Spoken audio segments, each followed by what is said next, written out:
Good morning. Thank you for tuning in to Grove City Hockey. We are live here from beautiful Indianapolis, Indiana at Ellenberger Park. We have our first matchup of the day between the hometown T4 Indy Inline and the T4 Windy City Syndicate Black. There's a second Windy City Syndicate here, so this is the other version of their T4 team.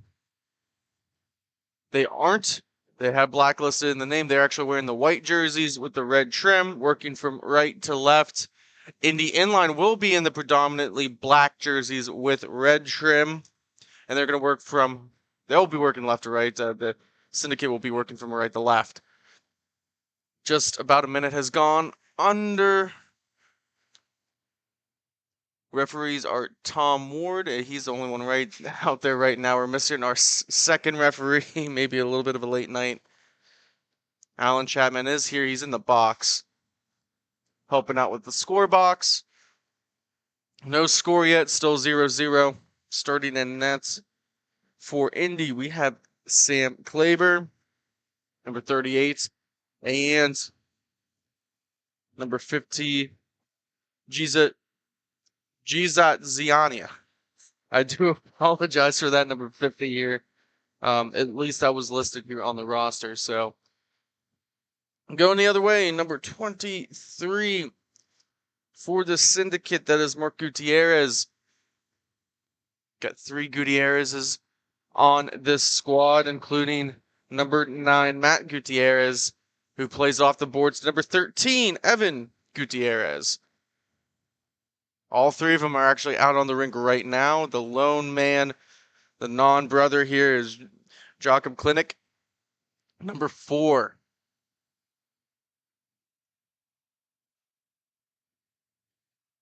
Here's your first power play opportunity of the day. A little bit of holding.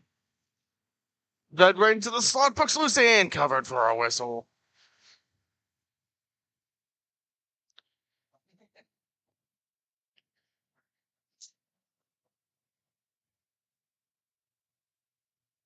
So, penalty will be holding.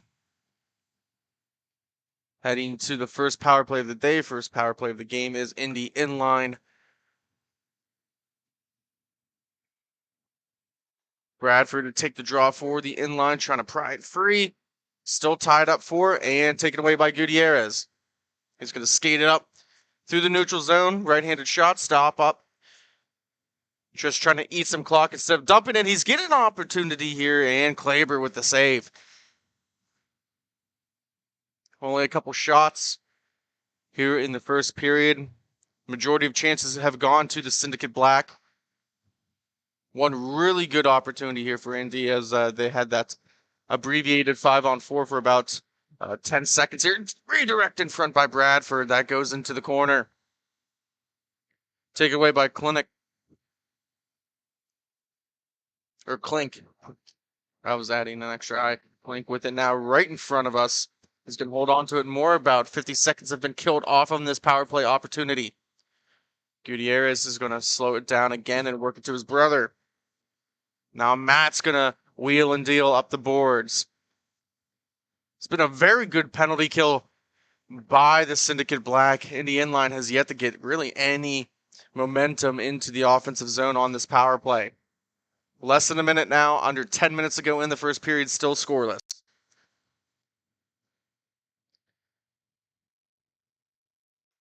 Dumping it in down low and working to the point. Watkins worked it across for Frenchen.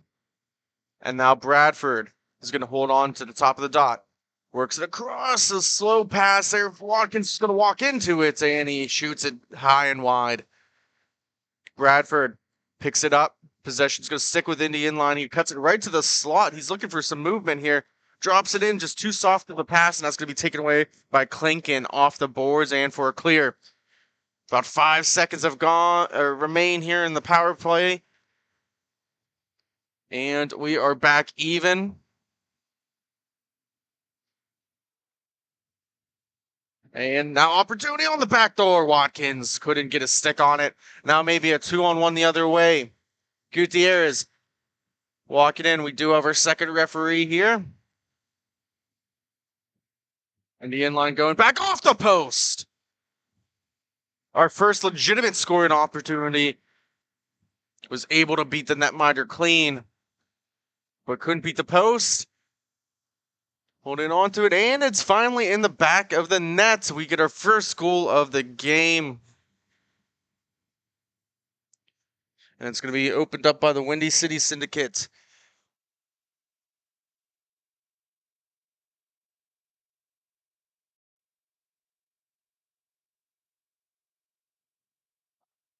Face off down. Tom Ward right in front of us, the Pittsburgh native referee. Doing an excellent job. Now Balicki holding on to it in his own defensive zone. Played for the Pigeons last year. Looks like he's made the transition from one Chicago team to the other. Makes a nice move as Klink, but he couldn't walk around 3 Indy Inline players. Gonna try and back check, and he was able to make it a little bit difficult for number 70 Nicholson. Nicholson off the boards trying to get the Pruitts. Couple of players fall, incidental contact, and now Moinkey's gonna grab it for Indy. Drops it in. Shot that goes wide. Creams around the boards. Gutierrez to try and pick it up. He can't take it away from Moinkey. Now it's gonna stay with Indy Inline. More offensive zone time. That hits off the bottom of the blade into the corner. Klink wraps it around, trying to pinch in was Pruitt. Gets some support. Long distance shot from Kresman doesn't make its way through to the netminder, and it's gonna go all the way back down into the Indy Inline zone.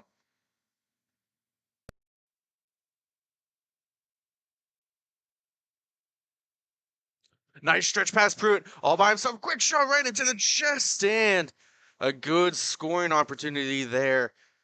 Nice outlet, sprung Pruitt free. He's going to skate off to the bench after that opportunity. Face off to the left in the Syndicate black zone. Balicki to take the draw. He tips it out of midair, and that's going to get redirected into the netting. Quick shot opportunity by Kresman. Off the face-off, Balicki made a nice play, swatting that puck out of midair on the face-off and went it forward. It went right back to Kresman. This time he wins it clean back to Gutierrez. He throws it around the boards looking for his brother, but just a little too hard, and it goes all the way back down for Indy for retrieval. Frenchin trying to penetrate it into the zone, cannot.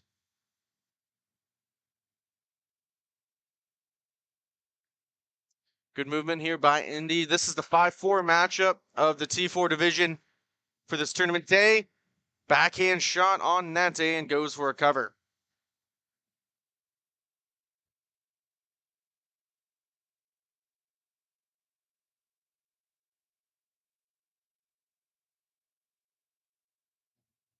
Face-off will be to the right. Another offensive zone draw for Indy Inline. Gutierrez on the back end. Matt was trying to connect with Evan. Matt's going to come towards it. All 3 of them are right-handed shots, interesting enough. Bounce pass off the boards, but that's going to get intercepted. And overskated. One-on opportunity for Balicki. He shoots, and he doesn't get it on that. Had a hiccup coming on that call. What a great scoring opportunity there by Balicki. A nice setup by Gutierrez to create that chance. Under 5 minutes to go in the first period. 1-0 is the score. Windy City Syndicate Black with the lead. Winner of this game will go on to play the number 1 seed later today, which is the Chicago PPP. Gutierrez with the stick lift and cause turnover and redemption for Frenchin. Now carrying it into the offensive zone is the defenseman, Matt Gutierrez. Gets some support from his brother, Evan.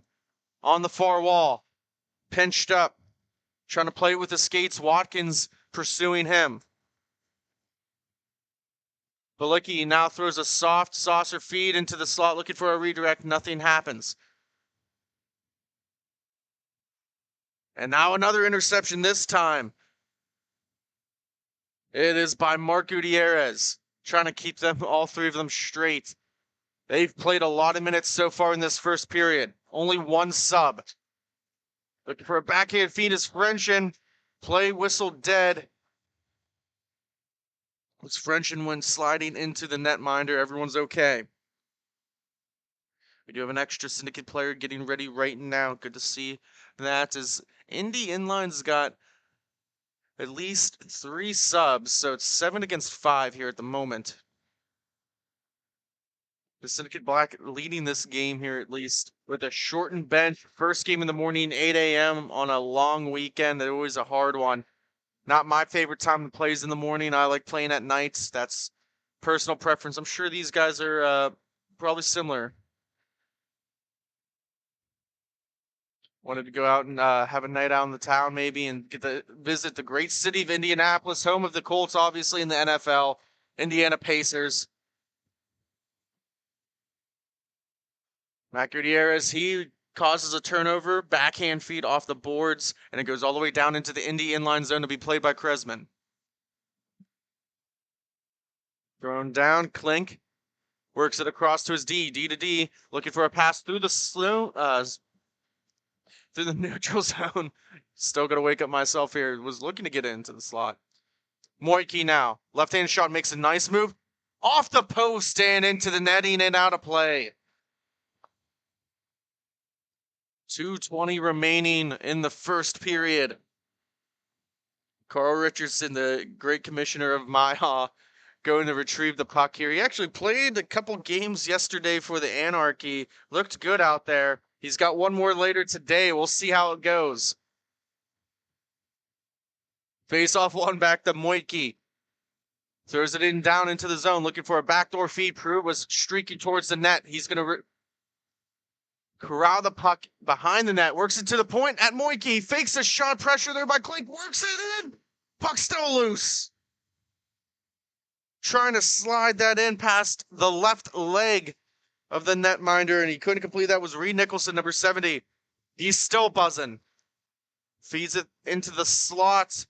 Couple of great defensive plays there by the Syndicate Black. Kresman now.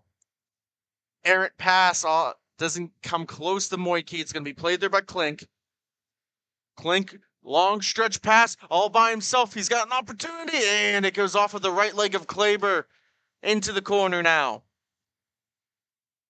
MIHA's going to have it through the neutral zone with about 1 minute to go. He uses his left arm to create some space. He feeds it to Kresman. Congestion, chaos down in the Syndicate zone. Indy Inline looking for that equalizing goal. Another quick shot. Glove save. Doesn't cover it. Is loose, and it's going to be played off the boards here. Gutierrez now with about 40 seconds left. Top of the dot. That gets blocked down. Off of a left leg in front. It's still sitting in that offensive zone for the Syndicate, right at the face-off dot. Now tight against the corner. 25 left to go. Another opportunity. That doesn't hit the net, though, by Mark Gutierrez. And finally, Kleber's going to cover it up with about 15 seconds left to go in the first period. 1-0. Syndicate Black over Indy Inline.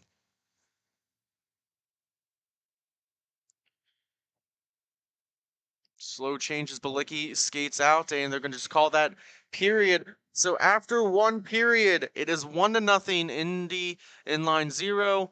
Syndicate Black with the early lead. We'll be right back after this quick commercial break. Thank you for watching Grove City Hockey.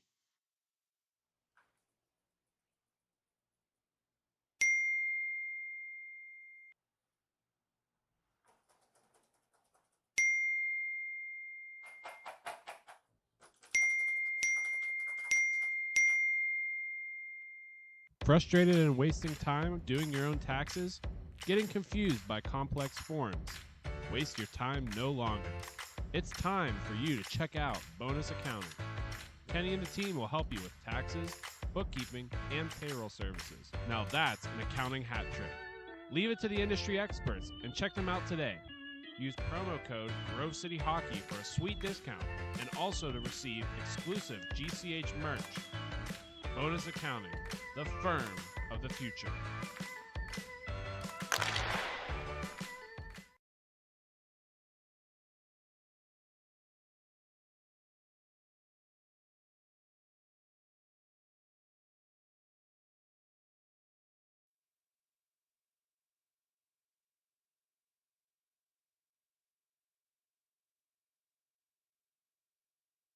We are back for the second period. T4 action, MIHA action. Great sponsor, MIHA. If you're not familiar and just tuning in for the first time, make sure to check out www.mihahockey.com. The Midwestern Inline Hockey Association, the Premier League in inline hockey in the U.S. Lots of great teams. We're seeing one from Indy and one from Chicago right now. 1-0 lead for the Black. Face off down. One backwards to Watkins. Balicki now pressuring. He's going to work it across to Bradford, but that goes past his reach. Cutting into the slot was Gutierrez. He drops it back for his D-man. Matt with it. Looking for Balicki. And Balicki with a backhand feed through the neutral zone to Matt Gutierrez, and he goes right back just underneath the skate of Tom Ward, the referee, taken away by Bradford, number 32 for Indy. He gets poke checked. He's at least able to recover it momentarily, drops it in down for the Indy offensive zone, works back to Watkins, right-handed shot, number 11. Nice pass down low. Bradford was looking for a centering feed, and no one was there. Spar works it across to Watkins. He's going to walk it in himself, trying to get it deeper into the zone. Minute 30 gone by in period number 2. Balicki now with the toe drag move off the right leg of Kleber.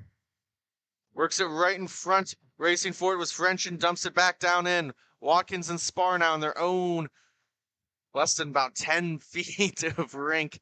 They had to work. They're trying to get it out. Matt Gutierrez pinches on the wall. He cuts it to the slot. Takes a shot in that hits the chest of Kleber for a cover and play. The referee is Dean Hinley. Plays on that T2 Anarchy team later today. I think he's subbing in. Normally plays for the Detroit Knights. Reffing this one here at the 8 a.m. marker. Pruitt to take the draw against Balicki.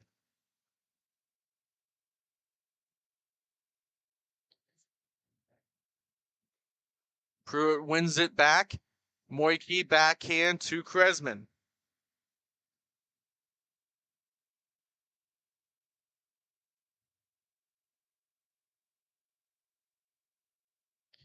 Is Ken Meyer listed as number 2, but that is Balicki, former Windy City Pigeon, the mustachioed man. Looking for one in front that hits off a stick. Nicholson and Moike race after it. 2-on-1, maybe if they hurry. Nicholson's got it, and he gets poked away. Tried to put it between his own legs and couldn't complete that nice dangle. Kresman now, long centering shot, couldn't get it through. Deflected away by the Black, and now Balicki carries it in. He's got both Gutierrez with him and a save by Kleber. We're going to have another face-off here to the left of Kleber in the Indy zone. Did see an extra player hop out here for the Black. They're now up to 6 players. It was number 1 CJ Model joining us a little bit late. Moike now. 3-on-2 opportunity for the inline. Shot off the right leg into the far corner. Nicholson dumps it back down into the zone. Moike at the dot, gets poked away. Mark Gutierrez was trying to collect it, could not. His brother, Matt's going to clear it out of the zone, and it springs him for an opportunity. 1-on-2, long distance shot, easy save by Kleber, and we'll get another face-off. A lot of stoppages here, just under 10 minutes to go, about 9:35 to be exact in the second period.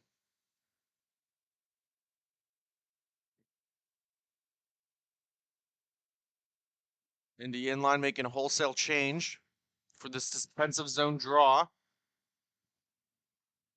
Works it over to Bradford, and whenever underneath the stick of Gutierrez. Works it across to Frenchin, and he misses.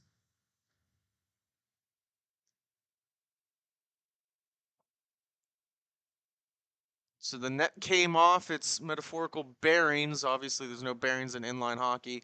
So a couple of pushes can easily move that net. They had to blow the play dead. Scoring opportunity was over, and now we'll have a face-off at center.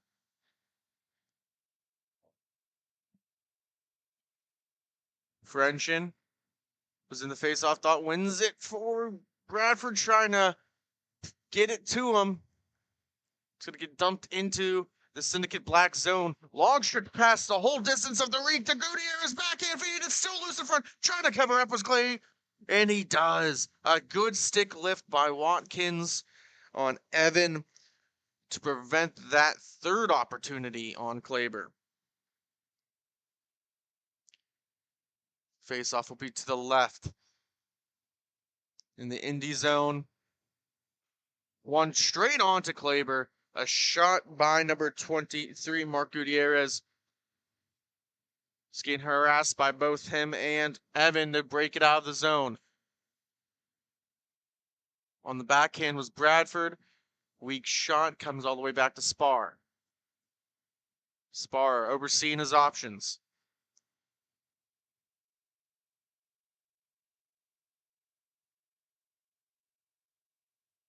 Spar carrying it into the zone.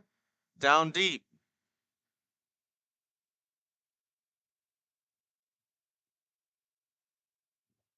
Spar shoots it past the glove hand.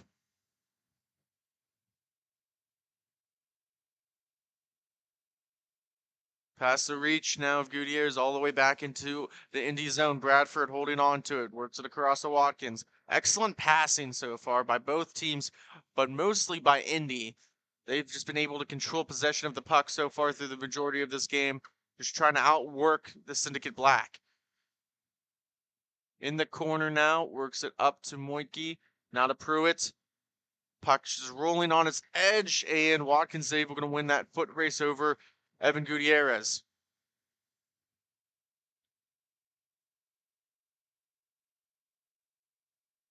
Plank works it around the net in his own defensive zone, turns it over. Pruitt finds Nicholson in front, but he couldn't get the shot off. Watkins winds one up, easy save, good positioning there.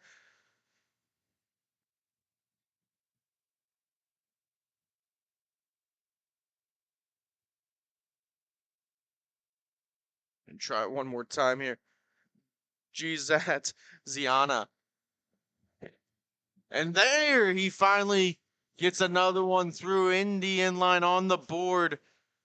Ties this game at 1.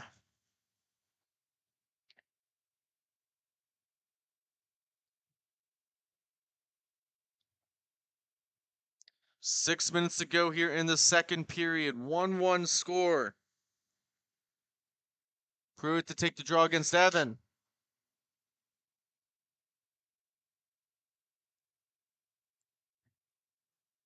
A very strong showing here in the second period by Indy Inline. Bounce pass off the boards to Nicholson. Trying to pinch in was Klink. Didn't win that race, and Pruitt's now going to pick up the loose change. Works it back to Moitke. Nicholson at the dot. Another shot. Puck's loose in front. Sprawling and almost doing a complete split was the netminder.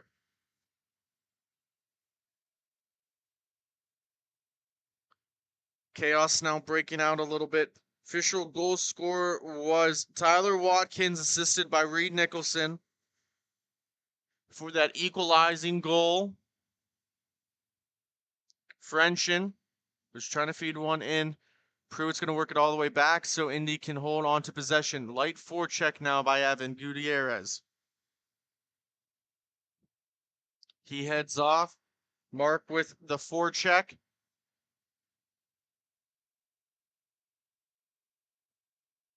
Kresman with a shot that misses just wide, trying to use a couple players as a screen. Springing a pass, but missing the reach of Balicki. Intercepted by Moitke. He's going to walk in.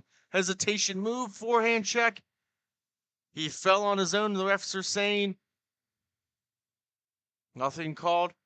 Couldn't see it from where we're at here broadcasting where the glass is. And now we're going to get a penalty.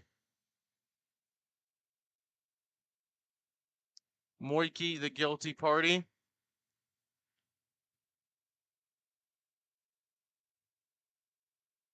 So we'll see our first power play here for the Syndicate Black. Now both teams will have had at least one power play opportunity. Frenchin to take the defensive zone draw against Mark Gutierrez. Wins it back to Watkins, who scored that equalizing goal playing defense. Now going to skate it behind Kleber's netminder, trying to kill some time. Works across to Frenchin, under 4 to go. Shot off of Gutierrez's right shin. And now they're going to try and sell it down for a breakout. Plenty of time still on this power play opportunity. Don't want to force anything. 1-1 game. Winner will move on to play later against the Chicago PPP, the number 1 seed from this weekend. Over skated, trying to get back was Model. Pressure there by Watkins. Watkins harassing him. He's going to take it away. Works it for Friendship, but no one there. Now it's a 2-on-1. Blicky with Mark Gutierrez in front. Shot off the post, and they say no, and then it's finally... Oh, it's still loose. Another great save by Kleber. Blicky now works it across, and that passed the blade of Model just about an... I don't even want to say an inch, maybe just a couple centimeters off. Gutierrez works it back to Balicki at the top of the dot and in the neutral zone. Works it back to Matt Gutierrez. He's going to walk in. He's got his brother right in front. That hits off of his skate into the corner. And it's going to be dumped all the way back down. 30 seconds remain here on the power play opportunity. Matt Gutierrez trying to work it around Pruitt. Pruitt, the fresh penalty killer. Watkins and Spar have been out there for the whole duration of this opportunity. Balicki overseeing his options, works it back to Matt. Shot that gets deflected, loose in front. Wow. Everybody's scrambling towards that left leg of Kleber. Soft pass off the boards. Pruitt's looking to play it. We're back to even strength. 4-on-4 action. Matt Gutierrez now carries it in, uses his body, shoots, he scores! Now Syndicate Black regain the lead. Number 9, Matt Gutierrez with the go-ahead goal just about 10 seconds after that power play. You don't want to call it a power play goal. Obviously, it didn't happen on the power play, but a huge factor that led to that opportunity. There's a grab the momentum as we come up on the final minutes of the second period. 2-1 now. Pruitt's going to walk in. Takes it around the netminder, looking for someone to open up. Kresman's going to hold on to it, dumps it back down in. Klink racing after it. Light forecheck by Pruitt, and now past Kresman. He works it across to Nicholson. Nicholson walks in, heavy slap shot. That bounces off the left leg and into the corner. And Nicholson follows his own rebound, takes another shot. This time it's not on net. Moiki with the half slapper, trying to get one last opportunity, maybe a goal before the period expires. 20 seconds. Balicki now has got 2 men going to the net off of the blocker of Kleber. Kresman trying to settle it down. Balicki comes away with it. Now he's going to whip it around the boards. Klink, slap shot, easy save by Kleber, and that will do it. After 2 periods, the Syndicate Black hold the advantage still. It's 2-1. We're going to step aside. We'll be right back.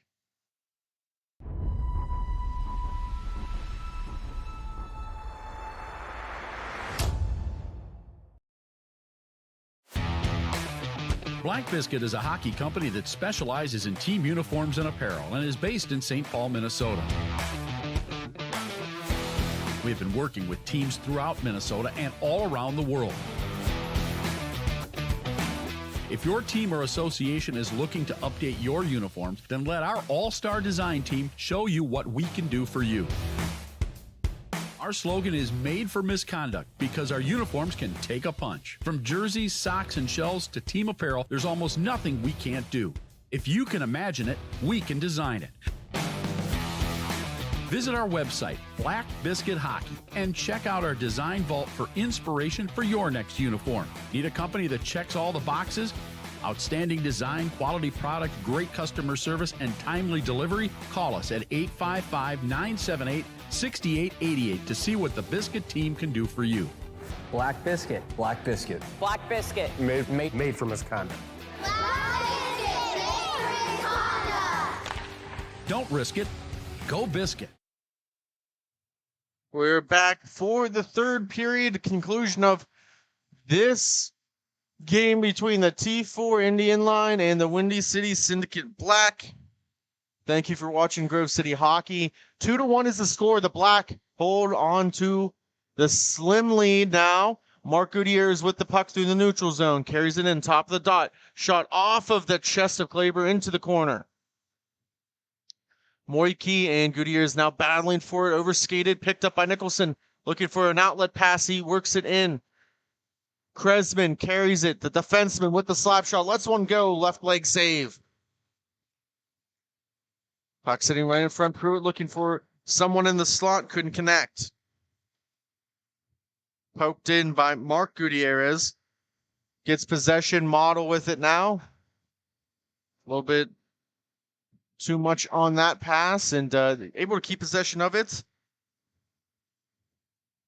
And now settling it down. Just 1 minute has expired in the third period. Winner of this game takes on Chicago PPP later today.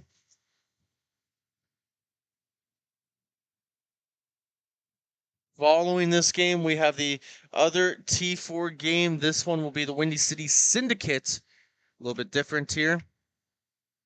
And they'll be taking on the Chi-Town Shamrocks, so stay tuned for that game. A 3-2 matchup in the T4 division. They'll play later.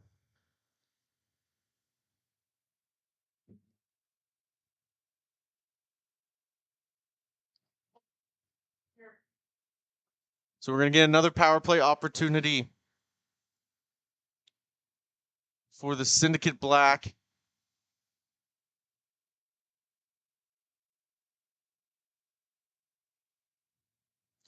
Let's see here. No, maybe not. Maybe they just blew it dead. I thought it was a penalty call. Maybe the refs lost sight of it here. It is a penalty. So now trying to kill it off as Indy Inline down by 1. Spar with it now. Carries it in. Clink. That hits off of the blue framework here in Ellenberger Park and out of play. We're going to have a face-off that was off the stick of a Syndicate Black player, so it's going to stay in the defensive zone. Face-off will be to the right. Mark Gutierrez to take the draw against Frenchin. 1 back. Clink. Trying to get it to Balicki. Model now with it.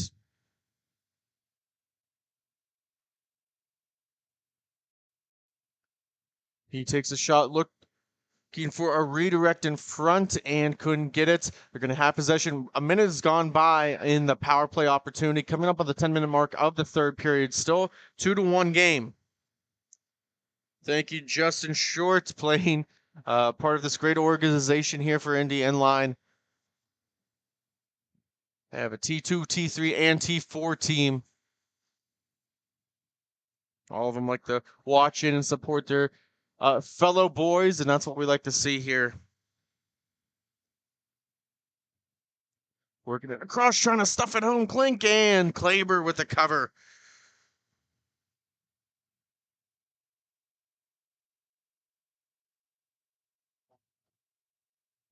Both teams slow to the face-off dot, so this power play is probably going to go without a goal. It was Reed Nicholson served too many men bench minor. We did have an unsportsmanlike conduct by Moitke earlier in the game. Kresman now. Backhand feed and going to go for a stop and a cover, and that's going to do it for that power play. Goal scorers Evan Gutierrez, Tyler Watkins, and Matt Gutierrez have led us to this point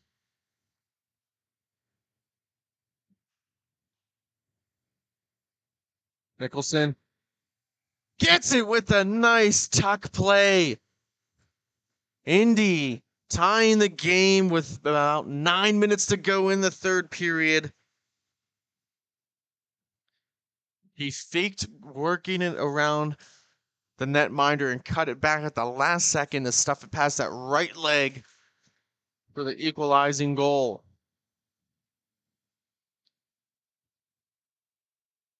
Nicholson chasing after the puck, trying to complete the same play here. That he gets stopped up by Matt Gutierrez, works it all the way back to his D-man, and now Kresman reaching for it.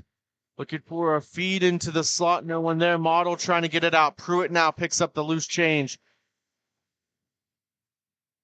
Balicki now pinching the boards, is able to intercept that pass and take it away. Works it into the top of the dot.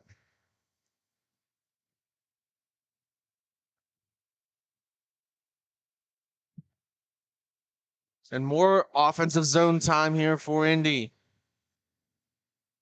Balicki back skating into the offensive zone, stood up.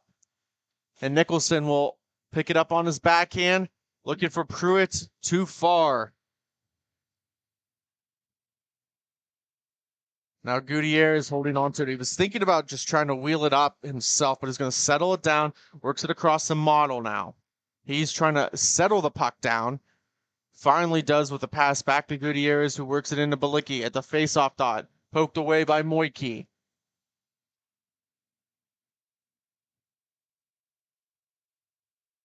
A little confusion here. Some offensive zone time here for the Syndicate Black. They've had the lead or have been tied for the whole point of this game. No one's had a lead more than one goal, obviously. Indy's looking to get their first lead and hopefully the last lead of the game. They got to get out of their zone first.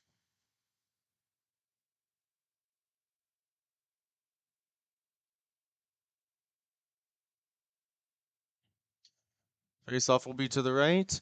Well, we have a little bit of stoppage in action here. Just want to tell you about our good friends over at Bonus Accounting.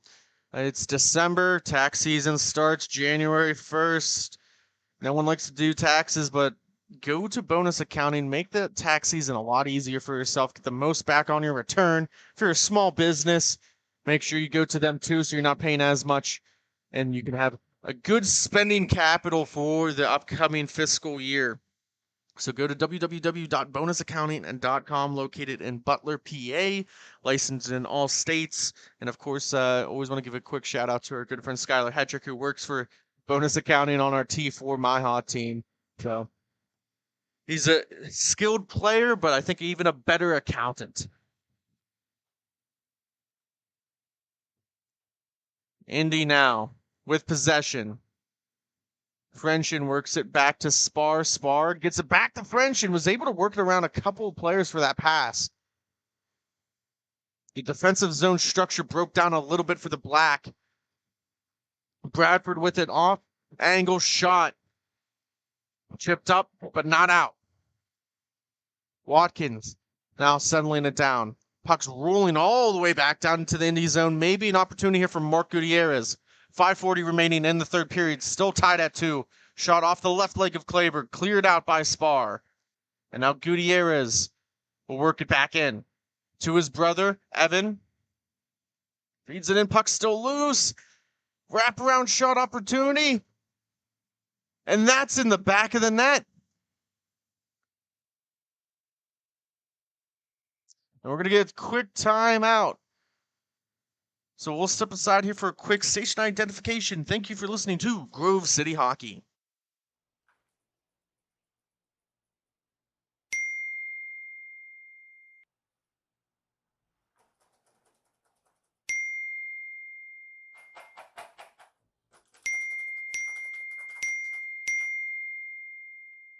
Frustrated and wasting time doing your own taxes? Getting confused by complex forms? Waste your time no longer. It's time for you to check out Bonus Accounting. Kenny and the team will help you with taxes, bookkeeping, and payroll services. Now that's an accounting hat trick. Leave it to the industry experts and check them out today. Use promo code Grove City Hockey for a sweet discount and also to receive exclusive GCH merch. Bonus Accounting, the firm of the future. This copyrighted telecast is presented by Grove City Hockey. It may not be reproduced, retransmitted in any form without the expressed written consent of Grove City Hockey, LLC. We thank you for your understanding and hope to continue to enjoy this complimentary broadcast. To purchase footage, email grovecityhockeyllc@gmail. We are back for the resumption. We took a quick break here as the timeout was called. The Syndicate Black got the lead, 5:21 in the third period. 3-2 is now the score.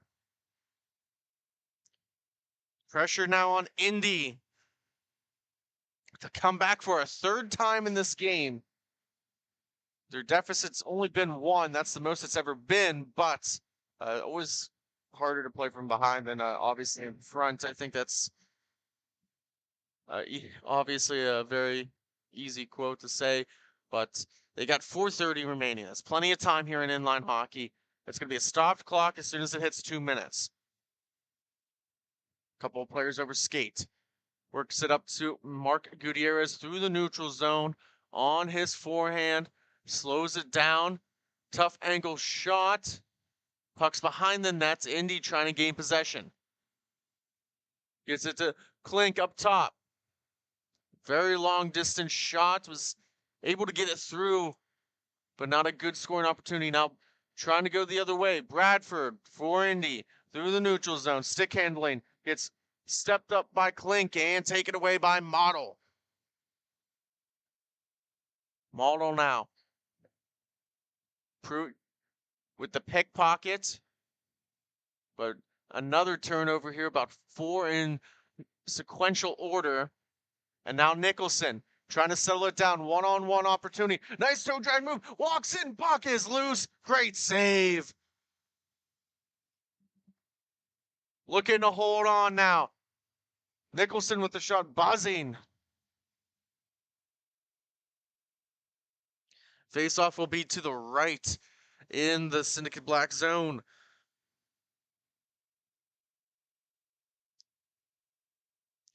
So far, so good for the Syndicate Black. Works it up top.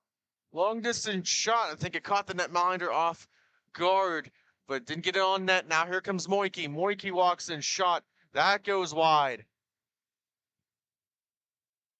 Under 3 minutes to go here. Shipped out of the zone by Mark Gutierrez. Played by Kleber. He works it into the corner. Balicki wins the race, though. Now Indy Inline going to slow it down.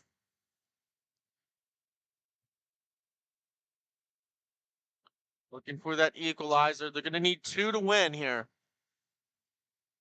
Cresman with a shot off of the left leg of Model. The Black looking to hold on. Pruitt now. Shot, easy save, but he almost fumbled the rebound, able to get it. And now we're going to have another face-off to the right.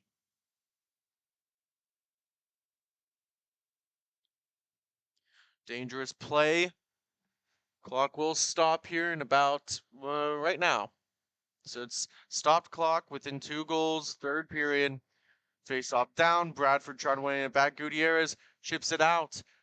Just doesn't have enough energy to make a valiant forecheck and is going to retreat back into his own zone. We'll see here Kleber inching out a little bit. Shot goes wide. Matt Gutierrez clears it out of the zone. Moiky's going to go back and retrieve it in his own zone. 1:35 remains. Winner will take on the Chicago PPP, who went undefeated again yesterday, went 2-0. Winner will take them on. After this game, we got the Windy City Syndicate, just a regular syndicate, taking on the Chi-Town Shamrocks, 2 Chicago teams. So stay tuned for that. Player falls down on the back end. Klink now with it. Using his right hand to defend the puck, he carries it into the offensive zone. 2-on-1 opportunity if he hurries. Kleber's going to have to cover it up for a stop. And now an offensive zone drop. Indy's going to have to win this, get possession, work it into the offensive zone, and hope for Kleber to make it to the net and create a 5-on-4 abbreviated extra man opportunity. In the far corner. Now working it the other way. Indy. Kleber heads to the net, or heads to the bench, out of the net. Now in his own shot, and trying to find it. He finally does. Right in the bread basket. We're going to have a whistle. 46 seconds remain. 3-2 score. Syndicate Black face off to the right. Nicholson to take the draw for Indy Inline. French and Bradford, Spar, and Moitke all out there. You have all three Gutierrez brothers and Balicki. Cleared all the way back. Puck rolling on its edge. And it just misses. They got 35 seconds to get it back now. Stretch pass on the near boards. Working across Spar. Fed one. And that hits off a post. I don't know if that was the puck or his right leg, but had to take down that angle. Balicki clears it all the way back down now. 15 seconds to go. Maybe one last opportunity. 10. Works it across to Bradford. He takes a shot. He scores! Game-tying goal! Number 32. Cody Bradford with the goal. And it is now 3-3. We're going to, more than likely, barring a miracle, see overtime action. First game of the day here in Ellenberger Park. The hometown Indy Inline claw their way back.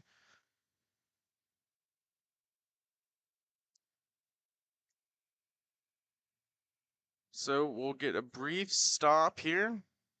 We're going to keep it here. They're going to blow the whistle, have the players come out and start this 5-minute overtime period, 3-on-3 action.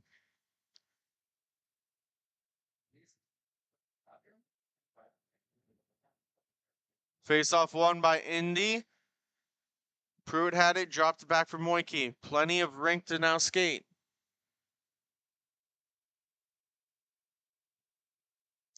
Nicholson with it now. Right leg save into the corner.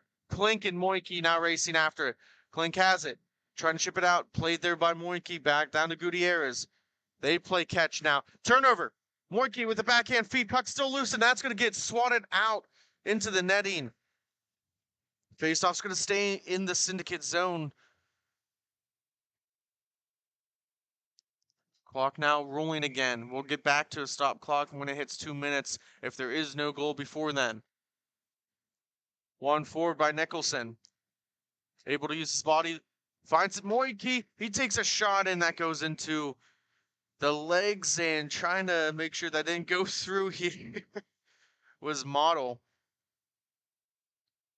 Leaning forward, and finally they dig the puck free.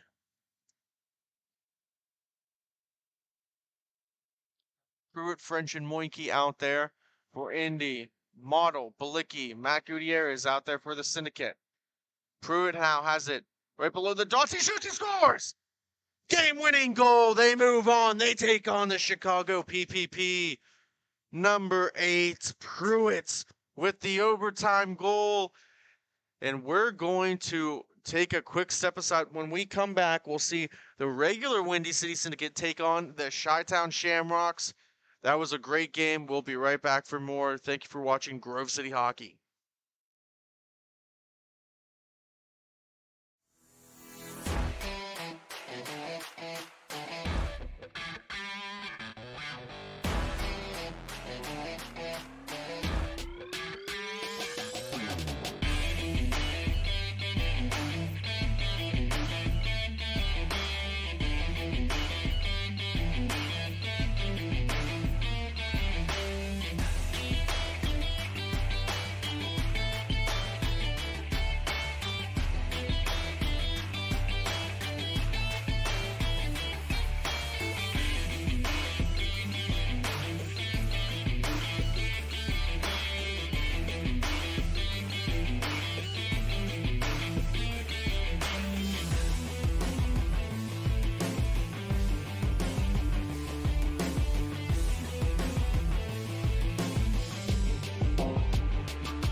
Hey guys, you know what time it is. Back to school and back to hockey. Visit Epic Hockey online to check out the newest and greatest in the hockey industry. They've got custom sticks, custom gloves, and oh yeah, they're all at a great price. Make sure you visit them on their social media and their website to find out all about this new cutting edge company. Visit them at epichockey.com. Epic Hockey, a proud sponsor of Grove City Hockey.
We are back for our second game of the day. We got two Chicago teams. We have the Chi-Town Shamrocks taking on the Windy City Syndicate, working from left to right. In the blue and pink will be the Syndicate, right to left. And kind of a mismatch of white and a gold and green. Obviously, doing that Irish shamrock. I got to appreciate that from my heritage. Great jersey shot, hits into the netting and out of play. That was Timmons with the shot. We just saw Indy Inline come back, and they will take on the Chicago PPP later today, the number 1 seed. Game-winning goal by Pruitt. And the winner of that game will take on the winner of this one. So we'll see how this one turns out. Long distance shot hits the starting netminder, the Yokeman. Couple of players fall down, couple collisions here. I call him that, but he's it's actually pronounced Matthew Yockman. And then starting in net on the other side is Mark Labs, number 32. For the Syndicate, now going in the opposite direction here. Gonna see it being taken down. Number 69. Don't have a number here on our roster. They do have a lot of substitutes for the Chi-Town Shamrocks.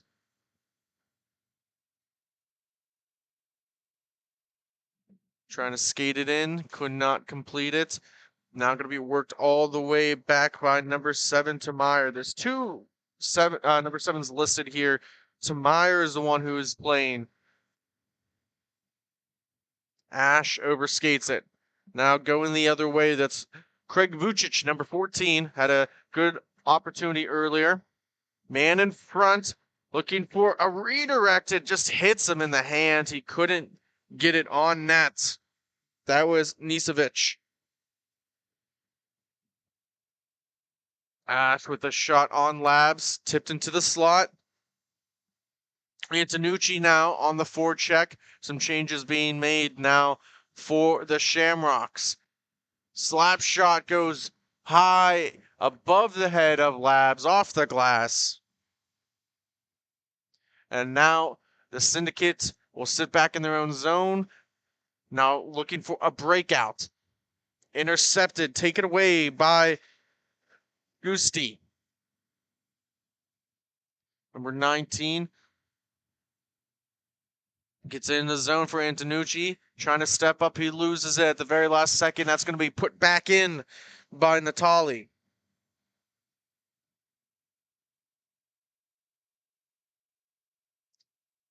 Gonna slow down a little bit. We're scoreless in this one. Still in the first period. Ignore the scoreboard. It says period 4. Obviously, we had an overtime game before this one. We're in the first one here, still scoreless. And that's going to be a penalty. Referee Alan Chapman out there right now, making the call.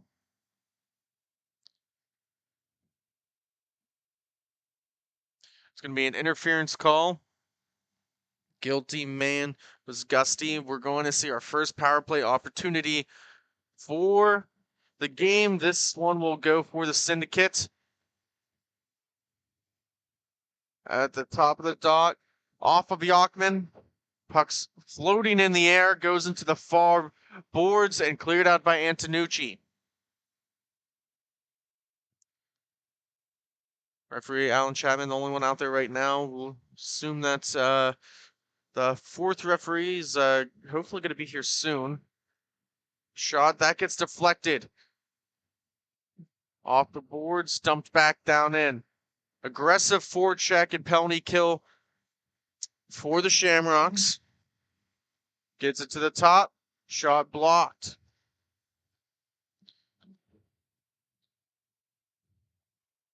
That's Andy Ellenberger out there. Off of Yachman's leg. Davic now with the pink helmet and pink gloves works it across. Down low. Foreman with it. Trying to oversee his options, and now they get into their, it's kind of like a semi-bar. Now they finally get into a diamond. Another shot there by Ellenberger. He gets it back, and Yachman's going to cover it up. Hit him in the chest, and he hugs it tight with his glove hand. About 30 seconds remain in this power play opportunity. 8:30 left in the first period.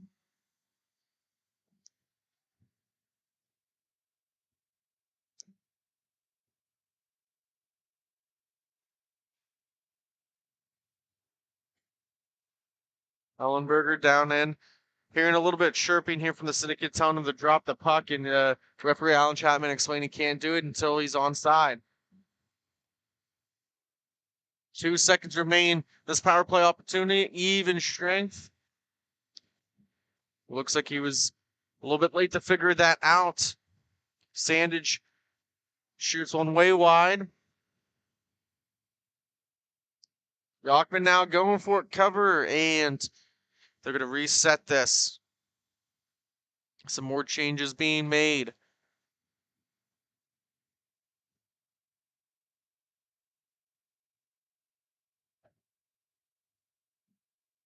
Faceoff will be right in front of us. Sandage going against Fussman. Just listen as Fugman.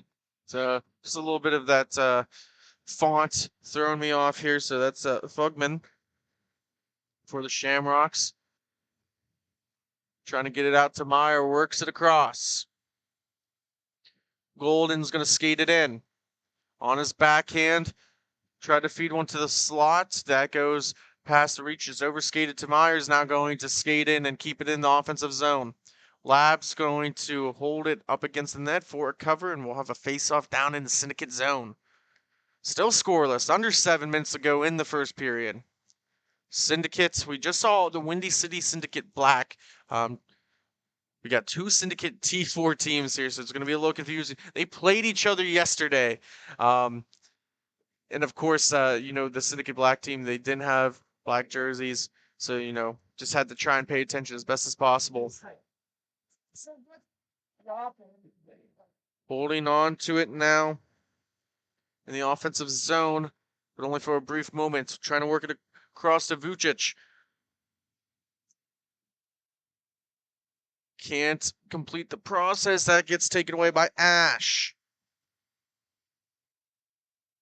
Yachman is listed as number 20 on here. Ash is also number 20 for the Chi-Town Shamrocks. Kept in the zone. Looking for a redirect. He does get his stick on it, Sandage, but he redirects it off the top of the glass. Just kissed off it, almost about an inch underneath the netting. To Meyer now. Wheeling and dealing, right-handed shot. The defenseman carrying it all the way in. Takes a tough angle shot. Easy save for Labs. Now hugging the post. Some offensive zone time now for Meyer.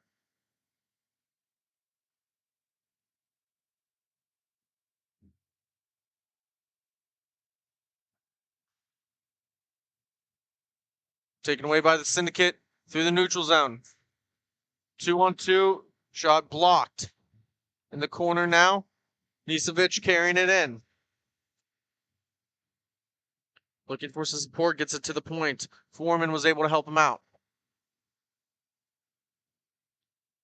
Now Ellenberger winds up with a shot off of the blocker.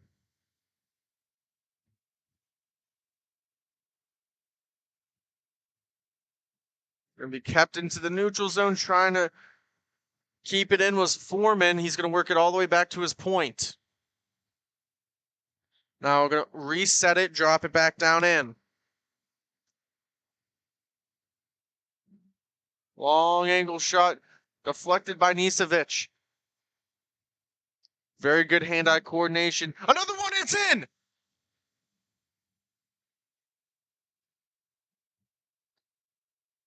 I believe that was tipped by Foreman in front, but we'll see what the official scoring is. The shot by Nisevic, number 65, from above the face-off thought, beats Yachman, blocker side. Just an excellent play by the Syndicate. They open up the scoring 1-0. Feet in front, and he scores! Number 65, Nisevic, with a great feed by Mikulek.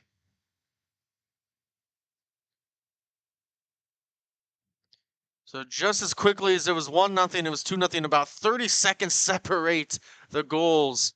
And the Syndicate now hold a 2-goal advantage over the Shamrocks.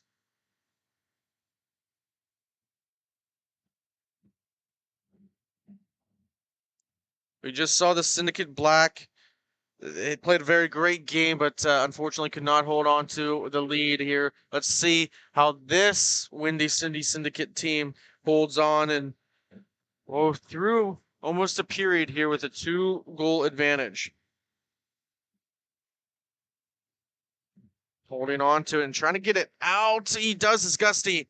He carries it through the neutral zone with some speed. He was wheeling and burning. Oh, thank you very much, Mr. Harper, Shane Harper, for tuning in. Always one of our biggest supporters. We appreciate you coming in and supporting us, man. I know you always comment on ours saying you wish you could play. We'd love to have you. If you ever, move back out here, I know you're originally from the East Coast. Oh, what a goal! Just snuck it in past Labs, and the Shamrocks are going to finally get on the board. Tony Antonucci with the goal, number 54.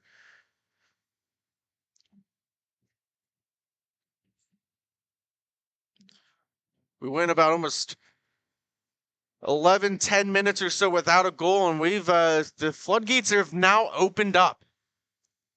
Gusty trying to settle the puck down, rolling on its edge in the corner. Gives it off to Ash.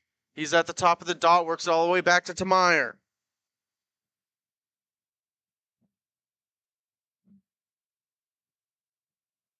And they're going to just reset, come all the way back in their own zone. Works it behind Yachman. And now to Meyer. Skating on through the neutral zone. Top of that left dot. Right in front of our near camera. Coming up on the final minute of the first period in a 2-1 game.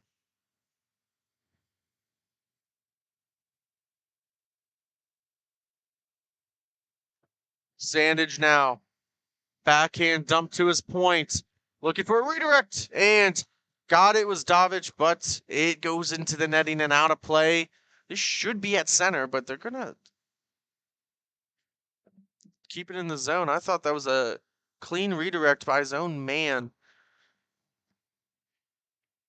Either my eyes deceived me or the ref May have missed that one. Doesn't happen often, but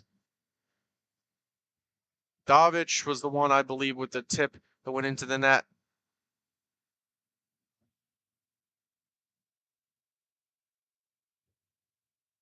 Now going the other way. Sandage, looking for some help, is able to get around his man. He didn't realize it till the last second. Looking for a feed into the slot.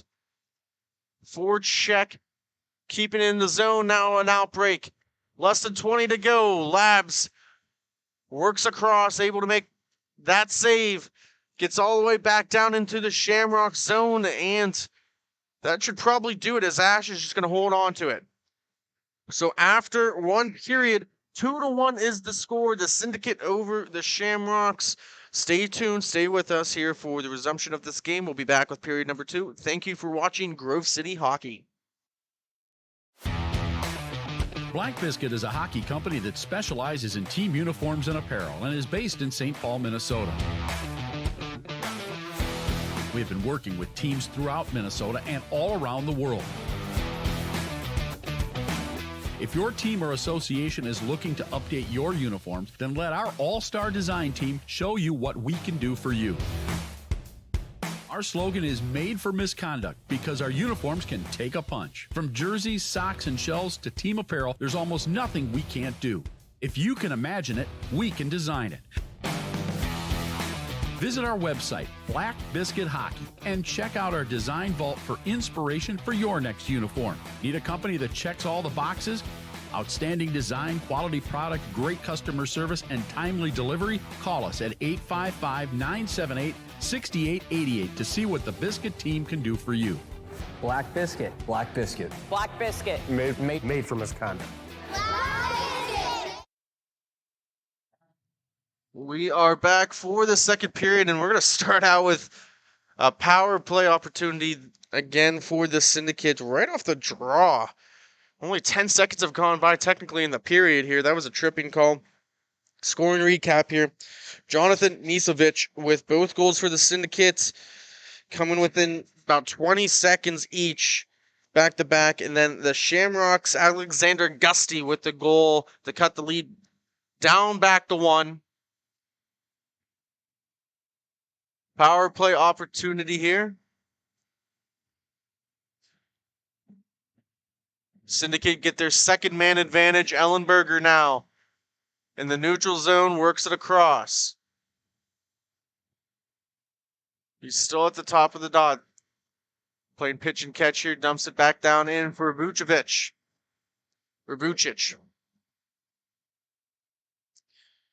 Ellenberger now.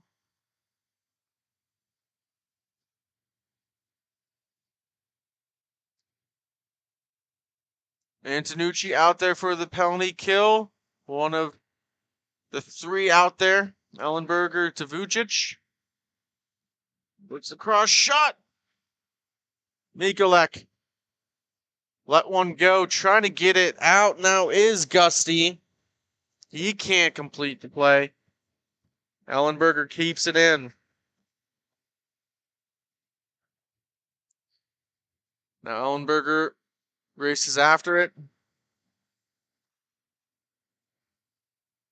Just about 2 minutes have gone by. Mikulek now. Back to Ellenberger. Shot blocked into the corner by Yachman. Now dumped all the way back down to be played by the Lads. He gets a quick up. Nice stick handling there by the netminder Vucic.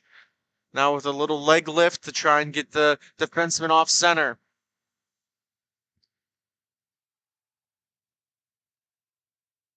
Now going the other way. Trying to get past was Gusty. Couldn't. Shot off the chest of Yachman, and that will go for a cover. Should be about even strength here when the puck drops. Face-off will be to the left in the Shamrock zone. Period of the long change if you're not familiar with the game of hockey. And if you are, we're glad, or if you're not, we're glad to have you and introduce you to this great game. And if you are, I mean, you know what's about to happen here. And while we have a quick timeout here, we'll just talk about one of our other sponsors here, Black Biscuits. They got a couple teams here with some jerseys from there, looking crisp, looking fresh. If you need new team jerseys, make sure to go to www.blackbiscuit.com. They have some nice Christmas deals coming up too as well, so stay tuned. Pay attention to social media. Black Biscuit out of St. Paul, Minnesota. There's going to be a penalty again.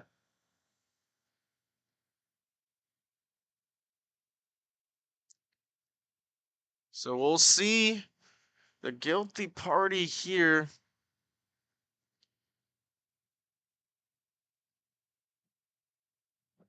So it's number 7, Tomeyer, for the Shamrocks. This is going to be their third power play for the Syndicate.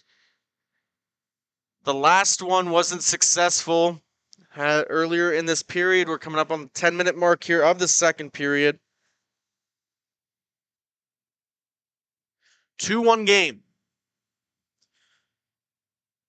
You might see in the Saturday matchups here, if you're in any of the rinks for MIHA, a lot of high scoring, and then Sunday, I mean, that's playoff action. It doesn't matter what sport it is. It just tightens up. And here we go. Maybe a shorthanded opportunity. 2-on-1 off the glove of Labs. He's going to play it, and now a race for it.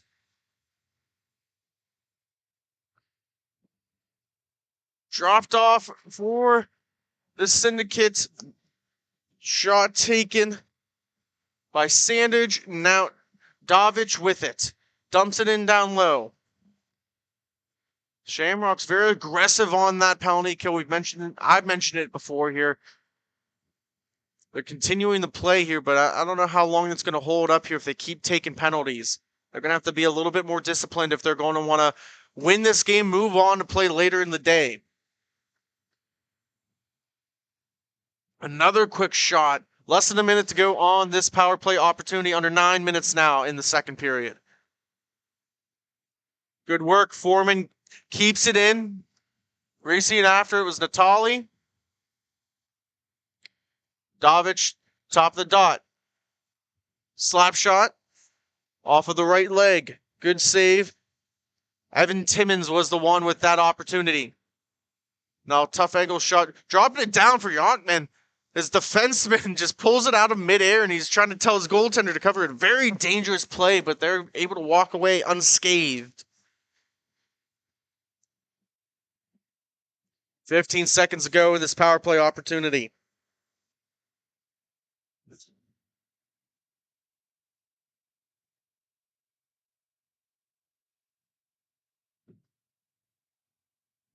Top of the dot. Ooh, right off the legs. Was able to fight off some screens in front.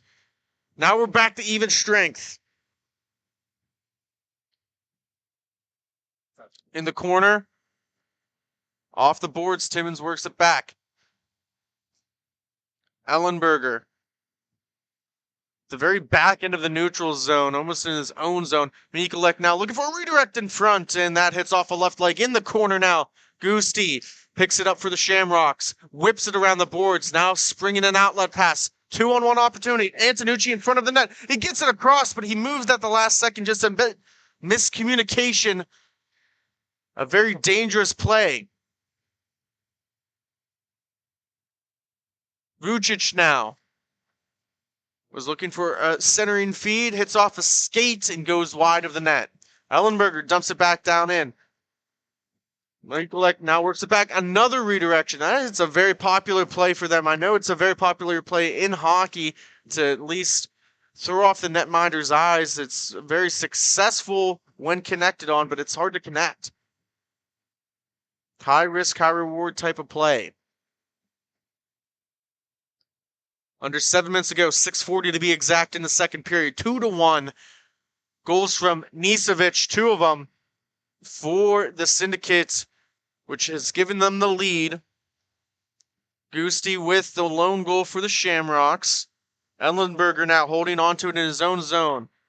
Through the neutral zone with a nice pass, works it back to Mikulek, trying to break this defensive shell. They do, but it's just past the reach of Vucic in the corner.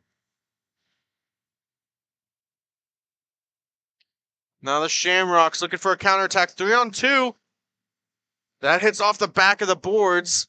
And now a breakout for the Syndicate.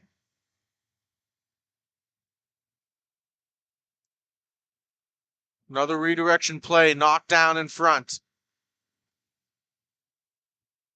Looking for a toe drag. Behind it, trying to stop up. He finally comes back to the puck, was Davis.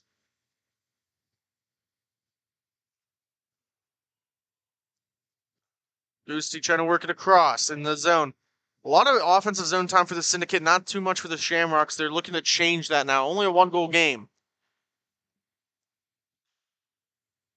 Goosey with it, bouncing off right in front of us in the broadcast booth. To be picked up by Davis. Slowing it down. Works it to Ellenberger. Good forecheck, forcing him to just dump it all the way back down was Brian Golden. 5 minutes ago, Davis works around his man, shot on Yockman for a cover and face off in the Shamrock zone. Changes being made now. Long shift for both teams.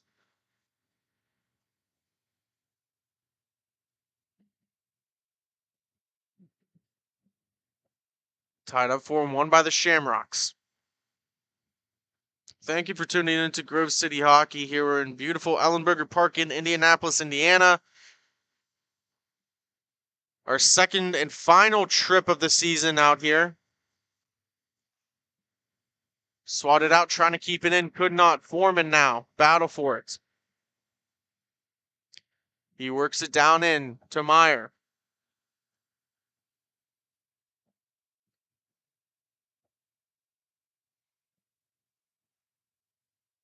The Syndicate have been in control of this game essentially for the best part of it. And a tough shot. He had a lane, just couldn't find the back of the net. Dumped back down in by Nisevic. Working through that, nothing called, at least from what I can see here. Could have been a hooking call. Could have been a holding the stick call.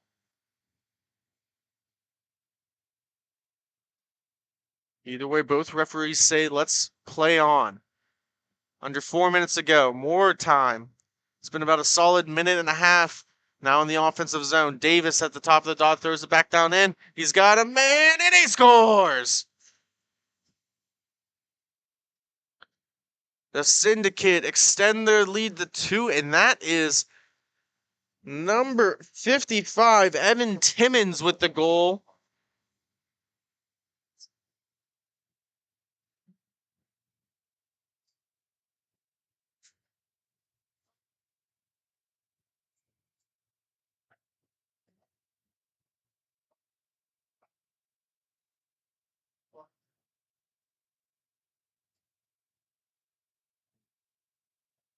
So 3-1 now, 2:30 left in the second period.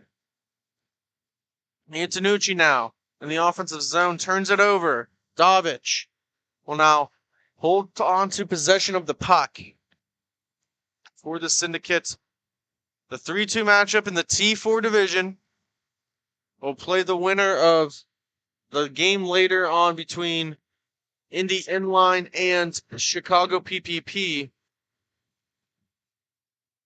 Davic now. Nice nifty move through the neutral zone. Creating some space for himself. Looking for a redirect. Puck floating in the air. Hugging the boards now. Works it to the point. Ellenberger dumps it back down in. Looking for Mikulek. The Shamrocks trying to get possession. After this game, stay tuned. We get some T2 action. The Fresh Coast will take on Indy Inline Hockey. The 2 and 3 matchup in the T2 division. Should be a good one. Carrying it in now is Davic on his forehand. And now a counterattack. The Shamrocks. Gusti, the lone goal scorer, works it across to Antonucci. He runs out of real estate. Backhand pass, and that goes just past the reach of Gusti. And now a counterattack. Trying to slow it down. Ash overskates it. Taken away by Davis. 1 minute left in the second period. 3-1 the score.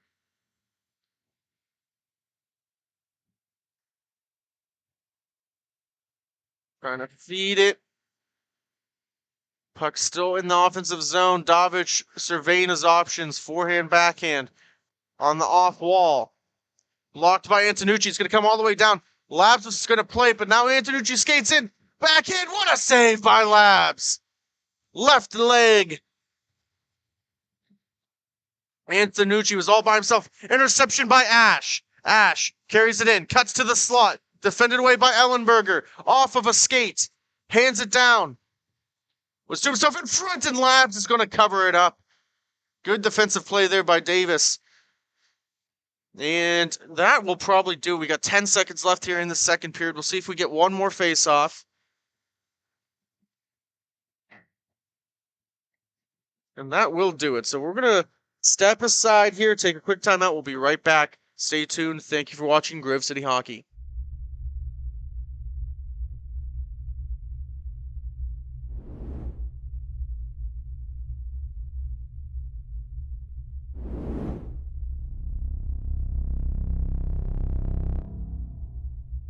It's holiday season, so make it an epic one. Epic Hockey has you covered in their countdown to Christmas sale. Running now until Christmas Day, they'll have a different item on sale for 24 hours. Go to epichockey.com to purchase. While you're at it, don't forget to follow them on social media to keep up on the daily deals. So far on their countdown, they've done gloves and apparel, so you don't want to miss out on anything else. Thanks again for Epic for sponsoring Grove City Hockey, and make sure to check them out at epichockey.com.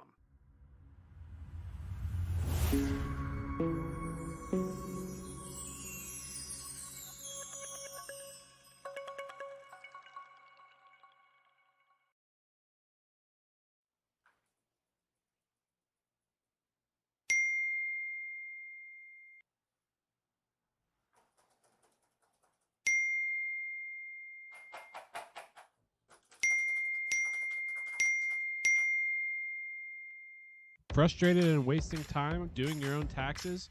Getting confused by complex forms? Waste your time no longer. It's time for you to check.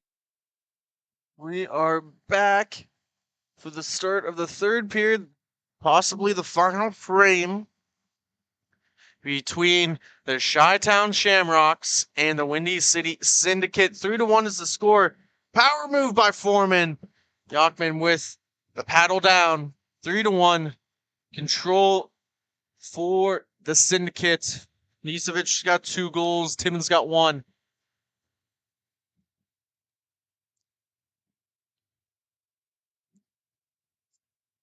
Face-off will be down in Syndicate zone.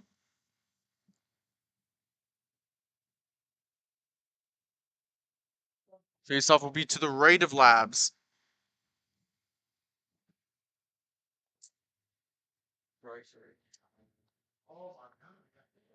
Down. Just about a minute has gone by now in this third period. I apologize. If you're tuning in, we appreciate the support. Indy Inline, the Fresh Coast T2 action after this game. Low scoring game so far. We had a low scoring game in the last game. Had to go to overtime. Settled by Indy Inline. Victorious in that. Works it across to Meyer.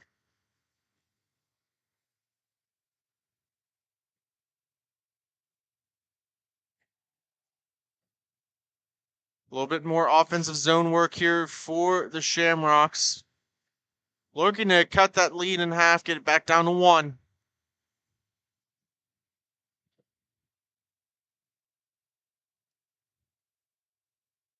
Coming the other way now.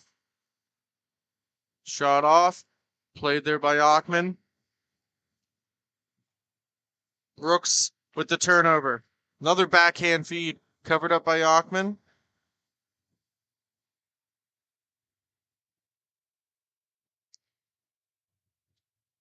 Face-off will be to the right in the Shamrock zone.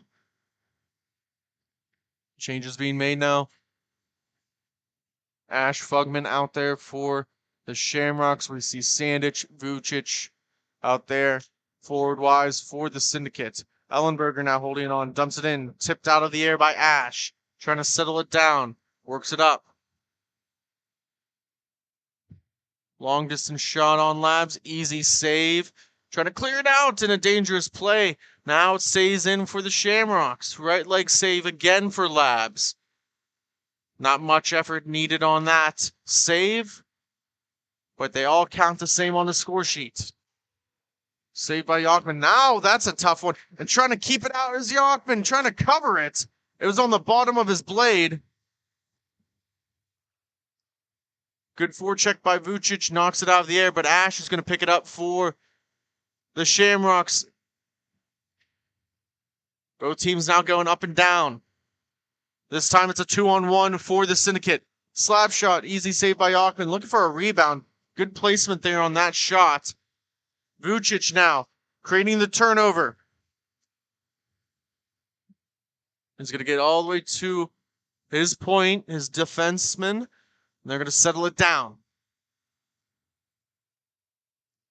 Content with taking their time, surveying the options. Ellenberger off the boards to Sandage.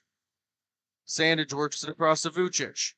Pinching in was Mikulek.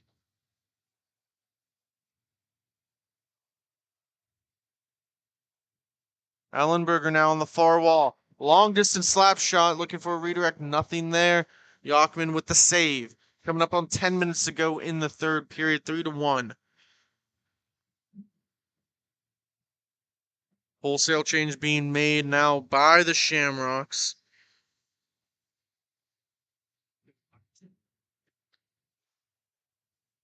Face off one back. Ellenberger now retreating.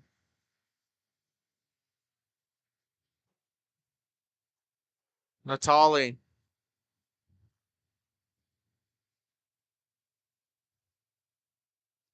Brooks carrying it on in. Long distance shot.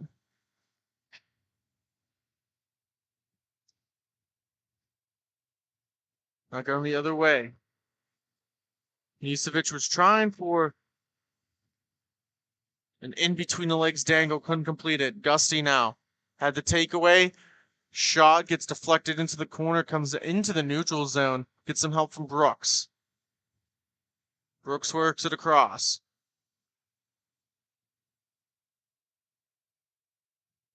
Nice move there. What a save by Labs off the left part of his shoulder. And then went into the netting and actually dislodged a ball that was in the net. Gets thrown into the crowd for a young fan from Muskegon. I don't know if they're from Muskegon, but we'll just gotta leave it up to the good old Doc Emmerich, one of my favorites growing up.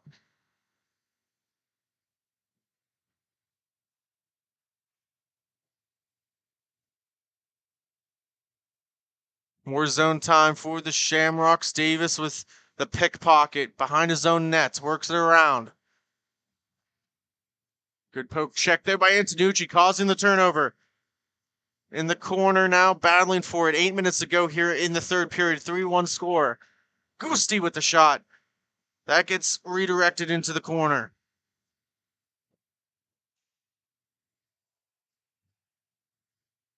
Nothing called there.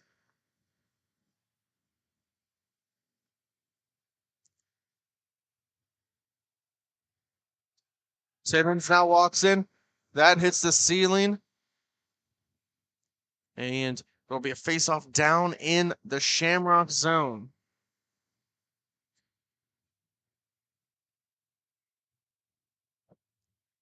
Ash stepping out to take the draw for the Shamrocks. Meyer also out there.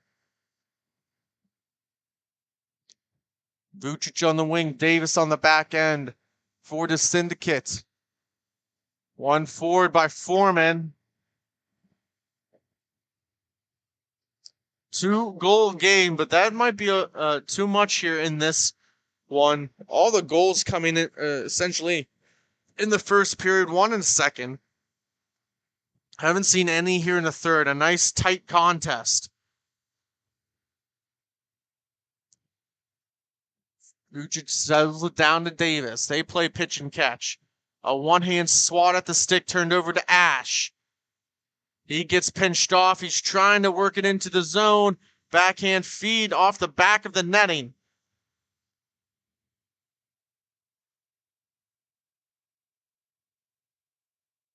Now Vucic will settle it down. Decides to carry it up. Into the slot, backhand feed! What a play by Timmons. Intercepted now.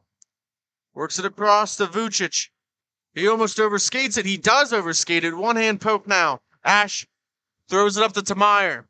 Tamayer, right-handed shot at the top of the dot. That goes into the corner.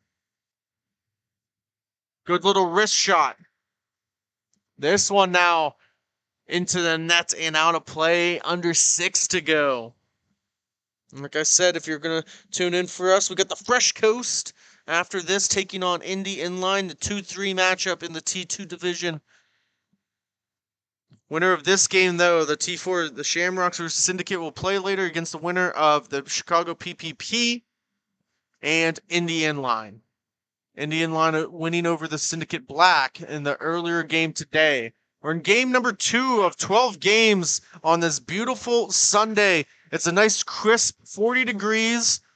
Can't ask for that much more in December. Usually it's about, -5. So we'll take the warm weather here.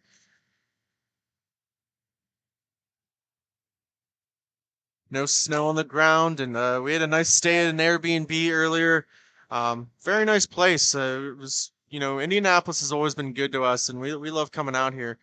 Making some nice adjustments. They painted the outside of the rink here in Ellenberger Park, and they added a mural to the outside when you walk in. So, I mean, if you're not, haven't been here in a while, or if you're just not familiar, it's definitely a place to check out. Brooks collides in the boards. He chips it off, looking for some support. That's going to be a penalty.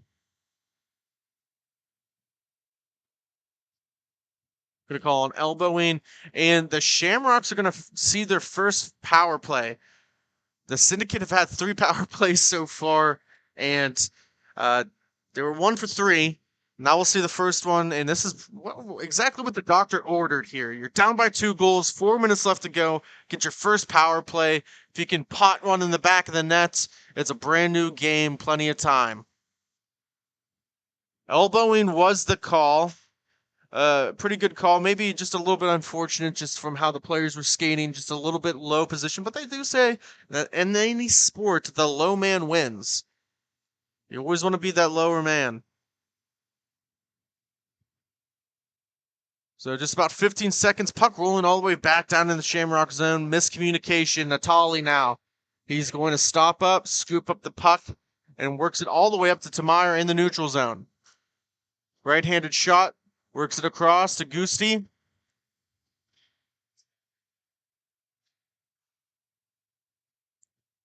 Working point to point now. Shot goes wide of the right side of Labs in net.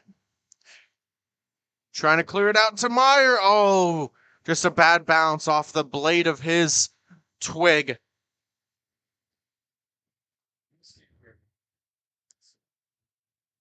To Meyer now. Off the right leg of the pad. Another shot on net. That gets hit by, I think, a couple defenders. Now it comes up to Gusti. He lets one go. Big rip. And into the glove of Labs for a cover. 2:35 timeout called by the Shamrocks. We'll take a quick station identification. Thank you for listening to Grove City Hockey.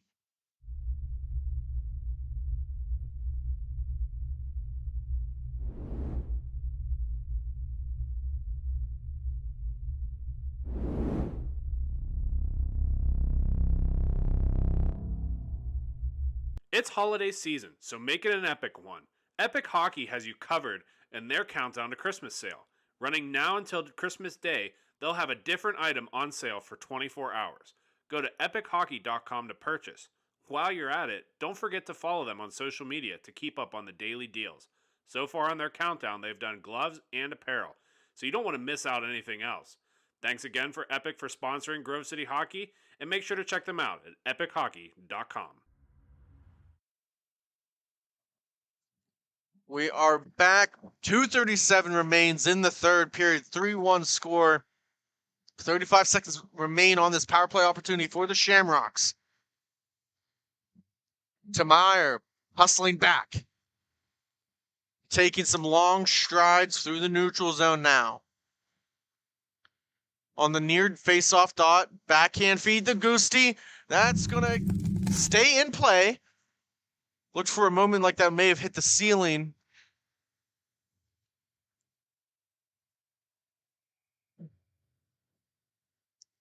We're going to get another call here. That's going to be a stopped clock now at 2 minutes.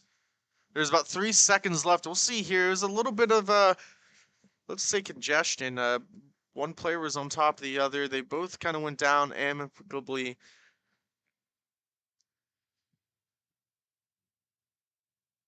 I think Tamayer pleading his case that he was kind of yanked down, but he's not going to win that argument.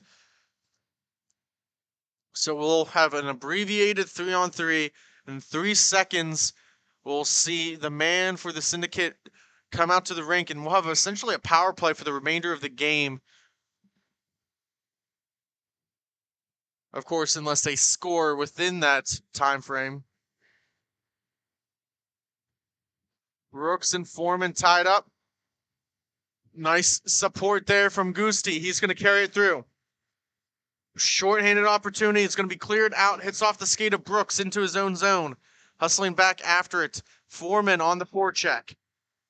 Brooks stops up. Works it across to Gusti. Gives it back to Brooks. He's got a lane. He's going to walk in. That hits a man in front. I believe that was Ellenberger with the big block shot. 1:30 remaining in the game. Just about a second difference from the power play to the actual game clock. Dumped all the way back down. Gusti now with it. Forecheck by Mikulek. Nice little backhand play to himself. Trying to do it all short-handed. He gets around his second man. He's going to walk into the soft, but he whiffs on it.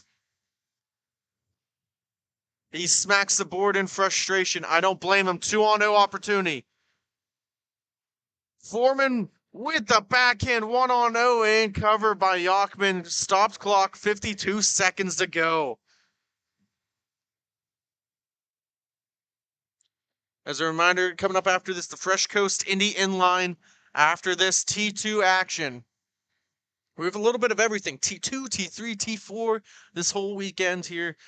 We got another broadcast coming up first weekend in January, the 8th and 9th. So stay tuned for that. Or I believe it's 7th and 8th. Yeah, it's the 7th and 8th, because then we have a Grove City weekend, the 14th and 15th, hometown cooking. 40 seconds left. Trying to cause a turnover was Foreman. Short-handed, looking for one here. Long distance slap shot. It's in the back of the net. I don't know how that one went in. That looked like that was going way high and left of where that shot was taken. Short-handed goal. They're going to pull Yachman. They're going to go 4-on-4. If they can get possession, who knows? 3-2 score. Ellenberger now with it. Clears it out, but will only go just past the neutral zone. Gusti works it across. Gives it back. That one hits the ceiling, and we're going to get another stoppage 13 seconds ago. Another nail biter here if you're a fan of either one of these squads.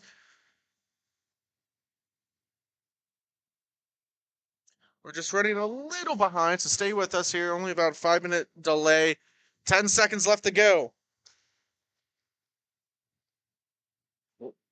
That's going to hit the ceiling again, and that will almost theoretically do it. 3 seconds left. Face-off will be at center.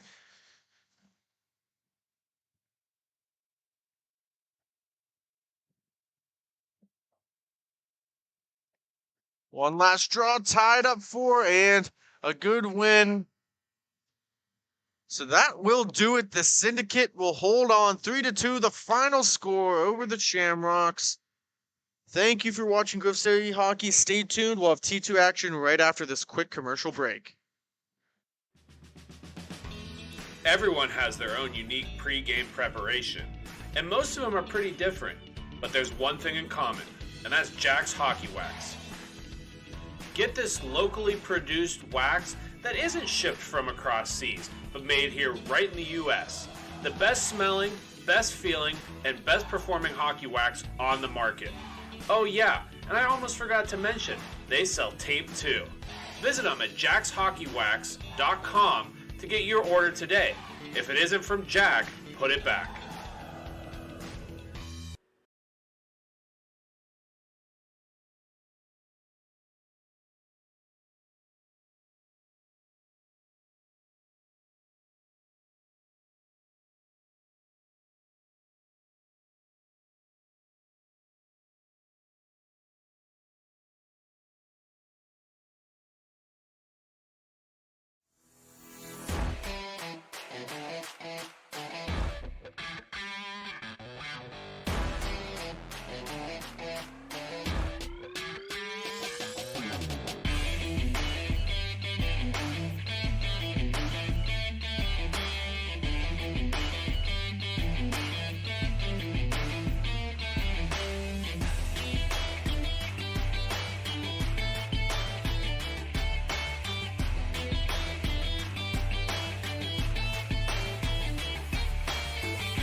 This copyrighted telecast is presented by Grove City Hockey.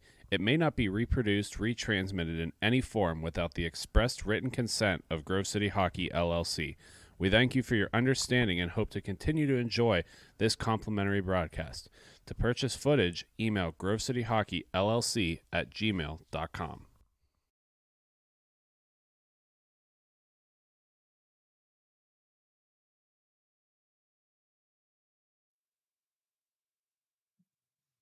We are back for T2 action. We saw some T4 action first two games of the day. Now we got T2.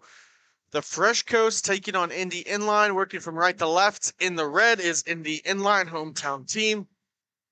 They're working from left to right. In the white and blue is the Fresh Coast. Tough collision right in front of us. Vandenberg went down. 2-3 matchup. Only 2 teams this weekend. The other ones was the Envious Anarchy. You know, and the last names are escaping me here. Envious Anarchy, and it was the Windy City Syndicate.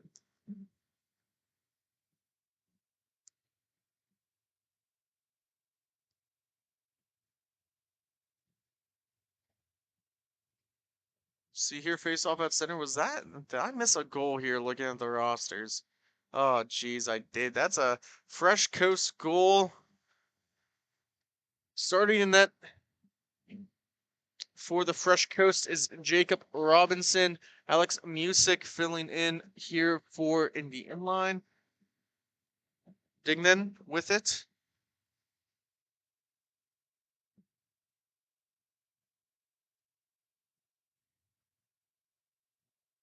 Couple of shots on Robinson. Easy saves made for him.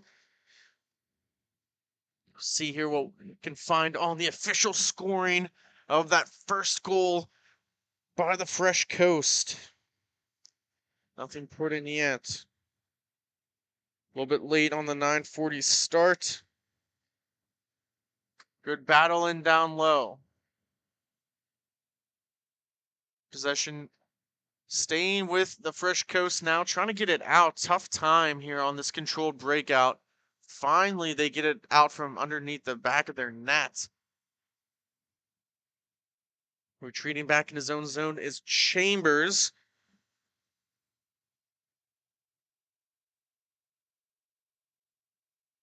And finally, Vandenberg carries it on in, drops it in down low for Sandberg. He's getting pressured there. Some support. That was number 69 for Indy Inline with a good defense. Able to get some help from Denny.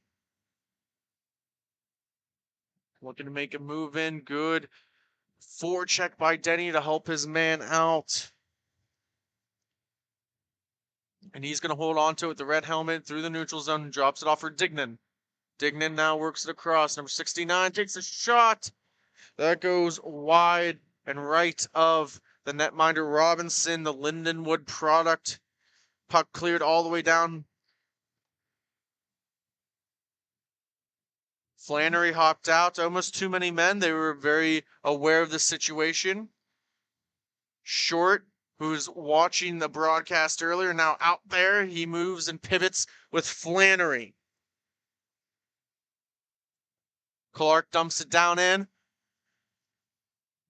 Just about 4 minutes have gone by, coming up at the 10-minute mark of the first period. 1-0 is the score. The Fresh Coast over Indy Inline.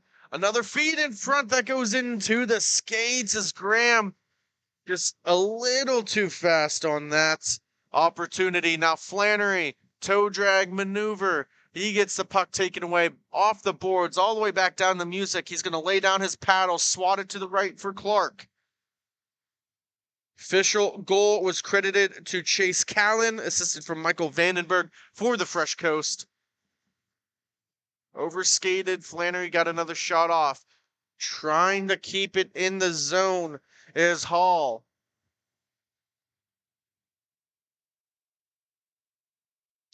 Good possession here for Indy Inline.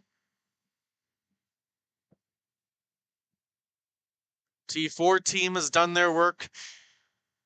T2 now looking to continue to capitalize on this, let's say, home rink advantage. A long stretch pass, all by himself, quick shot, he scores! Number 8, Kyle Chambers, all by himself, a little cherry pick action, and he opens up the scoring.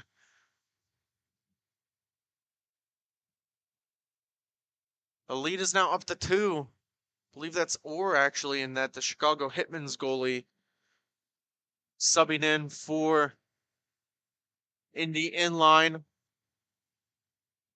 Face-off was won by the Fresh Coast, 9 minutes. Flannery looking for a quick up. He turns it over right to the Fresh Coast forward, Nice toe drag move. He carries it in. Gets a poke at the last second. That was Callan with the opportunity. Callan trying to stick with Flannery. He gives him a little swat. A redirection. Down low. And finally in the back of the nets. The lead now cut down to 2-1. Indy Inline gets their first. Number 27, Shane Wheatley with the goal. Wheatley, Hall, Denny, all out there. For Indy Inline. Sandberg, one of the 4 for the Fresh Coast. Under 8 left to play. Hall drops off. Then he works it across. Now taken. The Fresh Coast coming up.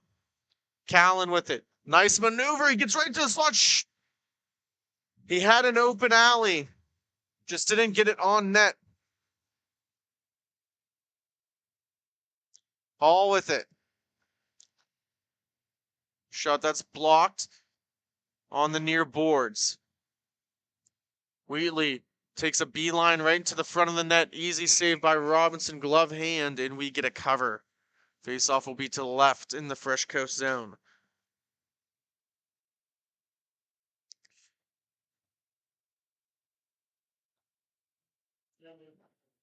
We got a little break here. We'll tell you a little bit about one of our newest sponsors, partners, Jack's Hockey Wax, based out of Grove City, Pennsylvania. Here, if you're an ice hockey player, you can use it for inline too. I've seen people do it, no big deal. But I mean, that nice tackiness. They have scents, so that wax isn't just a plain bland old piece of wax. It comes with different colors, different smells. You can customize it. We have different ones like cherry, bubblegum, strawberry, you name it.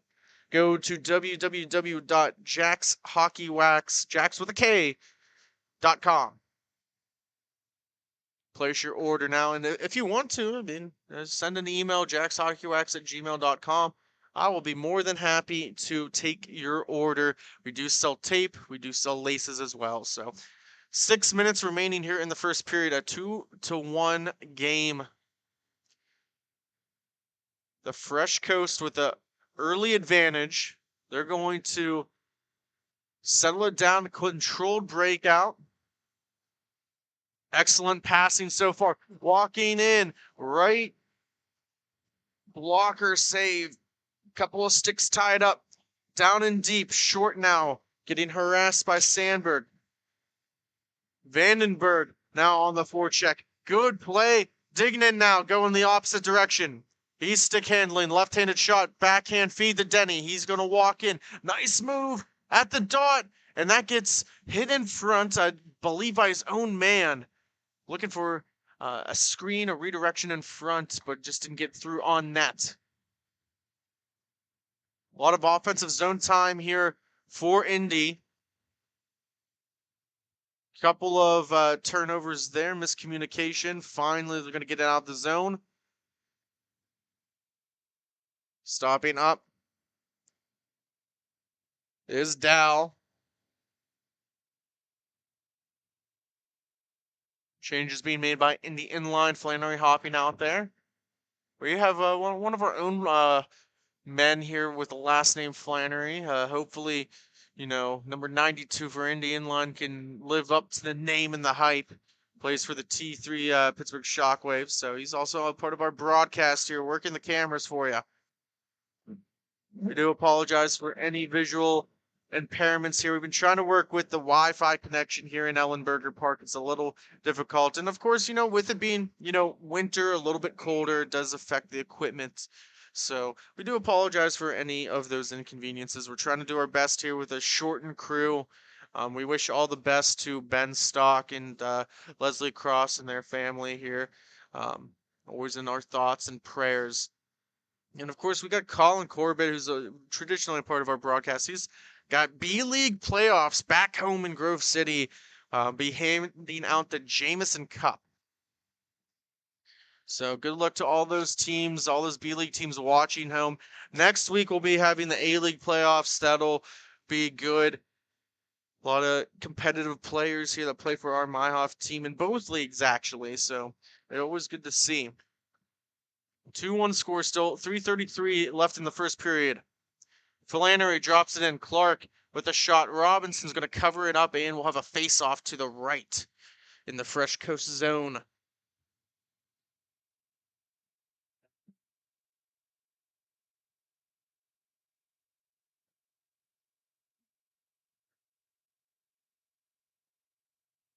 Face-off was won all the way back. Orr's going to play it himself. He just whips it off the boards. He's able to get it through the neutral zone. An inline player is going to pick it up. I should say an Indy player here is technically the whole game is inline, so.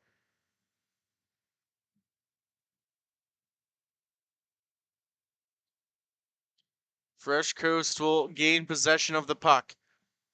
Holding on to it was Callan. He works it across. Behind his own netminder, Robinson. Long stretch pass. A good defensive play by Flannery to prevent that opportunity as Dow was pinching in down low. Flannery receives the pass from Hall. He hesitates, fakes the shot. Now it's going the other way. Callan to Dow. Dow with the shot. That is blocked by Clark and into the netting and out of play.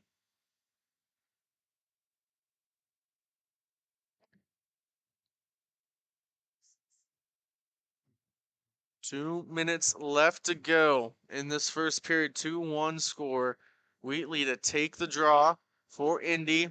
Tied up with Vandenberg. Vandenberg on the forecheck. That hits the back of the net. It's going to come to Flannery. Shipping it off for Wheatley. Another right-handed shot, number 27. He skates on in. 2-on-3. Couldn't connect with the net. Vandenberg now. Going to whip it all the way around. Graham plays it back to Chambers. He's got a goal so far today. After this game, we'll see T4 action again. We'll see Indy Inline in the Chicago PPP. Oh, what a beautiful play and a goal! Backhand burying the biscuit was number 22, Derek Graham. The Fresh Coast get their lead back up to 2. Orr was left out to dry all by himself as Graham was able to make a nice maneuver to put it between the legs of the Indy defenseman and create that separation that he needed for that backhand scoring opportunity and goal. Now off the face-off, one forward trying to get it in was Dignan. And looking to try and counterattack through the neutral zone. Denny. Defensively.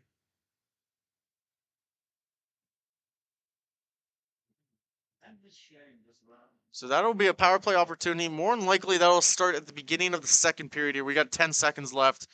So as they talk over the penalty, it'll come down here in the zone and we'll step aside here. So after one period, 3-1, the Fresh Coast over Indy. We're going to take a quick commercial break. We'll be right back. Thank you for listening to Grove City Hockey.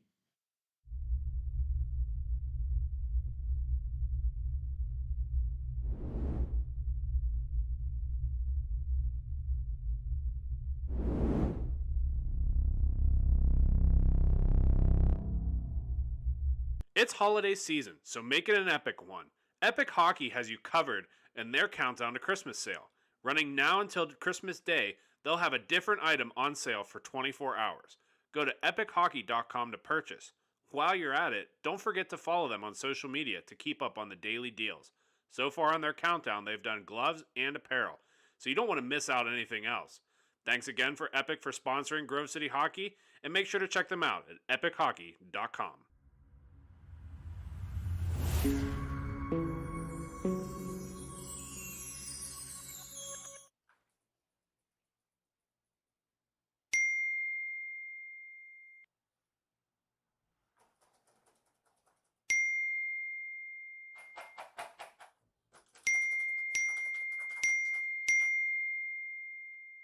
Frustrated and wasting time doing your own taxes? Getting confused by complex forms? Waste your time no longer. It's time for you to check out Bonus Accounting. Kenny and the team will help you with taxes, bookkeeping, and payroll services. Now that's an accounting hat trick. Leave it to the industry experts and check them out today. Use promo code Grove City Hockey for a sweet discount and also to receive exclusive GCH merch. Bonus Accounting, the firm of the future. We are back for the second period between the Fresh Coast and Indy Inline. I do want to apologize for any technical difficulties. We do have a little bit of a shortened crew here today. See here, that should have been a power play goal. Fresh Coast extending their lead, make it 4-1. But as I was saying, we do apologize. I know the camera is not moving with the puck. We have a shortened crew. We only have four guys here this weekend, so we do apologize. We're trying to make the best of the situation. We still wanted to bring you that 2-camera action, so to at least cover the whole rink. And if you can listen to me here, I'm trying to describe the play as best as possible for you, and hopefully that will help make up for just a lack of manpower. Play right in front of me here. Denny with the puck. He dumps it down low for Short, the captain. Holding on to it. Saucer pass all the way back to the point.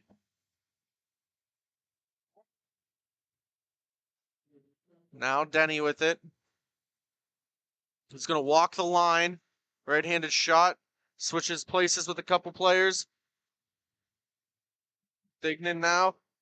Number 69. And Denny backhand feed. Robinson with the save. Vandenberg trying to play to his defenseman. Chambers, his partner, trying to just get out of the zone. Graham, one of the last goal scorers here, with the puck. Good forecheck by Indy.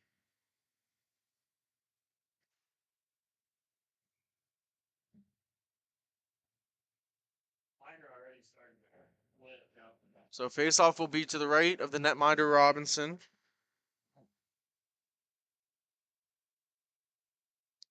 Kind of quick scoring recap. Callan opened up the scoring for the Fresh Coast. Number 10, Cal Chambers extended the lead and make it 2-0. Shane Wheatley with the lone goal for Indy Inline. Then we've seen Graham and Callan, who just got his second power play goal, to make it 4-1. This Fresh Coast team just being a general manager now of the Grove City program.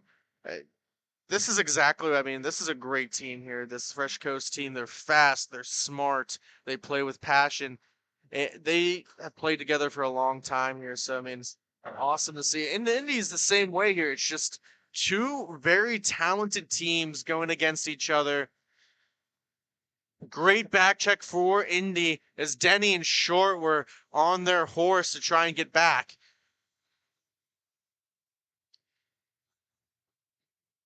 So heading all the way back now is Graham. Behind his own netminder Robinson, Denny. Little spinorama move to try and force Graham out. Both players coming up very fast. Maybe two of the fastest skaters you'll see here in, if not today, but all in MIHA, really. It's one thing to be fast, but when you're that technically sound skating too, it makes a huge difference. Chambers now with it. Stops up a couple times. Pressure by Denny. He's performed about 3 spinoramas. Drops it back down in for Sandberg. Trying to get it into the offensive zone. Just having a little trouble trying to get it through. Wheatley with it now. Couple of whacks at each other. Just letting them know that they're there. Under 10 minutes to go. 4-1 the score. Fresh Coast over Indy Inline. Oh, turnover there. Oh, by himself, Sandberg with the shot. Great save by Orr. Played perfectly. Wheatley now with it. He's looking for some support on the back end. Takes a shot off of the legs of Chambers.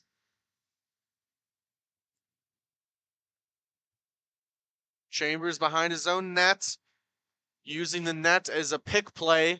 You see that a lot in the NFL here, trying to, use the objects or players around you to create some space. Same thing with hockey. You get the boards here. Use those to your advantage, and obviously that net will help create some separation for you.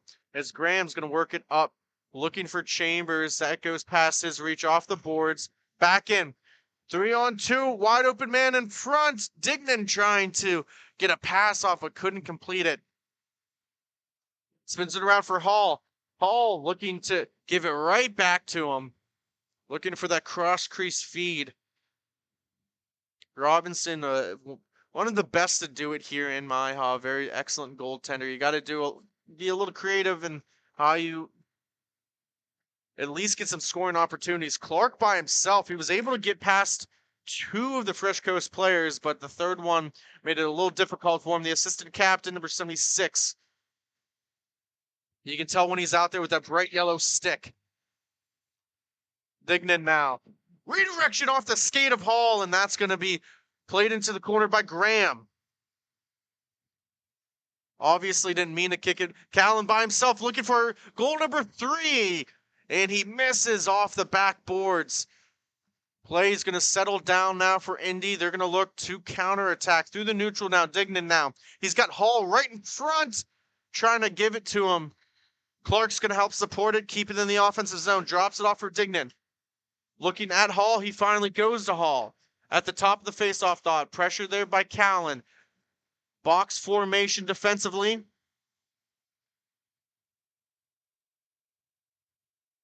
Seen a lot of life now. They do say the most difficult lead in all of hockey, inline ice, is 3 goals. Quick shot. Nice little... Wasn't a wrister exactly here, but it was able to get it on the right blocker of Robinson, his only blocker. Little snapshot action. Do apologize. It is here 8-8. We've been here since about 7 o'clock, 7:30-ish. Had a long night last night, obviously. These broadcast weekends are long, so sometimes I do mumble, maybe mush my words a little bit, so I do apologize for that. Snapshot was the word I was thinking of. Quick up now for Indy Inline.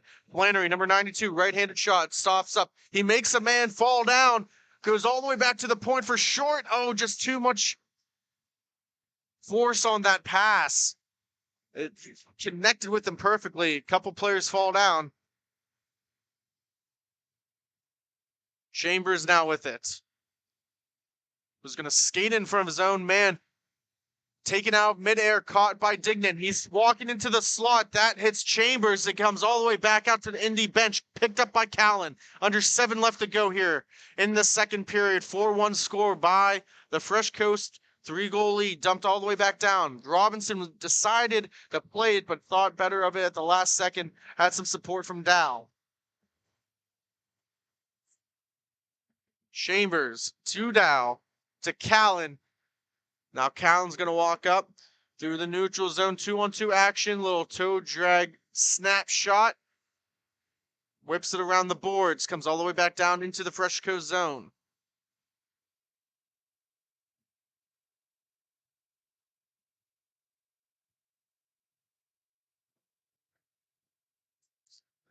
Play starting to slow down just a little bit. Graham with it. Oh, what a move. Little hesitation, head fake. Able to create separation. Clark now carrying it in.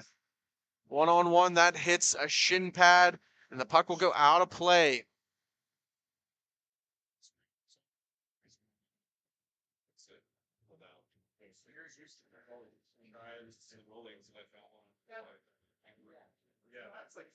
Face-off will be to the right of Robinson. 1. Powell drops it back to Denny. Denny's going to hesitate, give it back to Powell. Curls up. Now long distance shot. Easy save by Robinson with the glove hand. So face-off will be right in front of us here to the left of Robinson in the defensive zone for the Fresh Coast. Wheatley taking the draw, 1 back by the Fresh Coast. Graham with it now is going to curl back behind his own netminder. Forced out by Wheatley, dumped back to Dow. Gets it up to Sandberg. Cross rink feed. Trying to use the Indy defenseman as a screen. Shot's going to come all the way back. And possession will stay with the Fresh Coast in their own zone. Wheatley again. Heavy forechecking. Gets some support from Powell. Losing an edge. Was the Fresh Coast player. Was able to at least get it into the offensive zone. Down now. Walks in. Or with the save. Right leg. Back to Graham. Graham will settle it down. Denny now, who normally plays on the back end, up playing forward, at least at this forechecking moment.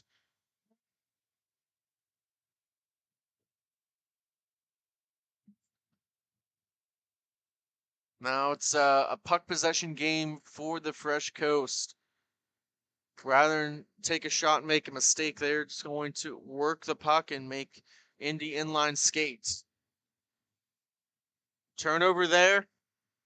Just pushed it a little too far. It was Graham.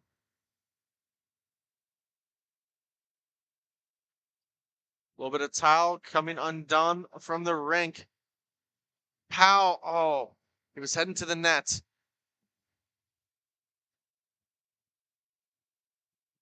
Number 69 now drops it off. Redirection in front. Denny is able to get a little bit on it, but not enough.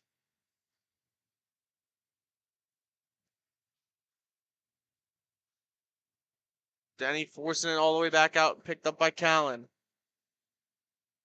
Do believe that man is Korolev, number 69.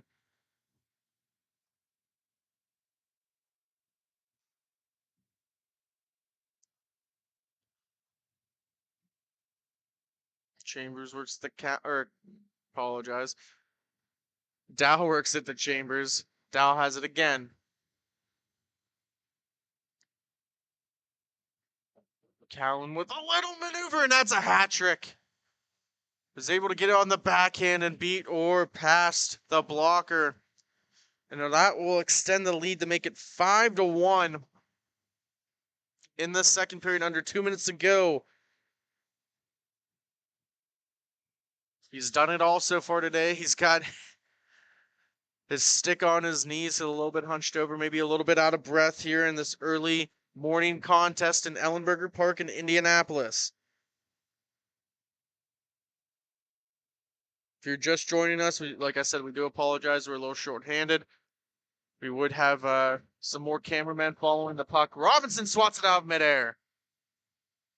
Unfortunately, we just don't have the manpower right now, so we do apologize. Dignan now. The left-hand shot curls up. Gives it to Flannery. That shot's blocked by Callan. Hall and Dow working down low. Trying to pry it free. Gives it to Flannery. Feeds it into the slot, and that's going to come all the way back. Played by the stick of Orr. He gives it up. Less than a minute remaining in the second period. Dignan. Little curl pass dropped off for Flannery. They change places. Dignan goes down low. Flannery at the far dot. Gives it to Clark. 4-on-4 action. Redirection and Clark with a heavy slap shot off of the right shoulder of Robinson. Hall now, power maneuver. He's looking for Flannery in front. Able to get it to Clark. Clark, one-hand pass over to Denny. Gives it back to Clark. Good work down low here for Indy in the offensive zone. Trying to pinch in was Flannery. Quick up now to Callan. Callan with 15 seconds remaining. Hesitates, drops it off for Chambers. Chambers on the far dot in the coast zone. That shot's blocked by Hall, and that should do it after 2 periods. 5-1 is the score. The Fresh Coast with a 4-goal advantage, but it's not over. We got 1 more period remaining. We're going to take a quick timeout. We'll be right back.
We are back for the third period. They had another goal as time expired. The Fresh Coast was able to put one in with about a second remaining. So it's now 6-1. That goal was scored by Cal Chambers. His time expired. Denny with the puck now behind his own net.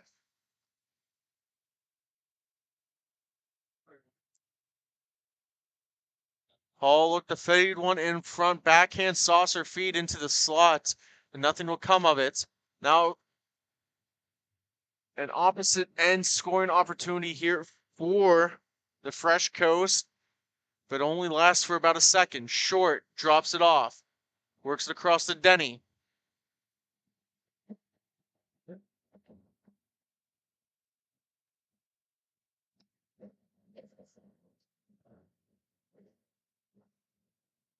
Plays slowed down a little bit. Now it's a 6-1 game here. 5 goals. It is a good deficit.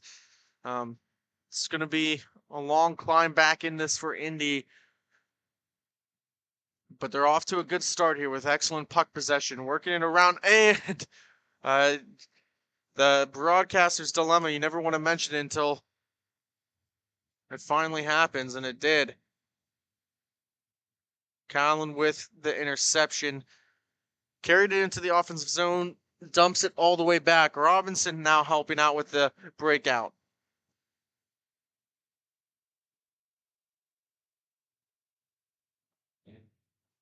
Powell now defending against Vandenberg. Denny grabs it out of the air, is going to go the opposite direction now. Works up to Wheatley. Wheatley for Powell, and that's off the bottom of his stick.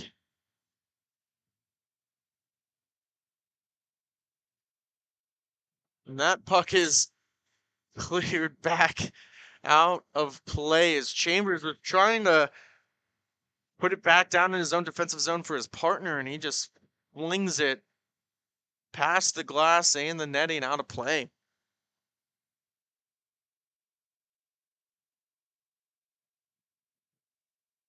Just a couple minutes have gone by. 11:30 left in the third period. 6-1. If you're not familiar with MIHA, 14-minute periods, 3 periods. Maybe a little bit unusual to compare to your normal inline, but a lot closer to your traditional ice hockey. That's one of my favorites of this league here, having 3 almost full periods. So, one of the reasons why I love broadcasting this league. So, glad to say thank you to Carl Orcherson for having us come on this whole season. We'll be here all season except for the Chicago weekends. So, and who knows, we're in talks here to at least maybe try and get a camera, and we do maybe a little bit of mobile broadcasting where I watch from home and still be able to commentate on what's happening during the game. Nice little head movement by Sandberg, was able to at least create an scoring opportunity, able to get his defenseman kind of off plant. Throws him off his footing. Graham now with it in his own zone. Sandberg will play catch. Dow and Callan also out there for the Fresh Coast. Graham with it now. Feeds it across and he shoots, he scores. Number 4, Josh Sandberg makes it 7-1 at the 10:09 marker of the third period.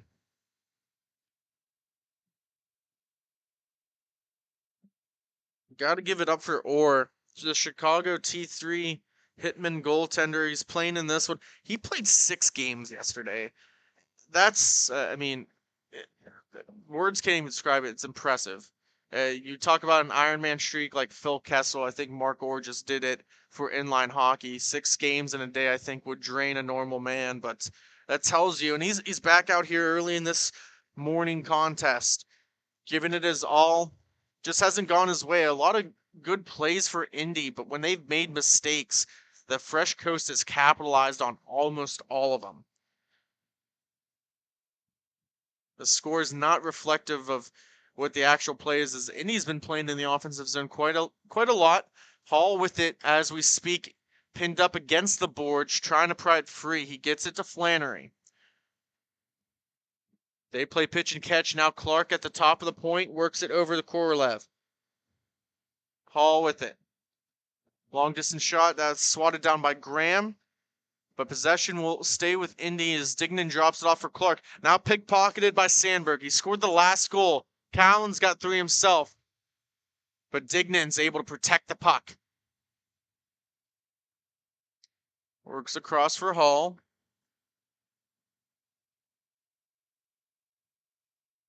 And now maybe a 1-on. Oh, if he hurries, skates it in, he shoots, he scores. Number 7, Michael Vandenberg, and it makes it 8-1.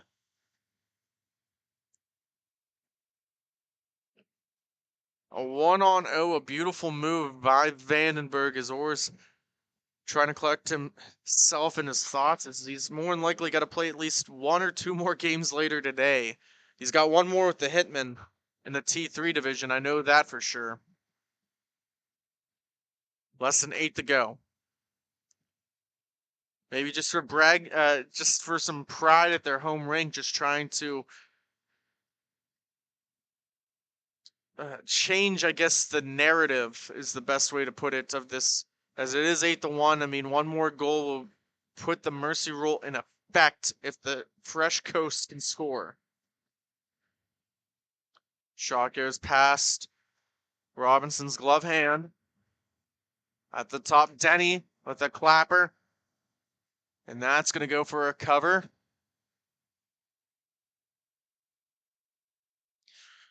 And just want to give 1 more shout out to another one of our sponsors, MagiClean.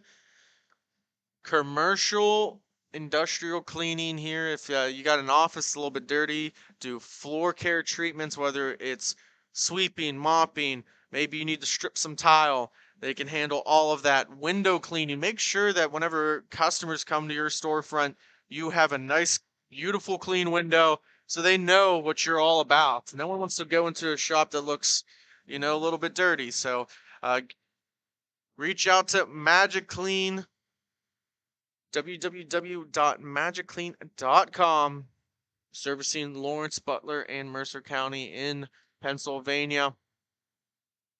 Or just even message them on Facebook too.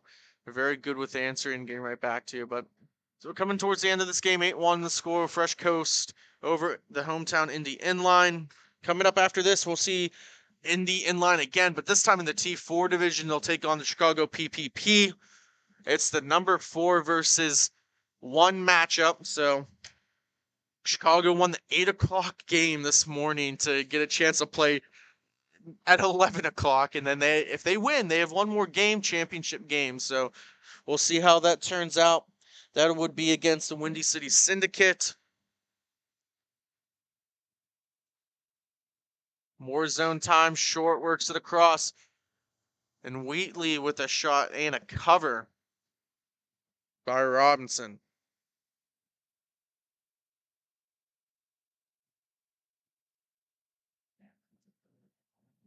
Face-off will be to the right. In the Fresh Coast zone. Puck's rolling a little bit on its edge. Finally settles down. Taken away by Dow. Works it across. Sandberg with it. He's got a goal this morning. Left leg saved by Orr. Picked up by Korolev. He works it all the way across the rink. Too short. The captain. Left-hand shot. Looking for some support. He's got a man in front in Wheatley. Denny with a shot, and that is going to be saved and covered by Robinson.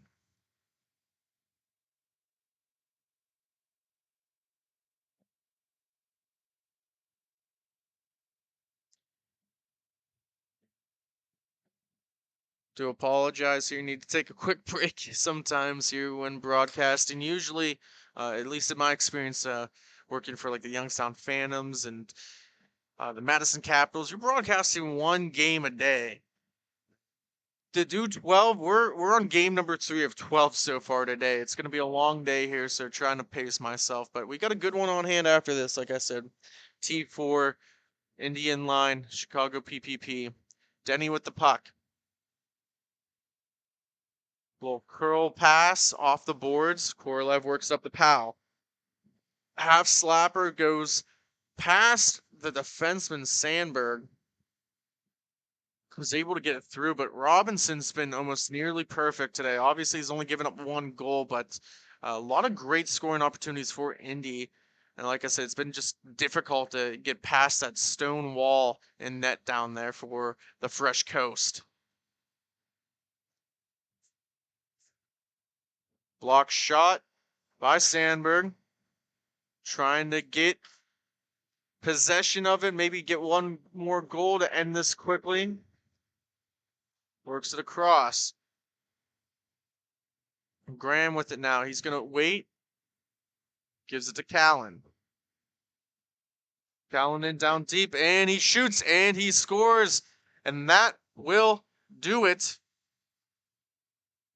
So final score is 9-1, the Fresh Coast over Indy Inline. Stay tuned as we'll see the Chicago PPP T4 division take on Indy Inline. We'll be right back. Thank you for watching Grove City Hockey.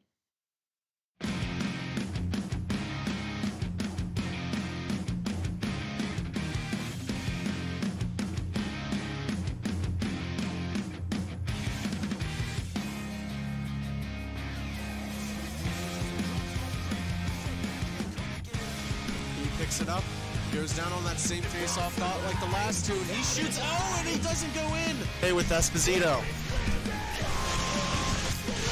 Esposito with the backhand, and this game's tied again.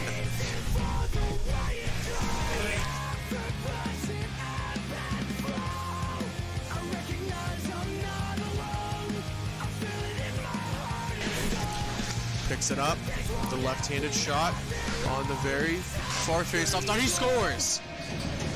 Tropics get. Just the hand that I've been dealt, regardless of how I felt. Then I reason with myself. Slowly coming up on the face-off dot, and he scores.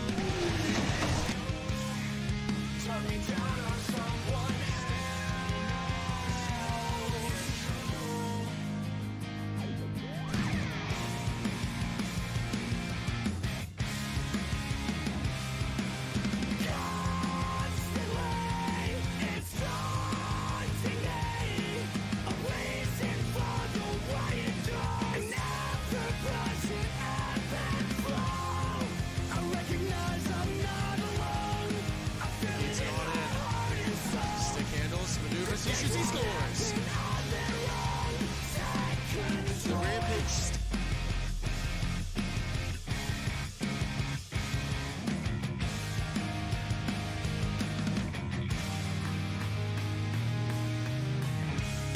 It's like the calm before the storm, where epiphanies are born. When the valleys pull you deep, it can be hard to see.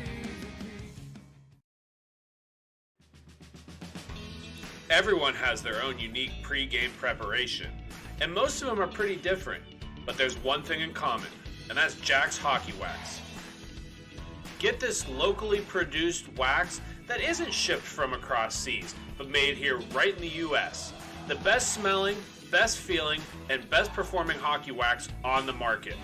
Oh yeah, and I almost forgot to mention, they sell tape too. Visit them at jackshockeywax.com to get your order today. If it isn't from Jack, put it back.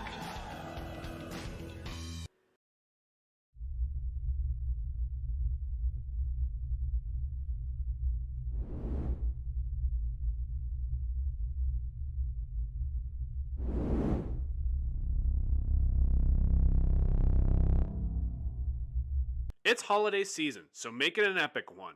Epic Hockey has you covered in their countdown to Christmas sale. Running now until Christmas Day, they'll have a different item on sale for 24 hours. Go to epichockey.com to purchase. While you're at it, don't forget to follow them on social media to keep up on the daily deals.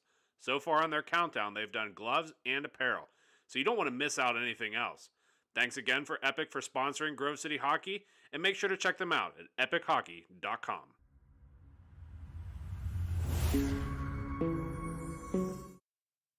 We are back for some more T4 action here.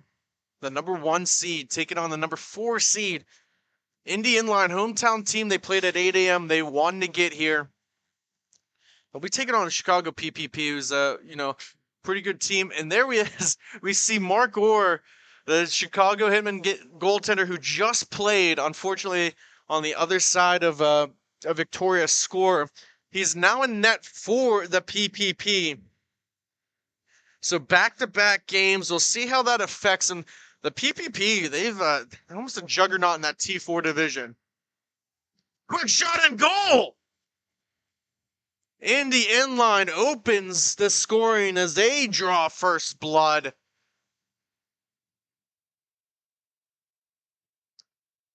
Great play there. Number 32, Cody Bradford with the opening marker. Not even 30 seconds into the game. And here we go, going the opposite direction. Starting net is Kleber, number 38 for Indy. And we've mentioned Mark Orr. Little drop off there. Beautiful move. Looking for a shot. He scores. Number 19, Tyler Brzezinski.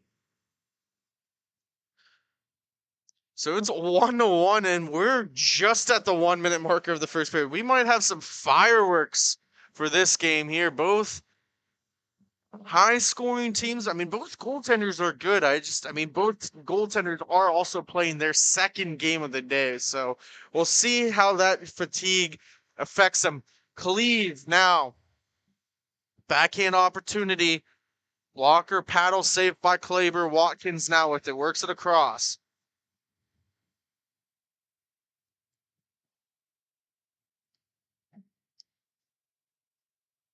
Up and down action. Here we go. Another 3-on-2. Works across. What a great defensive play by number 12, Spar, laying down his lumber. And now going opposite direction. He scores! Dylan Frenchin, number 0. And it's 2-1. And we got 3 goals in 2 minutes so far. This is up and down. This is what you want to see in the game of hockey sometimes. We've had great defensive games. Man, this could be a barn burner here. Working from left to right in the purple, in the PPP. Save on Kleber. Walker with the shot. And working from right to left in the white with a little bit of red trim, yellow trim is Indy Inline. Hernandez to take the draw against Pruitt. Pruitt wins it. Gets it back. Spar. Works it across to his D-man, Watkins. Referees on tap is Tom Ward and Alan Chapman. Backhand feed to no one as Walker turns it over to Pruitt, number 8. Trying to get it up through the zone. And now we're going to maybe start to slow it down just a little bit. Next with Walker. He's walking into the slot. He shoots, he scores. Number 54. It hits 2-2. A good feed by number 74, Solansky.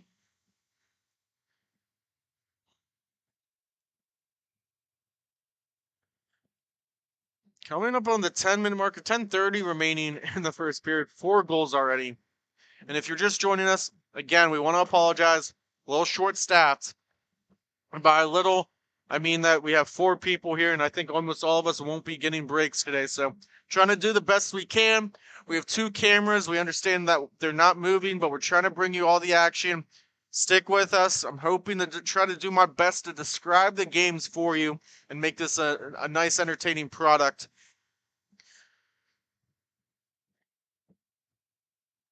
We got more T2 action after this with the Envious Anarchy and the Windy City Syndicate, the 1 versus 4 matchup. Anarchy featuring the Commissioner, Carl Richardson. That should be fun. Saw him yesterday, and I can tell you this. Maybe gets a couple more games under his belt. He's going to be a force to be reckoned with. Carrying it in to the zone is the PPP. That was Orr with it. He's in the corner, far corner, works it across. Trying to get into Pajsnarski. And it's going to get dumped all the way back down into the PPP zone. Slansky with it.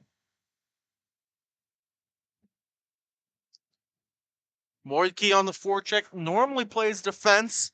Skating up this time. Diaz now. He takes a shot and he scores! Number 72, Tyler Diaz, goes bar down over the glove hand of Kleber, and it's 3-2.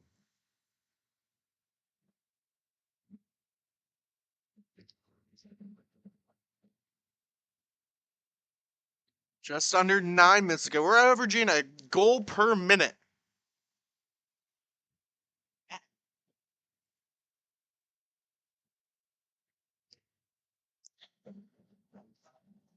Carrying it in.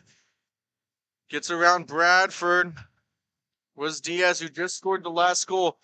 That shot off the post, kisses off the glass. Moiki now's got 2 PPP forecheckers on him. Holding up was Watkins, looking for Bradford.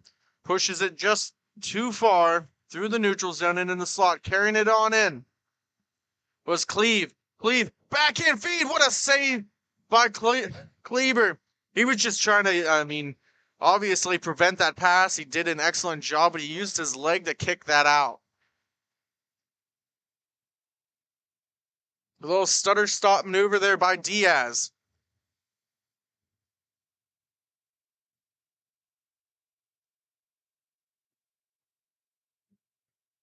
More offensive zone time. Off the post into the corner. A great shot there by number 10, Ryan Cleve.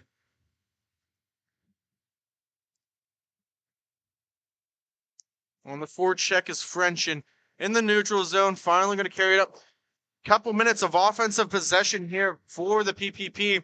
Now looking to at least get it out of the zone. Oh, it comes right back in the slot. Drops it off. Oh, what a great play by Spar. Winning that foot race is Pruzlewski. He's got a goal trying for a tuck in. It's going to be covered by Kleber.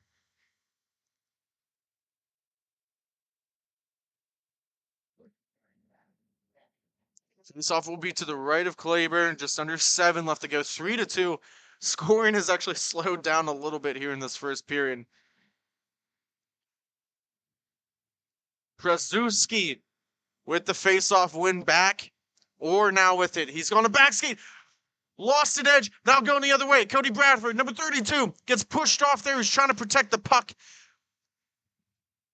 He does his job to at least get it into the offensive zone, but can't come of it.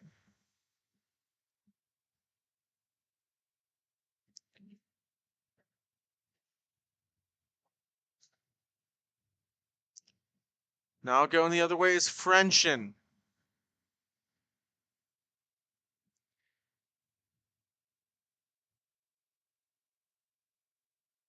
Let's see here.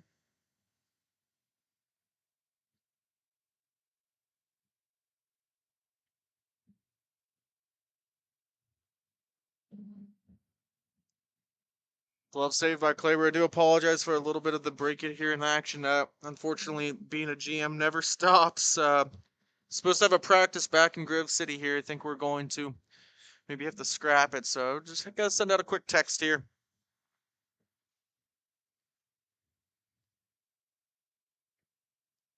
Off the right leg of Kleber.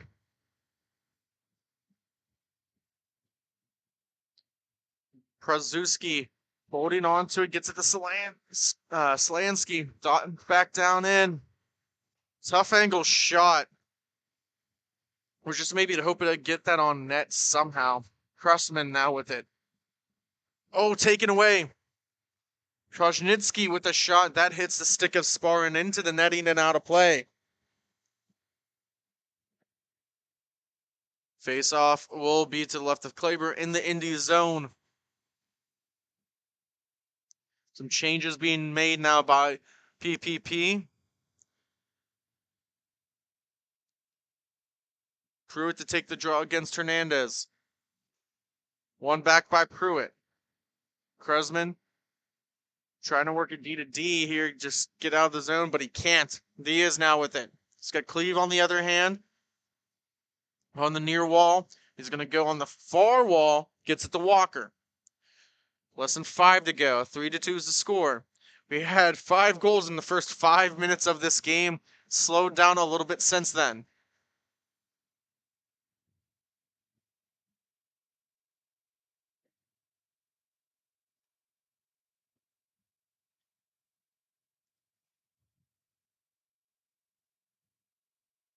Whiffing on the shot. And now going the other way.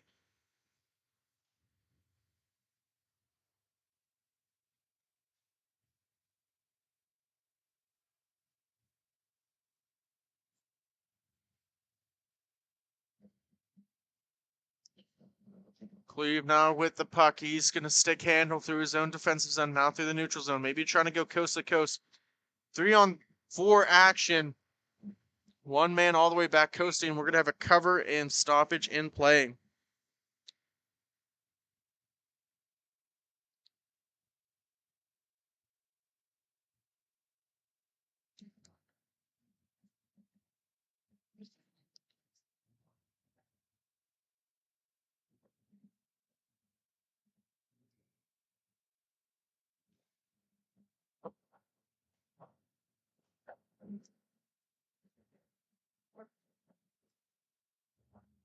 Kresman now with the puck. Works across the Moitkey. And out gets off the Bradford. Pressure there by Giacchetto. Haven't called his name. He's usually a very big factor in a lot of these PPP games. A whole team effort so far by the PPP. Indy has looked good so far too as well. But this is only the first period of their second game. So we'll see how that holds up. Stamina could always be a factor. That's why it's a nice thing to get that number 1 seed and get a break and play a little bit later in the day. Both teams do have full benches. Cleve now works it across, redirect in front, and a goal. Number 77, Alex Giacchetto with the goal, and it's 4-2 in favor of the PPP.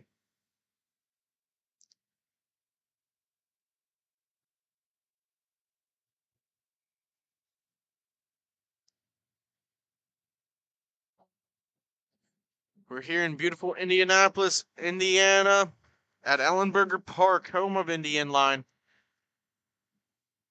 with some MIHA action. If you haven't, I think it's called Indy Burger Hut or Indy Burger Place. We had it yesterday. Just excellent burgers.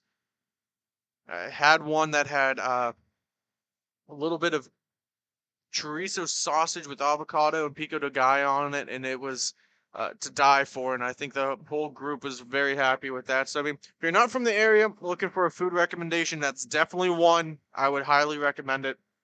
1 minute remaining in the first period. 2-goal game, 4-2. PPP in the purple with the lead. Pressured there by Frenchin. But doesn't force a turnover. Just going to be slow out of the zone now. Solansky, who's normally on the back end, all the way up, sitting in front of the net. Spar trying to clear it out of the way. Giacchetto retrieves it. Backhand D to D now.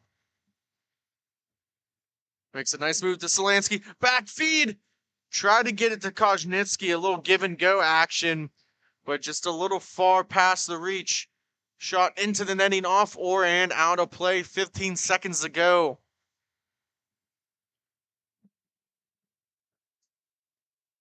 See if we get one more face off. Chapman, the referee's lining up for it. Pruitt, Solansky in the dot. They'll drop it, and that will do it. So after 1 period, 4-2 is the score in favor of the PPP. We'll be right back. Stay tuned. Thank you for watching Grove City Hockey.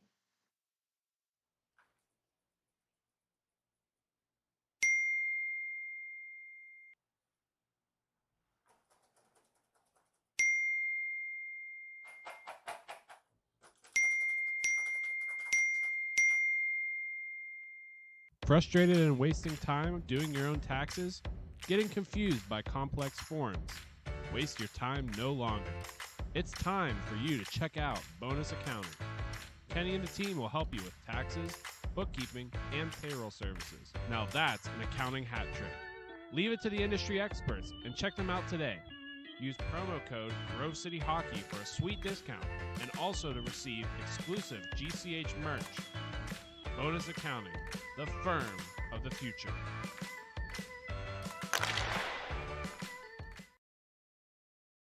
This copyrighted telecast is presented by Grove City Hockey. It may not be reproduced, retransmitted in any form without the expressed written consent of Grove City Hockey, LLC.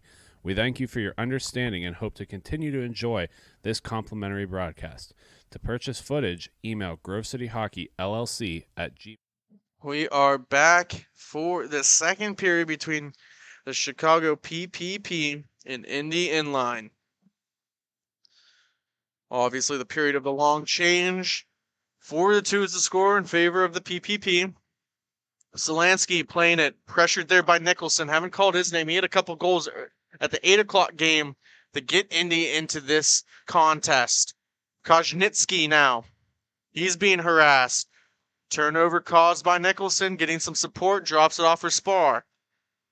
Off the boards, takes a funky bounce. We did see a little bit of tile removed earlier from one of the earlier games here.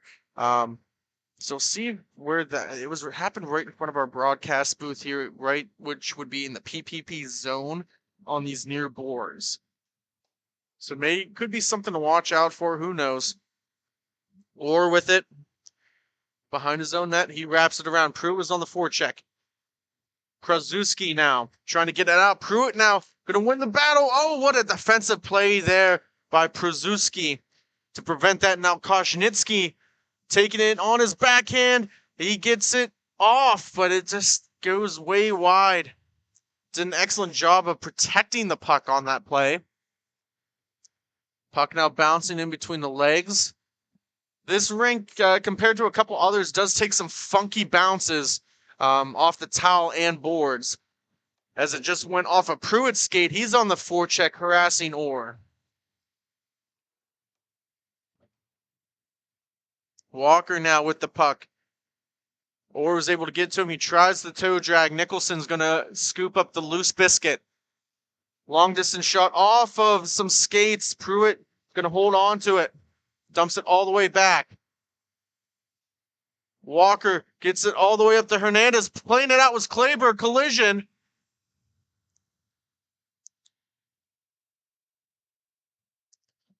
Whistle was blown dead. I think it was because it was underneath Kleber. As there's a collision between Hernandez and Kleber. Very aggressive play there, but it ends up working in Indy's favor, as it for sure should have been a 2-on-0 advantage.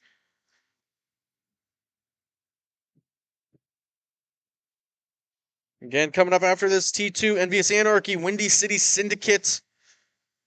They'll play the winner of our previous matchup, the Fresh Coast.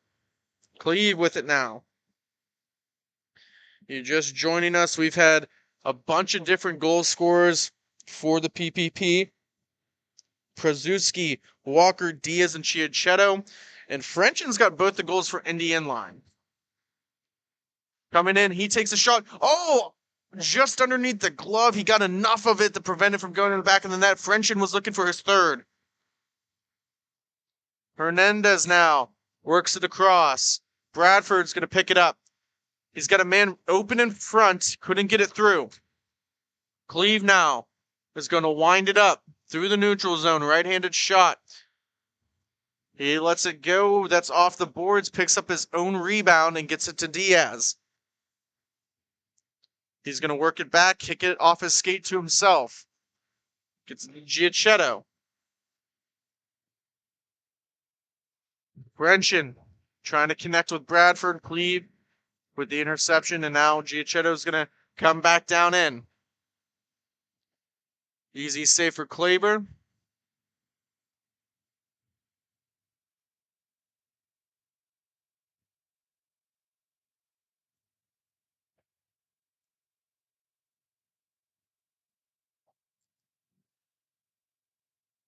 Both teams struggling to get the possession of the puck under 10 minutes to go. Again, it's slowed down. We opened up the game with 5 goals in 5 minutes and haven't seen any sense. Puck going the other way. Indy. Bradford trying to get a shot off in a collision on the boards. Puck goes into the ceiling and out of play. And we'll have a face-off down here in the PPP zone.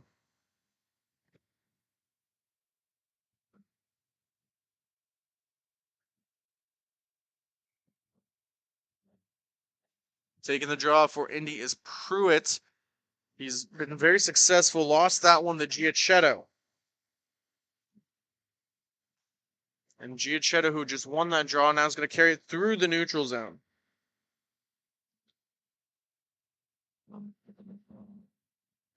And if you're joining with us, if you're not familiar, please like and subscribe as we get closer to 1,000 subs so we can start to, monetize off of our viewership, so we can keep on coming out and, hopefully go to places like Chicago next season.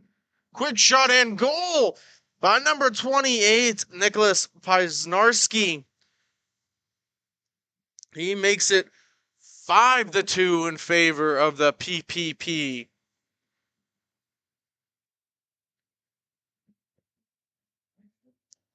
Referees in this game, Tom Ward, Alan Chapman. Face off one back. A little bit light, didn't win with enough aggression. So Nicholson's going to come into the offensive zone and pick it up. Shot, floater. Just didn't get enough on it. I think the puck wasn't settled. Orr's going to work it over to Solansky. He's going to skate in front of his own netminder. He loses it, but thankfully it comes to Orr. Nicholson on the forecheck. Watkins starting to pinch in.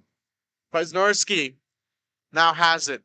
He's trying to get some speed and momentum, just pushing the puck a little too far, and it's going to get turned over to Watkins. It's going to sit behind Kleber in the Indy zone.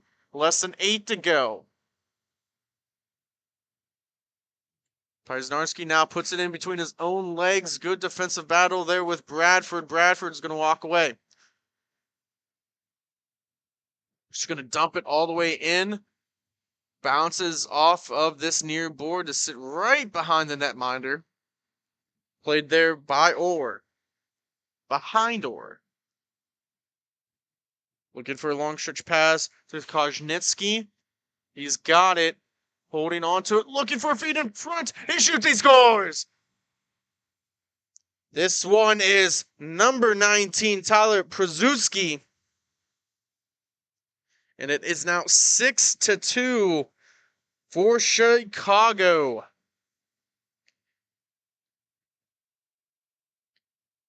Under 7 left to go.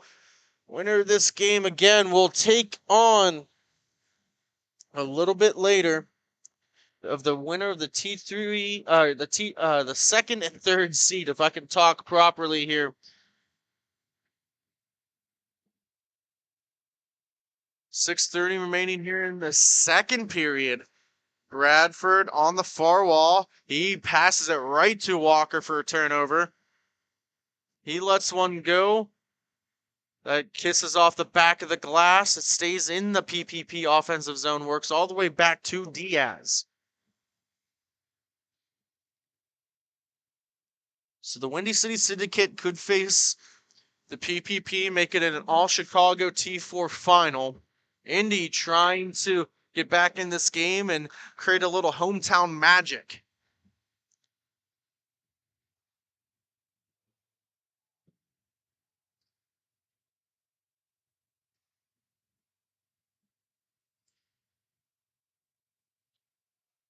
Trying to play to himself was Bradford off the wall. Walker's going to gain possession of it. Off the stick of Bradford. Kicked through the neutral zone. Smart play there by Moitke. Tried to smack it out of the air with a high stick. It wouldn't, even if he made connection, it would have probably been blown dead. Moitke now. Stutter maneuver hits off the stick of Diaz. It's going to stay in play. Wasn't high enough. Over the stick of Bradford, and now Cleve is going to go through the neutral zone with a lot of speed. Forehand, backhand, gets off the left leg of Kleber, keeps it in the zone, just whips it around the boards. Under 5 to go. Pruitt off the Moiki. 3-on-2 if they hurry. Pruitt now, they cross, and they both overskated. Now it's Cleve. It's a 3-on-1 going the opposite direction. Back to Hernandez, and he missed the net. He had a wide open net as Kleber went side to side and pushed a little too far. Diaz now back skating in his own zone. Gonna drop it off for Giacchetto. And now he's just gonna dump it around the boards.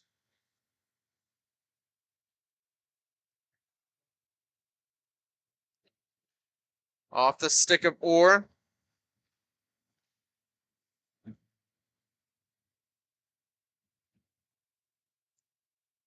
Now they're going to slow it down. And full possession of this game here. 4-goal lead is not crazy in inline hockey or in regular, really in any hockey game in the second period.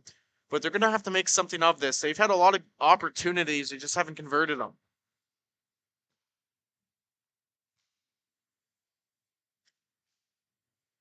Now clears it up all the way through the neutral zone, back into the Indy zone. Moiki trying to hold it on. He tried to pinch it against the boards with his stick. He could not.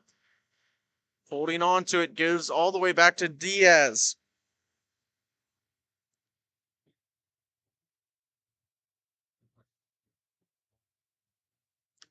Pruitt now with it. Coming up on the 3-minute marker of the second period. As a reminder, after this game, we have the T2 Anarchy taking on the Windy City Syndicate. 1 versus 4.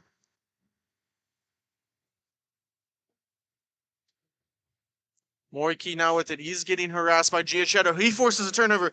Looks to Kozhanitsky. Still loose. On the far wall. He's getting pressured there by Watkins. Looking for another cross crease feed. Diaz lets one go. That hits a couple of sticks in front. Doesn't make it through to the netminder. Nicholson is going to scoop up that puck.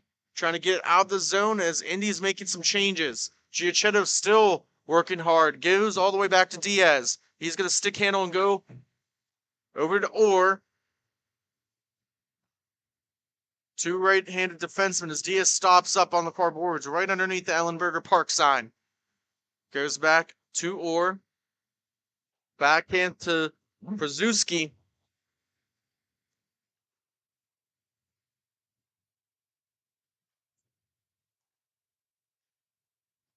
Really forcing him to work. Good poke check by Watkins, but it goes to the stick of Orr. He's going to carry it into the offensive zone. Long distance, another block shot. A lot of scrambling. Brzezinski trying to help out. Tough angle shot goes all the way around to be played there by Slansky. Dumped in. Brzezinski now on it. Pinned up against Watkins. Coming up on the final minute of the second period. 6-2 PPP with a 4-goal advantage. Puck now floating in the air, bouncing, chipped off the boards. Maybe a 1-on-1. Nicholson makes a move, but he loses at the last second. He still has possession out of it, though. Drops it off. Watkins dumps it in. Again, this is Indy's second game compared to Chicago's first of the day. Slansky makes a couple Indy players miss. 45 to go. Kozhanitsky hunting it down. He picks it up. Good put there by Bradford. Bradford now harassed by Slansky on the far wall. Playing the body, and it's going to be a penalty called. Interference. Just decided to pinch him off on the boards, which in inline hockey, usually no big deal. A lot of the time here, they won't have a problem, but I think after you stop playing the puck, that's when they're going to call it. I think if he turns and pivots, he avoids that penalty to try and reach for that puck, but That will do it for the second period after 6-2. PPP in control. Stay tuned for the final period. We'll be right back.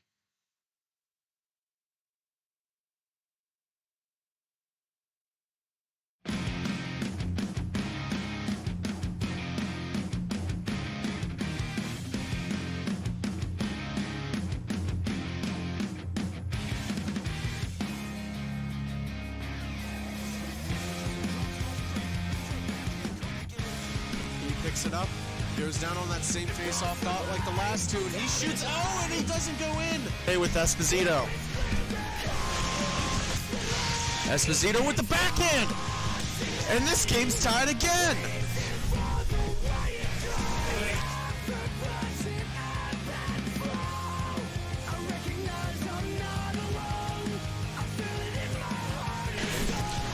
Picks it up, the left-handed shot on the very far face-off dot. He scores. Tropic skip. Just the hand that I've been dealt, regardless of how I felt. Then I reason with myself. Slowly coming up on the face-off dot, and he scores. We are back for the third, possibly the final period between Chicago PPP and Indy Inline. Indy Inline's going to need to do a little bit of work here, work a little harder at least. Get back in this one. Now go in the opposite direction, trying to toe drag. Can't stop up. He overskates. It was Walker. Krusman now. Power play opportunity here for Indy. This is exactly what they needed. Maybe get back to cut this lead down. There's 3. If you can get within 2 goals, 2-minute stop clock. So that's at least the effort or what they need to aim for, I guess. It's the best words for it. Bradford off the post. It's going to be another penalty. It's going to be a cross check.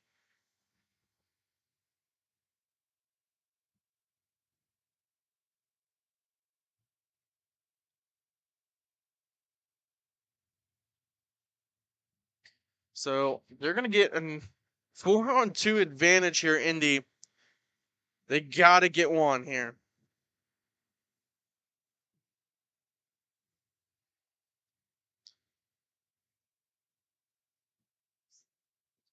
Pruitt to take the draw for Indy. Trying to get out of this zone they do. Maybe now a shorthand opportunity, decides to dump it in. Koznitsky harassing. About 13 seconds left on the initial power play. Works over Nicholson, but they can't connect on that pass. Cleve on the penalty kill, trying to get it out. He's got 2 Indy players on him. Brzezinski now hopping out to make it 4-on-3 with about 1:30. Shot redirected in front. Koznitsky trying to clean up the garbage. Holding on to it. Just going to throw it all the way down for a clear. Kleber is going to play it with a stick to at least slow it down for Nicholson. Couple minutes have gone by. 11:40 in the third period. 6-2.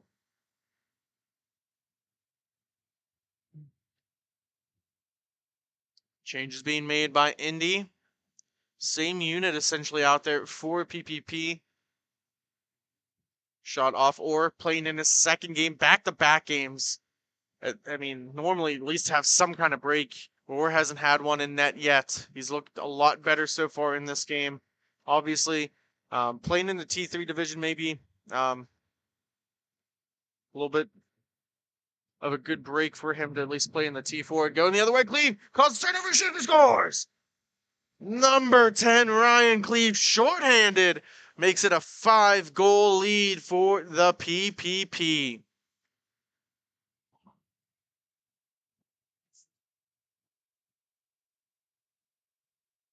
Just under 11 to go.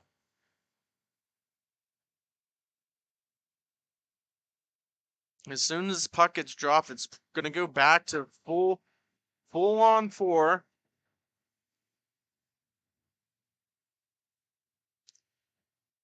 Excellent penalty kill for the PPP. Gets a shorthanded goal. Had a 4-on-2 disadvantage, and it was only for a short period of time, but still, nonetheless, and with a lot of rink and space, they were able to kill it. Puck comes out of play.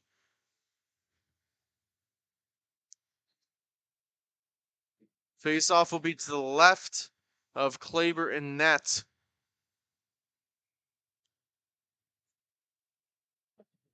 Bradford to take the draw against Giacchetto.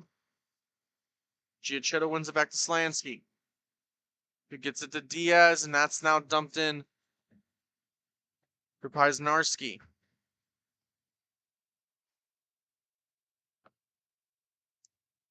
Under 10 to go. More puck possession for PPP. Gets it to Giacchetto, who works it across. Another shot hits a man in front, falling up on the rebound, and a save by Kleber. A good opportunity there by Paisnarski to try and get this to a 6-goal lead, and Kleber was able to lunge and dive out and get that puck to prevent that opportunity. One back. Watkins works it across. Frenchen now with it. Nice pass through the zone to Bradford on his backhand. Lets one go. Doesn't get it on net. Now go in the opposite direction. 2-on-1. PPP across. Paisnarski. And that's going to be a penalty.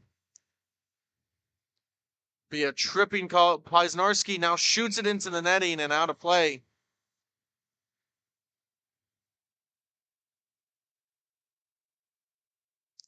Temple's flaring just a little bit.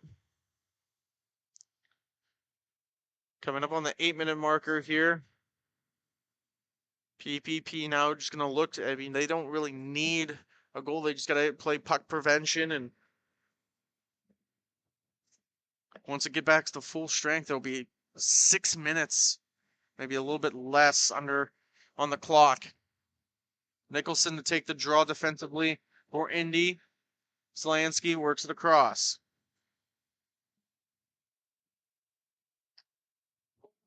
Moitke and Crushman out for Indy on the penalty kill. Hernandez with a shot that's loose in front. Walker, Hernandez, Diaz, Slansky out for the power play. PP1, as you might call it. At the top of the dot, Hernandez. We had a couple of lights go out on the far side of the rink. Unsure what happened over there.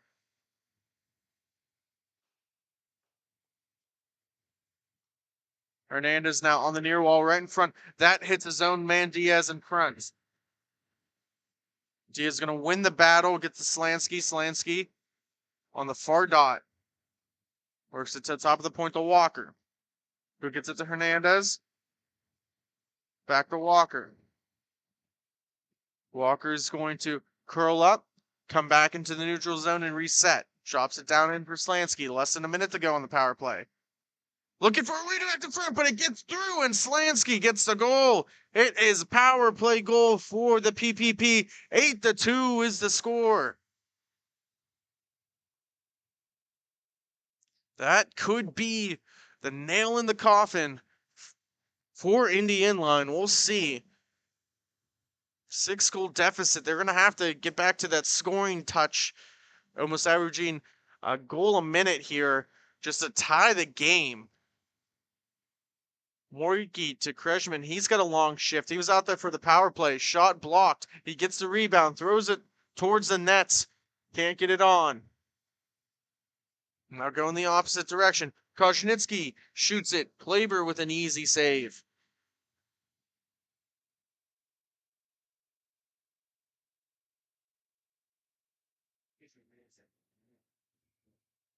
Face-off will be to the left.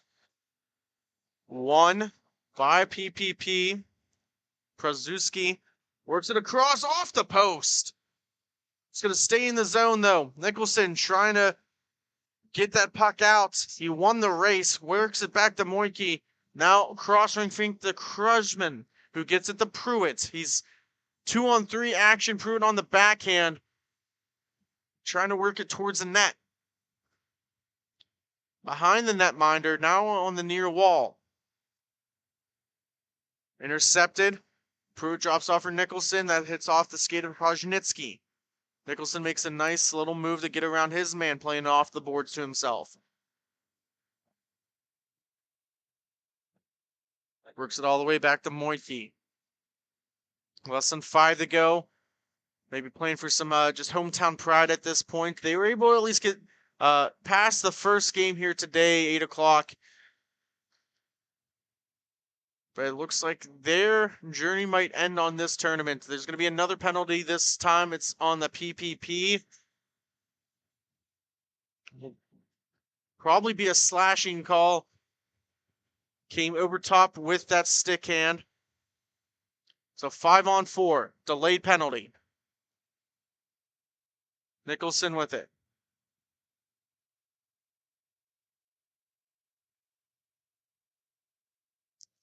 Moitke to Bradford. Puck comes back to Nicholson. Plays slowing down. Just trying to keep possession and keep on working. Puck in the far wall. Just slapped at by Nicholson. Still has yet to be touched up. And finally does.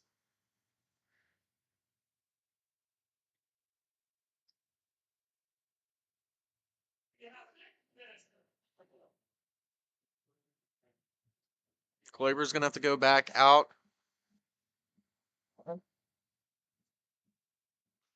At least for a brief moment. Maybe they can get some 5-on-3 action here. They can just get possession off this face-off win. PPP just trying to eat some more time off the clock. 3 minutes until they move on.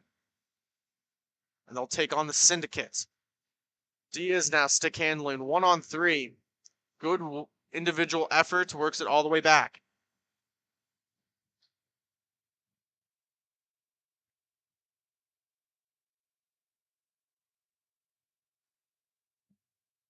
Diaz now at center. Through the neutral zone, 1-on-2.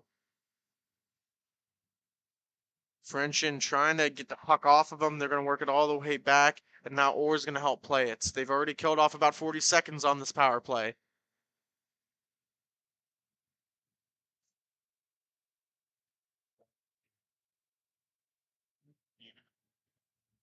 Diaz now walks in by himself.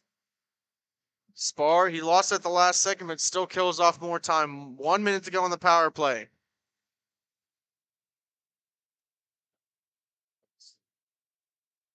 Spar with it, slowing it down. Gonna be nice to just at least get maybe a shot off. I haven't seen a shot yet on this power play opportunity. Picked up by Bradford, trying to settle it down. 35 seconds to go on the power play. 8-2 in favor of the team from Chicago, the PPP. That puck's going to get redirected into the netting for a stop and whistle.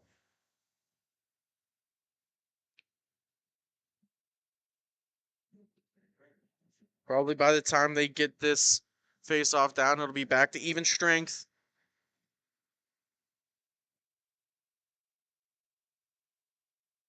One all the way back. Watkins with it now. Giuchetto was on the forecheck. Back to even strength. Come up on the final minute as Chicago looks to move on and take on the Syndicate. So we'll have an all-Chicago T4 final.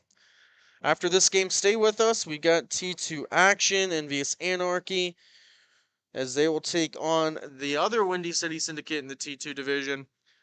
They'll play the Fresh Coast later today, and then we're going to start a string of T3 games. That's our biggest division here so far this weekend. Going to have about 4 or 5 games, and then we'll start the championships. Slansky, Paznarski, Gets it to Giacchetto. Giacchetto with the backhand off the post in the back of Klaver. 30 seconds remain. Almost turned over there. Frenchin maybe trying to get one more. He's got two already. Needs some help from someone else here. Pruitt with the shot. Redirected in the back of the nets by Frenchin for his Hattie. But that will do it.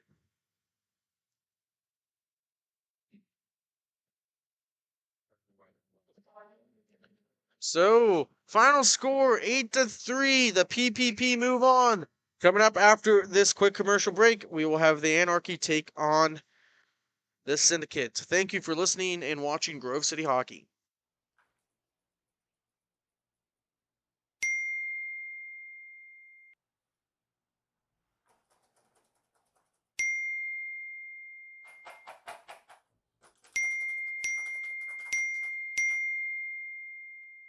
Frustrated and wasting time doing your own taxes?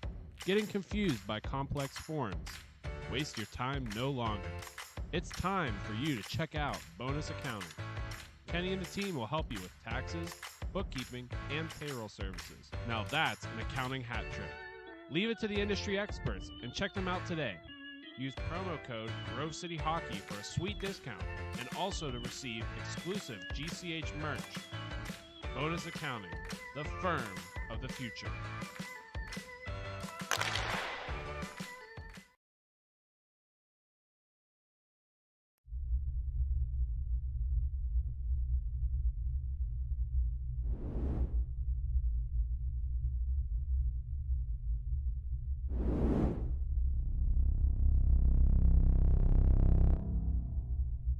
It's holiday season, so make it an epic one.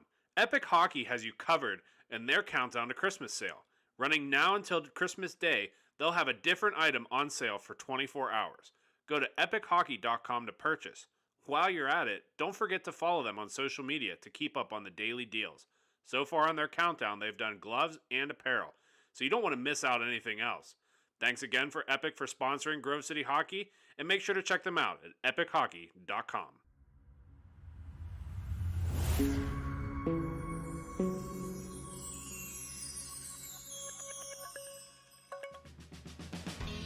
Everyone has their own unique pre-game preparation, and most of them are pretty different, but there's one thing in common, and that's Jack's Hockey Wax.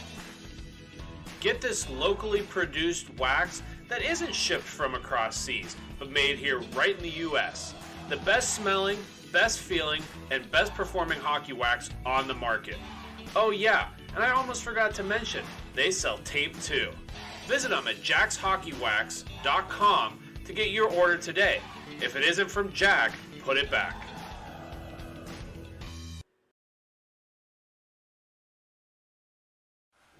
Hi, my name is Tyler Warner with the Grove City Thunderbirds. Thank you for watching Grove City Hockey. Black Biscuit is a hockey company that specializes in team uniforms and apparel and is based in St. Paul, Minnesota. We have been working with teams throughout Minnesota and all around the world. If your team or association is looking to update your uniforms, then let our all-star design team show you what we can do for you. Our slogan is made for misconduct because our uniforms can take a punch. From jerseys, socks, and shells to team apparel, there's almost nothing we can't do. If you can imagine it, we can design it. Visit our website, Black Biscuit Hockey, and check out our design vault for inspiration for your next uniform. Need a company that checks all the boxes? Outstanding design, quality product, great customer service, and timely delivery? Call us at 855-978-6888 to see what the Biscuit team can do for you. Black Biscuit. Black Biscuit. Black Biscuit. Made for misconduct. Don't risk it. Go Biscuit.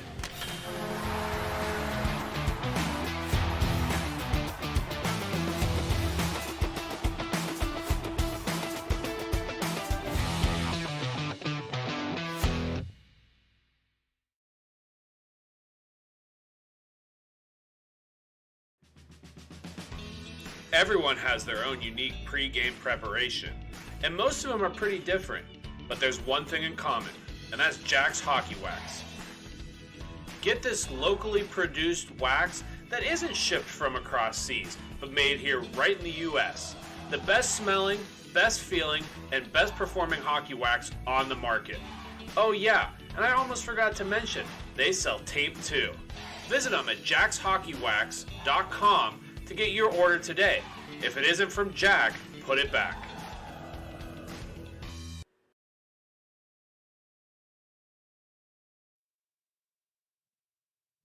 Welcome back to more MIHA action brought to you by Grove City Hockey. Once again, thank my partner in the booth, Sean Sakachi. Excellent job this morning. He's going to take a quick break, and you're going to be here with me as we have the Windy City Syndicate, who's going to be wearing white, the Oilers style jerseys, and then we have the Anarchy, who is light blue. Not sure who to compare them to, but nonetheless, we're going to get underway here. The Anarchy is going to be moving from your screen from right to left, and the Syndicate's going to be moving left to right here. Unfortunately, we do not have completed rosters, as is par for the course here, but we're going to do the best we can and call a game the best we can here for you guys at home. We have Anarchy with possession of the puck right now in their defensive end. They're trying to cut out through the middle. Good forecheck by the Syndicate, as they're creating a little bit of a diamond press here to try to keep everybody wide. Anarchy's going to move it all the way back to their defensive end. We've got Henley with the puck. Henley's going to leave it off for his partner as they cycle back around. That press really successful for the Syndicate, as they are keeping everybody wide and tight. Puck up front is going to be the first shot on goal for the day, but that's easily redirected away, and a turnover is going to find the back of the cage for the Anarchy. A huge blunder by the Syndicate. And everybody's joking on the rink as they just knew that was just a mental lapse for the Syndicate. But it seems to be all good vibes on the rink for right now. It's 1-0 in favor of the Anarchy.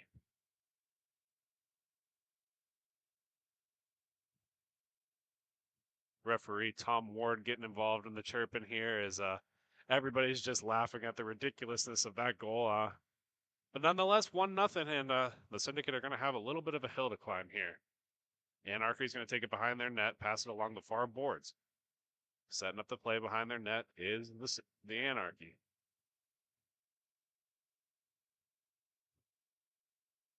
Anarchy cutting through the neutral zone. Trying to push wide, does so successfully on the near boards. Goes around the back of the net and will elect to go all the way back out to the neutral zone. Little chip pass will just evade the Anarchy, as that'll be battled for along the near corner. And that'll be pushed down low by the Anarchy. The Anarchy is going to go all the way back up top, looking for something down low. A lot of space in front, and that shot will go high and wide and go to the far boards, where it will be collected by the Syndicate. Another giveaway by the Syndicate will be recollected, though, and they're going to stop up behind their net and try to break this out once again. 1-0 to score once again. A bad turnover by the Syndicate gives the Anarchy the lead. The Anarchy is going to come away with this puck and fight along the far boards with speed. 2-on-1 opportunity is going to go wide to the near corner and fought off for, but the Syndicate will take it away.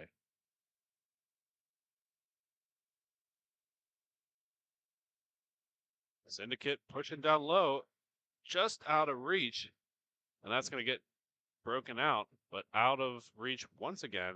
That'll go all the way down to the Syndicate zone. Pass along the near boards.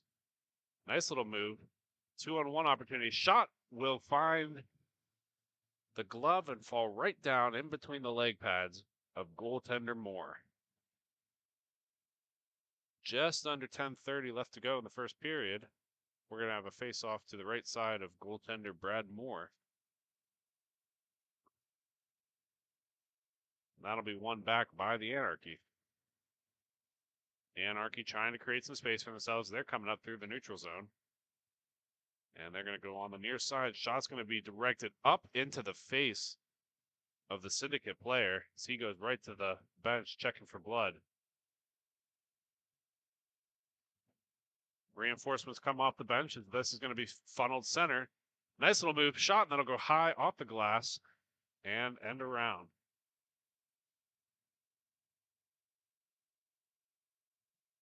Anarchy's going to regroup, recollect themselves as they're trying to break this out.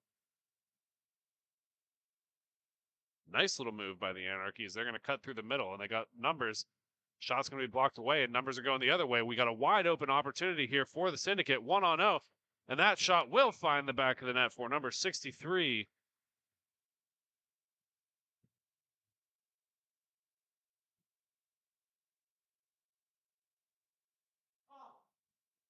It's going to be a 1-1 game. It was a beautiful little stretch pass, created some space for the Syndicate, and they found the back of the cage. Just around the 9-minute mark in the first period here. We've got a face off at center, one to the near side. Race for the puck's going to come away with Anarchy's possession. That puck will be hit and out into the netting for a face-off. We once again want to thank all of our wonderful sponsors here. And if you are interested in sponsoring Grove City Hockey, make sure you email us at grovecityhockeyllc@gmail.com. Puck's going to be moved along the far boards. It's going to bounce off towards center. And it create a little bit of a 3-on-3 opportunity here. Shot will go wide. Really juicy rebound out front and will be retained by the Syndicate as they're going to push it all the way back to center and regroup for another attack. Syndicate's going to pull it around on the near side. A little bit of pressure from the Anarchy will come away with the turnover. Anarchy almost losing the puck here. Opportunity out front. That puck's going to sit just wide. And the Anarchy's going to come away with it. Anarchy's shot's going to go low and around the glass.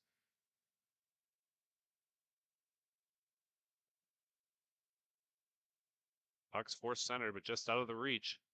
And the Syndicate will come the other way.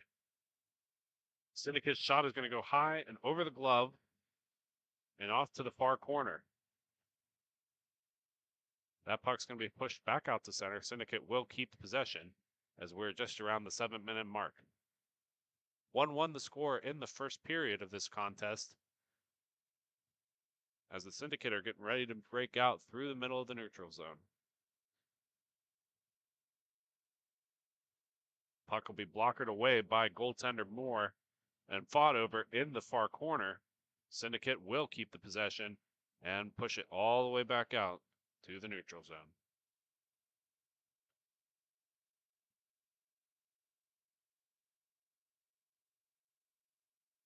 Syndicate are going to create some space along the far boards where they will find a man. Shot is going to go into the glove of Moore, and he'll hang on for a face-off. Glasser with a really nice opportunity there. Shot just couldn't find the back of the net as Moore has been on his game this first period.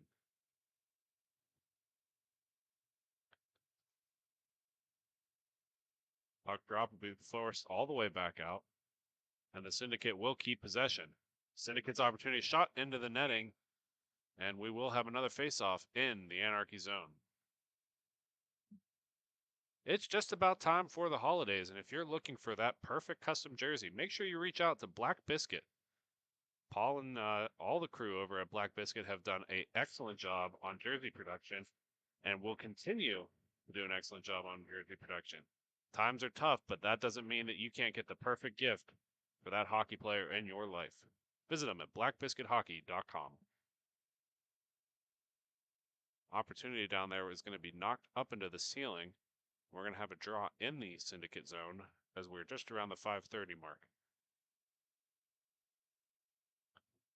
Puck's going to be tied up with the Syndicate coming away with it. They have a little bit of a stretch pass just out of reach, and the Anarchy's going to be going back the other way. On the far boards, Anarchy's going to push center. Shot's going to go high into the netting, and we'll have another draw. Both of these teams not afraid to shoot from the high slot, trying to work in low when they can, but getting the opportunities where they can find them up high.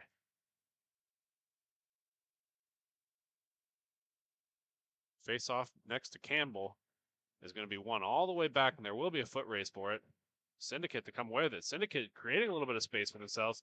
opportunity shot, and that's a beautiful save by Moore as he just gets his glove on it and collapses right on top of the puck. Really good opportunity for both teams. Moore just answering the bell and coming up big for his team.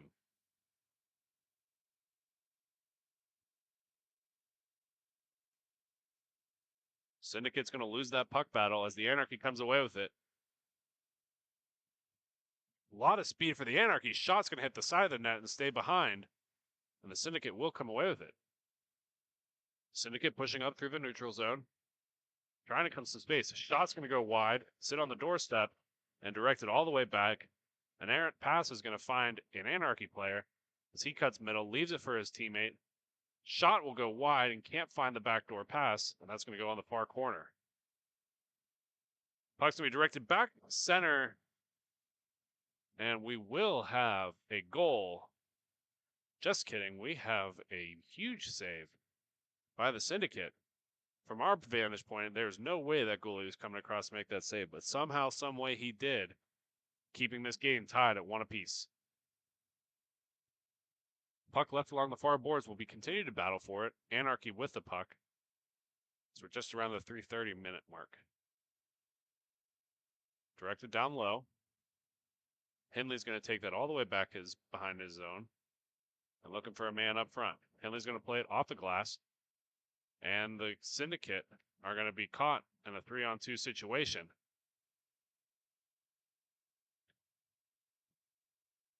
Syndicate's going to play it along the far boards and has a man. 2-on-1 opportunity here. Shot is going to go high into the netting. And this game's still 1 apiece. As the year winds down, so does businesses.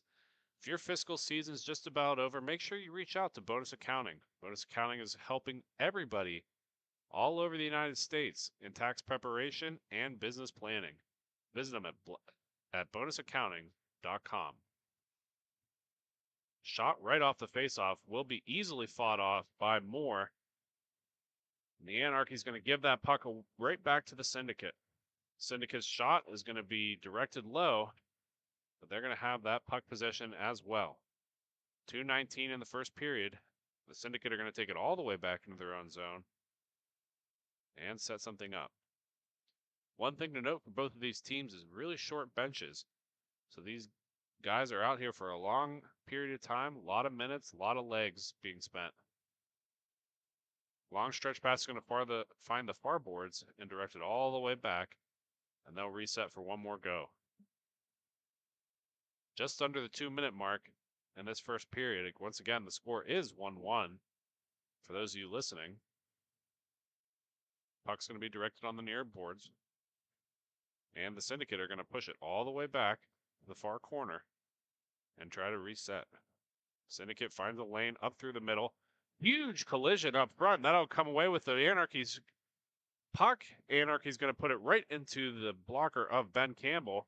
Second opportunity is going to be fought off by Campbell. And both teams are going to battle for it on the end boards. And we're going to have an injury here, as it seems like the Syndicate was a little bit more shooken up than they intended on. He's going to be helped off the rink onto the bench. It looks like he's going to be okay, just a little bit shaken up here. We're hoping he's going to have a quick recovery and get right back out there. Looks like the wind was just knocked out of him, but nonetheless, the game's going to continue here as we're going to have a face-off on the Syndicate zone. Anarchy's going to pull that puck all the way back out into their neutral zone. Richardson is going to take the near boards. Richardson leaves that puck for his partner, takes it all the way back down below the hash marks, and trying to get something to go in the last 30 seconds of this period. Stops up short, finds a man on the top slot, coming around the near side, trying to create some space, but good pressure by the Syndicate as they push him all the way out to the near corner, and they will battle for this puck. 15 seconds left to go in the period. Puck finds out front, and that'll be fought off by Campbell and all the way to the far corner, where another puck race will come away with the Syndicate's possession. Syndicate's looking to try to make something happen in the last seconds. Find a man on the back door. Shot, and that'll find the back of the net with just as the time expires. Beautiful opportunity here with Last couple of seconds, and the Syndicate will break this tie as it's 2-1. A lot of chirping on the rink here as they're going to the bench, but we're going to step away for just a quick second. When you come back, you're listening to more Grove City Hockey.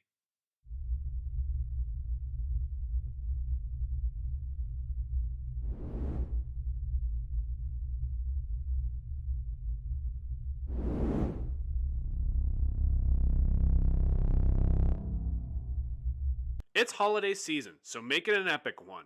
Epic Hockey has you covered in their countdown to Christmas sale.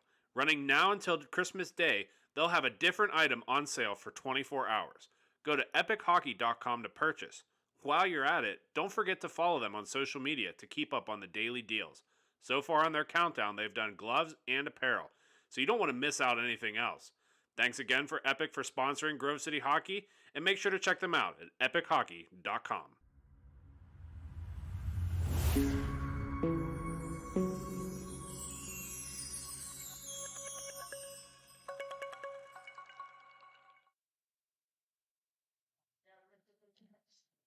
And we are back. Second period action here as there's a late goal in favor of the Syndicate, breaking the score.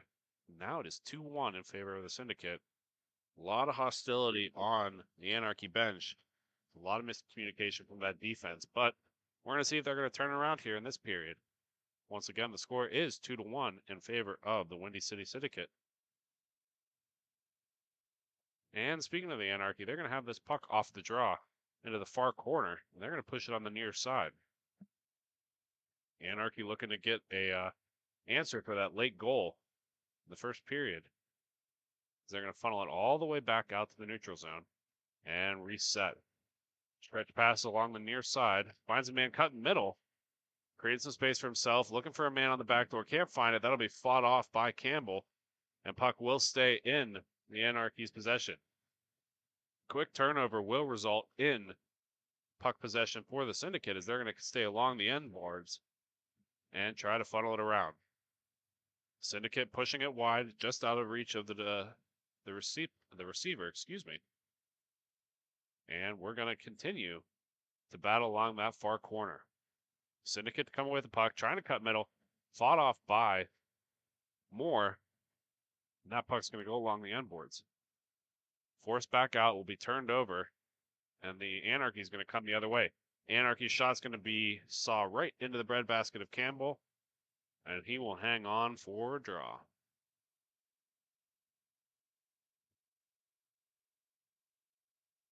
Anarchy making some changes here.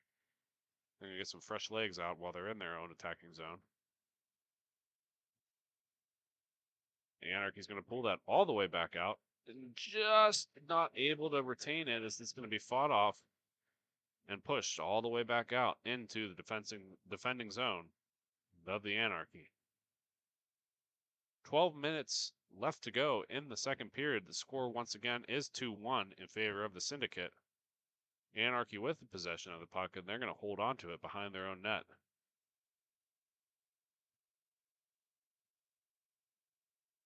Once again, the Syndicate is setting up that trap pretty well. They're going to push that Anarchy all the way back out to the defensive end.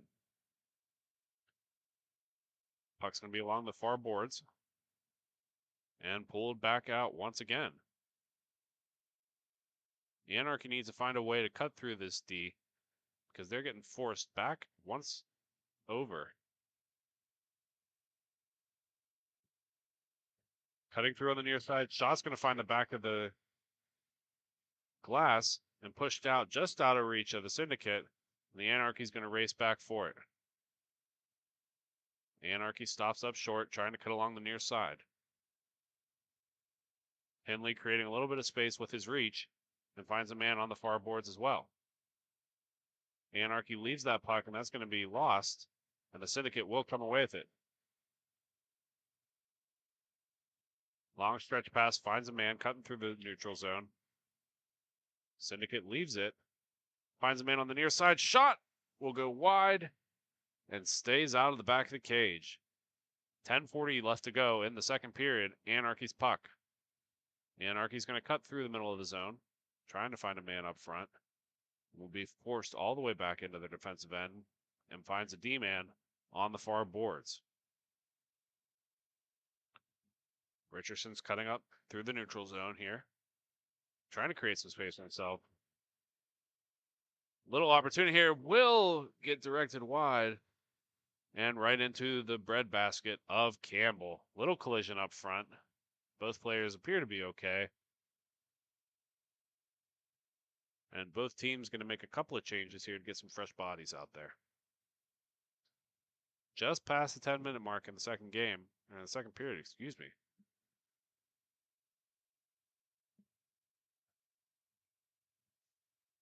That'll be battled for, and Syndicate will come away with it, playing it off the near boards, trying to pass it up front. Has two men, long stretch pass is retained.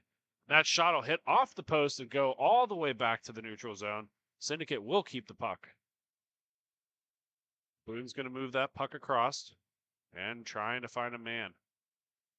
Little give and go play will be right along the far boards for the Syndicate as they come in on the Anarchy's D.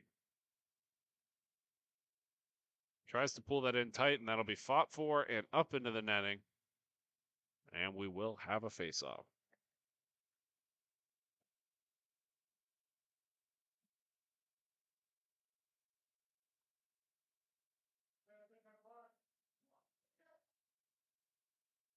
Puck finally makes its way out of the netting as it was stuck up there for a couple of seconds. And we're going to have to draw to the right of Moore. Puck's one forward. Anarchy almost able to get away with it, but the Syndicate will have that puck down low. They're going to bounce it around the boards, and that just evades the defender and goes all the way in. Campbell will come out to play for it. As he plays it along the near boards and breaking out another fellow Syndicate player. Jean's going to move that down low. That will be stopped up for tight and left behind the net. Played back to Jean as he's going to go along the far boards. He's going to play it all the way down low and is forced out all the way back.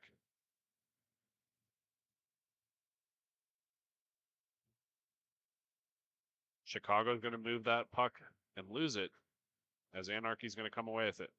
Anarchy's going to push through the zone, make one good move, two good moves. Shot is going to be fought off by Campbell. Sits on the doorstep, and Anarchy's going to lose that puck. The Syndicate's going the other way. Hartford's going to have a little bit of opportunity here, and that will find the back of the net as Moore was sprawled out for the first one, but can't quite get to the rebound. It's 3-1 Syndicate. The amazing thing about these two teams is how quickly they're able to go up the length of the rink by their passing, but how quickly they're able to go back into a safe area and reset up. Both of these teams playing very conservatively and able to get a couple of good opportunities apiece. Hartford's going to evade two defenders as he tries to come in on the far side. Finds on the near side, and that'll be fought off by Moore. Second opportunity to be fought off by Moore, and he'll cover up and squeeze for dear life as we'll have a face-off down in the Anarchy zone. 6:55 left to go in the second period. Score is 3-1 in favor of the Syndicate.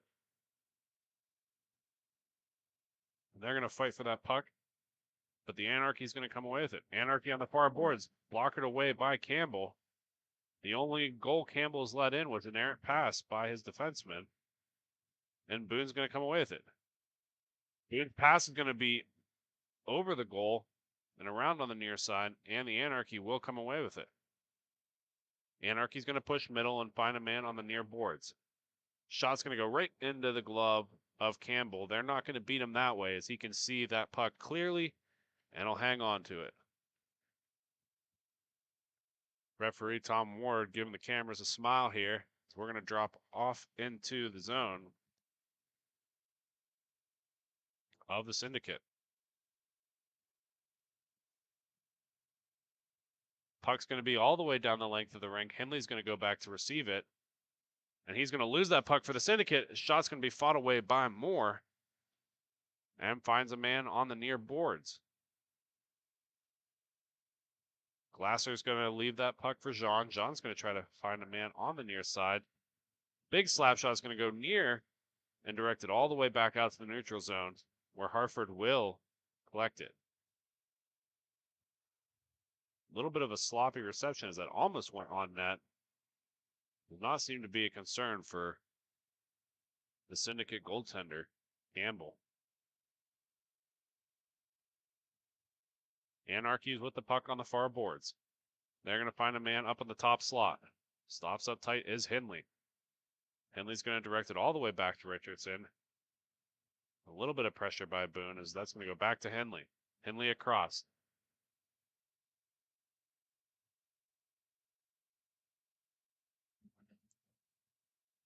Anarchy's going to play with it along the top circle and try to find a man on the near side, but just gets pushed back out by this pressure from the Syndicate.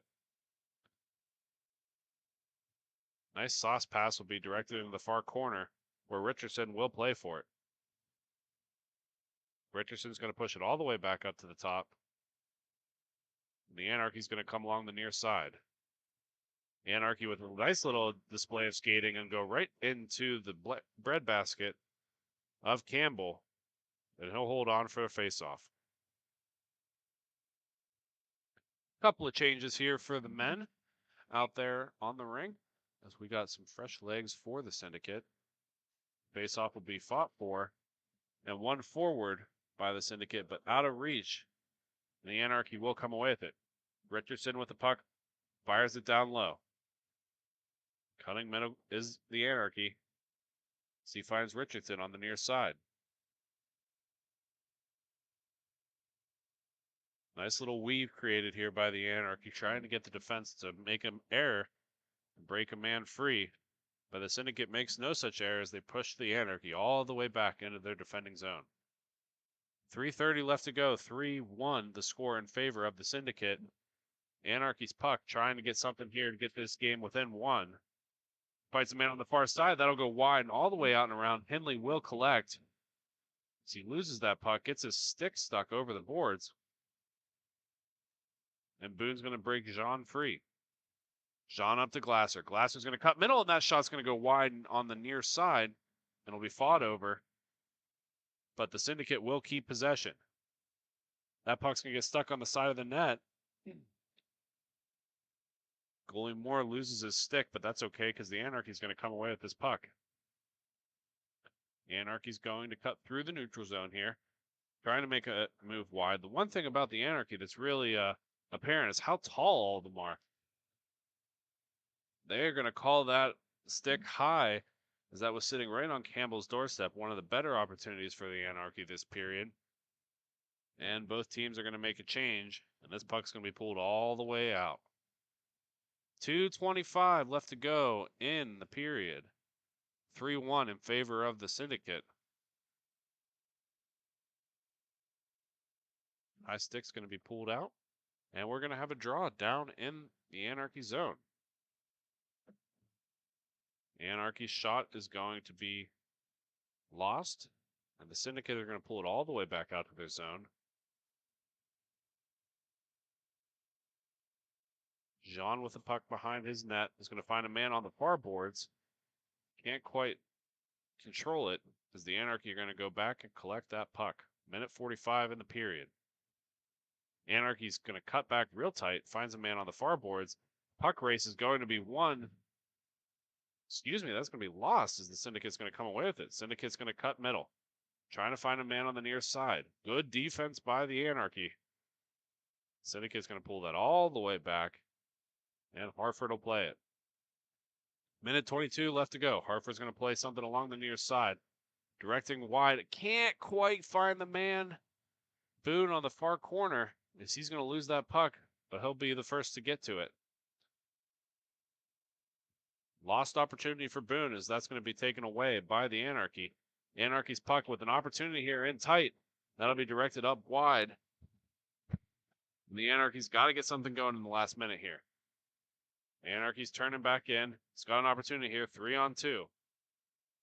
Shot opportunity will be off the paddle of Campbell and up into the netting. Puck's going to be dropped in the Syndicate zone. as both teams are making a change here in the dying seconds of the second period.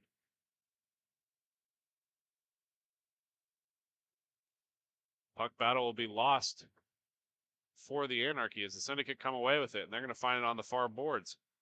The shot's going to be finding the back of the net as it squeezes right between the legs of Moore, and that's 2 late period goals for the Syndicate as they go up 4-1 in this contest. And we have the end of the second period coming up here as both teams skate to the bench and recollect themselves for the third. When we come back, third period action here between the Anarchy and the Windy City Syndicate. You're listening to Grove City Hockey. Everyone has their own unique pre-game preparation, and most of them are pretty different. But there's one thing in common, and that's Jack's Hockey Wax. Get this locally produced wax that isn't shipped from across seas, but made here right in the US. The best smelling, best feeling, and best performing hockey wax on the market. Oh yeah, and I almost forgot to mention, they sell tape too. Visit them at jackshockeywax.com to get your order today. If it isn't from Jack, put it back.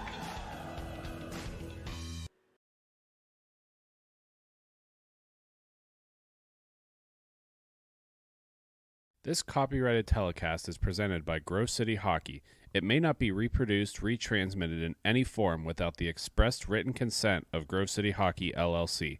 We thank you for your understanding and hope to continue to enjoy this complimentary broadcast. To purchase footage, email grovecityhockeyllc@gmail.com. Welcome back. Third period action here between the Anarchy and the Syndicate. Syndicate with 2 late period goals, giving them a little bit of breathing room here as they're up 4-1 in this contest. Anarchy is having some good opportunities here, but just can't seem to find the back of the net as Ben Campbell has been standing up really strong for the Syndicate. Speaking of the Syndicate, they're going to have this puck coming through the middle of the neutral zone, and they have an opportunity here 2-on-2. Nice little work by, I'm going to see who the jersey is here, by Glasser, but he can't quite find an opportunity in a lane as he directs it all the way back, and the Syndicate will play it back in their own defensive end. Syndicate setting up the breakout on the far boards. A little bit of a bobbled puck, but the Syndicate will keep possession. They fired all the way down the length of the rink, and Hartford will lose that. The Anarchy's going to go back the other way. So they need to get something going here. That shot's going to hit wide and out of harm's way as the Syndicate's coming along the near boards. Hartford's going to be deflected low for Glasser as Glasser's going to go along the far corner, and the Anarchy will come away with it. A lot of pressure by the Syndicate as the Anarchy just isn't communicating very well. And they're going to try to cut up through the neutral zone. Big blast is going to go wide and up around and spring a man loose for the Syndicate as he's going to be on the far boards. Syndicate's shot's going to go off the helmet on the near doorstep. Henley will fight for that, and Richardson will go back to collect. Richardson plays it off the back of the net to Henley. Henley back to Richardson as he's going to come along the near side. Richardson with some space and some speed here. So he's got an opportunity on the near boards. Forced down low. Tries to find a man up top. Does so in Henley. Henley's going to pass that puck across the top. Nice little display of stick handling by the Anarchy as they just can't get anything going here. Anarchy needs something quick as this score is 4-1 in favor of the Syndicate. Syndicate finds a man cutting through the neutral zone. Finds a man on the far boards. That pass is just out of reach. And a little bit of miscommunication as they're going to battle for it up middle. Boone's going to push that all the way back and create another opportunity for themselves. Long stretch pass by the Syndicate. Once again, the name of the game is these stretch passes. Here we have another opportunity, and Bono is going to find the back of the net. This Syndicate team is really strong when it comes to these long stretch passes and finding the man on the near side. And from there, it's just a matter of a couple of stick handling moves, and he'll find it back of the cage. It's 5-1 Syndicate.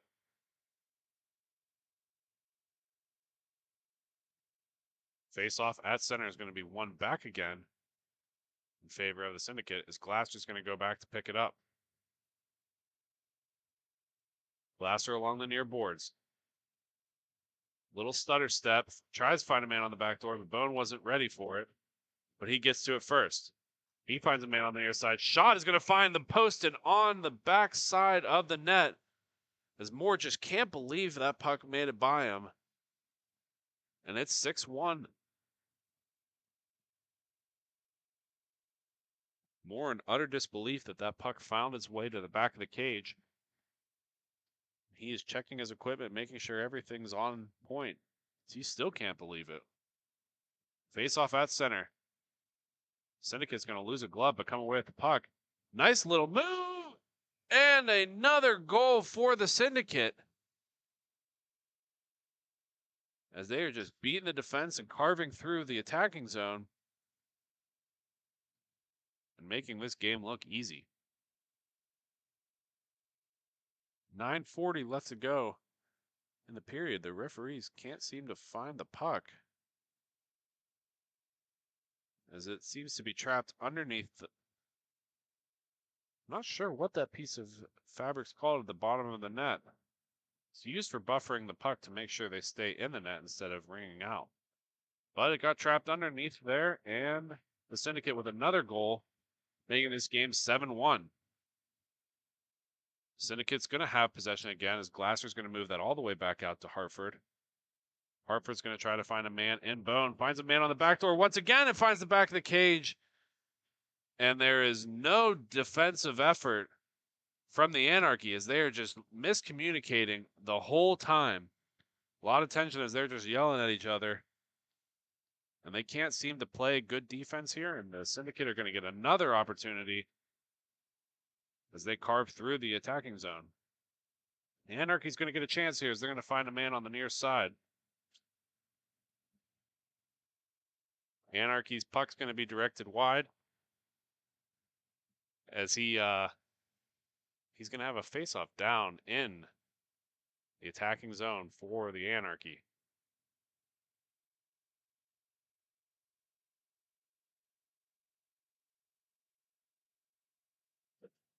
Face-off's going to be directed wide, and there's going to be a little bit of physicality here, as the Anarchy is trying to get something going here for their team. The lead might be just out of reach, but they want to end on a good note. The Syndicate's going to fight off of the glove of Moore, and the Anarchy's going to be coming back the other way. The Anarchy cutting through the neutral zone. Shot will go blockered away by Campbell and be fought for on the near boards. The Anarchy's going to turn that puck back in, trying to get another goal here, make this game a little bit closer. And the Syndicate are going to tie up with it behind their net. Syndicate coming along the near side. Nice opportunity here for John. As John's going to cut middle. And does Moore have it? He does have it in his glove. And that'll stay out of the back of the net. Really good save by Moore, as Jean had a huge opportunity in front for him. Face-off's going to be on the near side. That's going to be one forward, but the Anarchy will intercept, as they're going to push that wide. Trying to cut middle as the Anarchy. Shot will be fought off by Campbell. He's going to elect to play that instead of hang on to it. Might turn out to be a good move, as it springs the Syndicate for a 2-on-1 opportunity here. Bones' shot is going to be blocked away by Moore. Moore fights the second one off, and the Anarchy is going to come away with it. Long stretch pass by the Anarchy is broken up by the Syndicate on the near boards. And they're going to do a stretch pass of their own, with Bone to come away with it. Bone finds the man on the back door, fought off by Moore once again. And Glasser's going to come away with that puck for the Syndicate. 6:30 left to go in the game. Fought on the back door of Boone, and he's not even going to drop it the whole way before he baseball swings it out of midair. Not sure if that's legal, but I'm not sure why it wouldn't be. Puck's going to be moving low. Nice little cut across, and that's going to be fought off wide. And a battle below the net will occur. Anarchy trying to find a man on the back door. just fought off by Campbell, and a second opportunity to be taken away by the Syndicate as they're going to come in with less than 6 minutes to go. Syndicate with a little bit of space again, finding that man on the back door. Opportunity will be fought off by Moore, and Hindley's going to lose that puck. Another opportunity, and that'll be fought off by Moore once again. Moore with a great effort here in the last dying minutes of this game, as he just had a great series of saves back to back to back. Syndicate's not going to release the pressure here. They're going to come back into the attacking zone. Another shot will be up into the netting, as that'll go off of Richardson's stick, and we'll have a draw. Guys, once again, want to remind everybody it's Christmas season. And whether you're a Christmas follower or not, there's all kind of holiday discounts for Epic Hockey. They're doing a 25 days of Christmas as they give a different discounted item every single day for 24 hours. Make sure you follow them on social media and stay up to date on all their discounts. And by the way, let them know that Grove City Hockey sent you.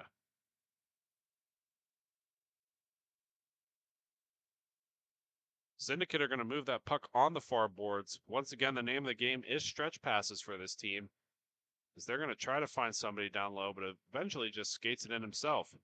Hartford's puck is not going to find a man up front, as that's going to be broken up by Henley, and the Anarchy is going to be going the other way.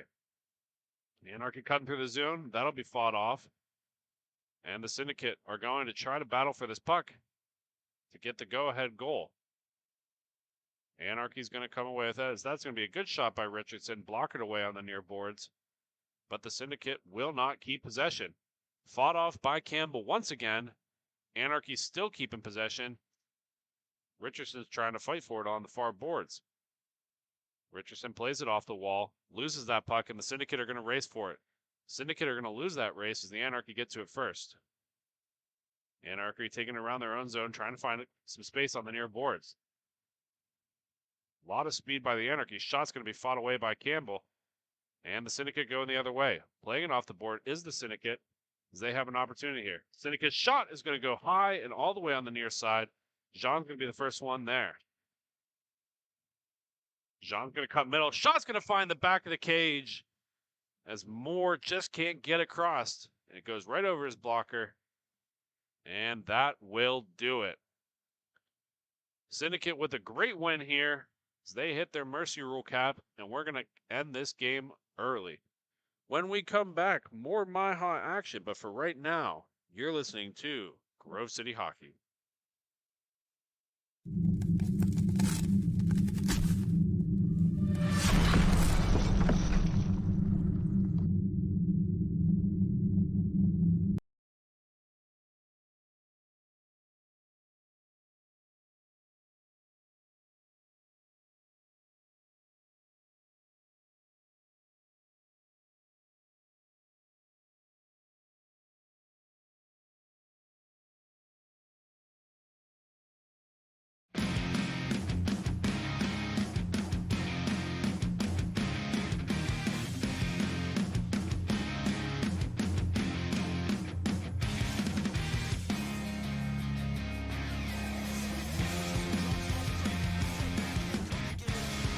Picks it up, goes down on that same face-off thought like the last two, and he shoots, oh, and he doesn't go in. Hey, with Esposito.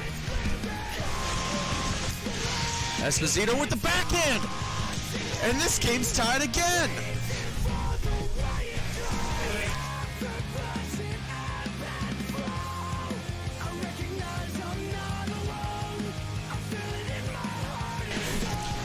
Picks it up, the left-handed shot on the very far face-off thought. He scores! Tropics get Just the hand that I've been dealt, regardless of how I felt. Then I reason with myself. slowly coming up on the face-off thought, and he scores!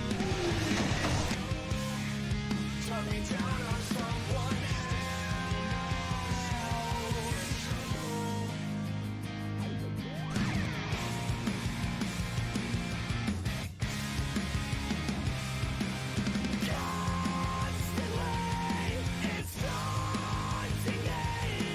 I'm waiting for the way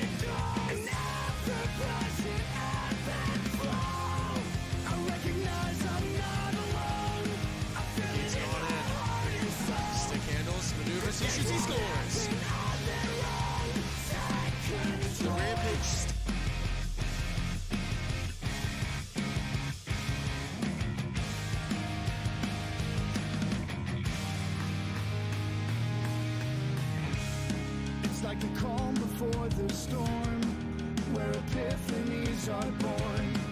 When the valleys pull you deep, it can be hard to see the peak.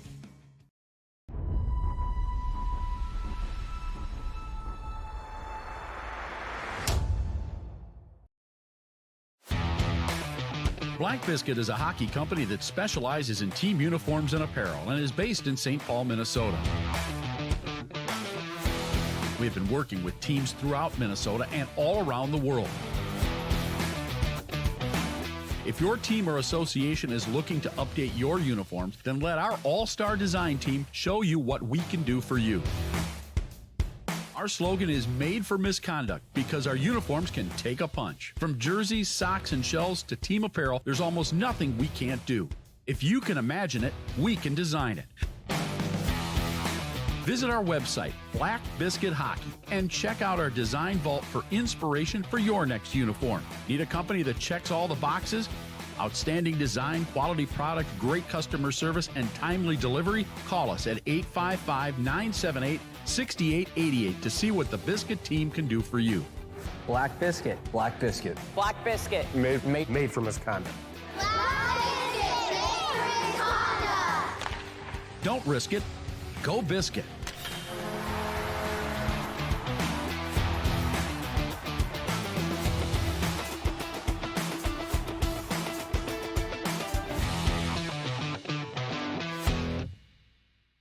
This copyrighted telecast is presented by Grove City Hockey.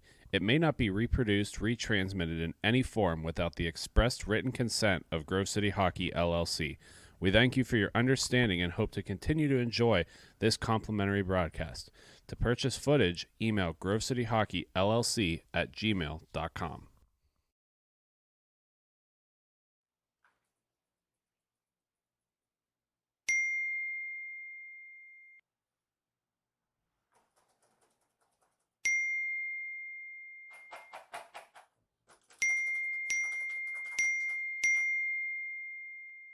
Frustrated and wasting time doing your own taxes? Getting confused by complex forms? Waste your time no longer. It's time for you to check out Bonus Accounting. Kenny and the team will help you with taxes, bookkeeping, and payroll services. Now that's an accounting hat trick. Leave it to the industry experts and check them out today. Use promo code Grove City Hockey for a sweet discount and also to receive exclusive GCH merch. Bonus Accounting, the firm of the future.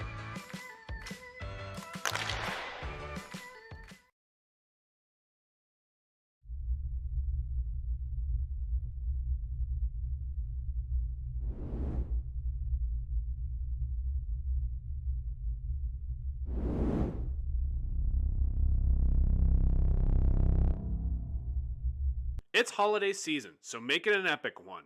Epic Hockey has you covered in their countdown to Christmas sale. Running now until Christmas Day, they'll have a different item on sale for 24 hours. Go to epichockey.com to purchase. While you're at it, don't forget to follow them on social media to keep up on the daily deals. So far on their countdown, they've done gloves and apparel, so you don't want to miss out on anything else. Thanks again for Epic for sponsoring Grove City Hockey, and make sure to check them out at epichockey.com.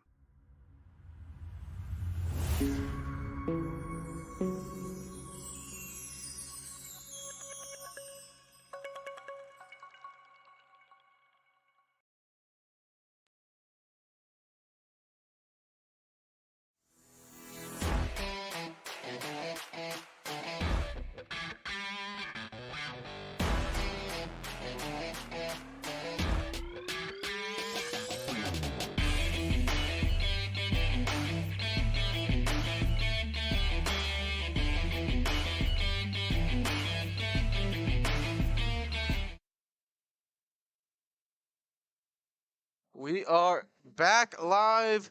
Thank you very much for taking over for me for a game, Mr. Jake Drzinski, the CEO, the man in charge of Grove City Hockey, the visionary. We got T3 action on hand. We got the Chicago Mary Pats taking on Top Shelf Hockey. Working from left to right, Top Shelf is in the all-black jerseys. And working from right to left, the Mary Pats in the white and green with those Beautiful four-leaf clovers. Quick shot on net. Light, easy save. Starting in net. Number 41, Charlie Borda for the Mary Pats. And we have for top shelf, believe, I'll have to wait and see, but I believe it was Justin Broquette, number 33, who was the starting netminder. At least for this tournament. They usually go back and forth between him and Mitch Tuttle. Off the post. Referees for this contest, Tom Ward, Dean Henley. Stroka now with the puck behind his own net, number 44. Light forward check by number 6, Noah Sommers. And now wheeling and dealing, number 96, Kaiser. Gets on the backhand, looking for a redirect in front. He had a man on the doorstep, number 68, Cromie. Scoreless, only a minute and 30 seconds have gone by in this contest in beautiful Indianapolis, Indiana, Ellenberger Park. Stroka now on the far wall, carrying it in, right-handed shot, drops it off.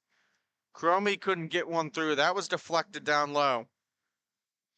Lewis for top shelf.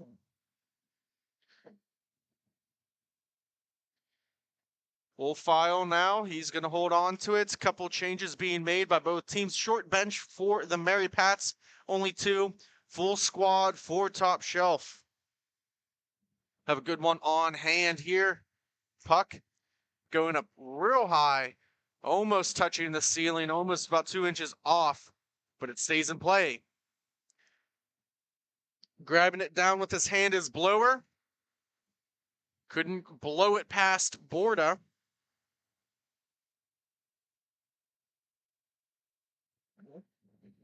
And while we have just a quick moment here, talk about some of our sponsors here.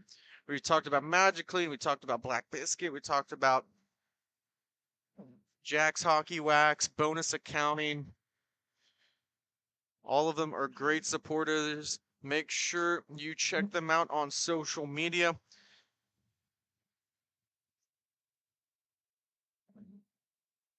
Quick look to Kaiser on the near wall, skating right in front of his own bench.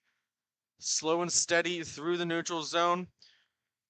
Just a light toss, try to get it through the neutral zone. Couldn't connect with anyone in front. Stroka picking it out of the skates of the referee Ward. Forward check by Warby. And now circling up, 2-on-2, shot just above the top post.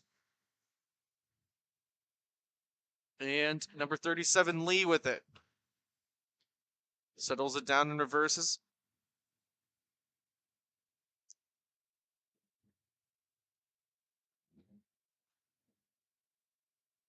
A passing clinic so far by the Mary Pats. But eventually they're going to have to get it through the neutral zone and down into the offensive zone to get any kind of shots. 4 minutes gone by, just under 10 minutes left in the first period, still scoreless.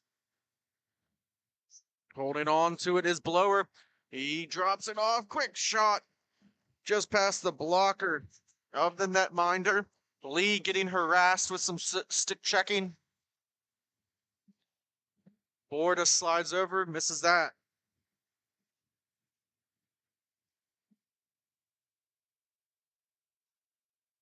Dropped the quick shot in a goal. What a snipe. Number 61, Alex Toth with the goal. Believe Borda was screened on that too, just a little bit. But beautiful placement of that puck. Opens up the scoring first blood. Top shelf striking. Make sure on sale in a couple days. We got all the pictures and actions from this MIHA tournament. They'll be on our Facebook page. Just make sure you go to Grove City Hockey on Facebook. You'll see the pictures. And hopefully, we captured that perfect moment. Mark Modlewski with the pictures.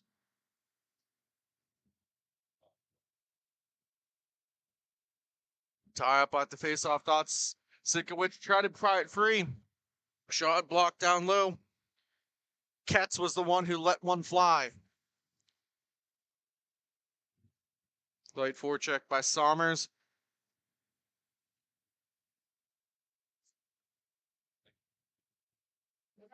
Now Lee going to slow it down. Sits behind Borda. Forecheck by Jean. Sikowicz tried a little give and go action there, but miscommunication. He's going to be able to poke that puck through the neutral zone.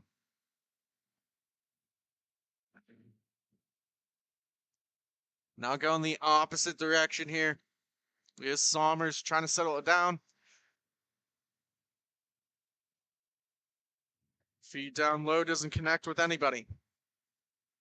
Sikowicz, a nice cross centering feed, and that's in! What a goal! Number 23, Joseph Wolfile ties the game at 1, coming up on the 7-minute marker of period number 1.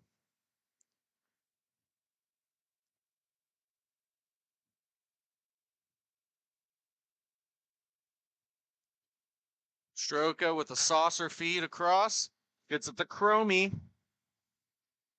He gets pickpocketed now, 2-on-1. Trying to settle it down. He's got a man on the other end. What a save by Borda. That right leg pad, he just flexed that muscle. Those quick twitch fibers coming in handy.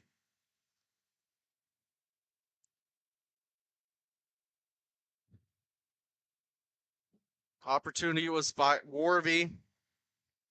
Cromie now. Cycling through. Gets it Sikowicz on the far wall. Shot into the glove hand and for an easy cover.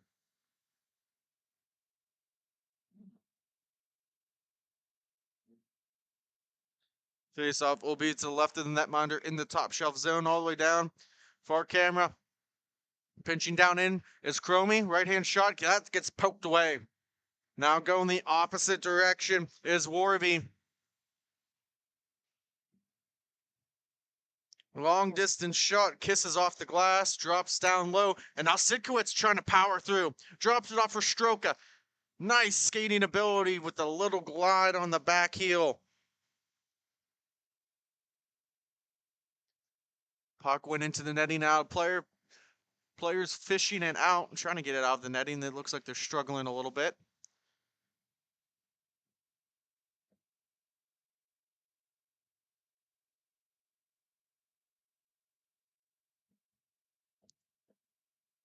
Kaiser to take the draw. Tied up for. Good battle. And a possession will finally go to the Mary Pat. Sikowicz with a backhand feed. Went right through the slot, through that mouth crease. Cromie, Sikowicz. Light pressure by Jean. Goes all the way back down to Cromie. He whips it along the board. Stroka now. Surveying his options, curls up, flicks it to himself at the top of the dot. That bounces to the near boards in front of the top shelf bench. Under 5 to go. 1-1 game in the first period. Oh, just overskated. A misplay there by Toff. And now we're going to get a reset in action. Stroka with it. Was able to find Lee, number 37. Left-handed shot. Always have to appreciate that from me. I'm a left-handed shot myself. So the American players usually have that dominant hand at the bottom of their stick compared to Canadian players where it's usually at the top. This is why you see so many right-handed shots in MIHA and in a lot of U.S.-born players. Really just a preference in how you want to play the game.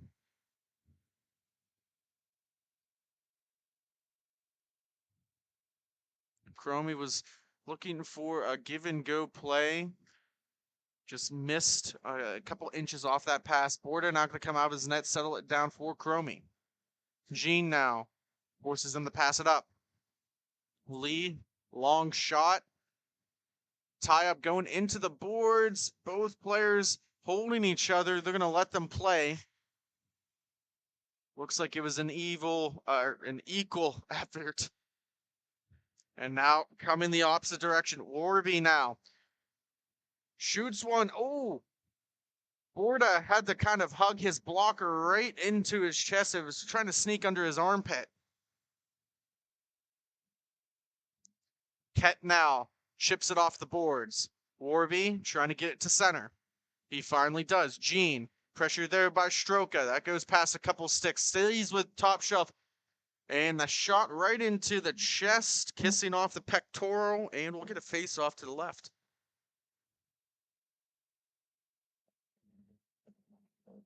Warby to go against Kaiser. The battle of number 96s. Stroka. Gives the Kaiser back to Stroka now. Pressure by Blower. Trying for a diving poke check. Couldn't get his twig on it. Right in front. That goes past the reach of Lee. Could have had a good scoring opportunity there. Gotta keep your eyes peeled. Stroka now. Right through the neutral zone.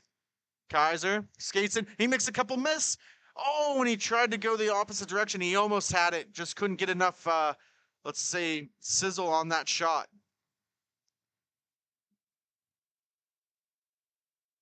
Wolfile, Stroka.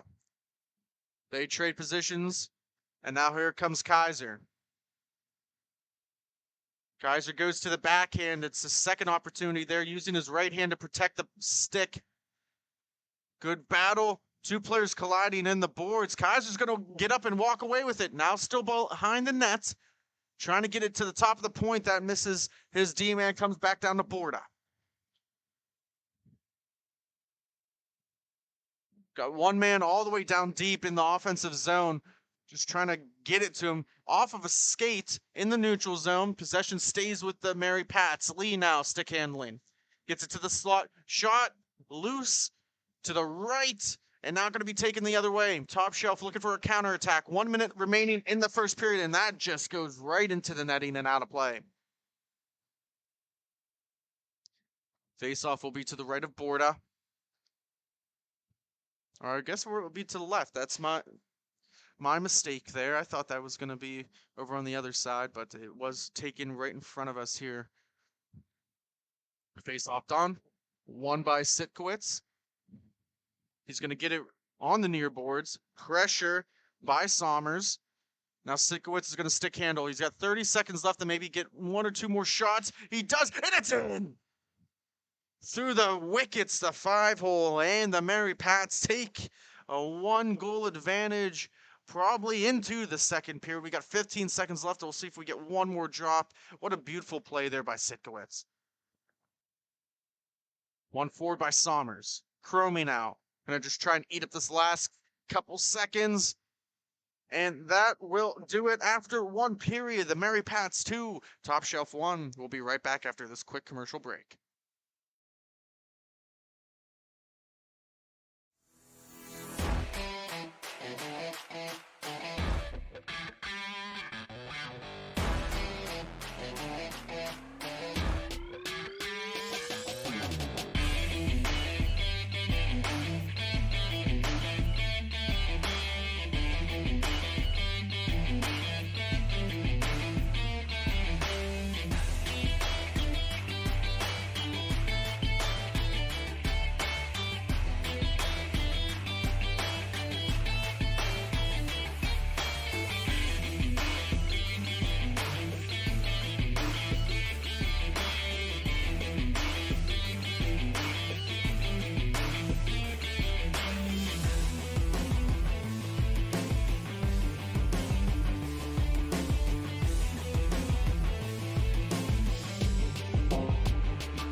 We are back for the second frame, the second period, 2-1.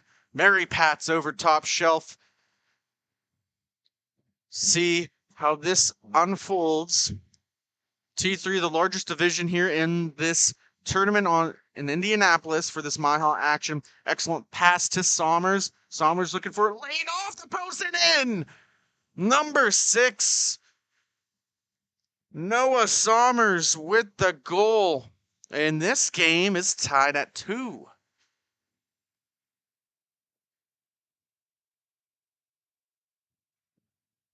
We all know playoff hockey starts to intensify.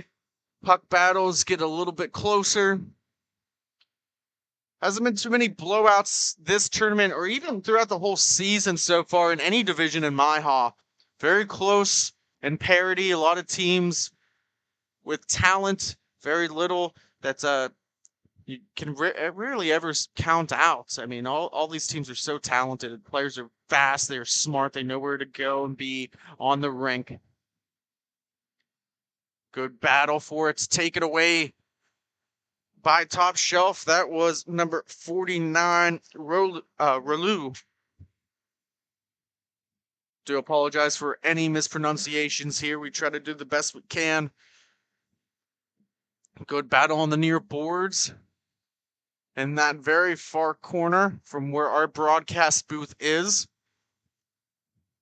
And now behind the net, Gretzky's office. Works at cross point, feed, shot on, and that goes wide. Rolu now trying going the other way. Here come the Mary Pats. Counterattack. Lee drops it off. Shot, and that's a right shoulder save by Justin Broquette. And now Top Shelf looking to go top shelf and get that go-ahead goal. Oh, in front. That hits the skate of Sikowitz. Almost got redirected into his own net. Cromie off the boards to Lee. He banks it around. Where Sikowitz will play it, he collides with a Top Shelf player. Just a couple minutes have gone by. 11:22 in the second period. Good defense by Ketz is going to create a counterattack opportunity, but turned over there to Sikowitz. Lee all the way down there. He's got a one-on-one opportunity. Good defense by Toff. He's going to take it away. Very dangerous play there. And Toff makes 2 players miss. He's going to carry it in at the faceoff dot. Rister, that goes wide. Settled down. He's got a man go to the net. Sikowitz trying to get a shot off and couldn't. Good stick check there. And just getting it out of danger and playing it back was Ket. Toff now works off, dropped off for Gene through the neutral zone.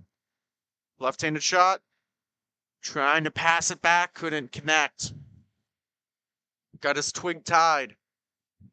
Lee trying for a toe drag move, couldn't connect. It's 1-on-3 right now. He's got Cromie jumping into play. Shot on, Broquette's going to cover it up for a face-off.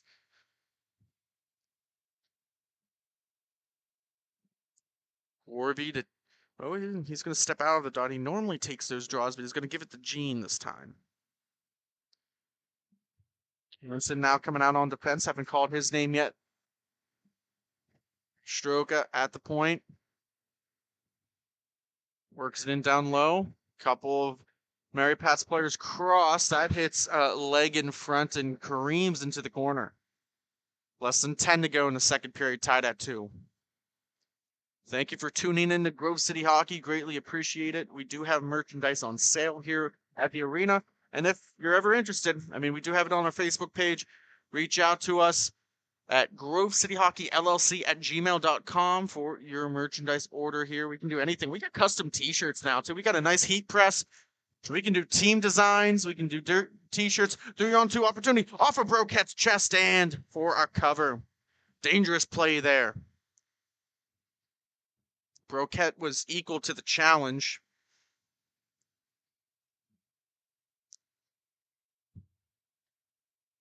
Kaiser take the draw for the Mary Pats in the offensive zone.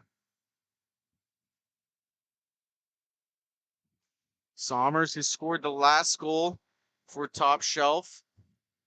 Stroka makes around 1. He works it all the way around. At the top of the dot, they go to the Kaiser from Wolfile. He's got a goal this game.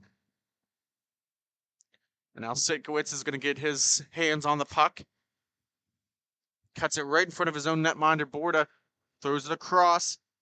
Kaiser stops up, gives it to Sitkowitz. He shoots it. It's loose in front, trying to clear it out, and they do. Good defensive awareness by Rolu.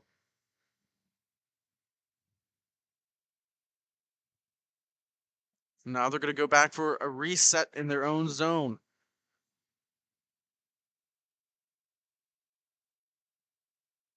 Kaiser was trying to go across the rink, couldn't connect. Rolu with another good defensive stick. That's a couple of turnovers created by that man there, number 49. Slowly skates in front of the Mary Pat's bench, has a conversation with some of their players. Kaiser skates in, looks for feet in front. Stroka missed. He was open on the back door. Sommers trying to play it up. Finally gets settled down. They're going to play it back now. Good work there by number 22 of top shelf, Chris Blower. Rolu now long saucer feed. That goes underneath the stick of a couple players all the way into the Mary Pat zone. Played behind the crease. In the corner. Trying to get possession. Both teams struggling to do so. They finally get it out into the neutral zone. 3-on-2 now for the Mary Pats. Gives it across. Lee with the shot. Croquette with another save. 2 consecutive excellent scoring opportunities denied. Under 7 minutes ago, as we see the man, the myth, the legend, Carl Richardson walk in front of us after a long battle last game, and maybe not the result, but he's going to go back to his commissioner duties.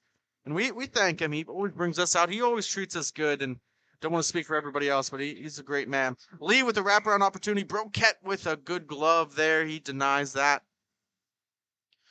Both teams had great opportunities, and the goalies have looked great so far in this contest.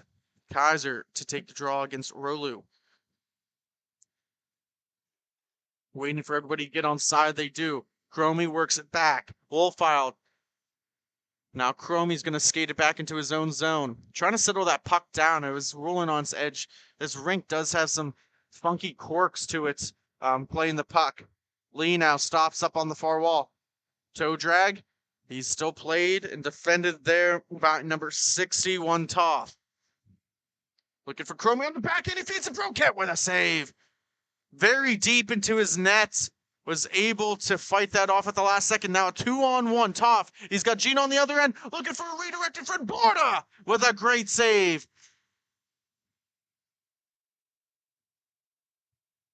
The goaltenders are putting on a show. We might need to sign them to some contracts here. At least if you're playing, looking for an NHL, they deserve a pay raise. Mary Pat's gonna retreat back in their own zone on a back skate. Gonna settle it down behind Borda. Gene on the light forecheck. Works it up the file. Or Wolfile, I apologize. Wolfile now. Trades places, gets it on his backhand. He scores! Right through the 5-hole on Broquette. Number 23. Joseph Wolfile with the Mary Pat's goal, and they reclaim the lead to make it 3-2. Just under 5 left to play in the second period.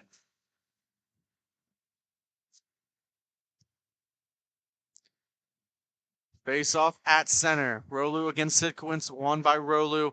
Won it back to Toth. Toth slowly skating it up, chips it off the boards. Force forward to be played. Warvey worked it to the slot. No one was there.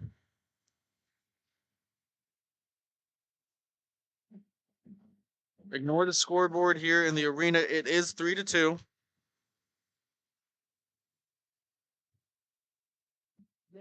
Two-on-one opportunity. Warby decides to shoot instead of pass it.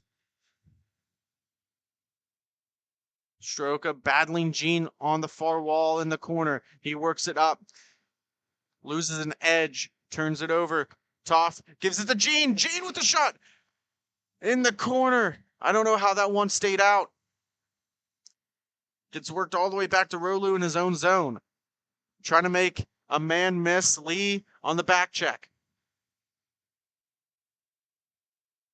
Rolu with a shot, right leg toe save by Borda. Now another long distance shot, and that's going to go for an easy glove save, and we'll have a face-off down in the Mary Pat's defensive zone.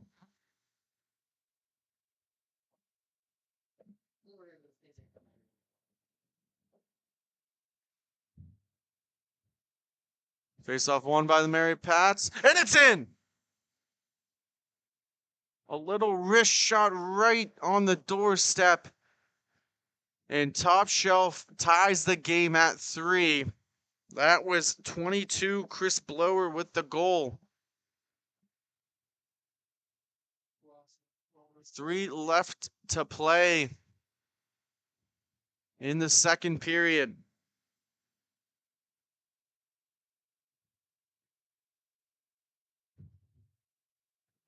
Cromie now grabbing it, chips it towards the front, trying to settle it down, working it towards Broquette. He's able to get possession of it, works it right through the center. Sidkowitz on it. Again, puck still rolling on side, just trying to settle it down in that corner. 2 Top Shelf players collapse on him. He's got the lead. He lets one go on Broquette, gets his own rebound, tries to go Top Shelf and couldn't.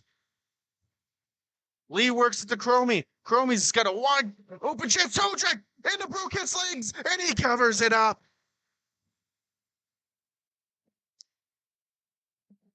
Heart is racing, just up and down they go. Face-off will be to the left of Broquette in the defensive zone of Top Shelf. Sidkowitz to take the draw. Sommers won it. Looking for an outlet pass. Goes past the reach of Blower. Border settles it down for Wolfile. Turned over there. Toff now. He's going to skate it in at the center, and that hits the top of the arena into the netting and out of play. Puck gets thrown back into play.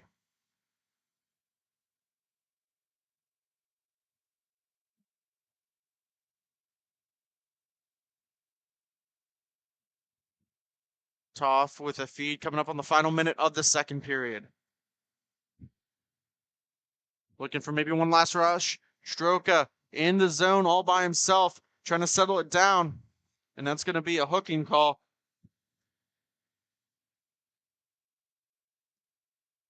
So, power play opportunity, the first of this game. Guilty party is Garrett Kett on defense with a hooking call.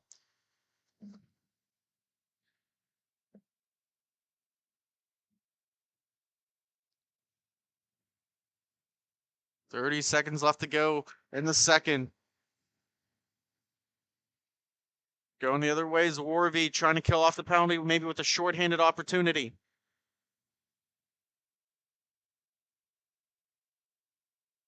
Doing an excellent job here. Wolfile now settles it down. And they trade places. 10 seconds, looking for a quick up. They get one. Here comes Lee. Looking for someone to join him on the rush. Takes a shot. That goes wide. And that will do it for the second period. After 3-3 is the score. Mary Pat's Top Shelf. Stay with us here. We'll be right back after this quick commercial break. Thank you for watching Grove City Hockey. Have you let office hygiene get away from you? Place of work starting to stink? It's time to call MagiClean.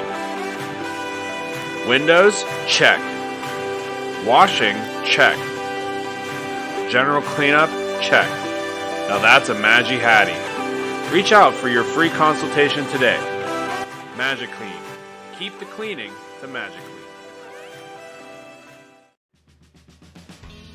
Everyone has their own unique pre-game preparation, and most of them are pretty different. But there's one thing in common, and that's Jack's Hockey Wax. Get this locally produced wax that isn't shipped from across seas, but made here right in the U.S.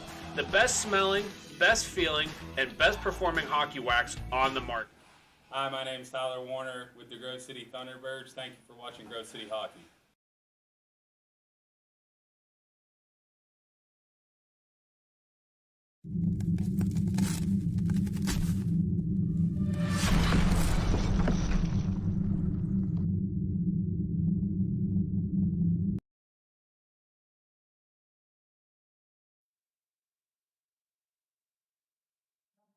We are back for the third and maybe final period. We'll see here.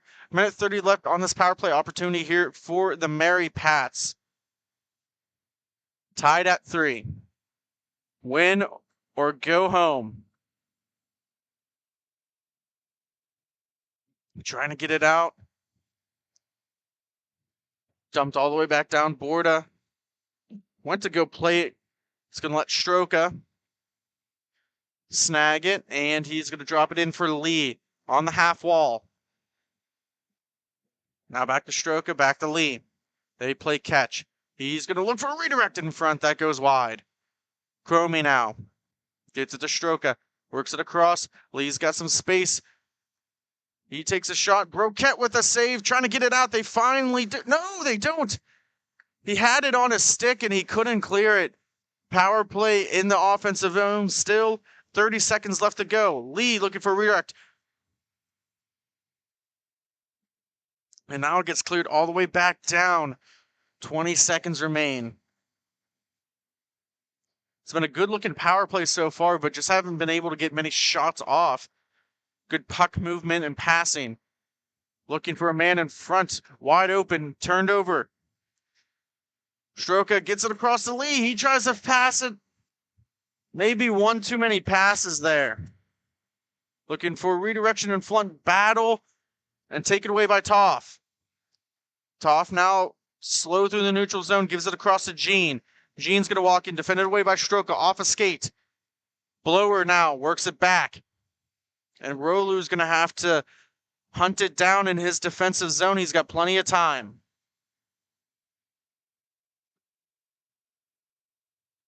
Nice stick handling here now by Rolu. The defenseman carries it into the offensive zone. Surveys his options, looking for a redirection in front. Good stick lift by Stroka on Blower.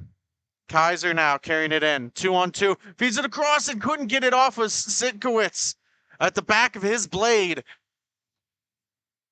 And now off the boards, looking for Cromie. Takes a funky bounce into his defensive zone. Is going to retreat back. Now a long stretch pass all the way down deep into the offensive zone. Trades places with Sitkowitz as Stroka. Gives it to Cromie. He shoots it and he misses wide. Top shelf looking to go the opposite direction and counterattack. Trying to create a scoring chance of their own. They get a shot off. It's on Borda. He has a glove save. That was Hansen with that shot. Orvie and Kaiser lining up in the dot for a face-off, number 96 versus number 96. Poking at it, and now Kaiser's going to come away. Ketch trying to pinch, and the skates of Sitkowitz. He gets it, looking for a pass. He shoots it. Broquette can't find it. It's loose. Another tough angle shot, still sitting in the mouth. It goes in the corner.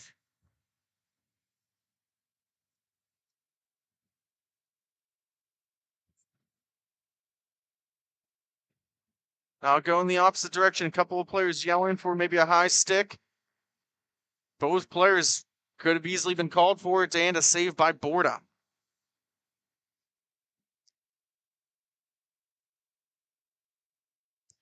Face-off will be to the right of Borda, coming up on the last 10 minutes of the third period. 3-3 still. Tight defensive battle. Blower gets it across. Shot! Borda with the high stick gets it out. What a save. I don't know how that puck found Warvey in the slot, but he was able to get a shot off. Puck still sitting there, poked away by Cromie, trying to get his stick free. Now gets it across. He takes a shot. He scores. Chris Blower, number 22, gets the lead for Top Shelf. Their first of this game. It is 4-3. Great passing and puck movement. Just the Mary Pats couldn't get it out of the defensive zone. Something had to give. Gene now with it. Works it across. Sommers drops it back to the defense. Hits off a skate and a stick. Kaiser now. 3-on-2 opportunity. Drops it off for Wolfile. Wolfile trying to settle it down. Gets a shot off of Broquette. and he's going to have it covered.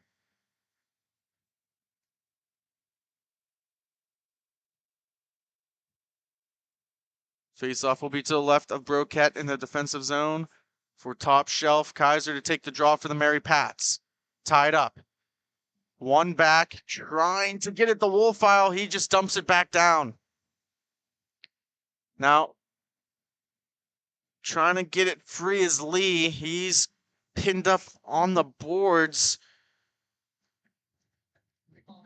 with Toff, and they finally get it out. Top Shelf does. And now Sommers. Long angle shot redirected into the netting and out of play by Borda.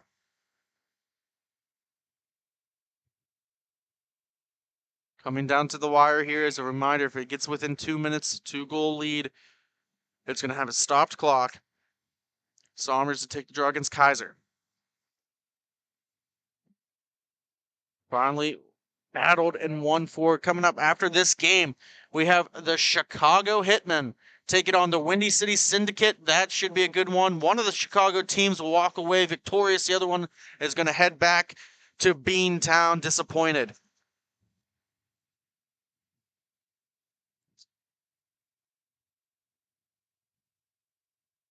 So stay tuned for that. Get one last little shout out to bonus accounting. Tax season's just about upon us. Make sure whether you're a small business, family, doesn't matter. They're licensed in all states. Go to www.bonusaccounting.com. They'll take good care of you. And of course, got to give a good shout out to our good man, Skylar Hedrick. He's a good hockey player, but a better accountant. Nice little toe drag by Kaiser. He lost at the last second. Followed up, and it's in the corner. Broquette lost sight of it for a second. Possession will stay with the Mary Pats. Under 7 to go. Kaiser stick handling, walks atop the face-off dot, works it across to Cromie. Sommers with the forecheck, works it in down low to be played by Lee, trying for a wraparound opportunity on his backhand. Walks in on the face-off dot, looking for a lane. He finally cuts it to the slot, works it back towards Cromie, but couldn't connect. Good pressure there by Rolu. That shot goes into the corner wide. They collide in on the boards, and now going the other way, Top Shelf. Sommers trying to get around Cromie.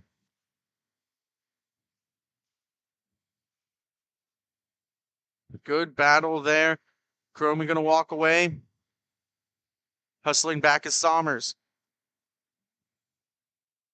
Tough angle shot, now going the opposite direction. Top Shelf, 2-on-1. Shot and goal! Number 61, Alex Toff extends the lead to 5-3. And we're going to have a timeout by the Mary Pats. We're going to take a quick station identification. We'll be right back.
We are back. 5:42 remaining in the third period. 2-goal lead for Top Shelf. Mary Pats down by 2, looking to cut that lead in half. They got still plenty of time here,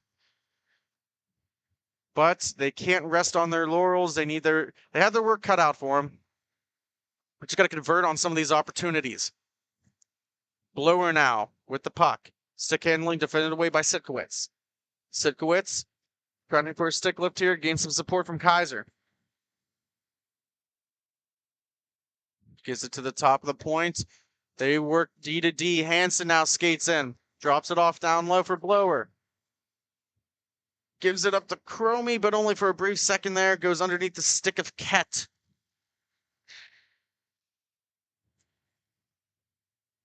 Chromie now is going to walk in. Good poke check by Hansen.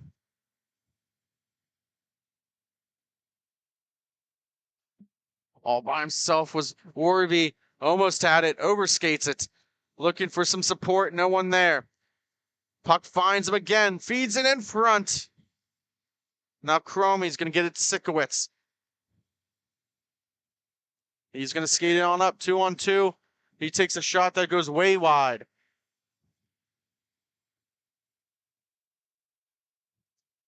Wolfile now retreats in his own zone. Stops up behind Borda. Gets it up to Kaiser. Stroka hops out. Throws one in. Gets it deep.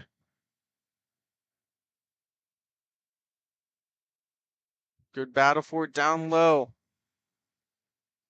Just kind of lunging at it. And it's going to just bounce into the far wall corner. Kaiser drops it off for Stroka. Looking for a feed in front. Coming down to the wire here. 1-on-1. Warby against Wolfile. Try to put between his legs. Wolfile, good defensive play now. Gets up to Sikowitz. Warby with the back check. Intercepted. And skating it on in. Shot blocked. Top trying to get to it. Nice poke check. And kept it in the zone. He's got an opportunity. Shoots, he scores. Noah Sommers with the goal, and that makes it a 3-goal lead, 6-3, with about 3 minutes left in the third period. How quickly momentum can turn, as the Mary Pats had excellent offensive possessions, but they couldn't get any good shooting opportunities. And the moment they turn the puck over, it goes in for a goal. And overskated there by Lee. Sommers now on the forecheck. Working it up. Wolfile now picks it up. In the neutral zone, he's got Kaiser with him. He takes a shot. Good save by Broquette. Excellent side-to-side movement.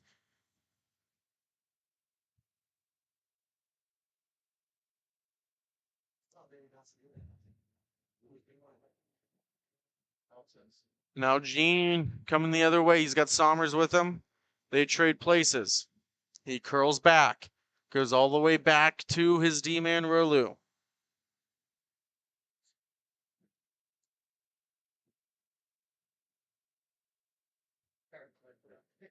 And just trying to milk off some clock. Gene can't find it in his feet. Turned over there. Chromie now picks it up. See when Borda decides to come out. They're in the offensive zone. Chromie drops it off for Wolfile. He circles back. Off the boards to Lee. They haven't gotten deep enough to pull the netminder yet. Looking for a toe drag move. Hesitation, gets it in.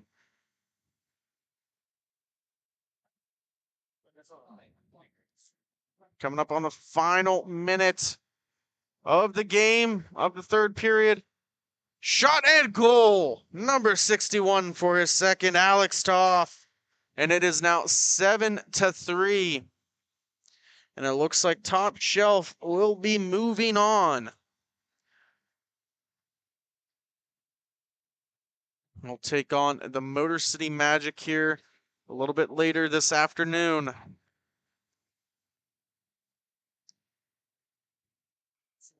Chromie works it back to Stroka. Maybe get one more on the board here before the final buzzer goes.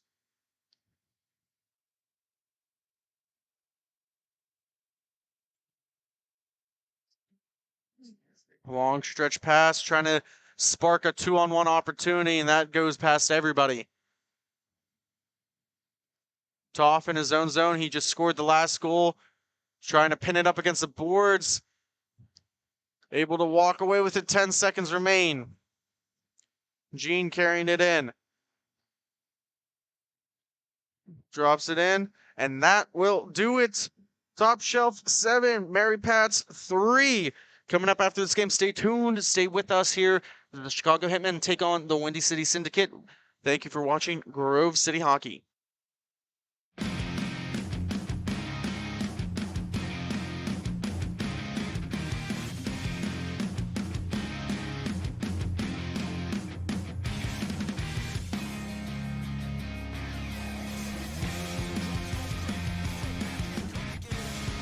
Picks it up, goes down on that same face-off dot like the last two, and he shoots, and he doesn't go in. Hey, with Esposito. Esposito with the backhand, and this game's tied again.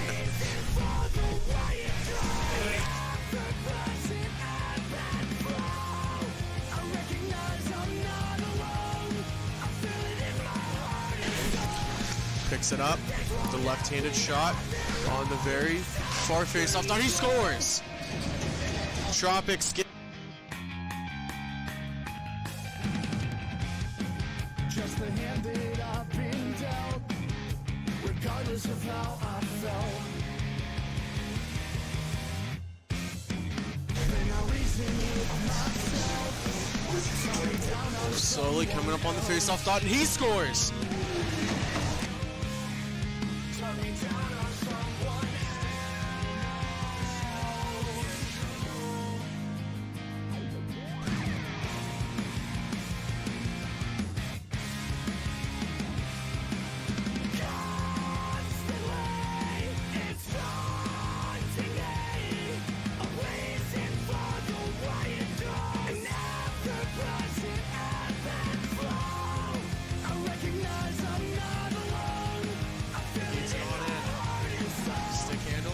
He shoots, he scores!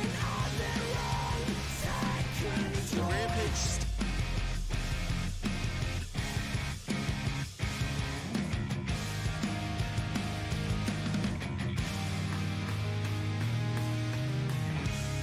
It's like a calm before the storm, where epiphanies are born.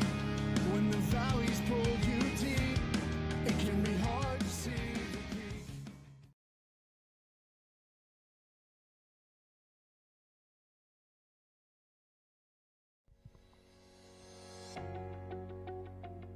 You know you've always thought about playing travel hockey. Have you ever heard of MIHA? Well, here's the time for you. We're taking registrations right now. Everyone has their own unique pre-game preparation, and most of them are pretty different, but there's one thing in common, and that's Jack's Hockey Wax. Get this locally produced wax that isn't shipped from across seas, but made here right in the US. The best smelling, best feeling, and best performing hockey wax on the market. Oh yeah, and I almost forgot to mention, they sell tape too. Visit them at jackshockeywax.com to get your order today. If it isn't from Jack, put it back.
We are back live from beautiful Ellenberger Park in Indianapolis, Indiana.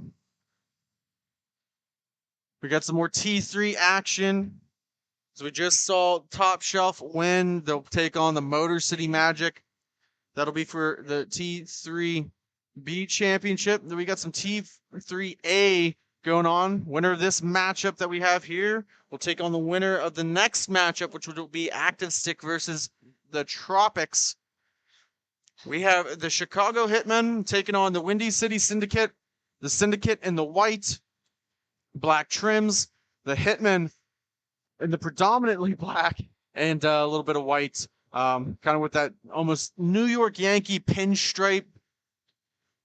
Esposito carries it in, looking for a shot opportunity, and that's in. The Hitmen strike first, living up to their name. That was number 10, Lesack, with the goal, Jake Lesack. Starting in net for the Hitmen should be Brian Ashley.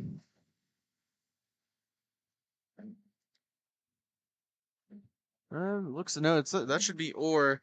Got the wrong ones listed here. That's Orr. This is his third game of the day. We got Brian Model in for the Syndicate. They only have one goalie listed. He makes all their games, so carrying it on in, shot into the netting and out of play.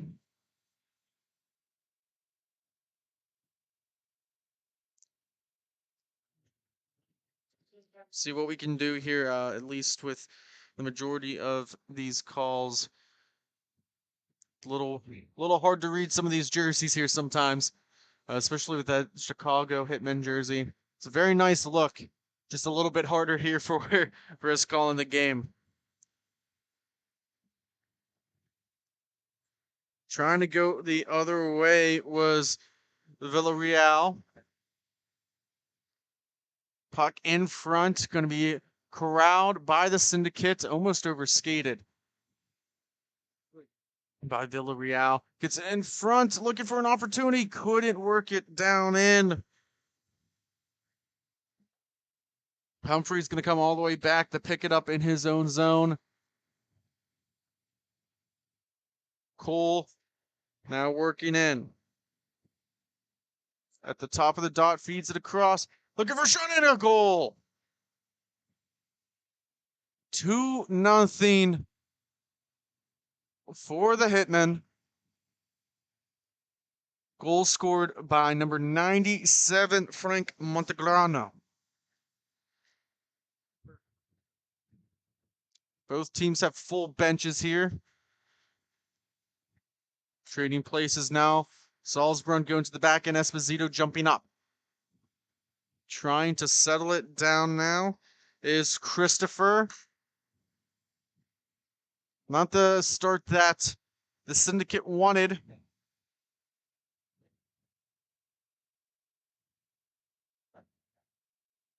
Hitmen have looked good so far.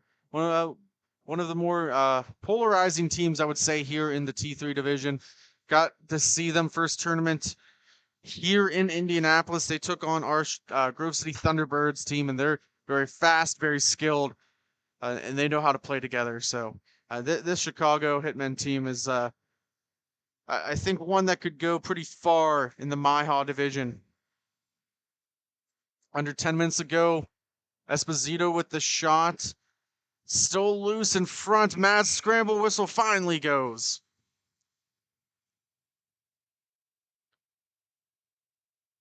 Changes being made. Worth hopping out. Same with Lesack.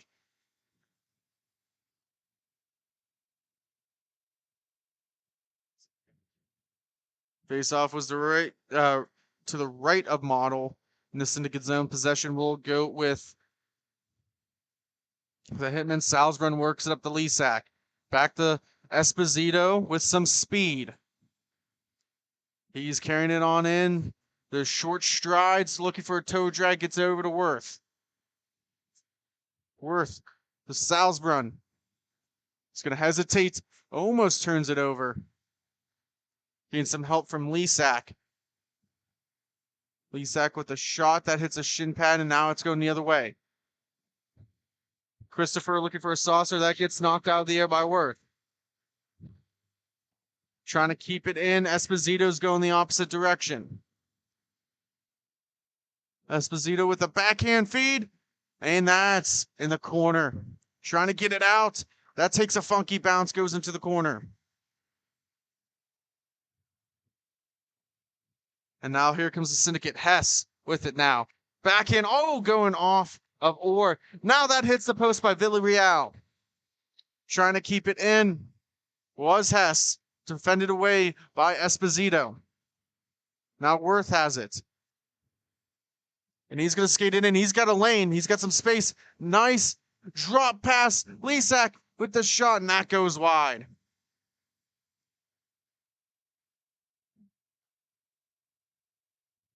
Humphrey. Almost lost it. He's going to skate it out. Trying to go. Got it to Montegrano. Glove save by Model under 8 minutes to go.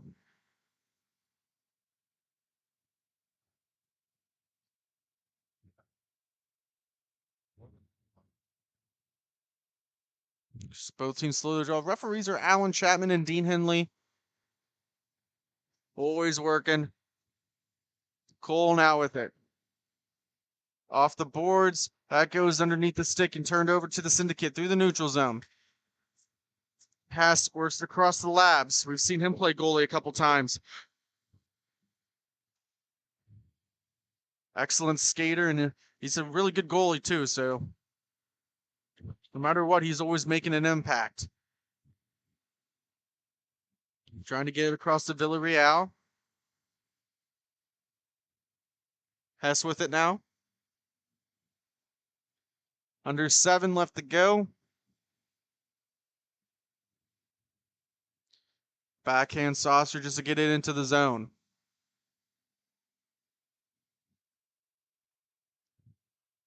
Now maybe an opportunity here for the syndicate. Looking to get one on the board. Fighting with Cole. Looking across and a tap into Villarreal.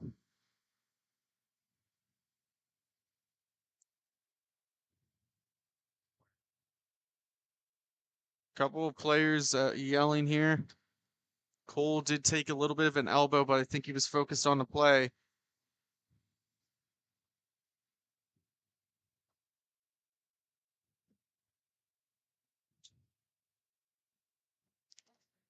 A little bit of conversation here. They finally get on the board. A nice little tap in by Villarreal.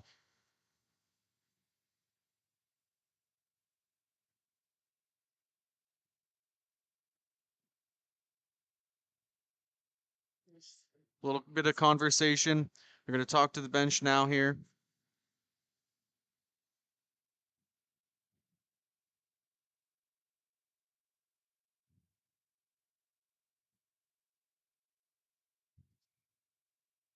Now we'll get the face-off down.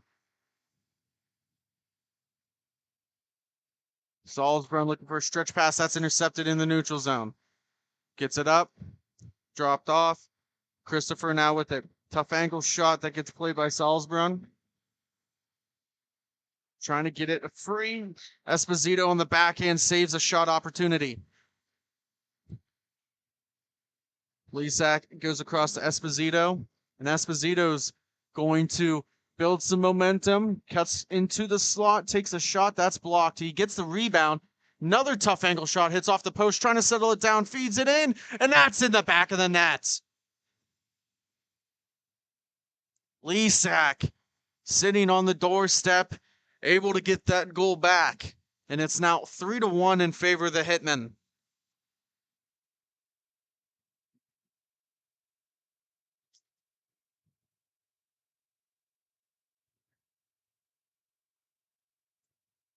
Chipped up, now trying to get it out of their own zone. It was Bakotic.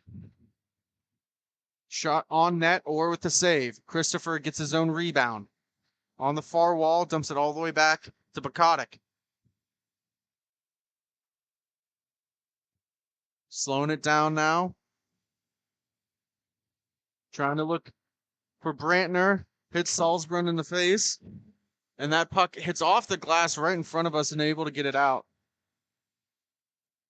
Worth now with it. Skates in. Did he tuck it in?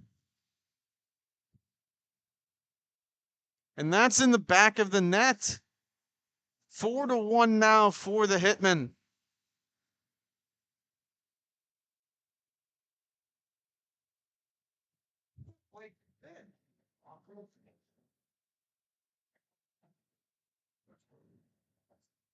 Tied up at the face-off dot. One back by Brantner.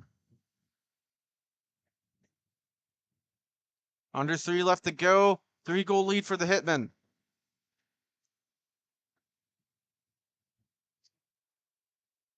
Nice little stutter maneuver there by Gerdes.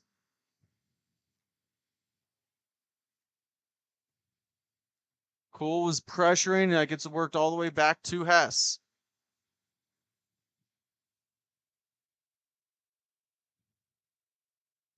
Now Hess is going to try and get it up, but he's going to curl back, thinks better of it. Didn't like what he saw. Multiple players collapse on him, trying to create some space. Loses at the last second, but able to get it back. Trying to feed in front. Villarreal with the shot. Good save by Orr.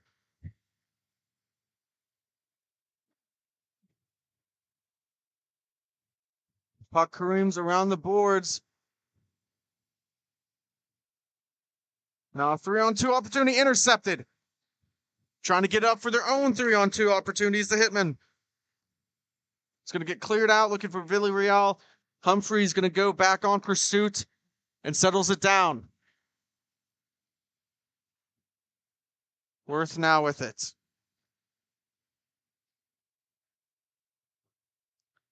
Carries it in through the neutral zone. Makes an excellent move to get around a couple players. Feeds it on the half wall. Shot by Montegrano gets blocked. 1:20 remaining. Esposito trying to take it away from Labs. Works it back to Salzbrunn. Salzbrunn's now going to do it all himself. Carries it up from his own defensive zone all the way down ring to the offensive zone, trying to be followed up by Worth. Good defensive play by the Syndicate. They're going to gain possession with just less than a minute.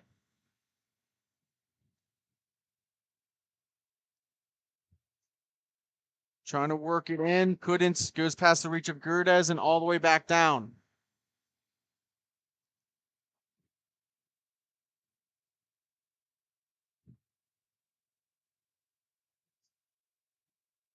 Puck will come through the neutral zone, be played by Esposito with about 30 seconds left. Nice head movement there. Tough angle shot. Played there by Worth. He's going to dump it back for Salzbrunn.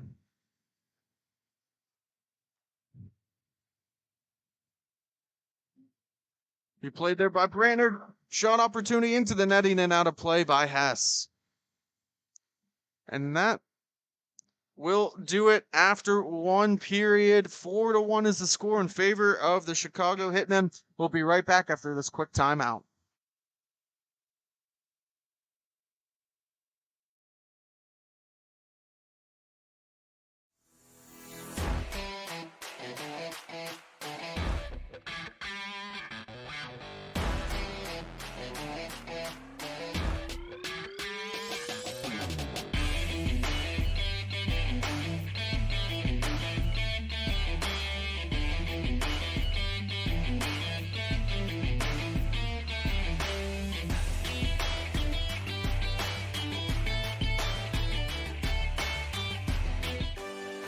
Have you let office hygiene get away from you? Place of work starting to stink? It's time to call MagiClean. Windows? Check. Washing? Check. General cleanup? Check. Now that's a Magi Hattie. Reach out for your free consultation today. MagiClean. Keep the cleaning to MagiClean.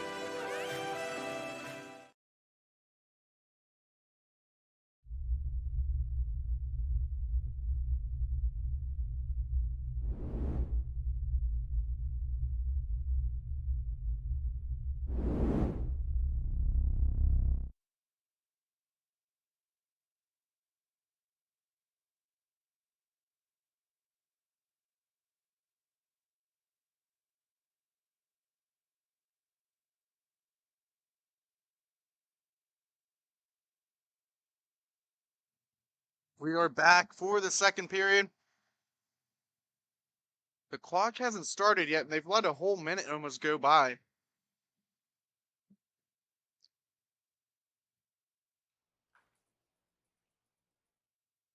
Puck goes out of play.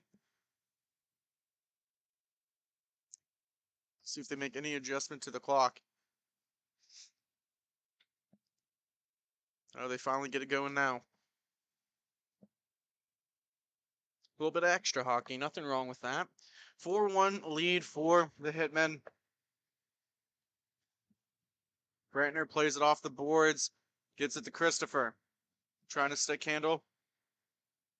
I'll go in the opposite direction for Worth. Feeds it across.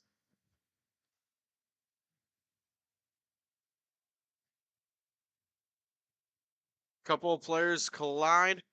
Game's getting maybe a little bit chippy here. Both teams very familiar with each other. See how that plays a factor.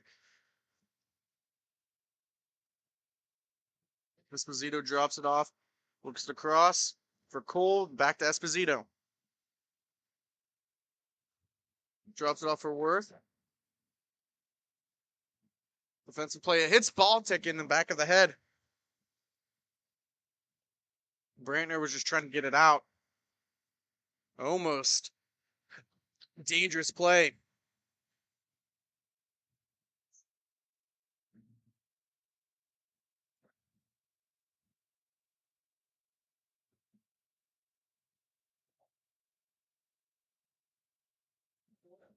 Esposito works around one man, gets it through the neutral zone. He's got Lisak with it, defended away by Brantner. Looks around the boards. He played there. Up to Hess. 2-on-1 if they hurry. Hess has Christopher on the back end. Or with the save, trying to pry it free.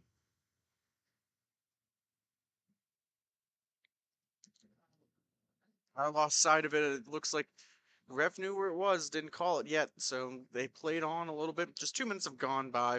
3-goal lead so far for the Hitmen.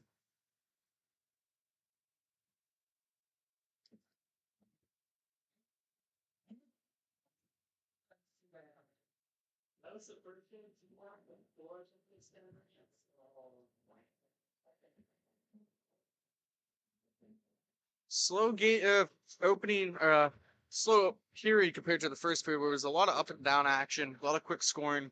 Salzburn on his backhand plays it to himself. He's got a Slane looking for a redirect and a goal. Should be Salzburn with the goal, though it looked like it was deflected off the skate of the Syndicate defenseman. And it's now 5-1.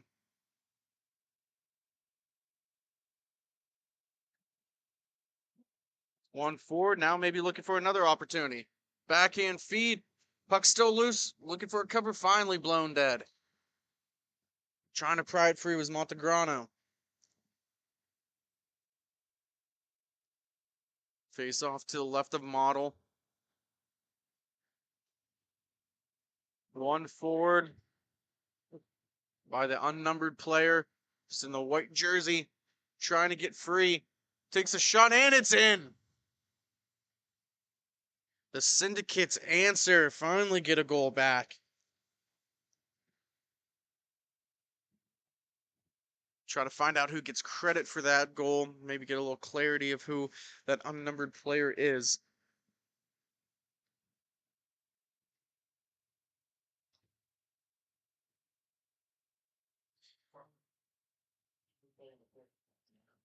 Five more games after this.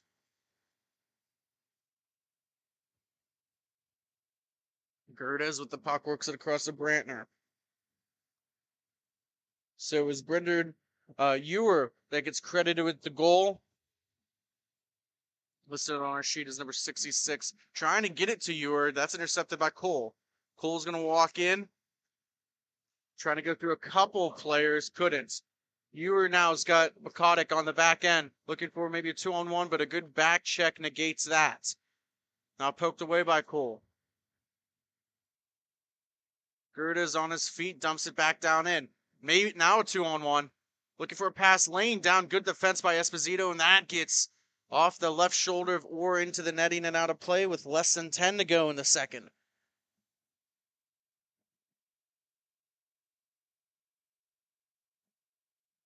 Face-off will be to the left of Orr, playing his third game already. 1-1 so far today, looking to make it 2-1. This actual team he's playing for. Has the pretty cool octopus pads there. Face-off one back, almost overskated by Salzbrunn. Salzbrunn now with it. He's got Lisak going to the net. Shot goes wide. Played there by Villarreal. Drops it off for Hess. Hess goes to Brantner, who works across the Pekatic. Catching it was Brantner. It was able to get a shot off. Caught that pass in between his legs. Was able to make the best of a not-so-perfect situation.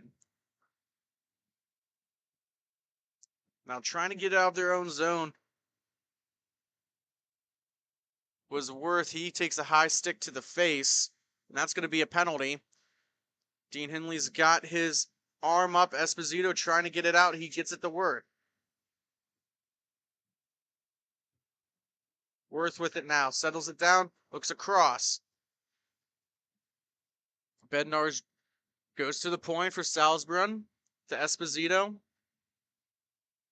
To Bednarz. He's got an open lane. Puck still loose. And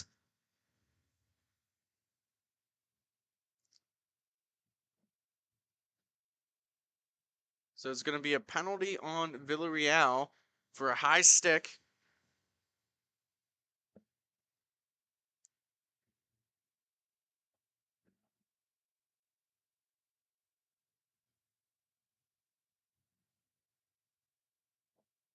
So we'll see our first power play opportunity of the day going against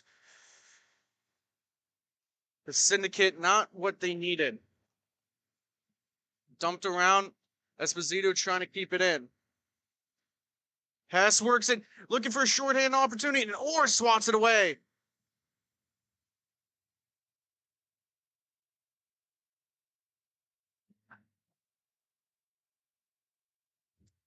It's going to be another power play coming up here.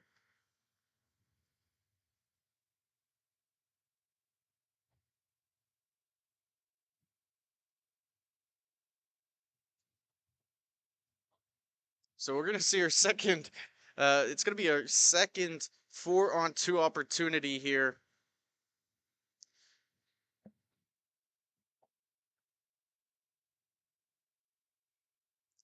Not what the Syndicate needed. Hitman now looking to capitalize.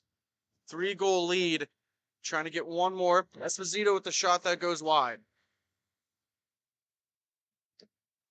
He gets it right back, feeds it across. Shot. Good save by Motto. Trying to feed it for Worth. Bednarz now on the half wall. Gives it to Esposito at the top of the points. Trying to direct traffic. He's got Worth wide open in front. That hits the netting and out of play. About 35 seconds remaining on the initial infraction.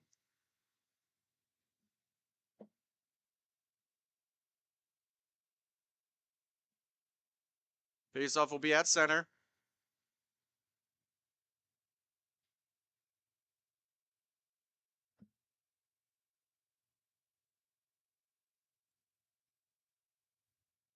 Faceoff one back by Worth. Lucky with the man advantage that no one was pressuring Esposito with the shot, and that hits the goalie in the mask. And his mask comes off. Hopefully he's okay.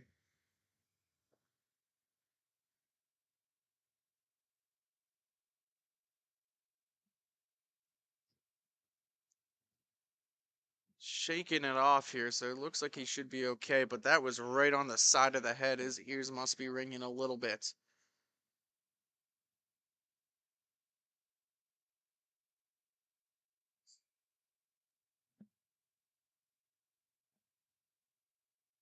So we'll have a face-off here.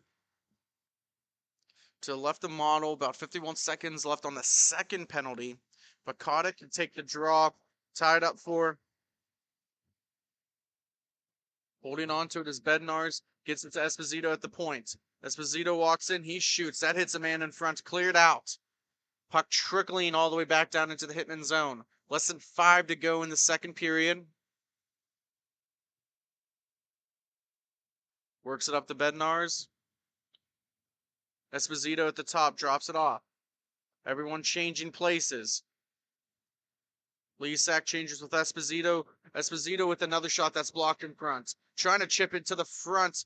Pakotic now has it. He's going to clear it all the way back down into the Hitman zone with about 10 seconds left. Gets a quick up from his netminder to maybe get one last chance. Esposito across, and that hits the top of the ceiling, and now for a stoppage.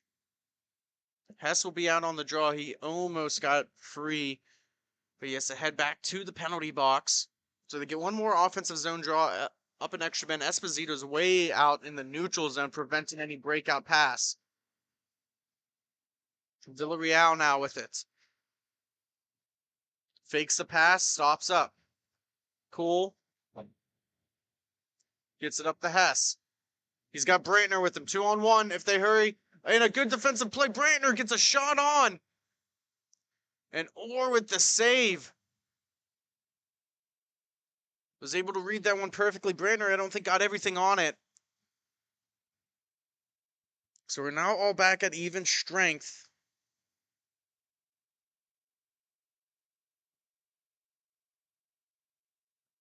As a reminder, coming up after this, we'll see our final T3 playoff game between the Chicago Tropics and Active Stick Hockey. The winner of that game will take on the winner of this one. So far, the Hitmen are in control. Or going to cover it up, and we get another stoppage in play. The Hitmen were a little furious about that. I think they were calling for a tripping call. I didn't see anything, at least from where I'm at. Unfortunately, the benches are right in line with my view.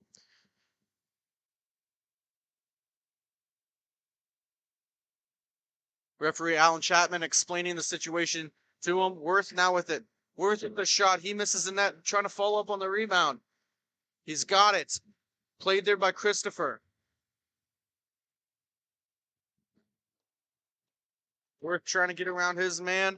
Christopher with the pickpocket. Works it around the boards. Gerdes trying to chip it free. Can't. Cole works it across the Worth. He finds it in between his skates. Looking for a redirect in front. Gonna come out to Cole again. Hesitates, maybe waited a little too long, had a man open on the back end, looking for a wraparound opportunity and couldn't complete it. Montegrano chips it up to Esposito with about 2 minutes to go in the second period. Get the Bednarz at the top of the face-off dot. He's going to curl back, trades places with Cole, works it over to Esposito. He's going to hold on to it. And intercepted Gerdes now trying to get it out. Ewer with it. Through the neutral zone, across rink to Labs. Usually plays defense. Now he's going to skate it on back. Cuts it to the slot. Shot on Orr. Easy save. Montegrano now. Got possession and just dumps it back down into his own zone. Going for another reset. Up by 3 goals. No need to rush. Looking for maybe a close to perfect play. You don't want to say perfect play. You got to keep the pressure on. It's only 3 goals. 1-on-1. Christopher, backhand feed there by Bednarz. He was able to beat Christopher. Got a little bit of a check. A very physical game between both these teams. We'll see if it continues in the third. Brantner stopping up.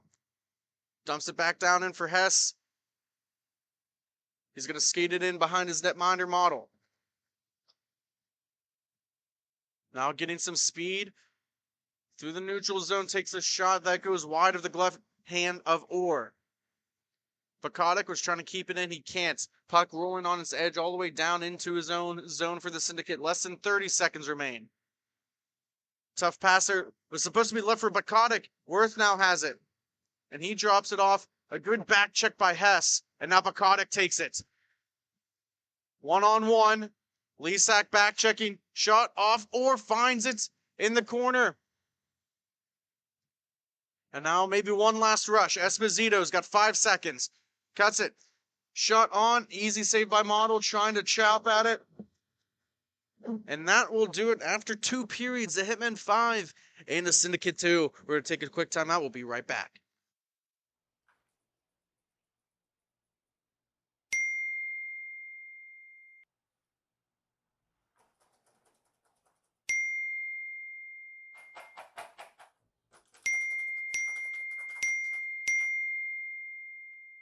Frustrated and wasting time doing your own taxes? Getting confused by complex forms? Waste your time no longer. It's time for you to check out Bonus Accounting. Kenny and the team will help you with taxes, bookkeeping, and payroll services. Now that's an accounting hat trick.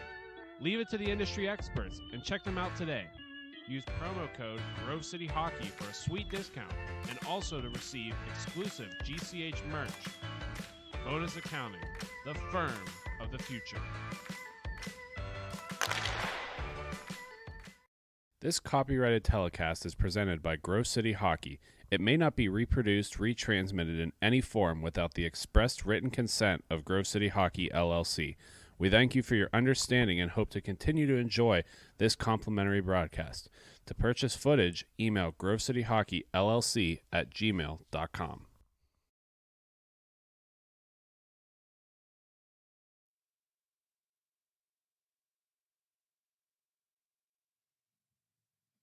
Third period underway.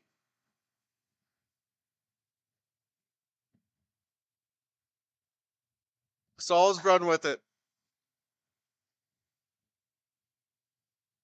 Hess through the neutral zone. Stick handling. Gets one off on Orr. Orr with it. He's trying to hold it down. Gets it to Orr. Trying to bounce it off the goaltender. Able to dive feet free and get that. Face-off will be to the left. Good opportunity there by the Syndicate.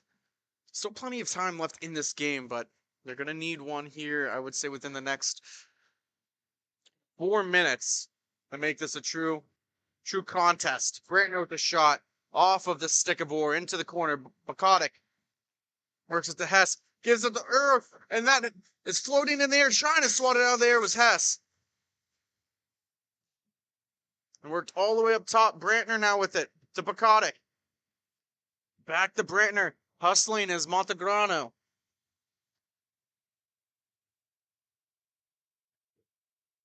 Now they go D to D. Trying to get it through. They do. You are now with it. Gets a shot off. Trying to swat it out. And covered by Orr.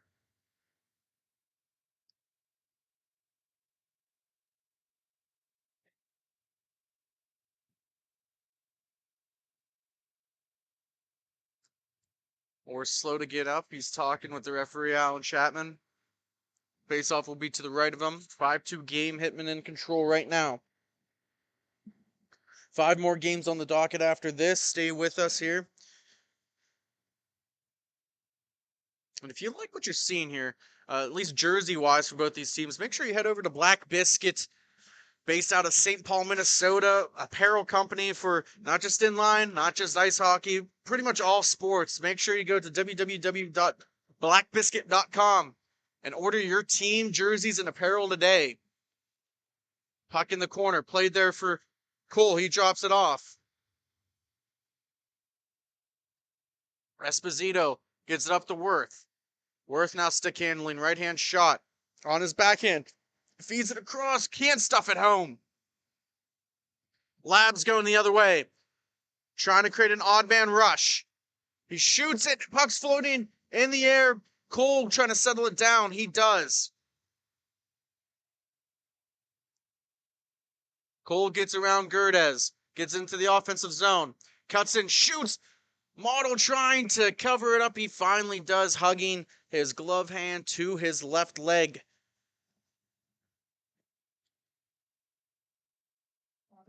Good action there.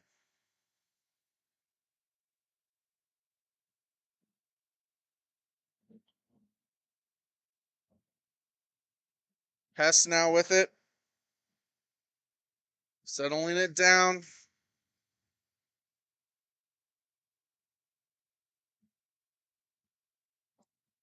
Worth receives it, skating on his backhand. Took it all the way back, almost nearly behind his own netminder, and they're going to look for a reset. Humphrey gets it to Esposito. Gets Worth in the slot. 10-20. Shot off that hits a Syndicate player down low, preventing it from getting it on net. Christopher works it around for Labs. Just a little too hard. Labs couldn't corral it. Lesak with it on his backhand, follows up on it, gives it to Worth. Worth behind the net, trying to figure out what to do with it. He's got two players lightly pressuring him, forcing him to pass the puck. Gets it out. Past the reach of Esposito. Gerda is hustling, trying to create a turnover here on the forecheck.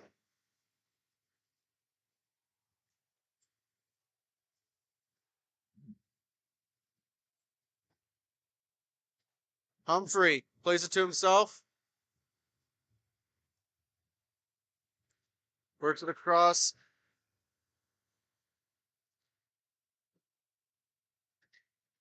And we're going to get another penalty here.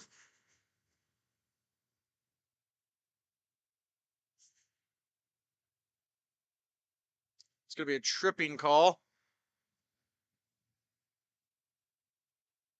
A lot of talking between these benches here. This is a lot of animosity. I don't think that was a bad call by any means. That it did look a lot worse than what it probably was. You saw Gerdes skate up to Esposito, kind of give him a tap, saying, "Hey, I didn't really mean to do that," but it's still a penalty. So, heading to the power play here again for the third time now. Is the Hitman up by 3? We'll see how this game. You can see number 9 Cole kind of yelling over to the other bench here for the Syndicate. So we'll see what happens. And that's a power play goal.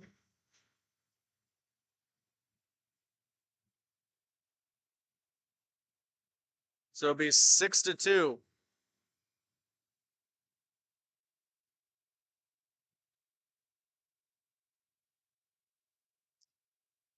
Well, I don't know what to make of this situation here. It doesn't look like it's going to come to a pleasant ending, to say the least here, but both teams fighting. Both, when you know each other this much, I mean, it's hard to always suppress some of these emotions, and, you know, both teams playing from Chicago. Tough town, so we'll see here. This is Villarreal. He's carrying it in. Strong on the forehand, defended by Esposito. Hess plays it back. Bakotic now with it.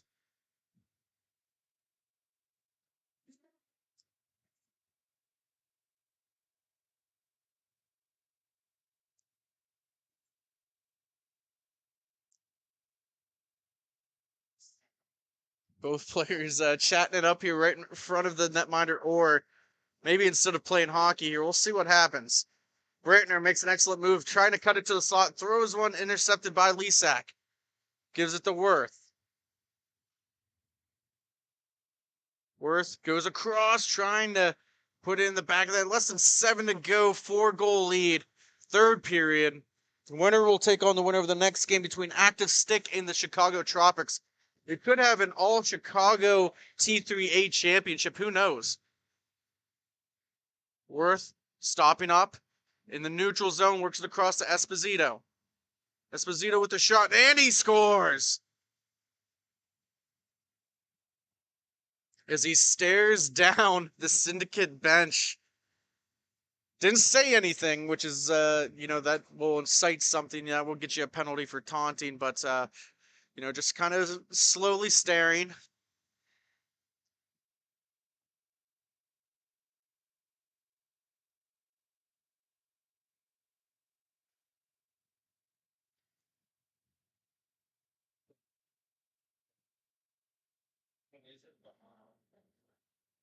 Regardless of how you feel about physicality or anything, it's been a good game so far. Labs looking to feed one in front.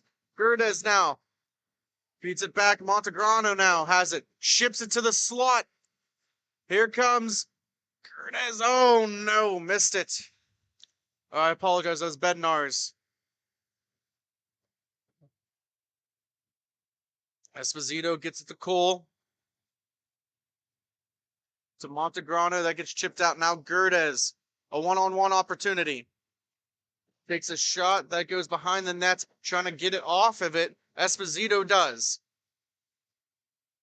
Able to prevent that opportunity as Montegrano works it across for Bednar's. Bednar's little leg lift. Trying to get the defense off point. Pinching in was Esposito, but Labs wins that. Labs by himself. One-on-one with Cole. Trying to take a shot. Can't complete it. It's going to get dumped all the way back down into the syndicate zone.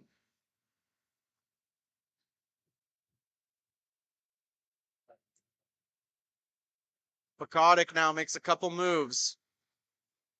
Tries to cut it to the slot. He does. Trying to put it on net. He almost got away with it. Cole playing some heavy defense. And it's going to be covered up for a whistle and a stoppage in play.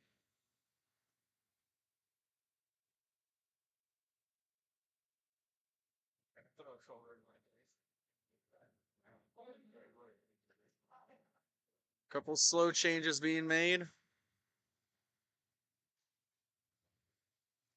Pekotic now at the top. That gets blocked into Orr and blown dead.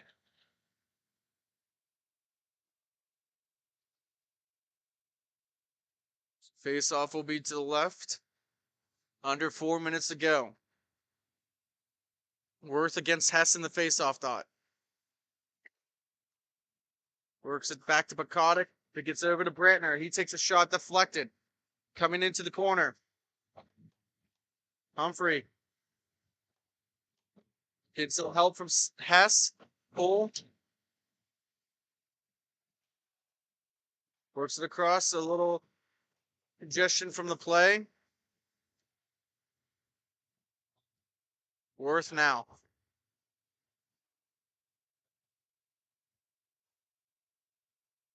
Trying to pinch up was Brantner. He misses on that. Pekotic has to retreat all the way back into his own zone.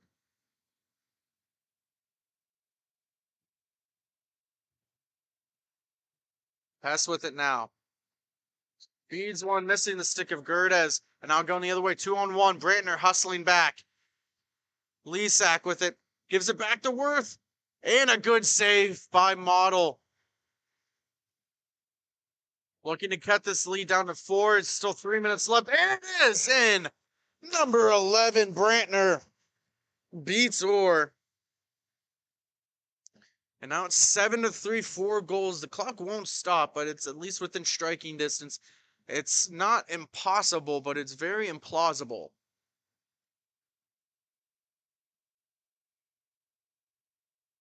We'll see how this final 2:20 plays out here. Some life now for the Syndicate, maybe a little too late. We'll see.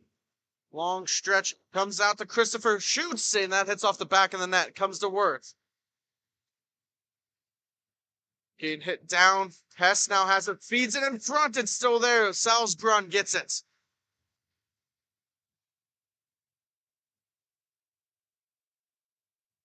Hopefully, Orr is okay in net.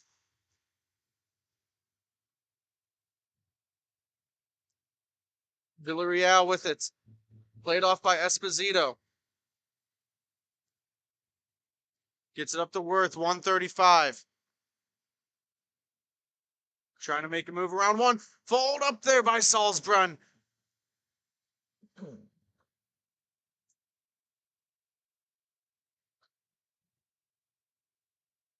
Good battle on the near boards. Finally blown dead.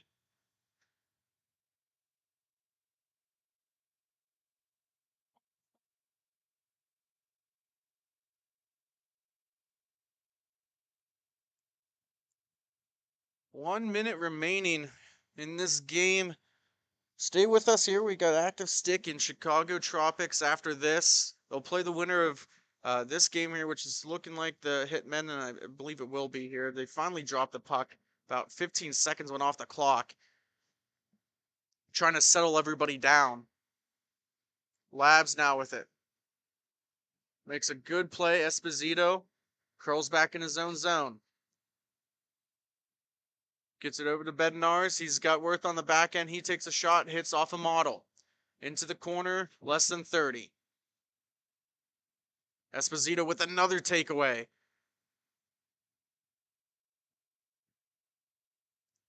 Puck just floated towards the net. Not actively trying to score. And that will do it. Final score 7-3. Hitmen victorious. They move on.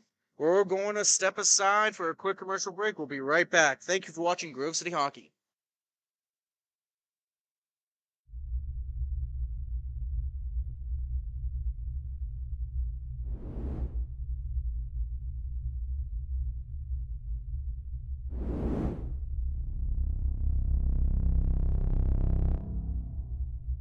It's holiday season, so make it an epic one. Epic Hockey has you covered in their countdown to Christmas sale. Running now until Christmas Day, they'll have a different item on sale for 24 hours. Go to epichockey.com to purchase. While you're at it, don't forget to follow them on social media to keep up on the daily deals. So far on their countdown, they've done gloves and apparel, so you don't want to miss out on anything else. Thanks again for Epic for sponsoring Grove City Hockey, and make sure to check them out at epichockey.com.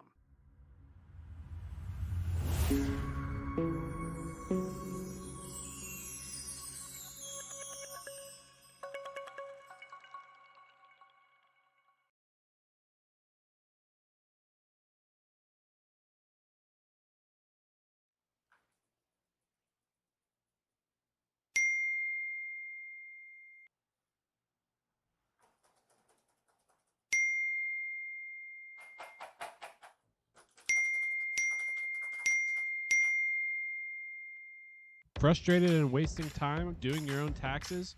Getting confused by complex forms? Waste your time no longer. It's time for you to check out Bonus Accounting. Kenny and the team will help you with taxes, bookkeeping, and payroll services. Now that's an accounting hat trick. Leave it to the industry experts and check them out today. Use promo code Grove City Hockey for a sweet discount and also to receive exclusive GCH merch. Bonus Accounting, the firm of the future.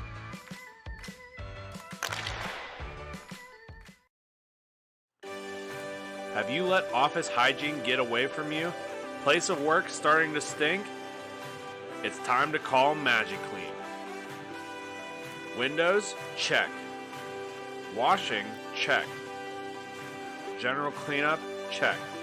Now that's a Magi Hattie. Reach out for your free consultation today. MagiClean.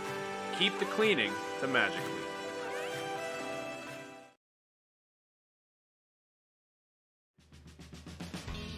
Everyone has their own unique pre-game preparation, and most of them are pretty different, but there's one thing in common, and that's Jack's Hockey Wax. Get this locally produced wax that isn't shipped from across seas, but made here right in the US. The best smelling, best feeling, and best performing hockey wax on the market. Oh yeah, and I almost forgot to mention, they sell tape too. Visit them at jackshockeywax.com to get your order today. If it isn't from Jack, put it back.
And welcome back to the last playoff game before we hit some championship MIHA action.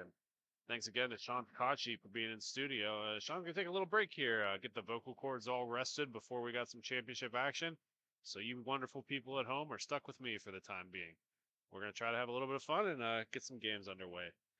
Right now, we have Chicago Tropics wearing the orange, and we have the Active Stick Hockey in the white and black. These teams so far are both 0-0 as we're getting ready for the first game. And let's get right into it. Tropics are going to take the puck through the neutral zone. Little stick maneuver is fought off by Active Stick as they swing an end around, and it's going to go all the way down around to the far boards. Active Stick's going to come on the near side, head up, shot, and that'll go right into Kwinzinski, and he will hold on for a draw. These two teams very familiar with each other, so we're going to hopefully see some really tight action. So they have a long history between the two of them. Face-off going to be to the left of Kwinzinski is going to be one back, and the Tropics will come away with it. Hansen's going to take that puck around the far side. Hansen goes to play it off of the glass, but unfortunately at Indy, the glass is a little bit shorter than most rinks, and that goes up and out of play. And we will have a draw in the Tropics defending zone. Once again, as mentioned, Ryan Kwinzinski is going to be the tender for the Chicago Tropics. We have Tucker Gilliland for Active Stick Hockey on the opposite end, 200 feet away from him. Puck's going to be played along the boards. Werner is going to play that middle, and he's just going to skate away from it a little bit. So that's going to be moved up for Active Stick. Lindbergh is going to move that puck all the way back, and that's going to be picked up by Gomez. Gomez is going to miss the stretch pass, and that puck's going to go along the near side. Hughes is going to play that across again. Can't find a recipient. This is going to go back to Gomez. Gomez's shots fought off by Kwinzinski, and they will find the rebound and put it in the back of the cage for the first goal of the game. Active Stick with the first answer today. We're not exactly sure who that player is, as he is wearing a white practice jersey, no number, no name. So the anonymous scorer will be the first one of this contest. Hansen's going to win that puck back for the Tropics. He's going to move it all the way back. Fanning's going to move that puck across, just out of the reach of Collada. Collada up to Fanning. Fanning's going to move along the far boards. That puck is going to be squoze up by Gilliland, and he will hang on for the draw. Tropics going to make a quick change, get some new legs out there, some new faces for us here in the studio. We're going to have a face-off in the Active Stick zone.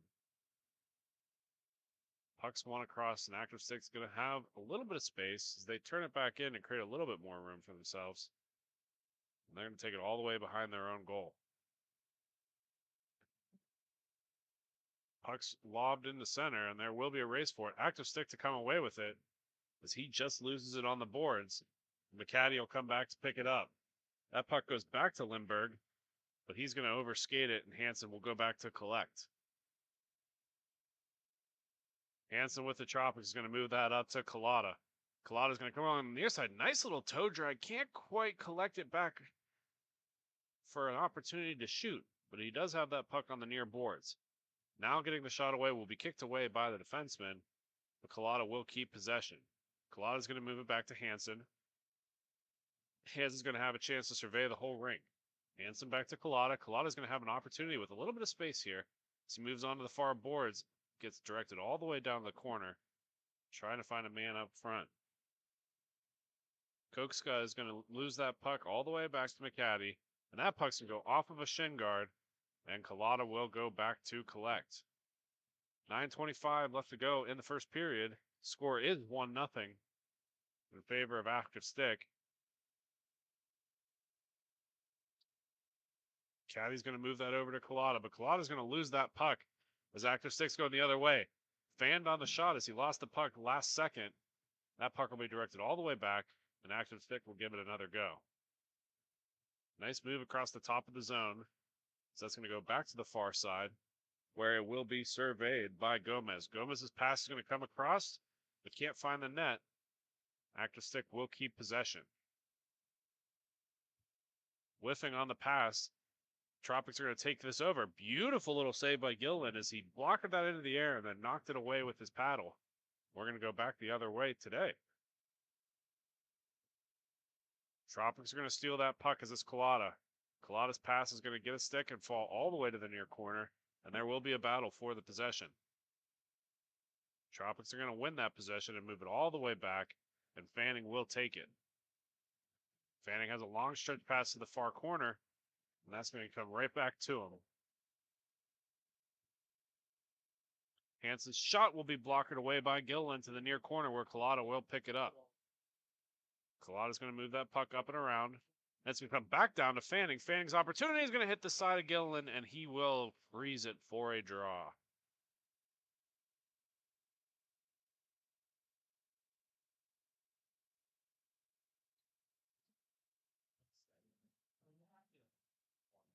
Puck drop will be in the active stick zone. And that puck's going to be battled all the way back, and it will be picked up by active stick and moved on to the near boards. Long stretch pass available if they hurry. And that pass will be directed wide as he can't quite get a stick on it. Frozen up along the boards. Hansen will come away with the puck, and the Chicago Tropics are on the move. Tropics are going to lose that puck to active stick, and they're going to move it back around. Gomez with the puck. Gomez's shot's going to be blocked away by Kwinzinski, who had no idea where that puck was until it fell, and now it's on his doorstep going the other way for the Tropics. Hansen's moving that along the near side. Hansen's shot's going to be kicked away by Gillen, and the rebound is going to find the back of the cage. Beautiful opportunity for the Tropics. It is 1-1. McCaddy's going to be the goal scorer for the Tropics as he finds a really juicy rebound and doesn't let it go to waste.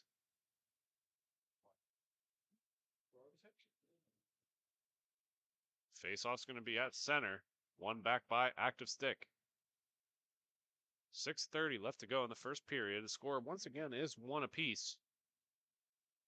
Both of them on really good rebounds. Speaking of rebounds, that rebound will sit there, but active stick's going to be able to come away with it. Lindbergh's going to have an opportunity here. Shot hit the post at the back of Kwinzinski, and it finds the back of the net. Little pinball action around the goaltender. Takes the lead back to active stick. It's 2-1.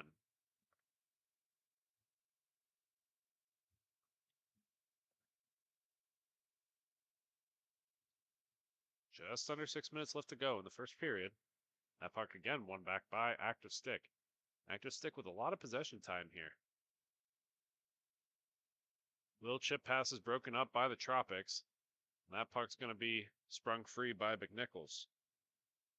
McNichols is going to move that over to McCaddy. McCaddy's going to kick that away. And that's going to go all the way across to Kokska.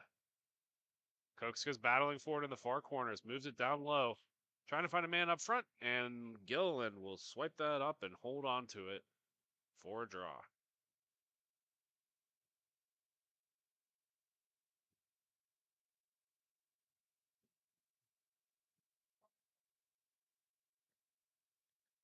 Faceoff's going to be on the left side of Gillen. Won again by active stick. Active stick doing a very good job with possession right off of the draw. They're going to move that puck up towards center, and Lindbergh's going to have some space. Lindbergh's going to move it along the near side. Nice little toe drag move. Shot into Kwinzinski, but he's going to hold on to that. Kick it out for Fanning. Fanning's going to one touch up to McNicholas. McNicholas is going to move it across the top, back to Fanning. And Fanning will go to collect it. Fanning's back to Hansen. Hansen's going to have a low shot that's going to be easily kicked away by Gilliland and moved on to the near corner. Active stick's going to move that puck towards the center, move it along the far side. Just broken up by the Tropics as they're going the other way. Chicago Tropics trying to do a no-look behind the back pass. That's easily taken away by active stick. 4 minutes left to go in the first period as active stick's going to move that onto the far boards. And they got numbers if they hurry. A 3-on-2 has formed. That shot's going to be kicked wide. and moved along the top. Hansen's going to move it along the far boards, trying to find a man up front. Just out of the reach of McCaddy, and that's going to go all the way down in. Hansen will go back to collect it. Moving that all the way back up to the top to Fanning. Fanning's going to try to go back down to Collada. Collada has that puck. Collada trying to drive low. Looking for a man in front. Finds Fanning. Fanning's going to be blocked away by Gilliland. And that will go to the near corner. 3:30 left to go in the period. Tropics with some good possession time here as Hansen's going to give it a go here. Hansen's moving it back to the cross. That shot's going to be kicked away and will be hung on by Gilliland.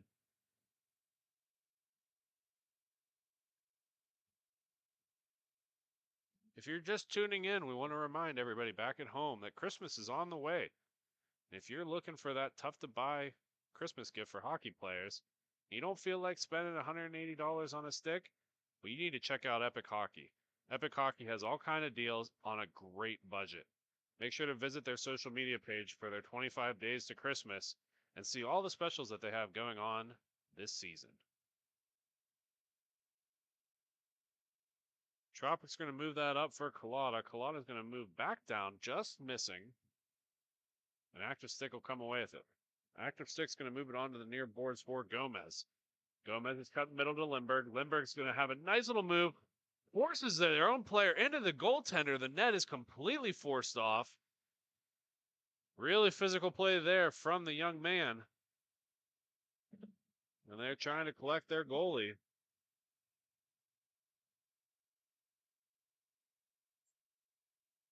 A lot of confusion as wasn't a penalty, but they blew it dead because the goalie was way out of position. Net was off. Bowled over by his own teammate. And we will have a face-off at center. Under the 2-minute warning, face-off's going to be one to the side. Active stick to come away with it. Active stick playing along the far boards. Leads it back down to the far corner. That's going to come back across the boards. Centered all the way across, and that'll be kicked back. Hansen will collect. Hansen's going to move that puck along the far boards. 2-on-1 opportunity. Shot will be blocked away by Gilliland and moved onto the near side where a long stretch pass will find Gomez. Gomez trying to go inside out on it. It'll be kicked away by Kwinzinski. And Fanning will keep it in for the Tropics. Hansen's going to take that puck off of Fanning and move along the far boards. Back to Fanning. As Fanning finally enters the zone. Little inside out move is broken up by Active Stick as they're going to go on their own rush. Their rush just as the Tropics was broken up. And this puck's all the way down in the Active Stick zone. Under a minute left to go in the period. Active Stick is leading 2-1. No high stick called as Collada's going to have an opportunity here with 30 seconds left. 1-on-1 opportunity here against Gomez. That's broken up. This Active Stick's going to have a chance coming back the other way. Late change is going to be ill-advised, but ends up working here as the shot's going to be looking on the back door and evades the opportunity here. 15 seconds left to go as this is going to be a breakaway 2-on-1 for Tropics. That's going to be broken up by Active Stick. 8 seconds left to go in the period. Active Stick moving up through the neutral zone here. Shot is going to be kicked away by Fanning, and Collada will pull it back and hang on for the period break. When we come back, second period action. You're listening to Grove City Hockey.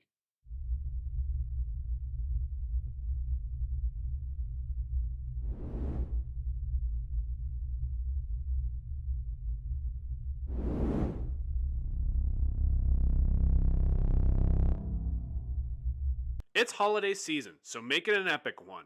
Epic Hockey has you covered in their countdown to Christmas sale. Running now until Christmas Day, they'll have a different item on sale for 24 hours. Go to epichockey.com to purchase. While you're at it, don't forget to follow them on social media to keep up on the daily deals. So far on their countdown, they've done gloves and apparel, so you don't want to miss out on anything else. Thanks again for Epic for sponsoring Grove City Hockey, and make sure to check them out at epichockey.com.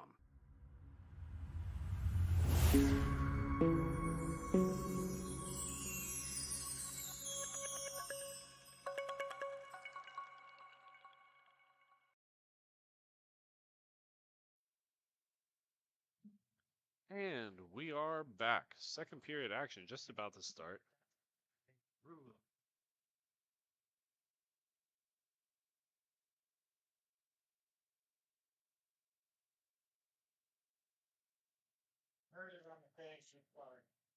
Welcome back here. We've got Tropics with the puck here, and we're going to have a little bit of a choppy start.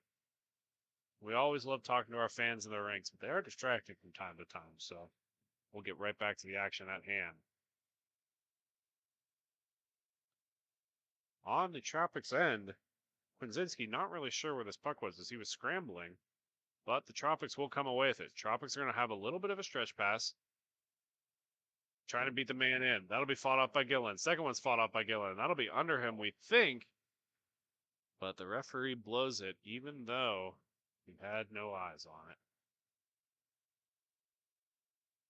A recap of the last period, 2-1 in favor of Active Stick.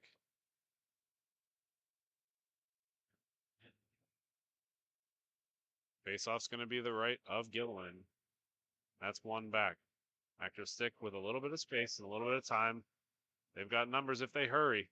Nice little kick pass is going to be blocked away by Kwinzinski. And the Tropics are going the other way. McNatty's going to collect that puck. McNatty's going to push it all the way back. Looking for another man. Back over to McNatty. A little pass off the near boards. It's going to be moving up. Hansen's going to find McNicholas. McNicholas is going to try to pass back, but Gomez is going to steal that off of him. Gomez is going to stop up behind his own net and look for some reinforcements. Gomez is going to move that on to Lindbergh. Lindbergh is going to move along the far side. Cutting middle, he's going to find a man on the near side, and he's going to look for a shot. Doesn't quite release it. That's going to be kicked away by Kwinzinski. And the Tropics go the other way. One-on-one opportunities, fine with a little back door.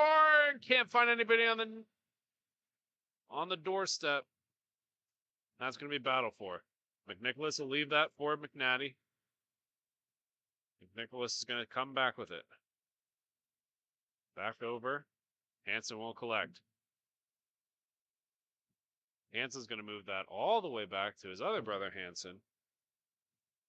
That'll be Bobby and Trevor, two helping out here. McCaddy on the back door can't connect. Hansen with the rebound, and he can't connect either. Active Stick's heading the other way. Gomez is going to move that along the near side as they're cutting in. Active Stick trying to find an opportunity here. That's going to be pushed all the way through the gap and to the far corner. Hansen with the puck, and he's going to look up the wall. And he finds a man open.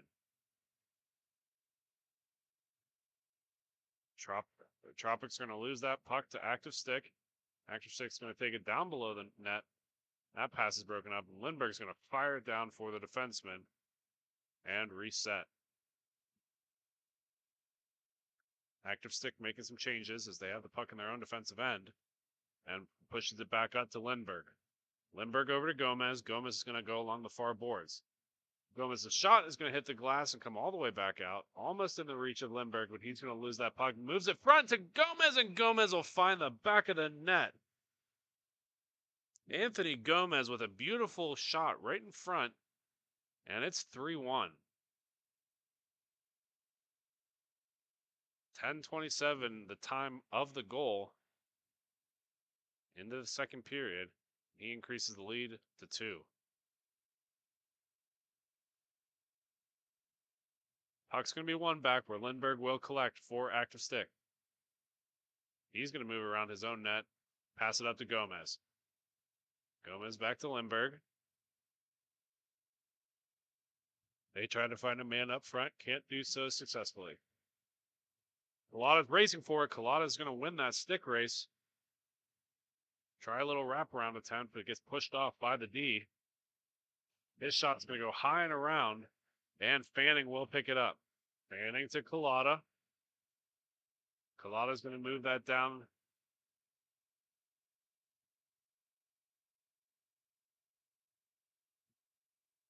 McCaddy with the shot's going to be directed away by Gilliland, and Lindbergh's going to move that one up touch. And Active Stick's going the other way. Active Stick trying to cut through the D. Gets forced off to the far corner. Runs into the referee. Tom Ward must get out of that way. Fanning's going to race for this. Fanning come away with the puck. Moves it up top to Collada. Collada's opportunity shot. And Fanning get a 6 on it, but right into the leg pad of Gilliland, who springs Gomez going the other way. Gomez's shot is going to be directed wide. A long stretch pass finds a D-man at the top of the wing. Big blast is going to hit Kwinzinski and spring the Tropics. Collision does not result in a penalty as the Tropics come away with the puck. Tropics got a man on the near side. Big blast still be kicked away by Kwinzinski and left on the doorstep for his own man, Collada. And Collada's going to come the other way. Collada creating a lot of space for himself. Shot's going to be hit off the paddle of Gilliland and pushed wide. Still in the zone as Active Stick finally gets a glove on it to move it out of the way. 2-on-1 opportunity. Shot will be fought off by Kwinzinski, and that's going to free Collada going the opposite direction. A lot of north and south action for these two teams. Just nothing fine in the back of the cage. McNicholas has that puck. He's going to move it along the far boards. All the way back to McCaddy. Back to McNicholas. McNicholas has a little bit of opportunity here. Back over to McCaddy. One touch is just out of reach, and McNicholas will get to it first. 7:45 left to go in the second period. 3-1 the score. Puck battle up front will stay in the possession of the Tropics. Tropics shot will go wide and get sprung out. That'll be broken up and pushed to the far corner. McCaddy's going to push that down low to Collada. Collada trying to find a man up front. Can't quite do so. He's going to go back to McCaddy. McCaddy's going to skate over top of that and keep going.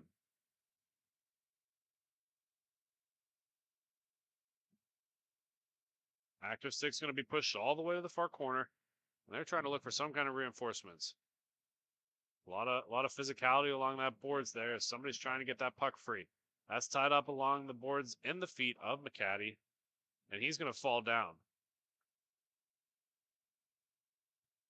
Active Stick losing both of his gloves in the process. He looked like he was hurting a little bit in his wrists, but seems to get up and get back into the action okay. Left on the door for Fanning. Fanning's opportunity here. Shot is going to be blocked away by Gilliland and springs Gomez going the other way. Gomez with the puck on the far boards. Cuts middle. Looking for a man on the back door, and that'll go up into the netting, and we will have a draw in the offensive zone.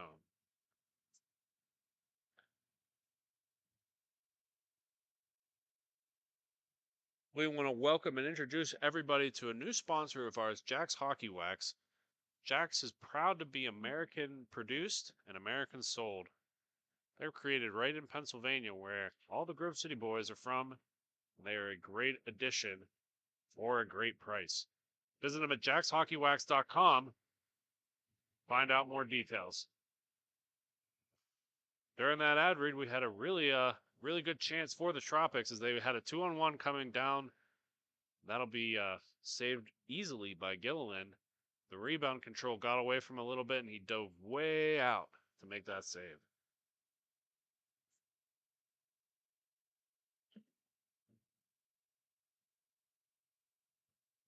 Gomez is going to have that puck for Active Stick on the far boards and trying to find a man on the near side.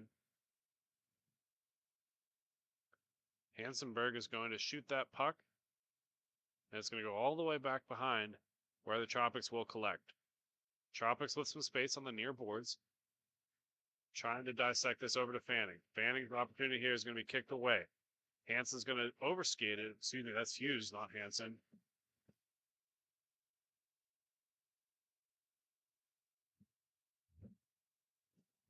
A lot of miscommunication down low for these two teams.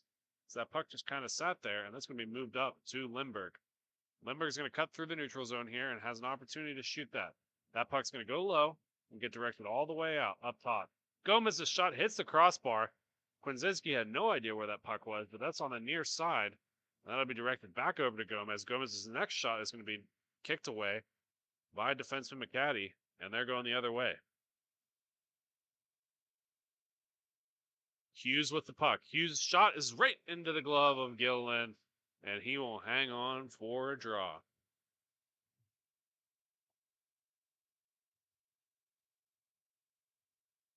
.411 left to go in the second period, excuse me.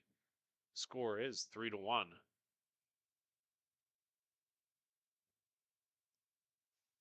Puck one back to active stick as they're going to kick that up the boards, and it is going to be a foot race.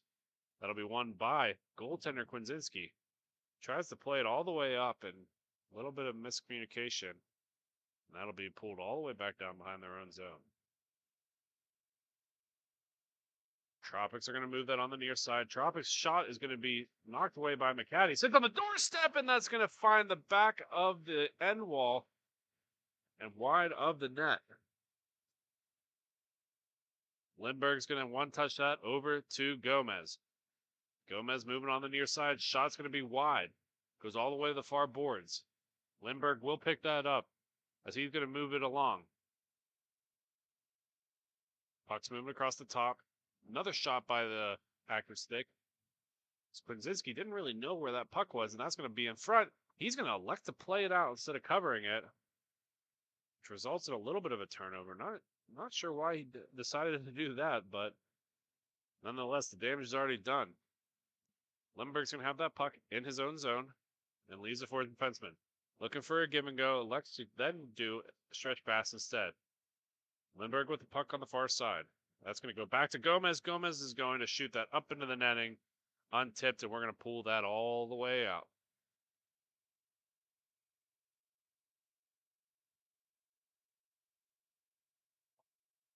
.230 left to go in the second period. A little bit of miscommunication as Gillen was way out of his net looking around. Not sure what he was looking for, but nonetheless, we got a face-off at center. Both teams making some changes here. This puck's going to be won back by active stick. And they're going to move that down for Lindbergh. Lindbergh's going to use the net as a little bit of a screen and create some space for himself. Active stick's going to move that in front, and that redirect is going to be tipped up into the netting with 1:45 left to go in the second period. Once again, the score is 3-1 in favor of active stick. They're going to say that redirect didn't hit anything, and this puck's going to be pulled all the way back out to center.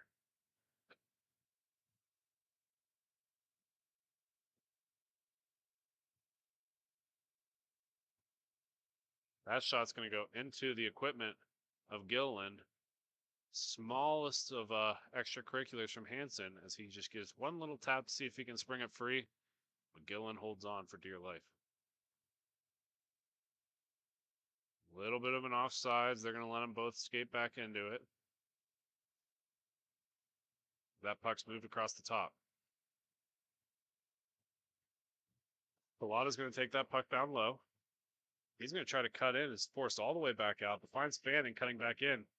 Gillen's going to hold on to that puck, and we'll have another draw as the time's winding down in the second period. 40 seconds left to go in the period. Score once again 3-1 in favor of active stick. That puck's won back cleanly and moved all the way across. Played off the wall and off the net. We're going to have a little bit of a stretch pass broken up by Fanning. 20 seconds left to go in the period. Active stick has a 2-on-1 here if they hurry. Rolling puck evades Lindbergh, and that puck's going to be moved up. 10 seconds left to go. 5 seconds with active stick having it. That's going to miss Kwinzinski wide, and that will do it. When we come back, third period action between active stick hockey and the Chicago Tropics. You're listening to Grove City Hockey.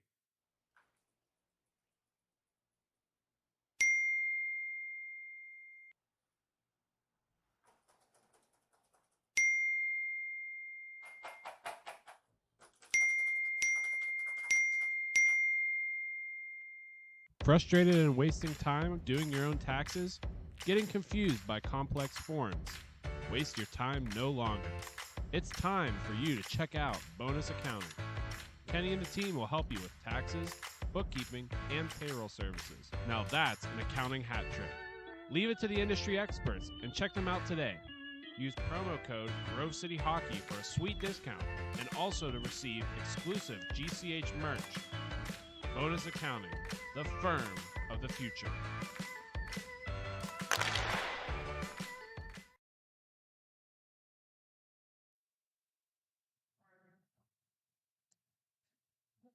And we are back. Third period action here for you between the Chicago Tropics and Active Stick Hockey. Recap of the second period was very uneventful as the score from the end of the first remains the same as the score of the end of the second, 3-1 in favor of Active Stick. Tropics seeming to come out of this intermission with a lot of lively energy as Colada is flying down the rink. That puck's going to be moved along to the far boards where Active Stick will turn it back in, and the defenseman will pick it up. Gomez with Active Stick's going to move it along the near side. He's going to cut middle. Shot's going to go wide on Kwinzinski, and that's going to break away Koska.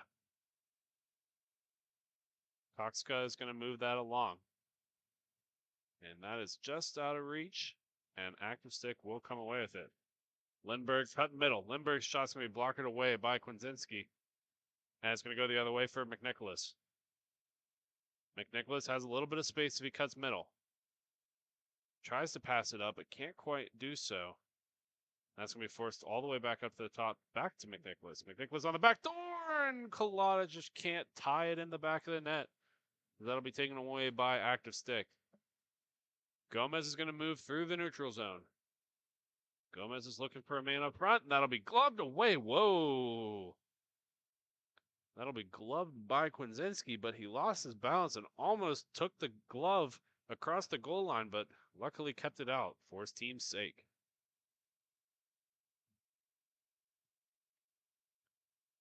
Face off in the near zone. We fought away, and that'll go up to Gomez, and he'll shoot that over the net, where Hansen will collect. Hansen's going to move it over to his brother, Bobby. And Bobby's going to come along the near side. Bobby's shot will be directed away by Gilliland, but he'll get to it first.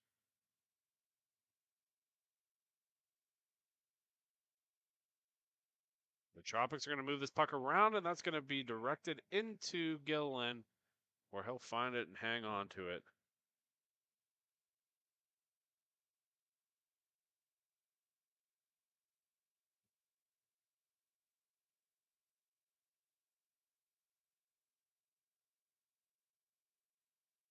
Faceoff's going to be one back to the Tropics. They'll put it right back into the breadbasket of Gilliland. And we're going to do this whole song and dance one more time.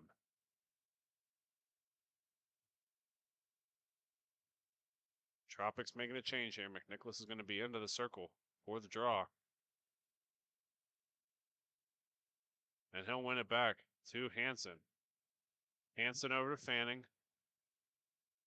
Back to Hansen. Hansen taking a little stutter step, tries to find Fanning on top. Can't do so as he's going to direct that all the way down. And the Tropics will come away with it. Tropics trying to have a long stretch pass, hits the back, and McNally's going to go the other way with it. Tropics going to be directed all the way on the near side. They're going to pass it all the way back up to Hansen. That'll be Trevor Hansen. Trevor finds his brother Bobby. To Fanning, back to Hansen. Hansen trying to do a couple of stutter steps in front. Misses, and that's going to go on the near side.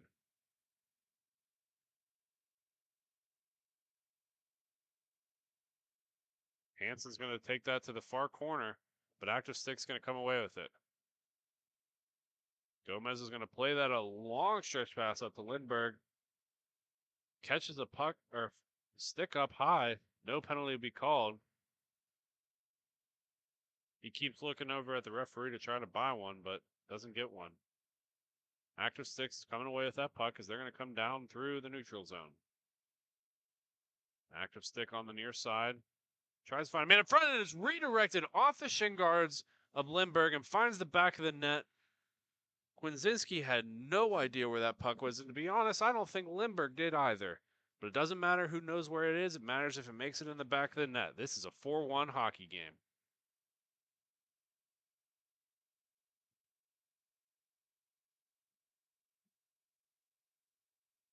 .930 left to go in the game.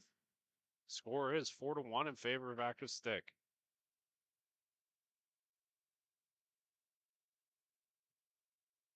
Active Stick's going to come around the end of their net. Moves it up to Gomez. Gomez is going to attach it up to his teammate. Another shot's going to be fought away by Kwinzinski. And that puck's going to be moved down low to McNatty. McNatty's going to overskate it, and McNicholas is going to come the other way.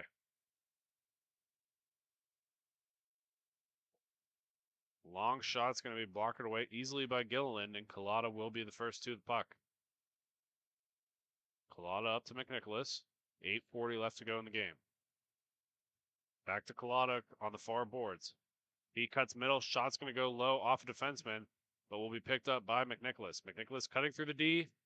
That shot's going to hit the end boards, and Collada will be the first one to it. Collada cutting through the D now. They're going to lose that puck. They'll regain possession. That shot goes high over Gilliland all the way back out to the neutral zone, where McCaddy will pick it up. McCaddy's going to move that across the top to Kokska. Kokska back to McCaddy. That's going to be turned over to Active Stick. Active Stick looking for a pass. Likes to take it on his own. Misses high over the net onto the near side, where it'll be fought off.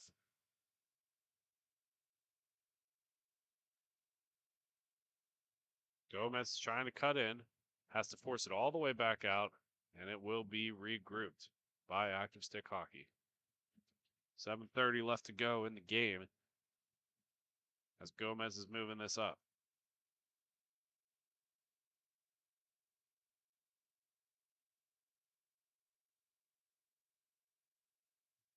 That puck's going to be moved along the far boards and pushed back towards center.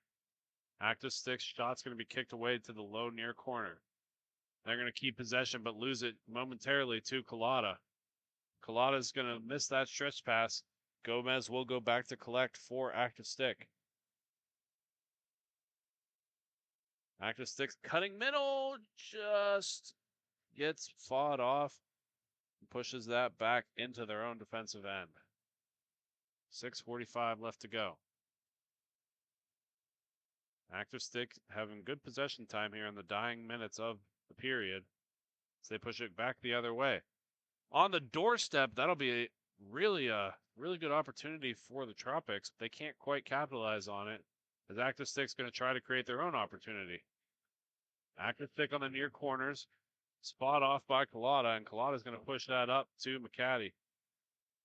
Back on the front side for the Tropics, and a beautiful save by Kwinzinski as he was left out to dry with a bad turnover by the Tropics.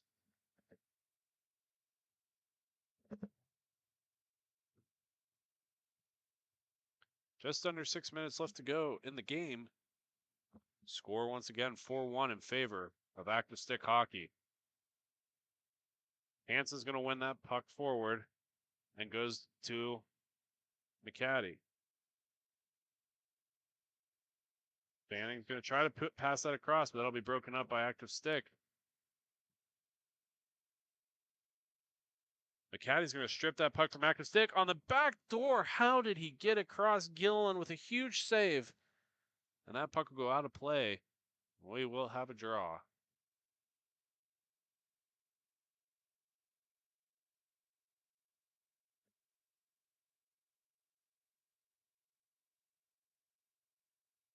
Face off at center. That'll be won by Tropics. They're going to push it back in their own zone. Hansen with the puck. Trying to build an opportunity here. The Fanning back to Hansen. Hansen's going to move that along the far boards to his brother Bobby. Gomez is going to try to take that puck, but Bobby Hansen comes away with it.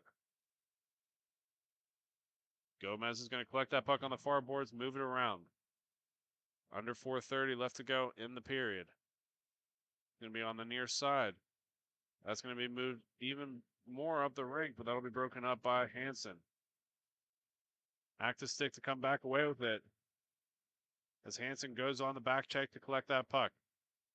4:20 left to go in the game. The other Hansen, that'll be Bobby Hansen, will collect that from his brother Trevor. Bobby Hansen with a terrible pass there as that goes right to active stick and moved down low. Gomez is going to move that puck on the far side. Shot's going to be kicked away by Kwinzinski. And active stick's going to keep this possession. Active stick's going to lose that puck as Trevor Hansen has an opportunity with his brother, and that'll be fought off by Gilliland. And that puck will stay in. Tropics trying to get possession here in the last 4 minutes of this game. They got to fight active stick for it.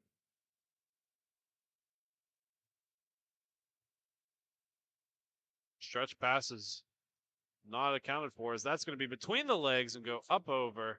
So that's fought off by Kwasicki. McNicholas is going to move that on the far boards. McNicholas to Hansen. Hansen wants an opportunity here. That'll be kicked away by Gilliland, and he will find the back of the net on the rebound. And the Tropics are going to call timeout after that goal to make it 4-2 in the last 3 minutes. We're going to take a quick break, but we'll be right back with Grove City Hockey. Have you let office hygiene get away from you? Place of work starting to stink? It's time to call MagiClean. Windows? Check. Washing? Check. General cleanup? Check. Now that's a Magi Hattie. Reach out for your free consultation today. MagiClean. Keep the cleaning to MagiClean.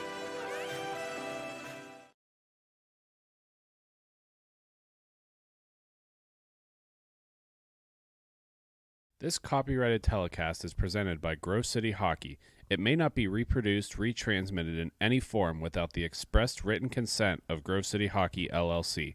We thank you for your understanding and hope to continue to enjoy this complimentary broadcast. To purchase footage, email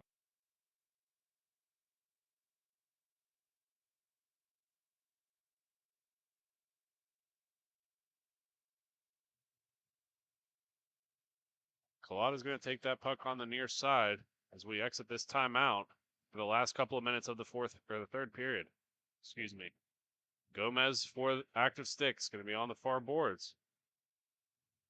Sands on the shot. McCaddy will pick it up. McCaddy stretch pass to Colada. Colada leaves that puck for Hansen, but that'll be stripped by Lindbergh, and they're going to go the other way.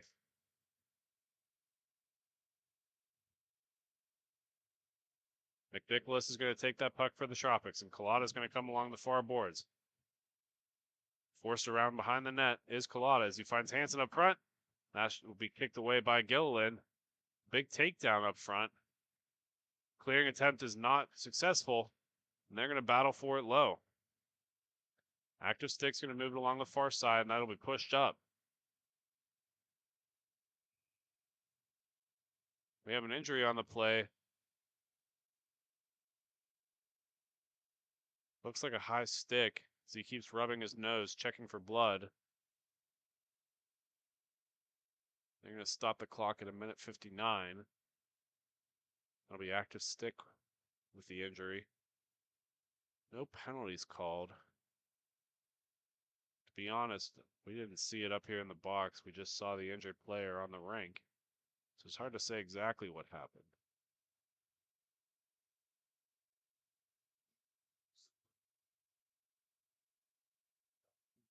Faceoff's going to be tied up.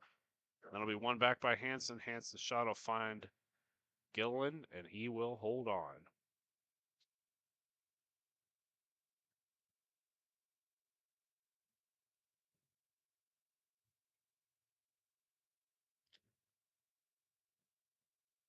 That faceoff's going to be one to the near boards. Fanning will be the first one to the puck. Fanning's going to move it across to Hansen. Hansen's going to enter the zone, finding a man up front who can't quite connect, as Lindbergh's going to go the other way for active stick. That puck's going to be kicked away. It'll be pushed down low. Fanning's going to try to move that up, and that'll be just out of reach of McNicholas, and there will be a race for that puck. Active stick's going to fire it all the way around, and it'll be collected on the near side. Shot's going to be blocked away by Krasinski, and that'll sit right on the doorstep where it will be collected by Hansen. Hansen's going to move that across just out of the reach of Collada. 1:10 left to go in the period. Active stick with the puck. They're going to come along the near side just around their goal. Moving up along the near boards is active stick. They're going to try to find a man in front. Lindbergh's going to find the back of the cage as he puts it up top, right over the glove of Kwinzinski, as we have the last minute of the game.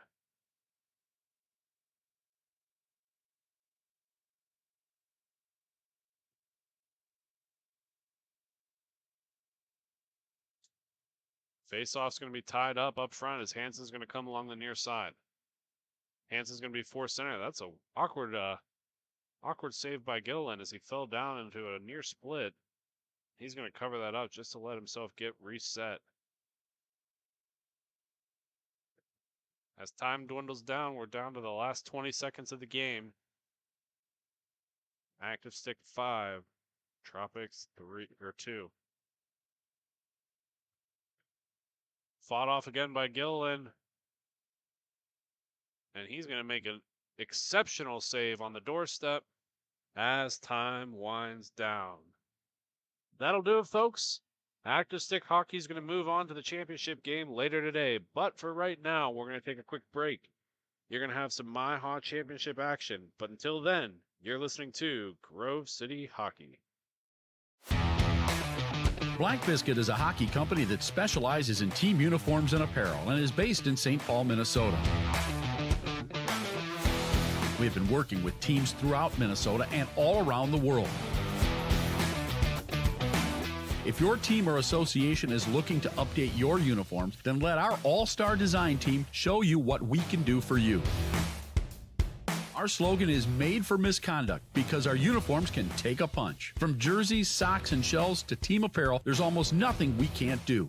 If you can imagine it, we can design it. Visit our website, Black Biscuit Hockey, and check out our design vault for inspiration for your next uniform. Need a company that checks all the boxes? Outstanding design, quality product, great customer service, and timely delivery? Call us at 855-978-6888 to see what the Biscuit team can do for you. Black Biscuit. Black Biscuit. Black Biscuit. Made for misconduct. Don't risk it. Go Biscuit.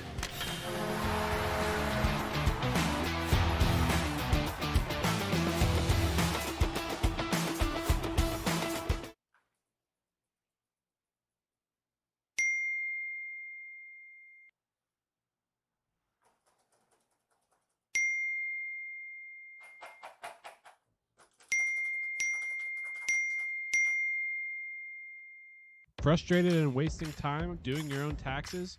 Getting confused by complex forms? Waste your time no longer. It's time for you to check out Bonus Accounting. Kenny and the team will help you with taxes, bookkeeping, and payroll services. Now that's an accounting hat trick. Leave it to the industry experts and check them out today. Use promo code Grove City Hockey for a sweet discount and also to receive exclusive GCH merch. Bonus Accounting, the firm of the future.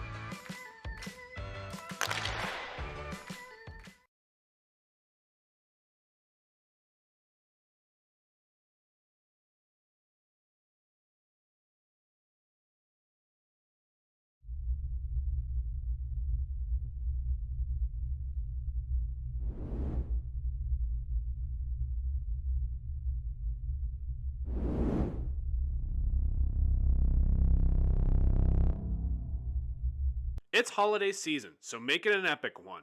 Epic Hockey has you covered in their countdown to Christmas sale. Running now until Christmas Day, they'll have a different item on sale for 24 hours. Go to epichockey.com to purchase. While you're at it, don't forget to follow them on social media to keep up on the daily deals. So far on their countdown, they've done gloves and apparel. so you don't want to miss out on anything else. Thanks again for Epic for sponsoring Grove City Hockey, and make sure to check them out at epichockey.com.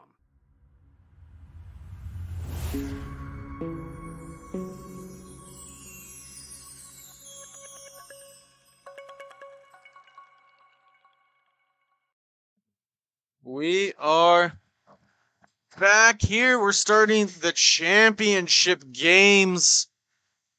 Starting the T3B division. Thank you for staying tuned here to Grove City Hockey all day long. Been here since 8 a.m. in beautiful Ellenberger Park in Indianapolis, Indiana.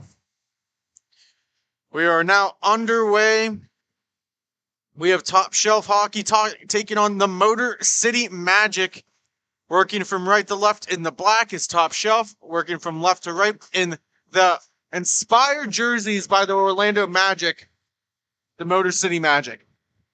Should be a good one on hand. Perfect weekend for Motor City.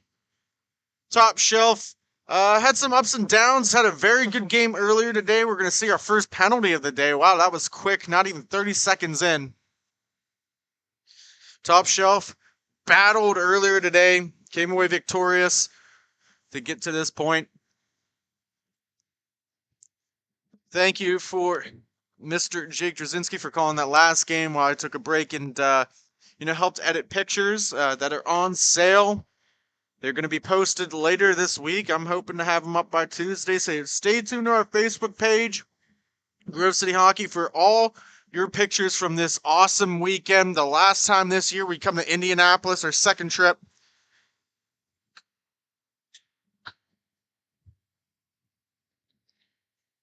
A little bit of up and down magic here. Cameron Gee with the puck. Skating in. Carter Patnop starting in net for the Magic. Top Shelf, we have Justin Broquette, who put on a stellar performance earlier. Only giving up a handful of goals. Just played huge in net.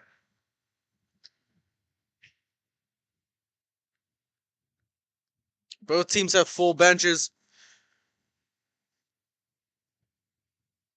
Carrying it through. Here is a quick shot by Chris Gecko. Going to be taken away by Sommers, who is looking for an outlet pass to Blower. Blower's got it. Shot deflected in, and it's a good goal. Power play marker at the 11:56 time frame of the first period.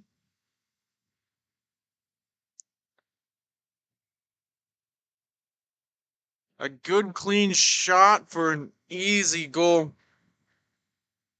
Patnaw, I don't think was expecting it from that angle. Got a little bit of a screen from his own defenseman. Unfortunate bounce. Still very early in the game, so we'll see how they rebound moving forward.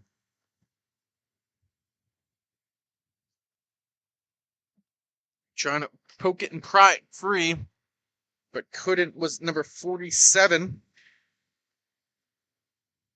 Now we're going the opposite direction. He's got a 2-0. Drops it off. Pass to hits the post. Able to hold on. What a play.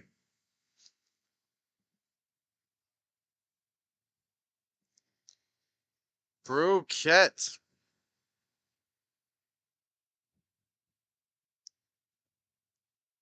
Face off to the right of Broquette.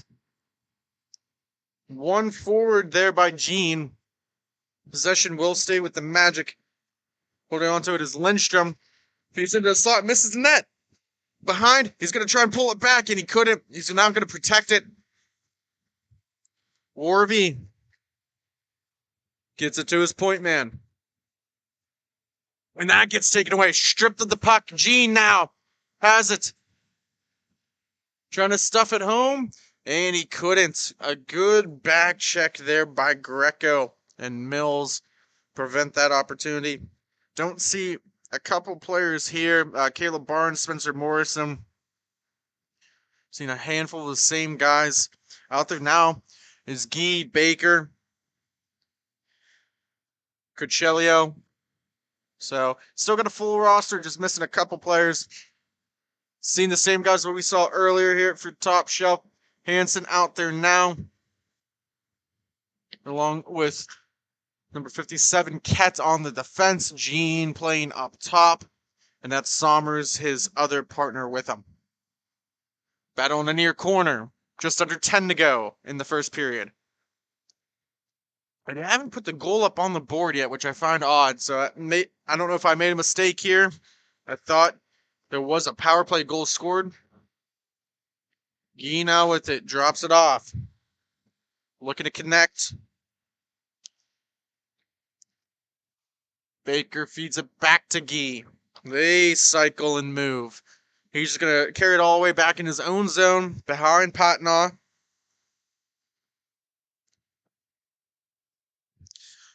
Our first championship game of 4 moving forward. Referees are Tom Ward and Dean Henley. Okay, so they do have it on the website correct. It is 1-0. Goal was credited to Chris Blower, of course. We saw that. I called it. Good checking there by Hayden Baker, making it difficult. Whips it around the boards. Race for it. Sommers is able to pick it up. Cuts it to the middle. Turnover there. Oh, a bad play. That's Carr. Carr makes a nice move. Tried to go to the backhand. Couldn't complete it. And it's going to be covered. And we'll get a face off to the left. Broquette said he didn't want any more of that.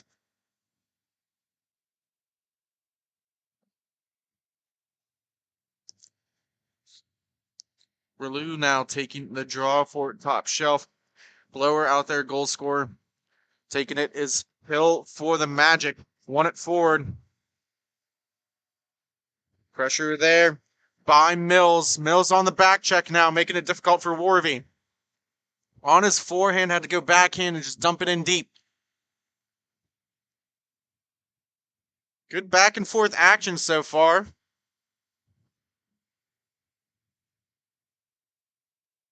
Magic with possession in the offensive zone. Easy shot. Oh, it almost went in. Puck took a awkward bounce. Now going the other way. Warvey trying to cut in between 3 Magic defenders. Isn't going to complete that. There's good team defense. Feeds in front was Toth. Another backhand opportunity. Pot now standing tall. Hill now carrying it up. He's got some support. Rolu trying to take it away. Puck just bouncing all over the place here. It's very lively. We're getting to the part of the day where there's a lot of dirt on the rink. It makes it a little bit difficult, but it's an even playing field. Just under 7 to go. Championship T3B division. Toff works across the blower. It's going to be taken away there by Hill. He's going to stand behind Patnaugh. Reset. He crosses. Decides not to drop it off.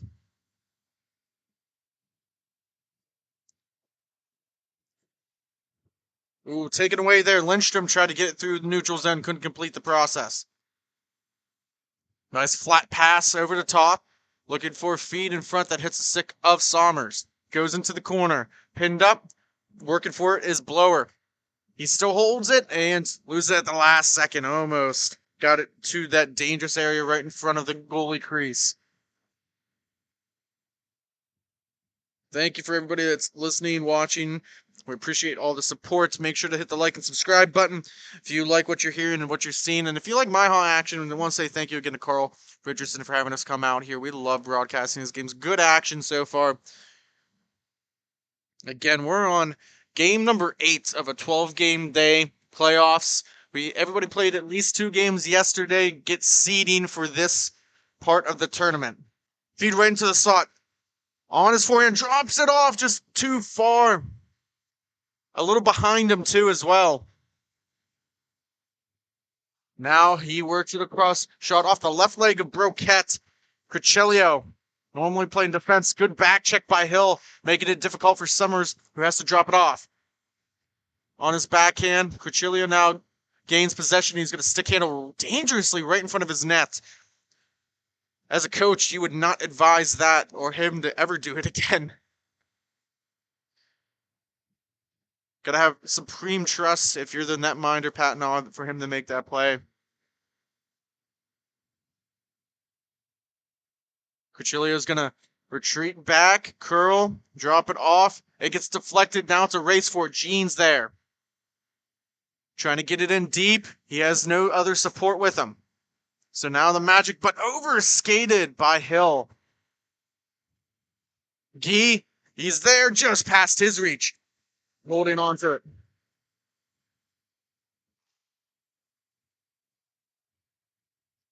Now going for a counterattack. Gene has some support. And Sommers looking for Gee. He's going to settle it down. One of the referees here too as well. Whenever he's not playing. Nice poke to get around his man on the near boards. Walks in Cuchillo. Looking for a curl pass. Good poke check there by Toff. He plays his man off in the boards. He's going to take the puck himself now.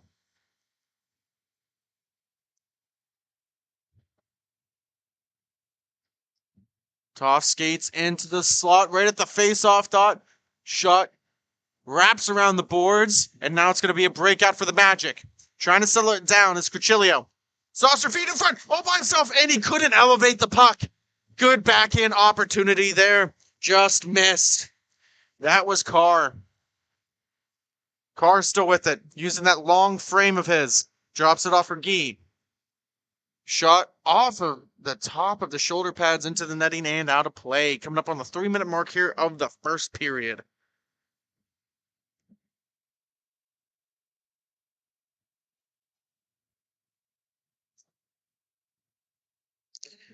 Like I said, we do apologize for any also technical difficulties. We're a little short-handed today. Only 4 of us working.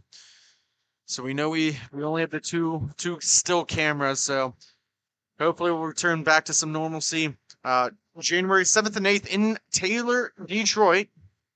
Taylor, Michigan, just outside of Detroit. Bill with the shot off the tip of the glove. Redirection off the glass. Comes to the corner, now chipped out by Blower. Blower trying to get around his man. Loses it at center rink. Just going to drop it all the way back down for Rouleau. Off the boards for Hansen. Played there by Hill. Hill holds on to it. Looks to see if he's got any help. Drops it back for Carr. Carr now back skating in his own defensive zone. Light forecheck works it down low. Looking for a lane coming up at the top of the face-off dot. Shot right off the blocker by Chris Kecko. Fed right back in. Tipped out by Broquette. Couple of big saves. It may look easy, but when you get peppered like that, it's definitely hard to always keep focus. Going the opposite way now. Hansen racing back. Greco forcing his hand. He's got to play it on his backhand. Chips it up for Rouleau. Rouleau now in the neutral zone. Slowly just missing Hansen. He's going to get some help. Warvey again switches. Just a 1-goal game. 1-0 here. Favor of Top Shelf. Nice, tight defensive contest so far. Hansen past the reach of Mills. Gets it up the Blower. Left-handed shot at the top of the dot. Easy save for Potnaw. Maybe a little bit of a quick whistle, but he had it, so no problems there. Just 1 minute remaining in the first period. Championship T3B action. Face off to the right of Patnaw. Works it back. Hansen has it. Works it across Rouleau on the half boards. Shot gets blocked down. And the Magic now will take over possession. Trying to kind of do it himself. Went around 2 different players, but lost at the last second was Greco. Now hunting it down is David Lindstrom. In his own defensive zone. Whips it around. 22 seconds. Hill curling up, protecting the puck. A little flick of the wrist into the slot. No one there. Rouleau's going to take it. Good back check by Lindstrom. 10 seconds remain. And he pickpockets him. Maybe one last opportunity. Gets it to Greco. Feeds it across just behind him. And that should do it for the first period. Top Shelf 1. Motor City Magic 0. We'll be right back after this quick timeout.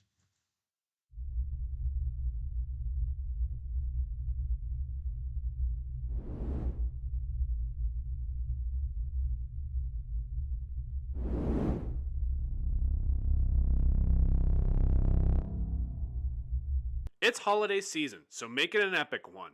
Epic Hockey has you covered in their countdown to Christmas sale. Running now until Christmas Day, they'll have a different item on sale for 24 hours. Go to epichockey.com to purchase. While you're at it, don't forget to follow them on social media to keep up on the daily deals. So far on their countdown, they've done gloves and apparel, so you don't want to miss out on anything else. Thanks again for Epic for sponsoring Grove City Hockey, and make sure to check them out at epichockey.com.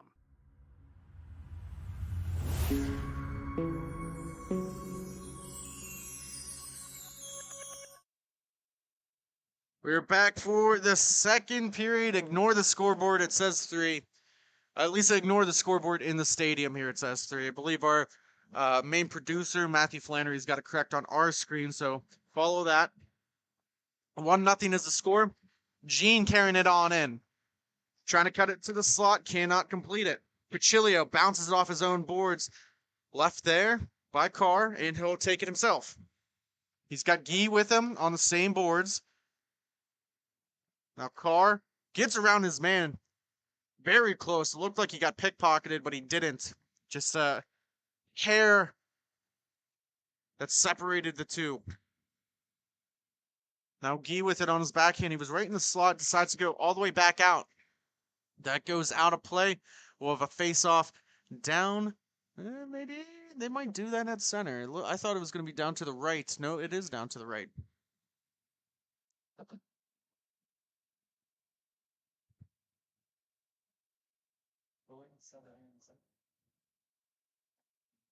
Just about a minute's gone by in the second period.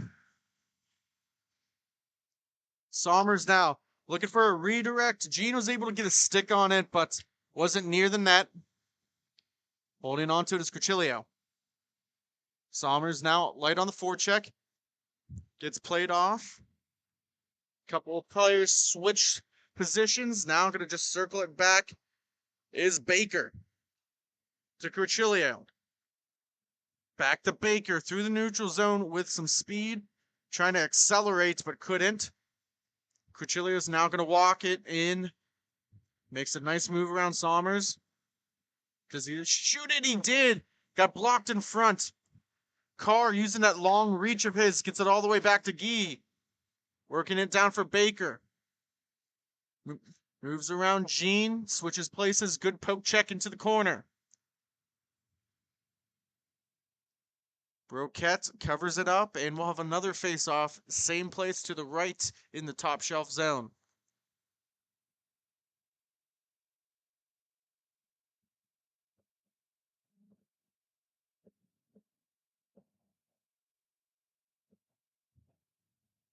Face-off down. Another save there by Broquette. Sprawling lane down, almost stacking the pads.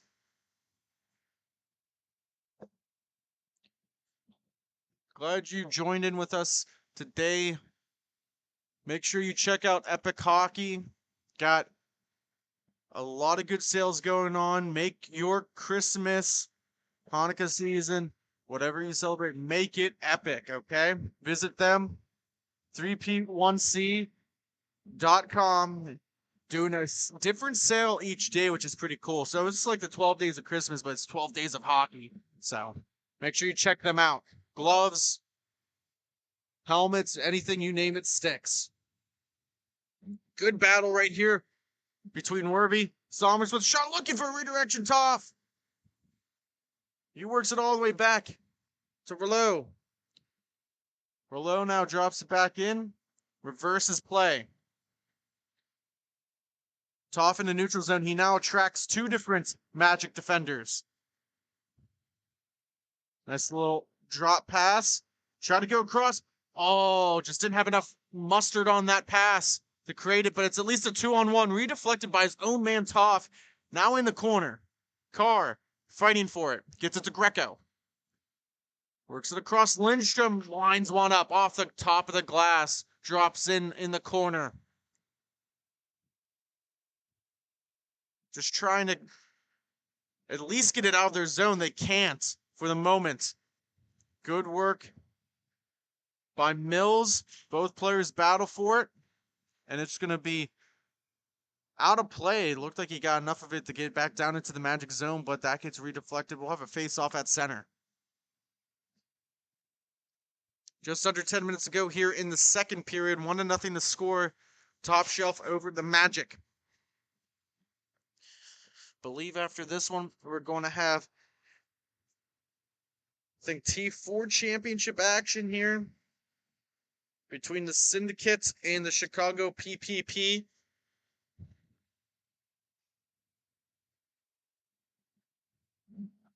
Referees are Tom Ward and Dean Henley.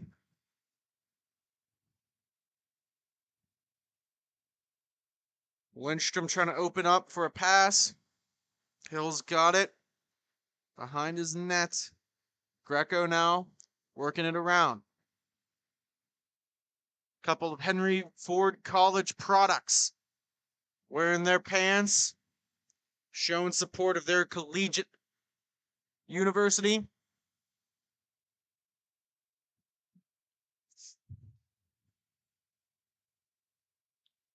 Patnaw instructing his team on what to do all the way back from his own nets.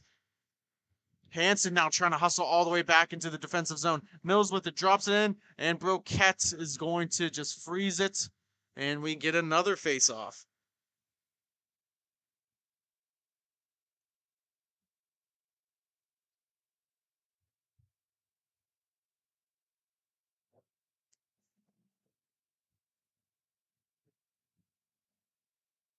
Face-off down.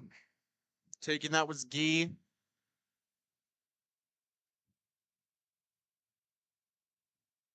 Worked all the way back to Crucilio. Pace starting to slow down just a bit. Both teams settling into this championship game, making sure that they play with precision and play with preciseness.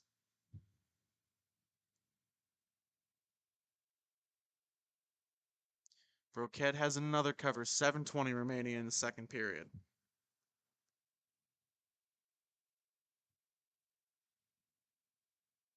Face off would immediately to Broquette. They're going to redo it again here. I guess that does technically count as a shot on net.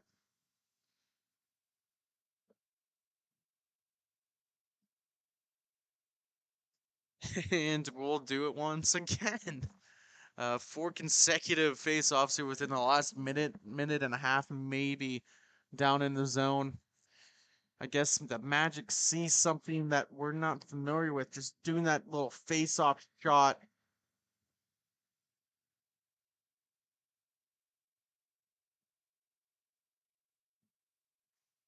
Coming in, good back check by Guy.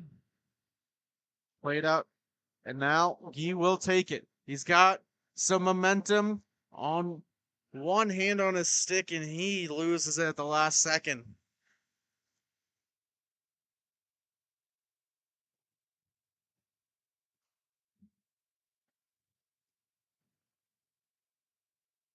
Played off now, chasing after it.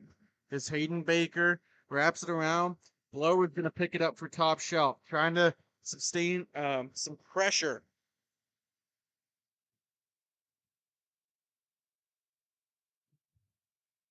It's trying to get out of the zone.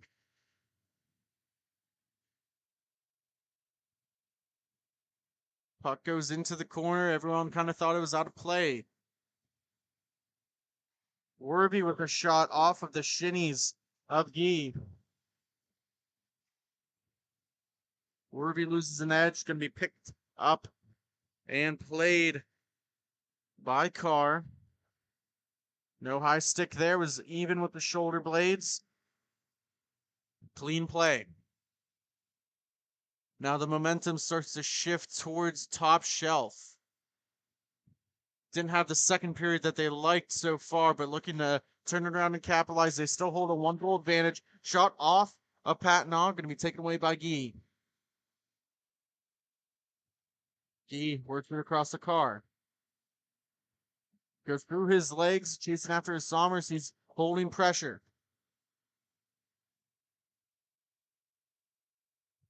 Guy's going to just wrap it around the boards. For Carr. tough time trying to get it out of their own zone. Puck's just bouncing everywhere. That hits off a Summer skate. Orby looking for him. Intercepted there by Carr. Puck rolling on its edge through the neutral zone. Makes a beautiful move to get around his man. Shoots it, hits off the post. Carr and Cuchillo now trade places. Walks in trying to go backhand. Could not. Drops it off. Shot saved by Broquette, trying to cover it up at the last second. It's a scramble behind the net. Holding on to it now is Hill. Sommers now.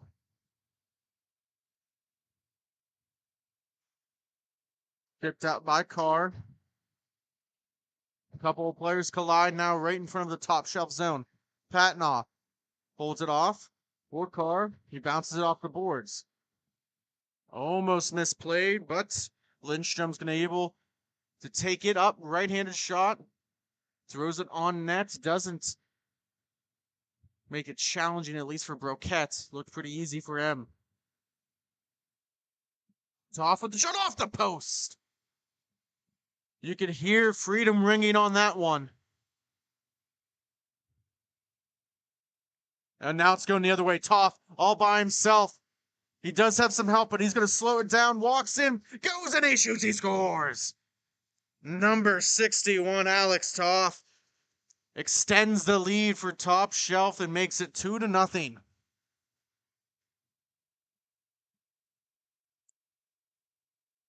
A bad turnover there, and Toff does not miss many times with opportunities like that.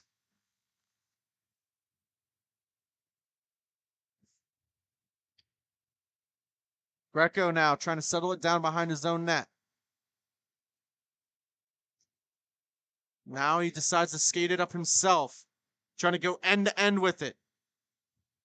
He lets it go. Broquette just deflects it into the netting, and we'll have a face-off in the top shelf zone.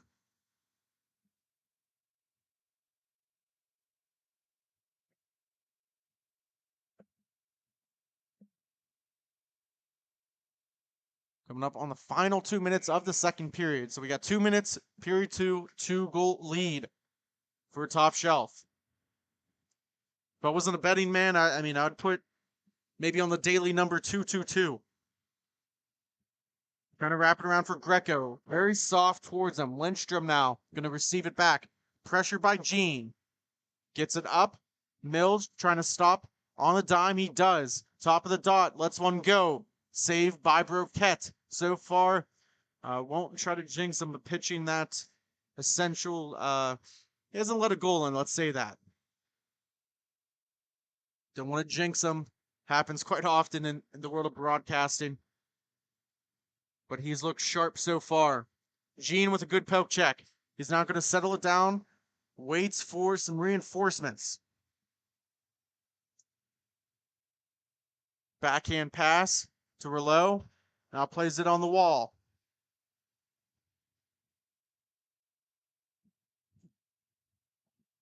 Looks like the Magic are starting to increase their forechecking capabilities. Greco caused the turnover, got a shot off. Works it down low for Mills.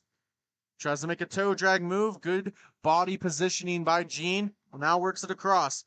Gets it one off. Broquette with it. Another quick shot. And you can hear the taps of appreciation from Broquette's teammates. Stick tapping on the boards, letting them know that they appreciate everything he's done so far in this game and hopefully will lead to a championship.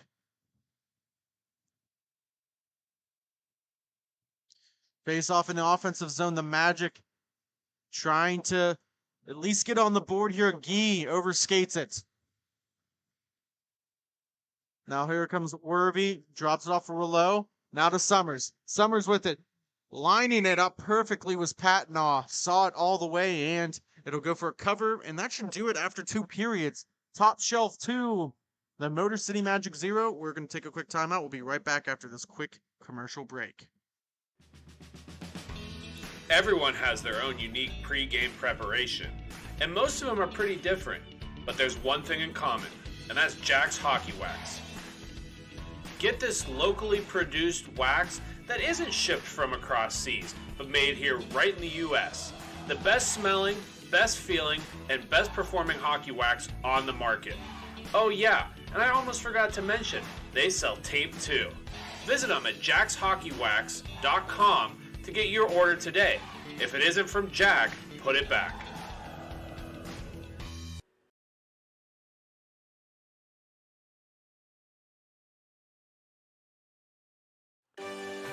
Have you let office hygiene get away from you? Place of work starting to stink? It's time to call MagiClean. Windows? Check. Washing? Check. General cleanup? Check. Now that's a Magi Hattie. Reach out for your free consultation today. MagiClean. Keep the cleaning to MagiClean.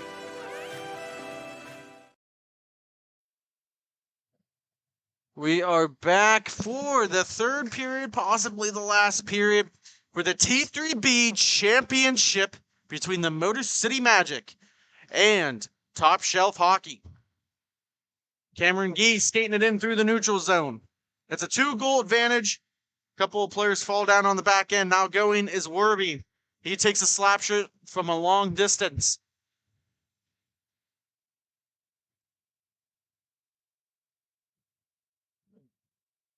Play slowing down a bit.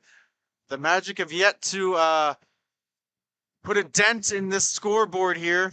Looking to maybe capitalize for the first time momentarily. Top Shelf looking to hold on, play some smart hockey, puck possession. Beautiful game about Inline is there's plenty of space to work and move around, and that's exactly what they're going to try and do. Pass off the boards to Sommers. He falls down. Toff, who scored the last goal for Top Shelf, has it.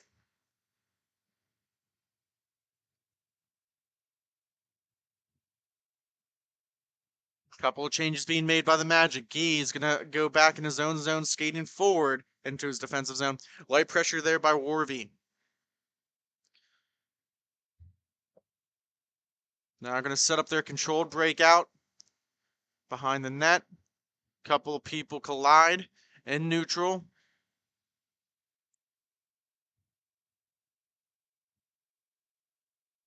Oh, kicked off the skates. Wervey looking for a man in front. He's got Sommers. What a save by Patnaw. Poked out. It was just sitting there. Magic now looking to at least get it out of their defensive zone. They are. They drop it off. Here comes Greco. Back to Crucilio. On a backhand, he's got 2 different Top Shelf players on him. Was able to maneuver freely.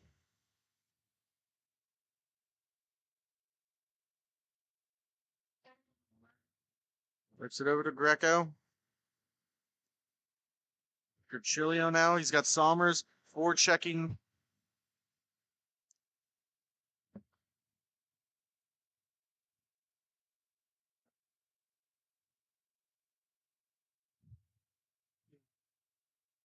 Now going to sit up behind his own netminder and get a couple of changes made. Gets it over to Hill, looking to break it out. At the top of the dot, surveying his options, looking for a backdoor feed. What a save by Broquette. Toff now has it. It was a slow developing play, but they had a A+ quality chance. And they shoot and they score. Number 61, Alex Toff, gets his second of the game, extending the lead to 3-0.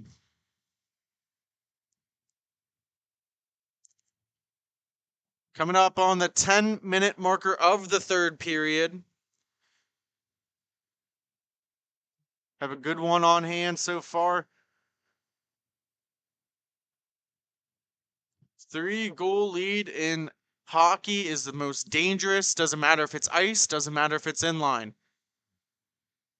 The Magic are now coming through. Could be a 3-on-2, but he overskates it. Now could be going the other way. He'll blow her with it. He's got Gene on the back door. He drops it off and it gets kicked off a skate. Toff had it for just a brief moment of time. Now on his forehand, dumps it all the way back to Rouleau.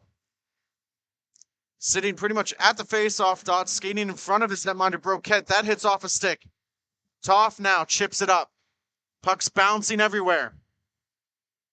A little bit of miscommunication from some players. Trying to settle it down now is Cuchillo. Toff defending. Gets it up to Blower. Puck's on its edge. He just dumps it all the way back for a reset.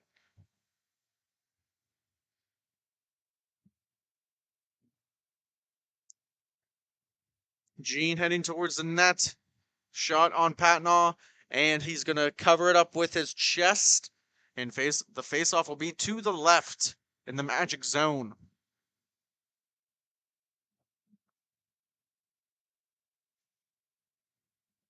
Reminder, make sure you check out Jack's Hockey Wax at www.jackshhockeywax.com for all your needs.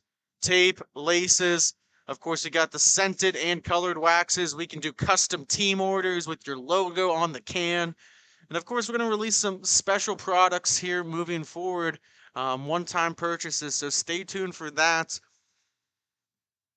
And of course, if you have any questions, feel free to email us here at Grove City Hockey. We can direct you to the right place. And it doesn't even matter if it's Jack's. It could be MagiClean, could be a bonus accounting, could be Black Biscuit. We'll help you get to where you want to go. Carrying it in.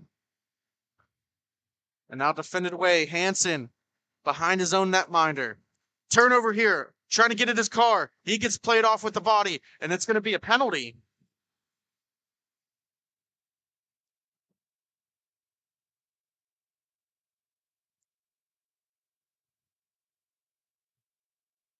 So it's going to be a power play opportunity here for the Magic. Face off to the left of Broquette. Initial call was hooking on number 3, Hansen. But maybe exactly what the doctor ordered.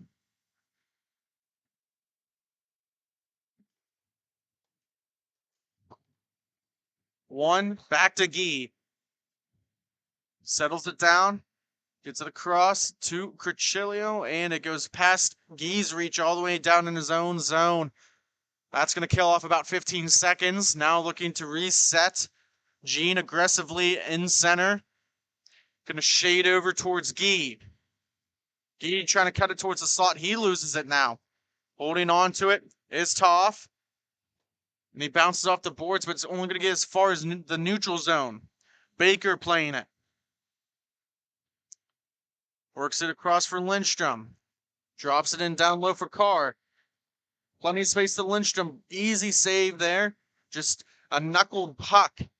If Lindstrom got the shot off that he wanted, it could have been an excellent chance. Coming in, and Baker's going to cover it.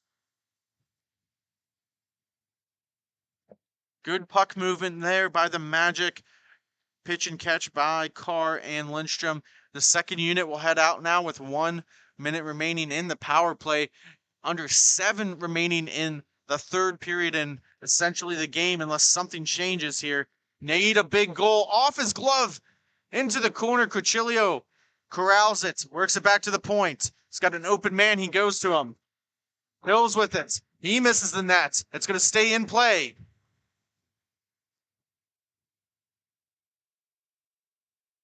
Goes down to Greco. Greco looking across. He hits his man. Shot and a save.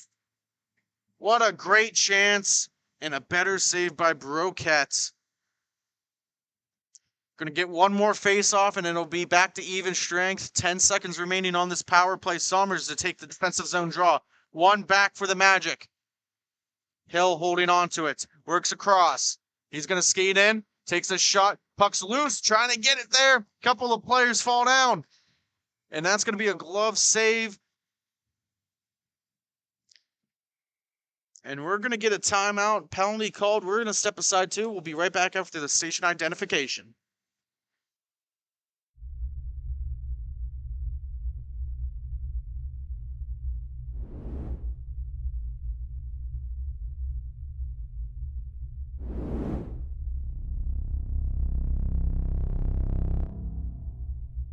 It's holiday season, so make it an epic one. Epic Hockey has you covered in their countdown to Christmas sale. Running now until Christmas Day, they'll have a different item on sale for 24 hours. Go to epichockey.com to purchase. While you're at it, don't forget to follow them on social media to keep up on the daily deals. So far on their countdown, they've done gloves and apparel, so you don't want to miss out on anything else. Thanks again for Epic for sponsoring Grove City Hockey, and make sure to check them out at epichockey.com.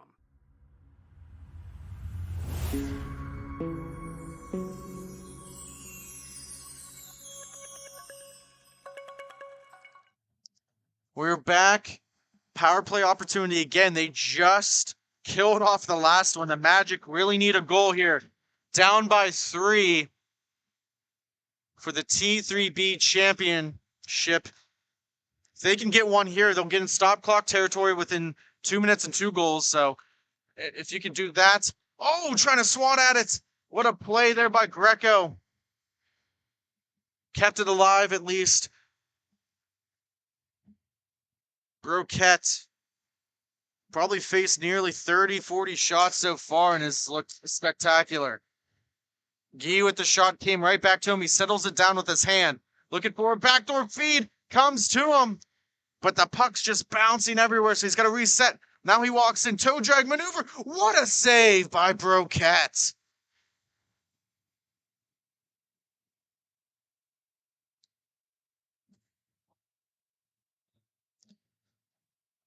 The Magic just can't even buy a goal at this point. It might be worth at least $1 million if they even tried.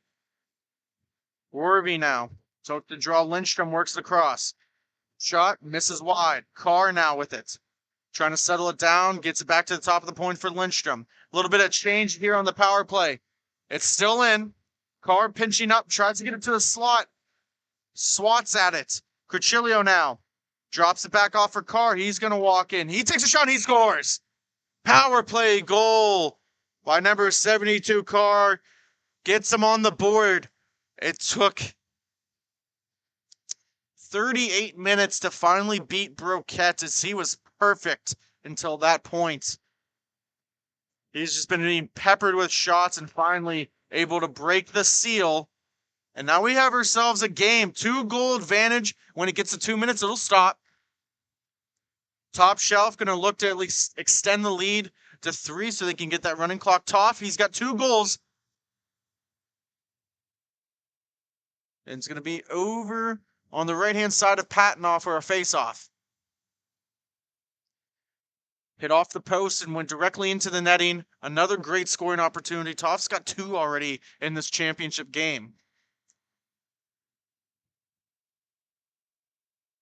He's at the point now. He lets one go, but that's a soft shot that hits off the top of the glass.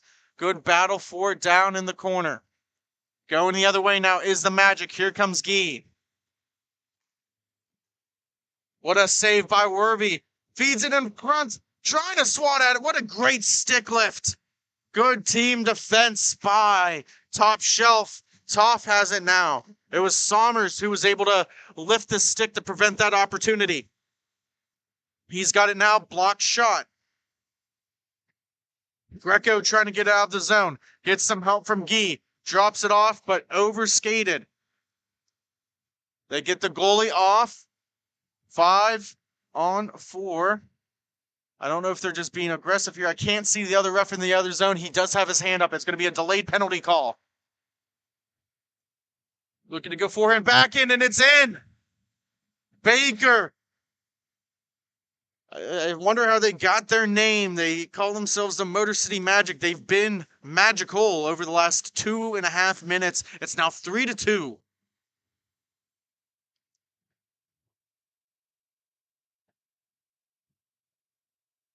It looks like it's a timeout. We're going to step aside.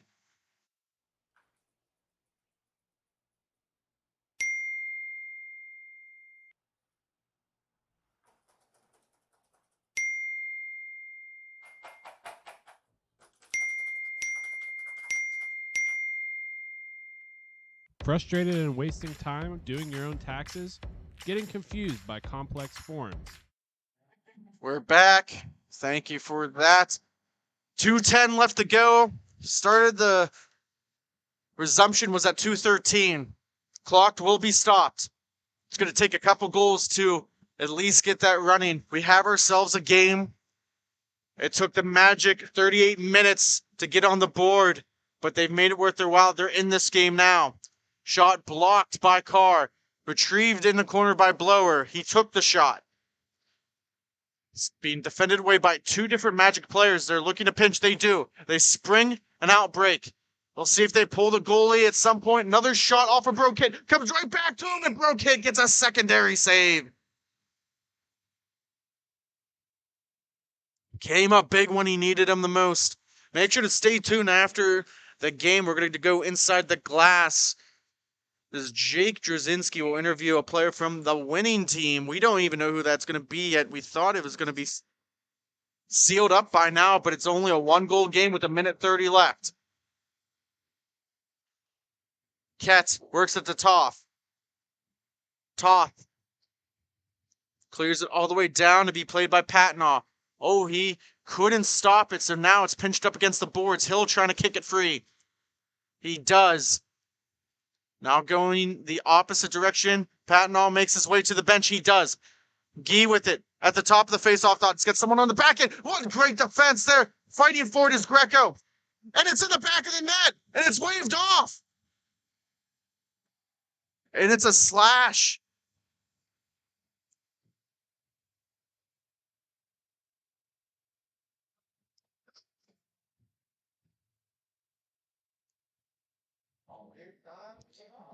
Big call there. It was the right call.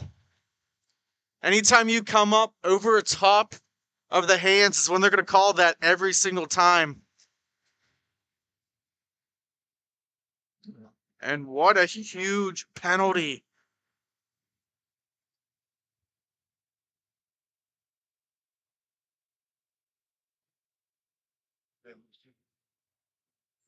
Face off one. Trying to get it out. Patnaw now heads to the bench to make it 4-on-4. Turnover there. Empty net. And it's in. Power play goal. Warby.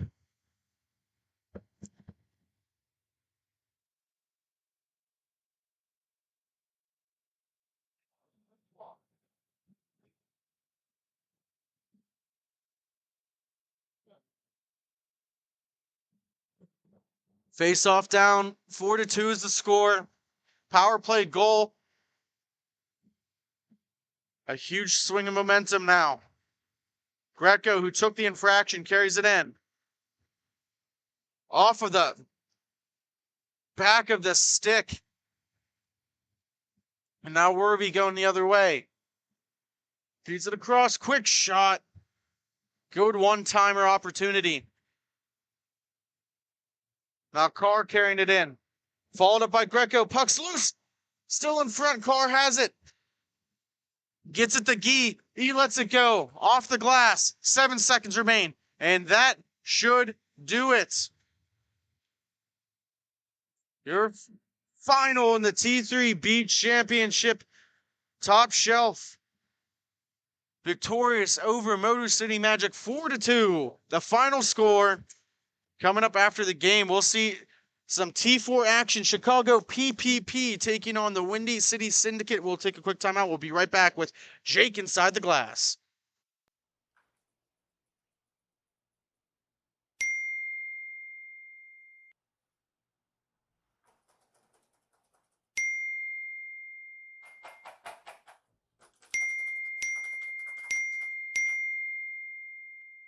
Frustrated and wasting time doing your own taxes? Getting confused by complex forms? Waste your time no longer. It's time for you to check out Bonus Accounting. Kenny and the team will help you with taxes, bookkeeping, and payroll services. Now that's an accounting hat trick. Leave it to the industry experts and check them out today. Use promo code Grove City Hockey for a sweet discount and also to receive exclusive GCH merch. Bonus Accounting, the firm of the future.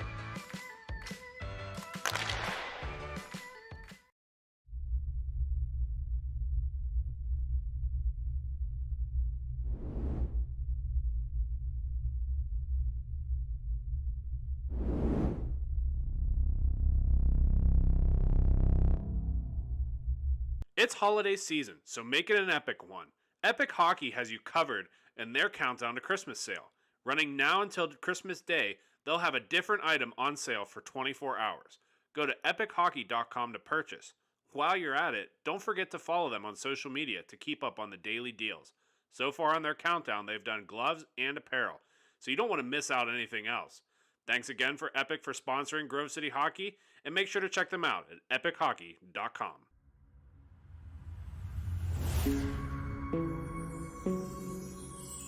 We are back with Jake inside the glass with Alex Toff. Take it away, Jake.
Thank you very much, Jake. We'll be right back after this quick commercial break.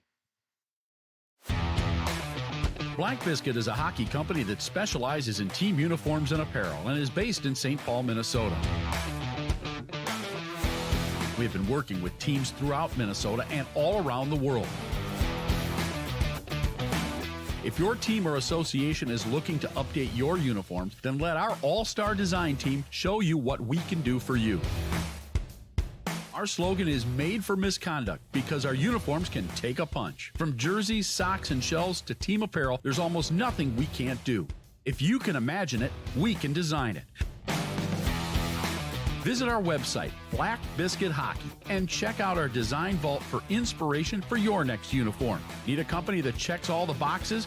Outstanding design, quality product, great customer service, and timely delivery? Call us at 855-978-6888 to see what the Biscuit team can do for you. Black Biscuit. Black Biscuit. Black Biscuit. Made for misconduct. Don't risk it. Go Biscuit.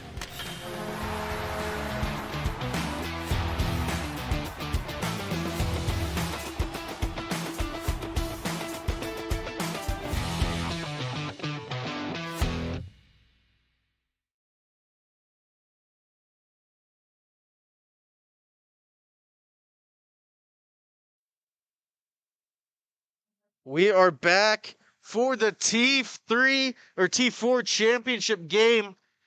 We got the Chicago PPP and the Windy City Syndicate. Puck down underway. Syndicate's in the blue and the pink. PPP is in the purple with the white trim. We got a good one on hand here. The PPP look like they can't not be stopped. Works it across. Hernandez back in the nets.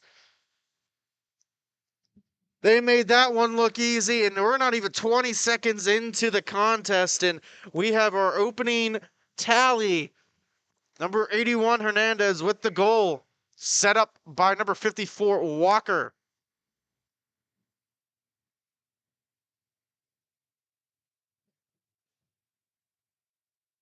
Carrying it on in. The PPP have yet to be defeated this entire weekend. They were the number 1 seed, won earlier today. And now they're taking on the Syndicate from Chicago. This should be a good one here. A lot of talented players on the Syndicate team. Davich. Oh, that should have maybe been called there. Nothing. And a save by Labs. We saw Labs earlier today. He was a skater in the T3 division. Now he's playing net in the T4. Maybe if the Syndicate wanted to choose an MVP for their organization, it might be him. looking to redeem himself and going the other way now. Craig Vucic with it. He takes a shot, and that hits off a post and in. Sorry, into the chest of ore, I should say. It was covered.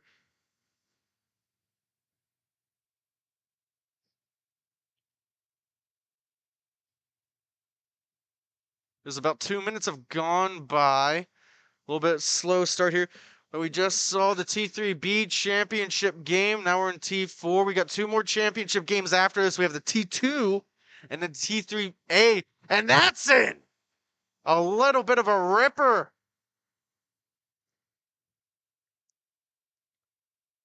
A great shot. And they equalize this. Ellenberger on the back end was able to bury that biscuit in that top shelf where Mama hides the cookies. Off the pad of order. Oh no, it stayed out. Or playing in his 4th game today. He's got a 5th one later. Shot goes past the netminder Labs. Slansky works it across. Orr now with it. You have Mark Orr in net. You have Ryan Orr, number 2 on the back end. I don't know if there's a relation. I would assume there is, but at least being from, the same general city, playing in the same organization. So shot goes into the netting, and that'll be out of play.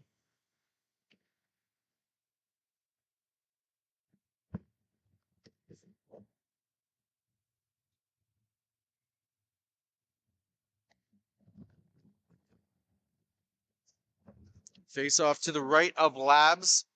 Played back Cleve with a shot that hits the ceiling, and it'll stay inside the zone.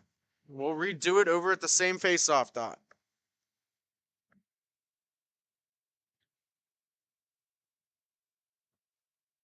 Brzezinski gets pickpocketed. That's going to stay in the zone with the hand. Well, at least we could say Chicago will win the T4B championship. We don't know if it's Windy City or the PPP, so stay with us here. Brzezinski with it. On the backhand, makes a couple men miss. Still stick handling, works it to the top of the point.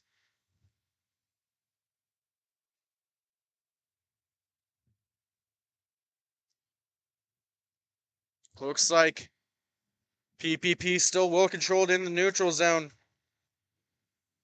Another shot on Labs, and that will go for a cover.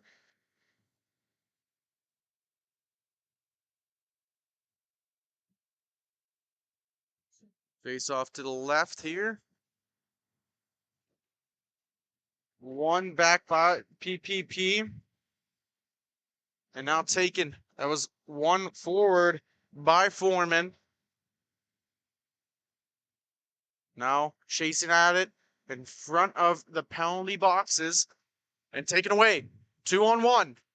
Kozhnitsky to Brzezinski. Backhand feed and it's in. Right through the 5-hole of Labs, and it is 2-1.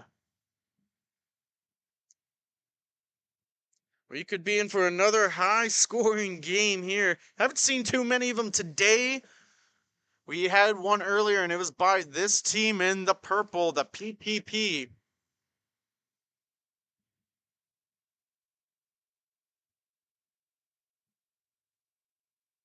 Slansky now holding on to it. It's going to work it across to Walker.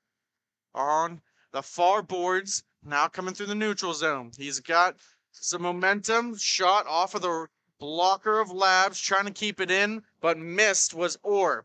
Slansky works it over to Hernandez. Referees for this game is Alan Chapman and Dean Henley.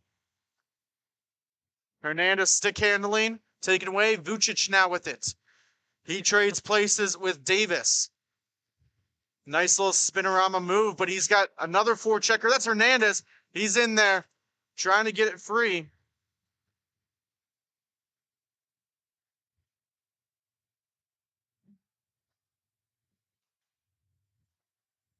Slansky trying to work across. That goes wide. Timmons with it. Nice pass to Vucic. Or to Davic to Vucic. Davic now with it. Pink helmet and pink gloves. Can always tell when he's out on the rink. Makes my job easier. I appreciate it. Walker now. He's going up and down the rink here. He gets pickpocketed. Nice little stick lift. They joust in front. Shot goes wide. Timmons now plays it back for Davis, who rushes after it. Under 7 minutes left in the first period. 2-1 the score. Mikulek overskates it. He couldn't find it. Able to at least come back with it. Heavy forecheck here by the PPP. Puck still in the zone, just bouncing around everywhere. Trying to get a shot off. Labs with it. Now he sprawls and covers, and Slansky goes tumbling over him.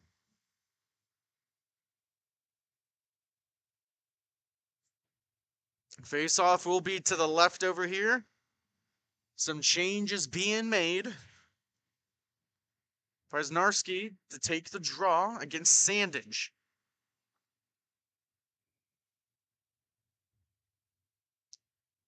Face-off draw. Trying to work around. They do. Mikulek now carries it through the neutral zone. He gets around Slansky, drops it off. Shot. That goes wide. Past the reach of Orr. Now it's a wraparound breakout. And trying to drop it off, but just missing was Giacchetto.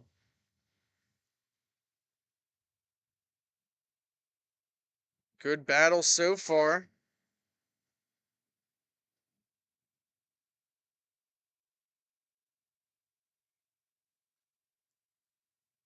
Ellenberger with the shot, but that's hit Giacchetto in the legs. Presnarski now settling it down. With the shot off the post. Still loose. Labs sprawling. And we're going to have a tripping call.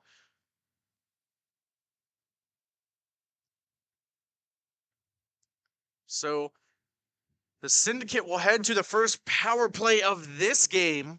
2-1. Maybe exactly what the doctor ordered. Still a close game. We had a lot of scoring within the first couple minutes. It slowed down a little bit.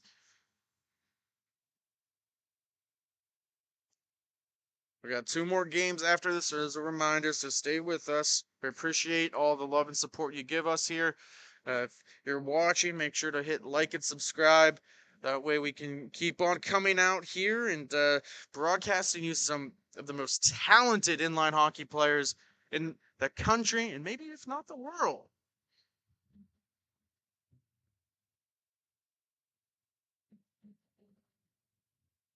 Ellenberger with a shot. That goes high and wide. Sandage trying to get it out. He works it around the boards, back where there would be Zamboni doors if this was an ice rink.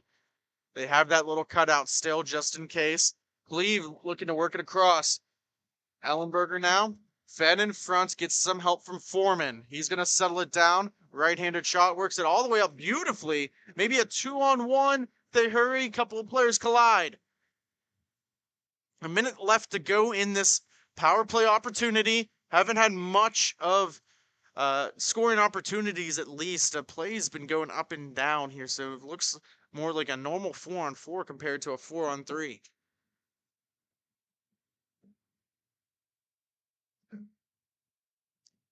Face-off will be to the left of the netminder, or tied up, still kind of at the face-off dot. Both teams struggling to gain possession, and finally the Syndicate do. Fakes the slap shot, looking for a slap pass. No one was home. Ellenberger now going to settle it down. Now works it across to Davic, looking for a top shelf shot and couldn't connect. 10 seconds remain in the power play. Under 3 left to go in the first. 2-1 score. PPP leading. Ellenberger with a shot, and we're back at even strength. Walker now. He takes that puck from behind his own nets. He's going to go back behind it. It's going to set up behind Orr. Looking for someone. A heavy forecheck here. Still Davidge on it now. Gains some help. Finally, Diaz is able to whip it around the boards. Trying to still get it out. This is Davidge now. Dropping it off. Slap shot into the chest of Orr, and he's going to cover it up.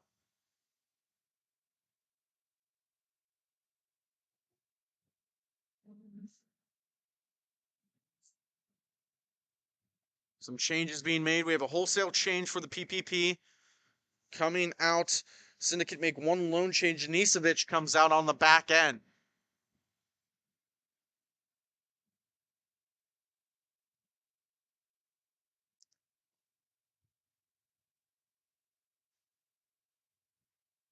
Good play there. Puck comes right in front. Slap shot just high. Kozhnitsky couldn't settle it down enough. Trying to make a couple of nifty moves. He does. Behind the net. Pressure there by Nicevic. Works it to Slansky. Back to Kozhnitsky. Has a man across. He goes to him. Orr with the shot. And Labs with the save.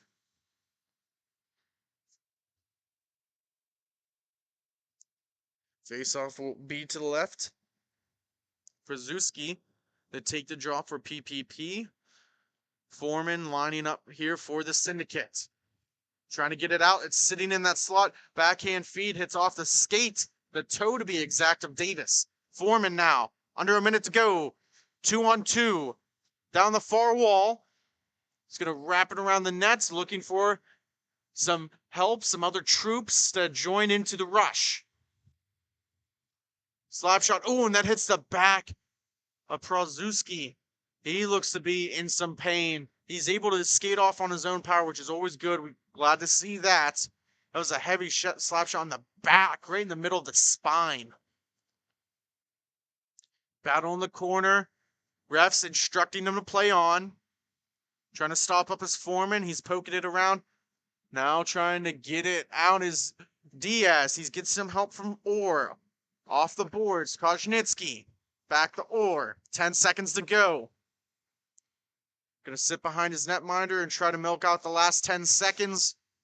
After one period, the PPP 2, the Syndicate 1. We will take a quick timeout. We'll be right back. Everyone has their own unique pre-game preparation, and most of them are pretty different. But there's one thing in common, and that's Jack's Hockey Wax.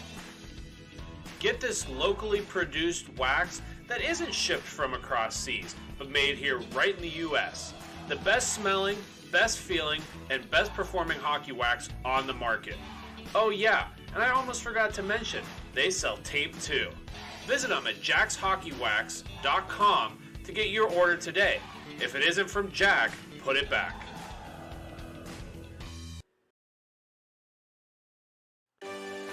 Have you let office hygiene get away from you? Place of work starting to stink? It's time to call MagiClean. Windows? Check.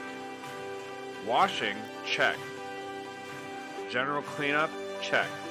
Now that's a Magi Hattie. Reach out for your free consultation today. MagiClean. Keep the cleaning to MagiClean. This copyrighted telecast is presented by Grove City Hockey. It may not be reproduced, retransmitted in any form. We are back for the second period between the PPP and the Syndicate for the T4 championship here in Indianapolis, Indiana at Ellenberger Park.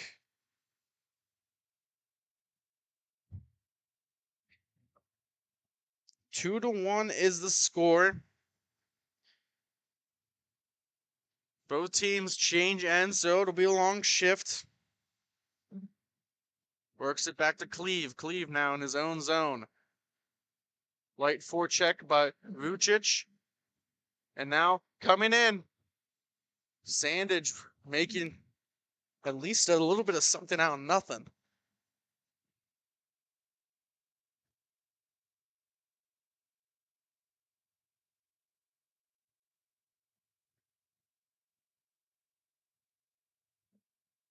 Play starts to slow down just a little bit. We ended the period with A lot of up and down action. Sandage all by himself in front of the net. Screened in front and caught by Orr.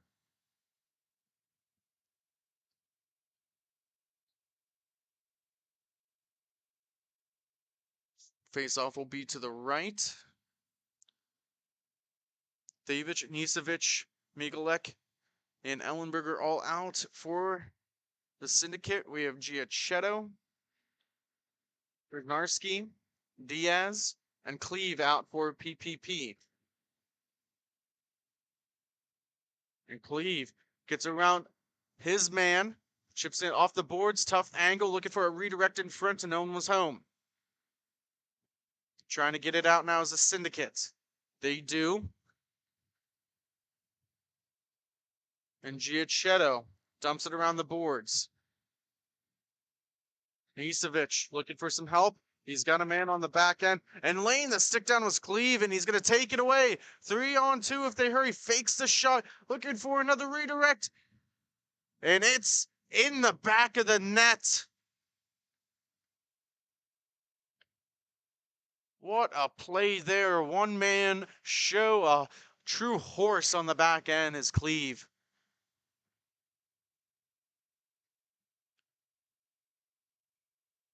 Some more changes being made.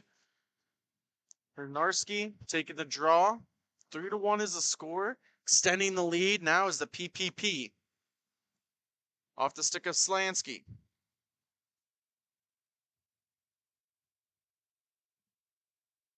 Or with it now.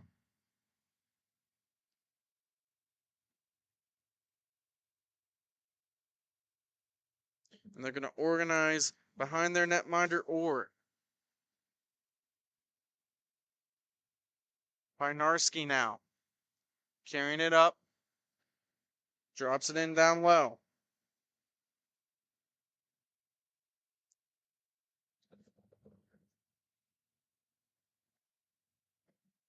Slansky intercepts at center.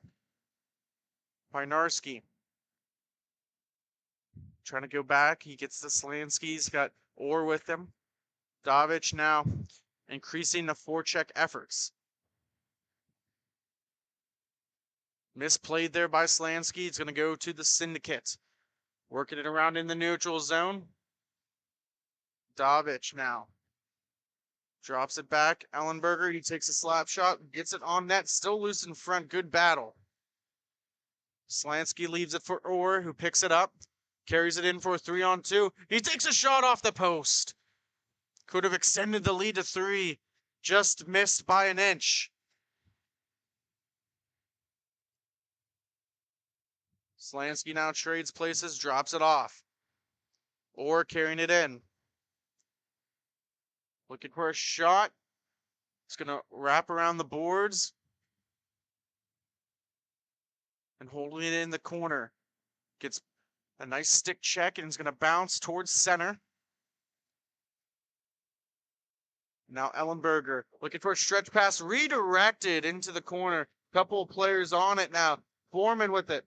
Feeds it across. Trying to get it was Nisevic.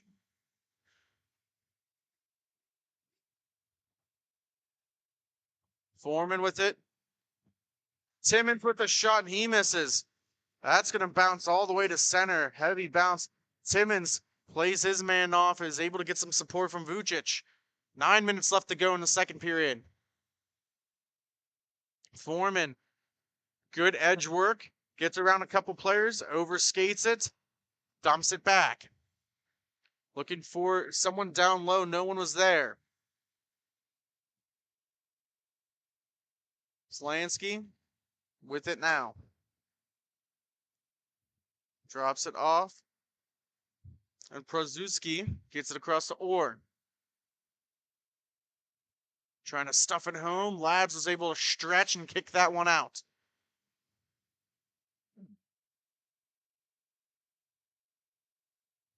Puck just bouncing everywhere. You can see the frustration on some players. Mikulek, one of them. Trying to clear it out. It's in the corner. Foreman battling. Normally plays up, but he's playing defense back now. Krasnitsky with the shot. That's blocked. A lot of blocked shots in this game. Don't always see that, especially in inline hockey, let alone in the T4 division. Always appreciative of players sacrificing the body to make a play. Trying to get across to Slansky. Overskated and now stripped of the puck by Foreman. Shot on Labs by Kozhenitsky, and it'll go for a cover with 7:30 remaining in the second.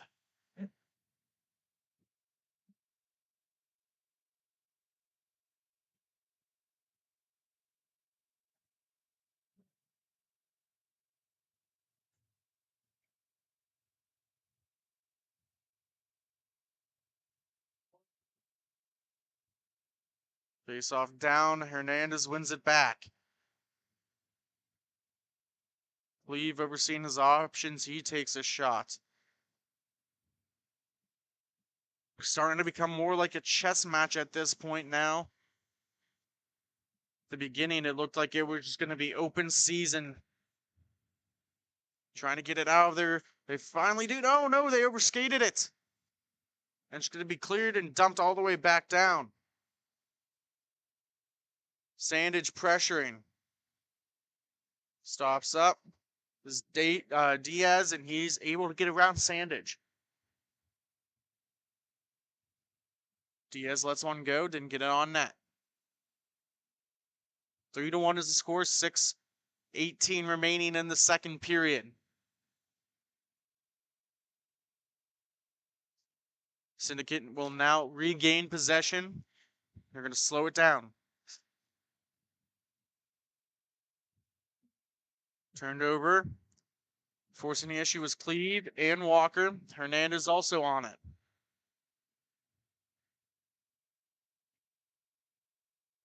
Cleve tried to put it between his legs. He lost it. Stick loose. And that's going to wrap around the boards wide.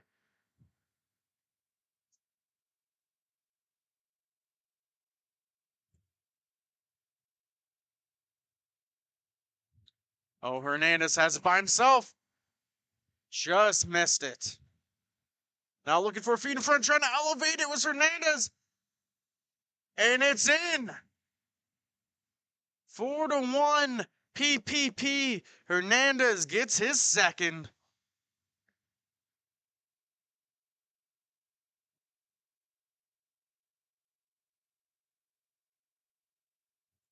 Faceoff will be at center. Davidge to take it for the Syndicate. Krasnarski to take it for PPP.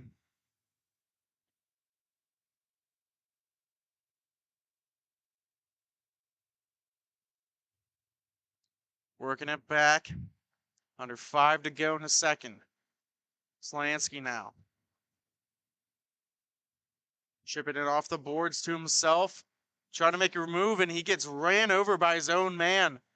And that's going to be a tripping call. Got a blade underneath the skate, and looks like hopefully he's okay. It looks like he's getting up on his own power. Always a positive to see that. But not what the Syndicate wanted here. One of their better players on the back end here. Looks like that's Ellenberger. Guilty of the penalty. Face off one back. Slansky gets it across. Half slapper on net. Labs hugging the post, then closes his legs for a save.